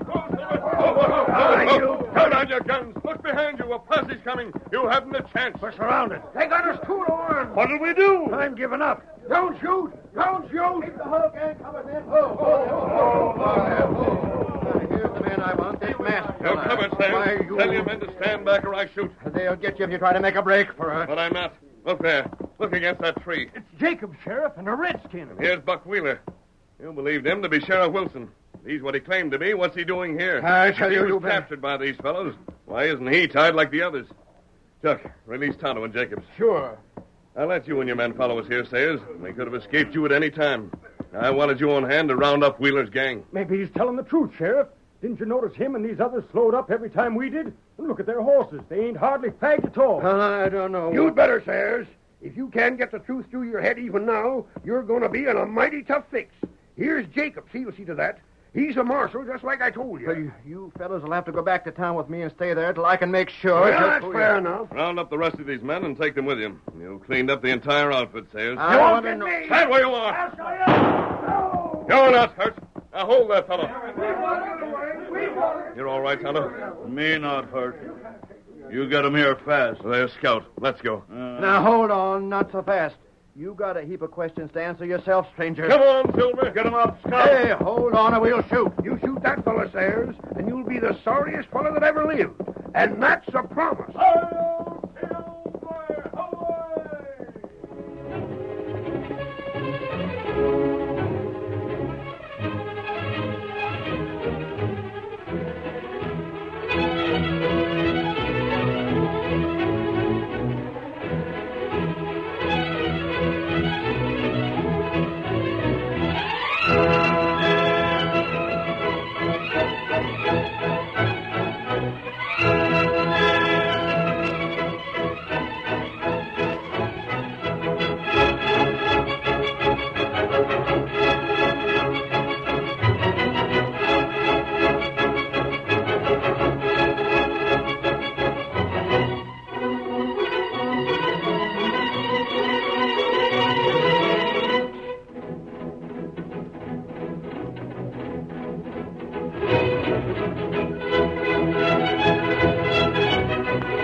The story you have just heard is a copyrighted feature of the Lone Ranger Incorporated.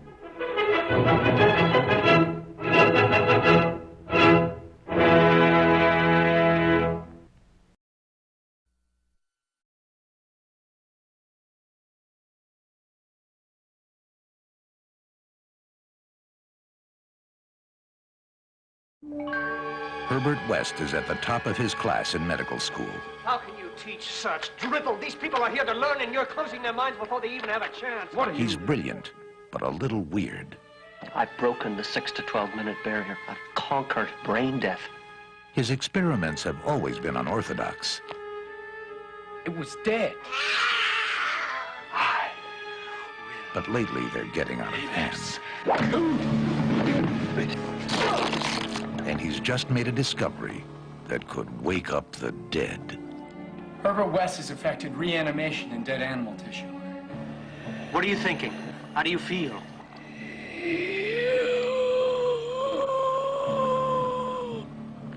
You?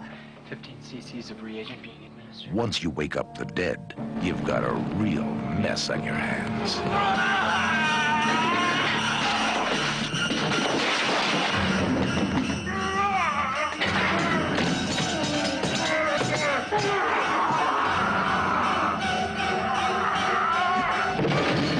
Herbert, you're insane! Now what happened? I had to kill him!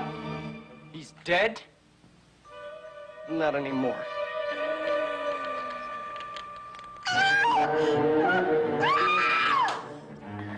Herbert West brought a lot of dead people back to life, and not one of them showed any appreciation.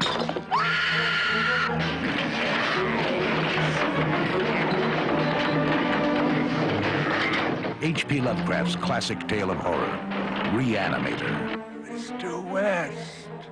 You'll never get credit for my discovery. Who's going to believe a talking head? Get a job in a sideshow. It will scare you to pieces.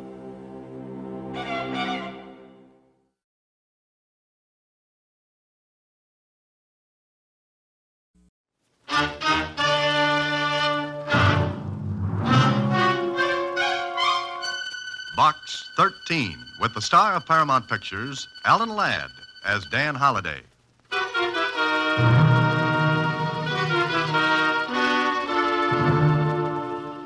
Box 13, care of Star Times. Your advertisement in the paper has intrigued me. Naturally, I wonder whether you are serious or insane. Either way, I think I should like to meet you and perhaps offer a proposition which may intrigue you. Incidentally, there is $100,000 concerned. Does that get your interest? If it does, I shall expect you at dinner tomorrow night.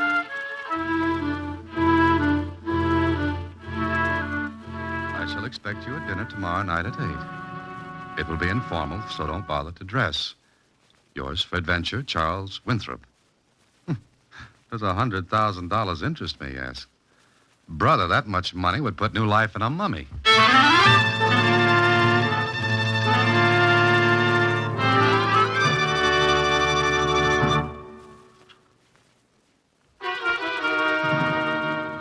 And now, back to Box 13 and Dan Holliday's newest adventure, The Better Man.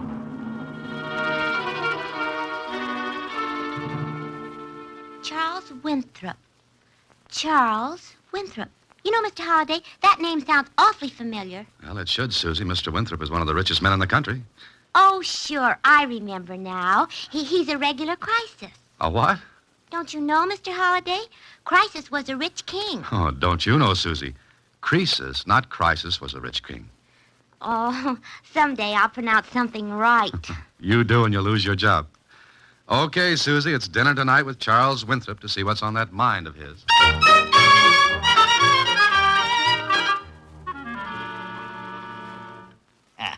Cigar, Mr. Holliday? No, thanks. More coffee, perhaps. I don't think so, thanks. Curious, Holliday? Very. All right, my boy. We'll take care of that shortly. Oh, excuse me. I want to tell my butler he needn't stay around. William, come here a moment, will you? Whatever Mr. Charles Winthrop had on his mind, it was hugely funny to him.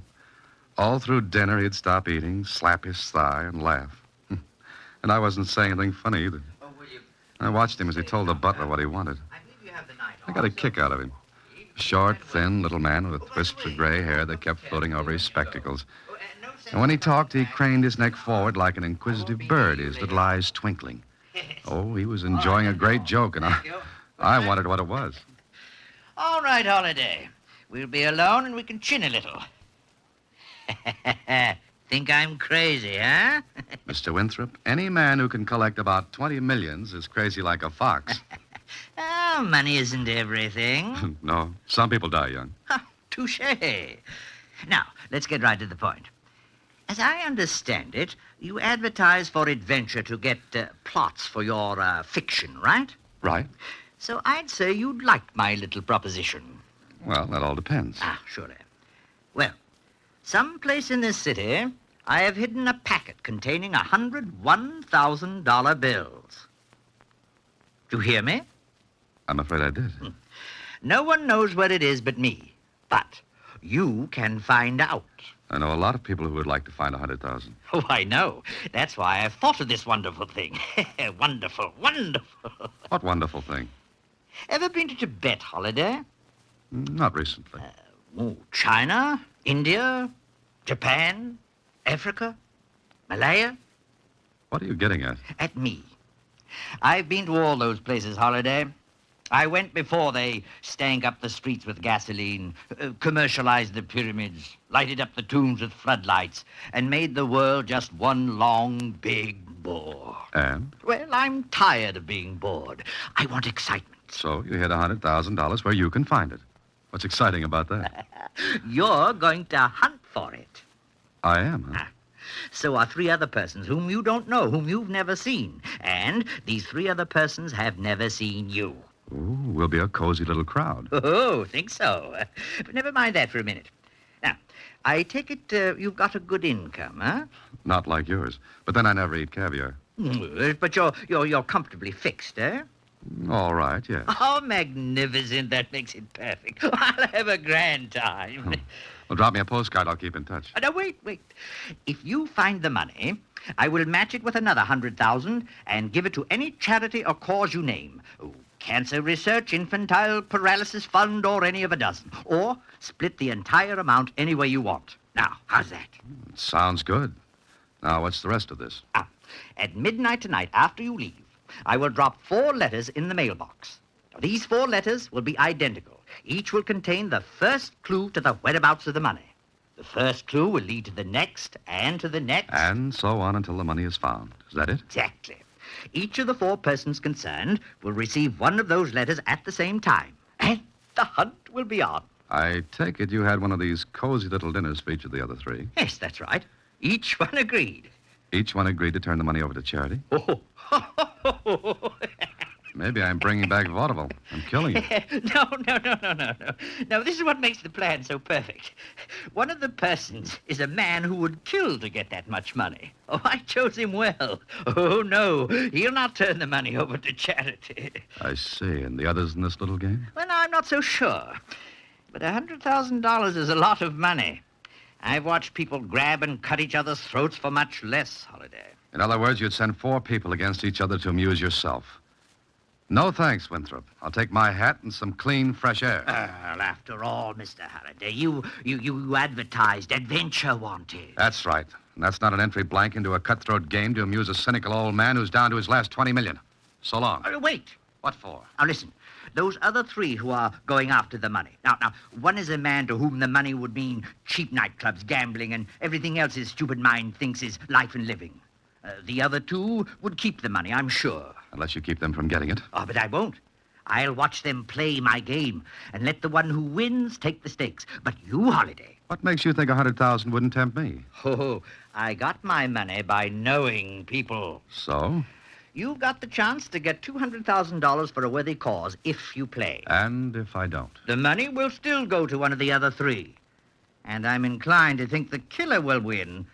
Unless he's playing against a smarter man. Well? What if someone gets killed? How will you feel? No better, no worse than now. Did you ever stop to think it would be the same as murder? What law could touch me, Holiday? I hid the money, I give out the clues. If someone gets killed, the money's the murderer, not me. I see. Of course, if you refuse, you can always think of how much good the money could have done. Why, you... I'll send out the letters at midnight, Holiday, 4 of them. You'll get yours in the morning. So you have all night to make up your mind whether the money is squandered by a cheap, stupid fool or helps some of humanity.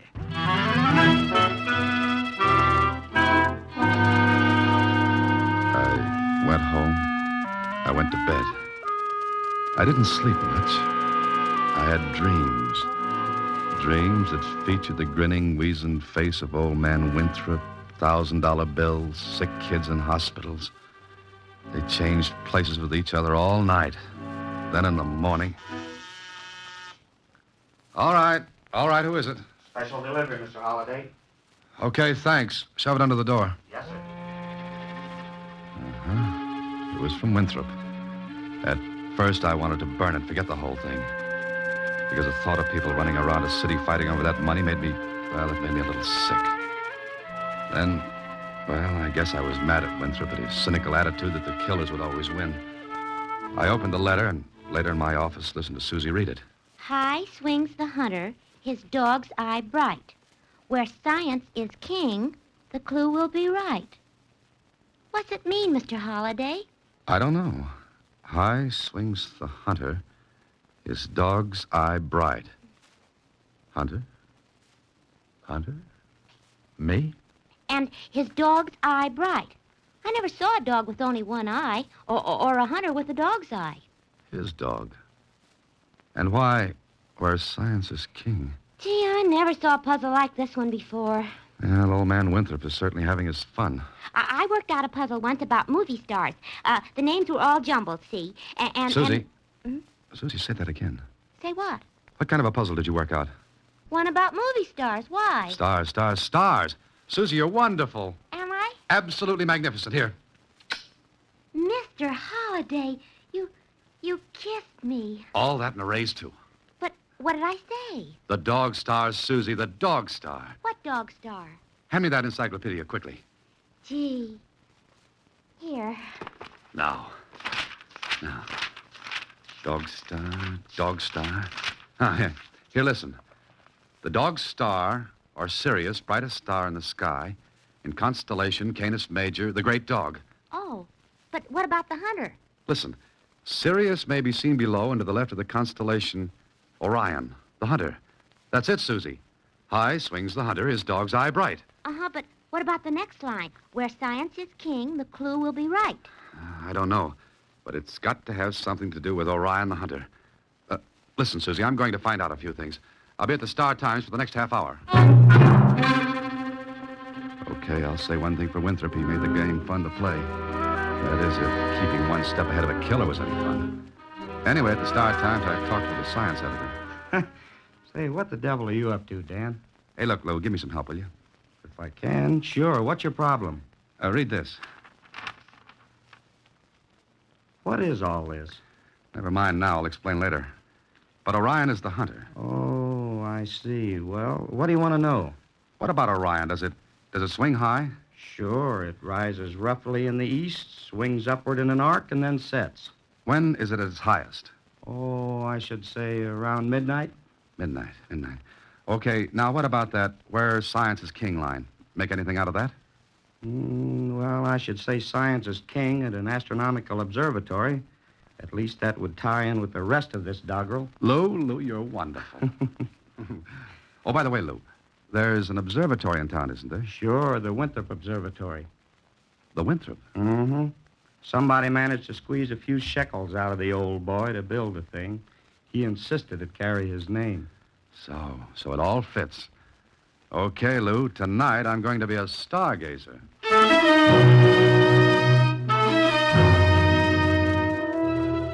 It was hard to wait through the rest of the day, but I made it. Then that night I drove up the long, winding road that led to the Winthrop Observatory. Again, the old man picked his spot nicely. It was dark, and a creeping, damp fog settled down in curling waves. There wasn't a light within 10 miles. Then I broke out of the fog, and the mountain leveled off. In the sky, the stars were big and bright. and I came to the end of the road. From here on, it was shoe leather instead of horsepower. I looked up in the sky. Swinging up and in front of me was Orion. Below and to the left of him, a white star shimmered in the night sky. Sirius, the dog star. I looked at my watch. The luminous hands were almost straight up. Okay, midnight, Orion, Sirius. Then what? Who's that? Well, Mr. Holliday. Winthrop. Yes, indeed. Didn't think I missed the fun, did you? Well, come on, Holliday, straight ahead. Stay on the path. Good evening, Holliday. What now, little rich man? So you figured it out, eh? Why else would I be here? Very clever. All right, here's an envelope. What do I do with it? Oh, there's another clue in it. The second. Oh. How long does this go on? I'm having such a wonderful time, I'd like it to go on forever. But I'll play the game fairly. One more after this, and that's all. I see. You're really making this great for yourself, aren't you? You'll be at each stop, I suppose. Oh, yes. And I wonder how many clues I'll have to give out. What do you mean? Well, only you and one other person showed up here tonight. What? One other? Yes. And guess who it was? Do I have to guess? Oh, I'll tell you. The only person besides yourself was the gentleman who would play rough, very rough. I'm afraid, Holliday, that from now on, you'd better watch yourself.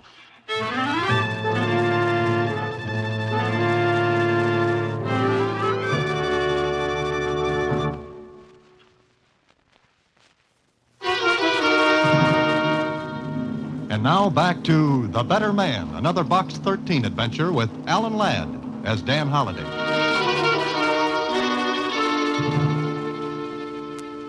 It was like playing tag with a ghost or fighting a mist. I don't know why I kept at it, except by this time I would have crawled across the Sahara Desert in an overcoat to get that money from Winthrop. When I left him at the observatory, I went to my apartment. There I opened the envelope. Oh, this one was better than the first. It said, "He's king, yet a slave, and free, yet a captive. And we, who are weaker, are yet stronger. Those whom he ruled are close to his might, yet fear him not by day or by night." Now, this made a lot of sense, and it was after 3 in the morning when I finally gave up on it and went to sleep. I don't know, Mr. Holliday. It just doesn't make sense. Come on, Susie, think. Say anything. Anything what? He's king, yet a captive. How can he be king and yet be a captive? That's the point. If we figure that out, we've got the rest. I never was good at riddles. Come in. You, Dan Holliday? Yeah, that's right. I want to talk to you. Who are you? Makes no difference. Can you get rid of the dame? I'm not a dame. I'm a secretary. Blow, will you? Hey, wait a minute, Bud.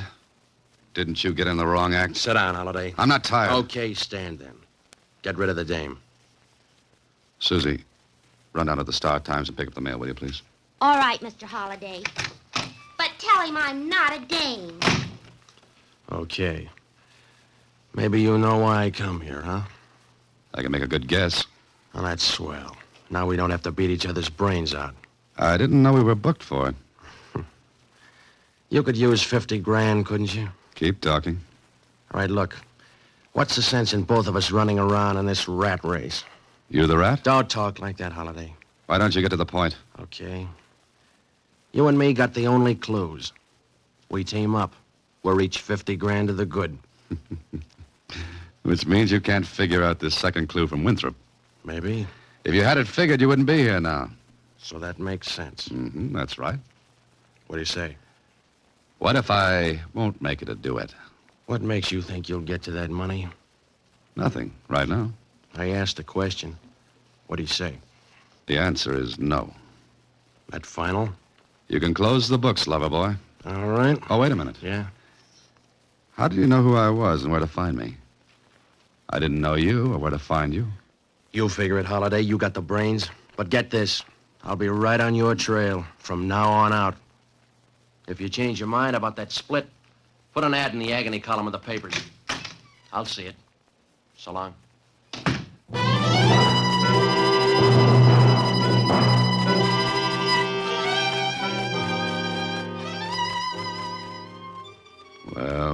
Well, that flat-eyed character knew me. But Winthrop said none of us would know each other. So I looked up Winthrop's number in the phone book, dialed it, and... Hello? Winthrop? Yes? Oh, is this Holiday? Look, I just had company. No. Yes, thanks for sending him, Winthrop. How did you know I did? Don't get me that, how else would he know who I was?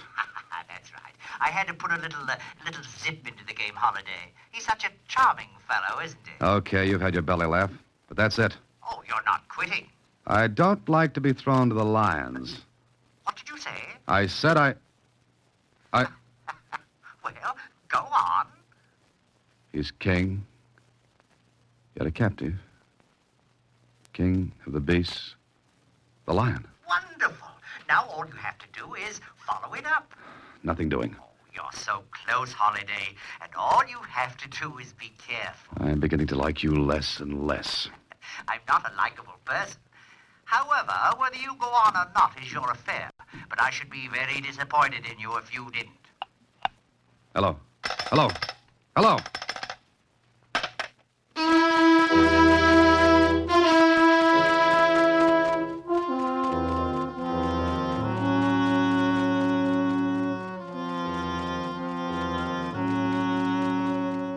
Well, I had the choice, and I was itching to get even with Winthrop. Somehow I was beginning to suspect he had no intention of letting go of $100,000, and that made up my mind for me. I figured out the rest of his little note, and the only place I could see a lion free, yet captive, was at a zoo. So it was to the zoo I went. The park was crowded. Kids, grown-ups, all milling around. Then I came to the lion pits, those semi-natural habitats without bars. I drifted close with the rest of the crowd, leaned over the iron railing that ran along the edge of the moat, and then... Here, mister, hang on. Give me your hand, quick. Oh, pull me up, will you? Yeah, hang on. Hey, mister, what was you trying to do? I didn't try it. Thanks for helping. Brother, they almost had real fresh meat. What'd you do, lean over too far? Yeah, much too far, and I had help. Lucky you thought to grab that rail. It was a good thought. Thanks again. That's okay, mister. Boy, oh boy, that was better than Frank Buck. Well. Did you have a little trouble, Holiday? Winthrop. Ah, pretty close, wasn't it? Did someone shove you? You guess, Winthrop. Yeah, what some people will do for money. Winthrop, you're not very big. A nice, easy shove, and you'd be where I almost went. Oh, but you won't, Holiday. You won't because you're not the type that kills. Now, your anxious friend is different from you. I don't know what keeps me from seeing how tightly your head's on your neck. Oh, you don't like me. All right, Holiday. You've reached the end of the trail. Be at my home at 8 tonight.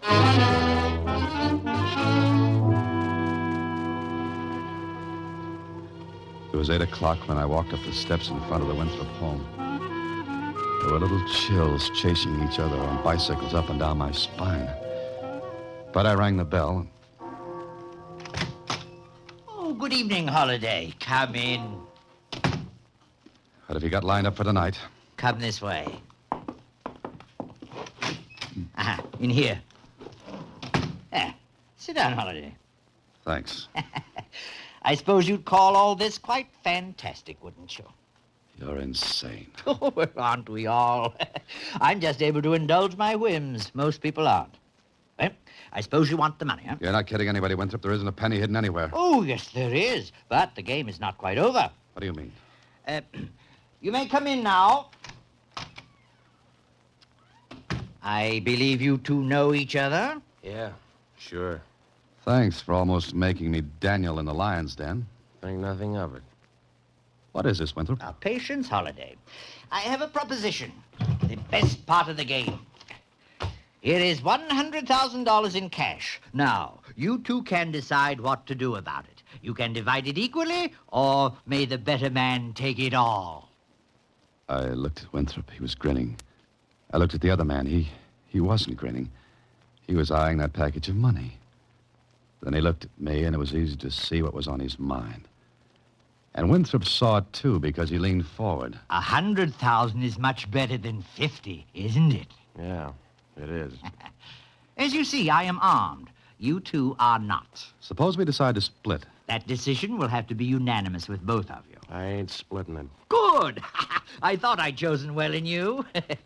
Well, Holiday? What if I just decide to leave? You won't, because I won't let you. I want my fun, Holiday. Don't spoil it. He looked at me with his little black eyes, and he kept that gun pointed out at me, too. I can shoot you now, and your friend here will be a witness that you attacked me. A $100,000 witness. Well? Let's get it over with. Exactly. There are no windows in this room, no servants in the house, and only one door. The money's on the desk. It will be merely a fight over money if the police come into it.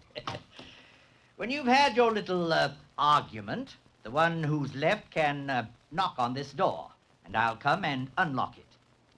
Good hunting, gentlemen. This was it. The man left with me got up off his chair, walked slowly toward me. I thought maybe I could reason with him.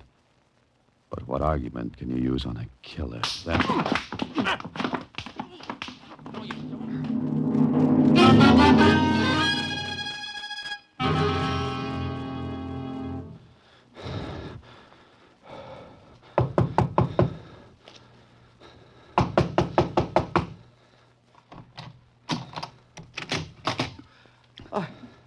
Holiday.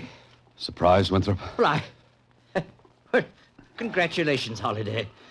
Brains and brawn. Rare combination. All right, there's the money.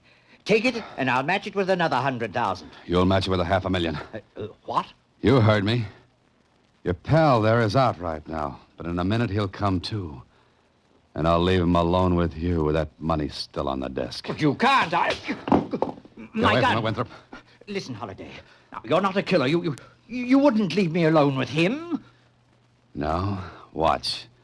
And I'll take your gun with me and lock the door behind me after he wakes up. Wait. And I could be a witness. $100,000 witness that he killed you in self-defense. You wouldn't. You're not that kind. You wanted to play dog eat dog, now play it. All right. What do you want? Sit down at your desk, make out a check for $500,000. We'll decide where it goes later. And we'll both go to the bank tomorrow and cash it. Something funny? It's just that I could refuse to have it honored at the bank. Yes. Yes, you could. But you won't. All right, Holiday. You've almost restored my faith in people. Give me that pen.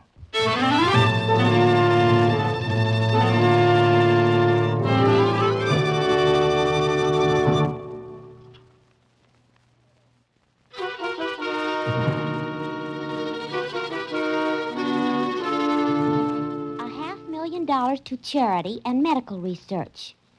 Look, he gets his picture in the paper. Uh-huh. But you did all the work. I'll tell you something, Susie.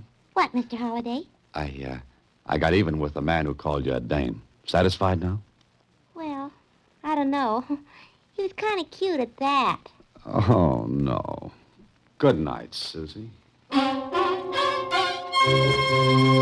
Next week, same time, through the courtesy of Paramount Pictures, Alan Ladd stars as Dan Holliday in Box 13. Box 13 is directed by Richard Sandville with an original story by Russell Hughes. Original music is composed and conducted by Rudy Schrager. The part of Susie is played by Sylvia Picker. Production is supervised by Vern Karstensen. This is a Mayfair production from Hollywood. Watch for Alan Ladd in his latest Paramount picture. Paramount.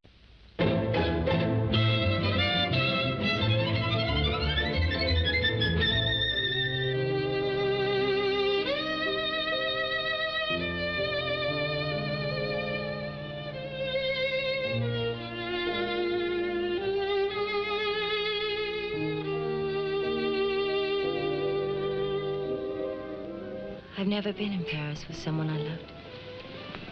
Wouldn't it be wonderful, Paul? Not to think, just to taste, feel.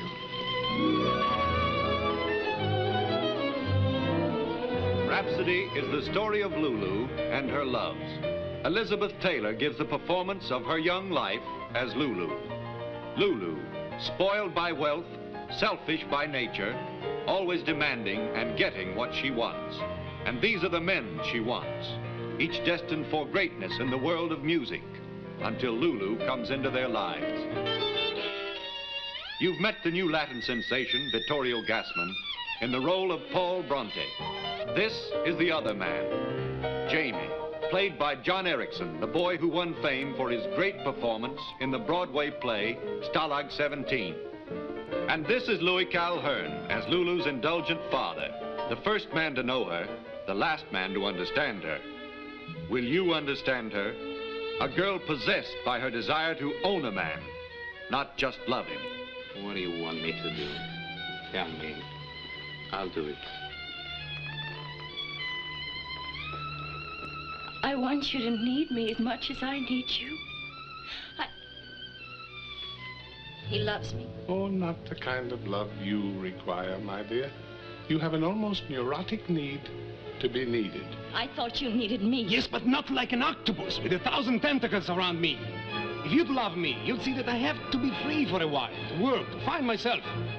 That I cannot be possessed, smothered. I'll make you forget him. Don't, James. You'll just get hurt. I'll take my chances. Fascinating, fiery Lulu. Will you love her or hate her?